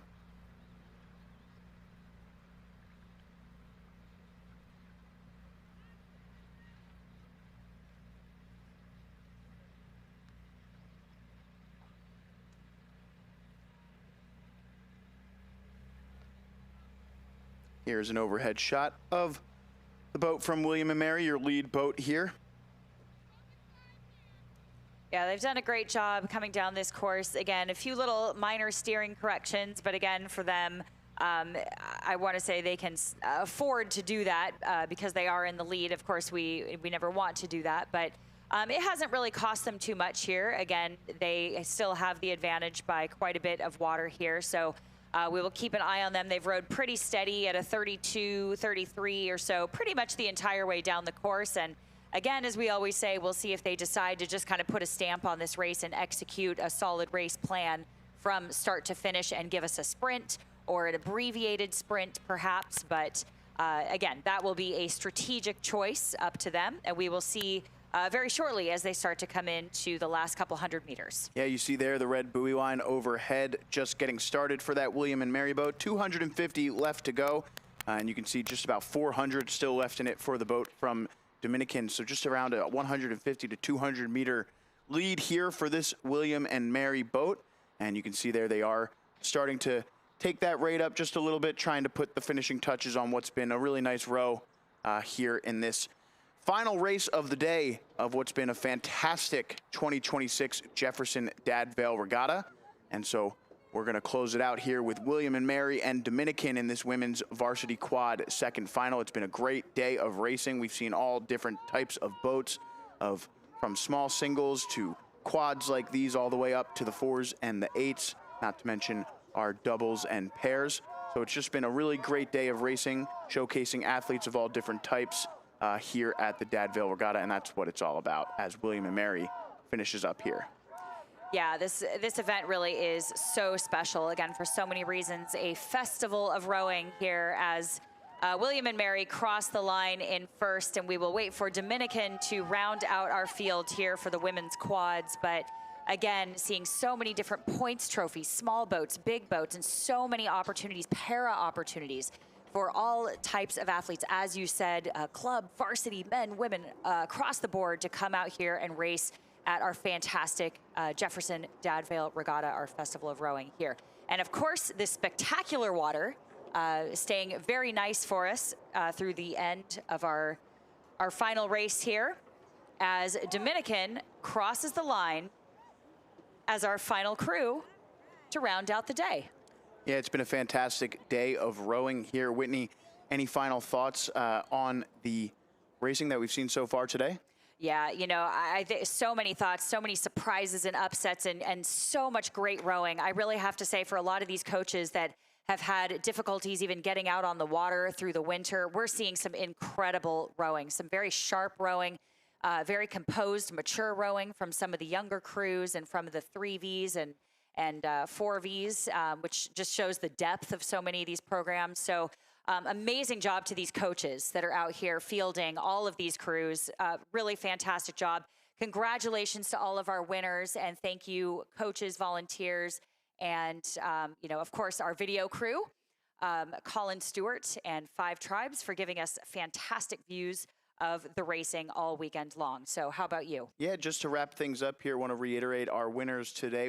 In the men's overall points trophy, we had Drexel. In the women's side, we had Temple, and then the overall points trophy was awarded to Drexel. In the sculling categories for points, we were awarded the men's side to Oklahoma City. The women's side was for Trent University, and we are just about to announce the small boat trophies. And I believe we do have official results here. They will be announcing those on the medal docks in just a few moments. The winner of the Women's National Open Intercollegiate Small Boat Rowing Championship, after that impressive finish there, was William and Mary. And of course, on the men's side, the National Open Intercollegiate Small Boat Rowing Championship, no surprise here, Whitney, you were talking about it all day. Lafayette takes home the points trophy there. Well, I have to say congratulations to Lafayette. They got what they set out to do. So congratulations to them and to William and Mary for the Women's Open Collegiate Small Boat Rowing Championship. So congratulations again to both of those crews. Yeah, that'll do it here for our coverage of the 2026 Jefferson Dad Vail Regatta. Just want to do a final thank you to all of our referees and volunteers here at the race. As Whitney said, a big thank you to 5 Tribes and all of our cameramen and women out there on the course today. And just to wrap things up, for Megan Calmo and Whitney Powell, I've been Joe Leonard. It's been our pleasure to bring you the coverage here today, and we'll see you next year. Thanks so much, Joe. See you next year.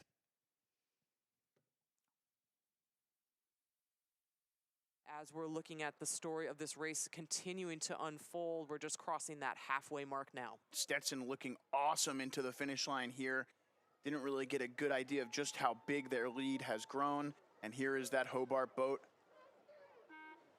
And they crossing the line just out in front of the Stockton boat, but you can see the ground that they were able to make up over the final 500 meters of that race, finishing in 8th. And again, Franklin and Marshall with a really great push to finish in 9th out in front of Marietta. The ending of the George Hines Trophy. Who's gonna hit the line first, Brock or Oklahoma City, as they come to the finish? It's Brock out in front by a hair. Here they come to the line. Brock out in front of OKC. Look at this finish, walking away from Santa Clara here with just strokes to go. Yeah, St. Joe's will be disappointed to miss out racing those other Philly crews. Who wants it more at the end? It's Catholic out in front, and as they hit the line, it's Catholic by 2 seats over Vassar. Oh, they should be pretty proud of that row. Look at LaSalle surging here. I saw that 7-seat of Western Ontario took a look out, but they were able to hold off LaSalle, who finishes in 8th, and Georgetown in 9th. Great finish by the boat from LaSalle. Here we are looking at Jefferson really making a mark here with a beautiful row, beautiful finish. Very efficient all the way through the line, and it will be gold for Jefferson. Who are Thomas Jefferson University students? They're designers, healers, builders, but mostly they're in demand by the employers creating the jobs of tomorrow. When you're trained to never settle, but to keep asking why, and your education crosses disciplines, these different perspectives ignite new ideas and make the impossible possible. Jefferson, redefine possible. The future isn't waiting. It's being built right here. At Florida Tech, we offer degrees designed for what's next in engineering, science, computing, aeronautics, business, psychology, and more. Whether you're starting your journey or leveling up your career, our bachelor's, master's, and doctoral programs prepare you to lead. Explore degrees designed for careers of the future at floridatech.edu. At Skanska USA Building, we don't just construct buildings, we help shape the future. We provide full-service construction solutions, including pre-construction, general contracting, design build, construction management, and sustainable building expertise. From healthcare and education to life sciences and infrastructure projects, we partner with our clients to deliver innovative, high-quality spaces safely, efficiently, and with lasting impact.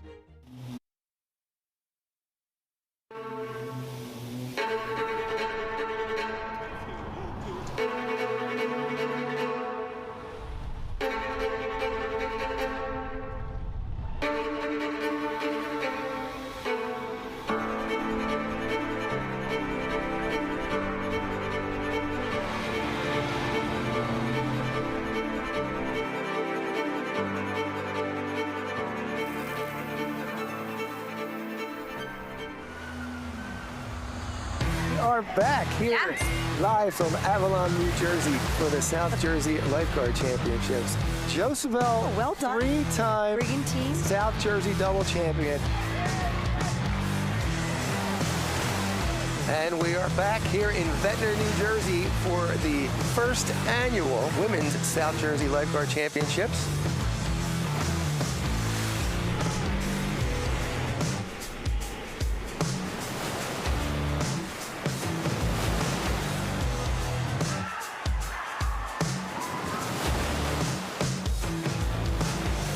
Starting to move here. And right now, unofficially, Atlantic City is going to take the easy victory here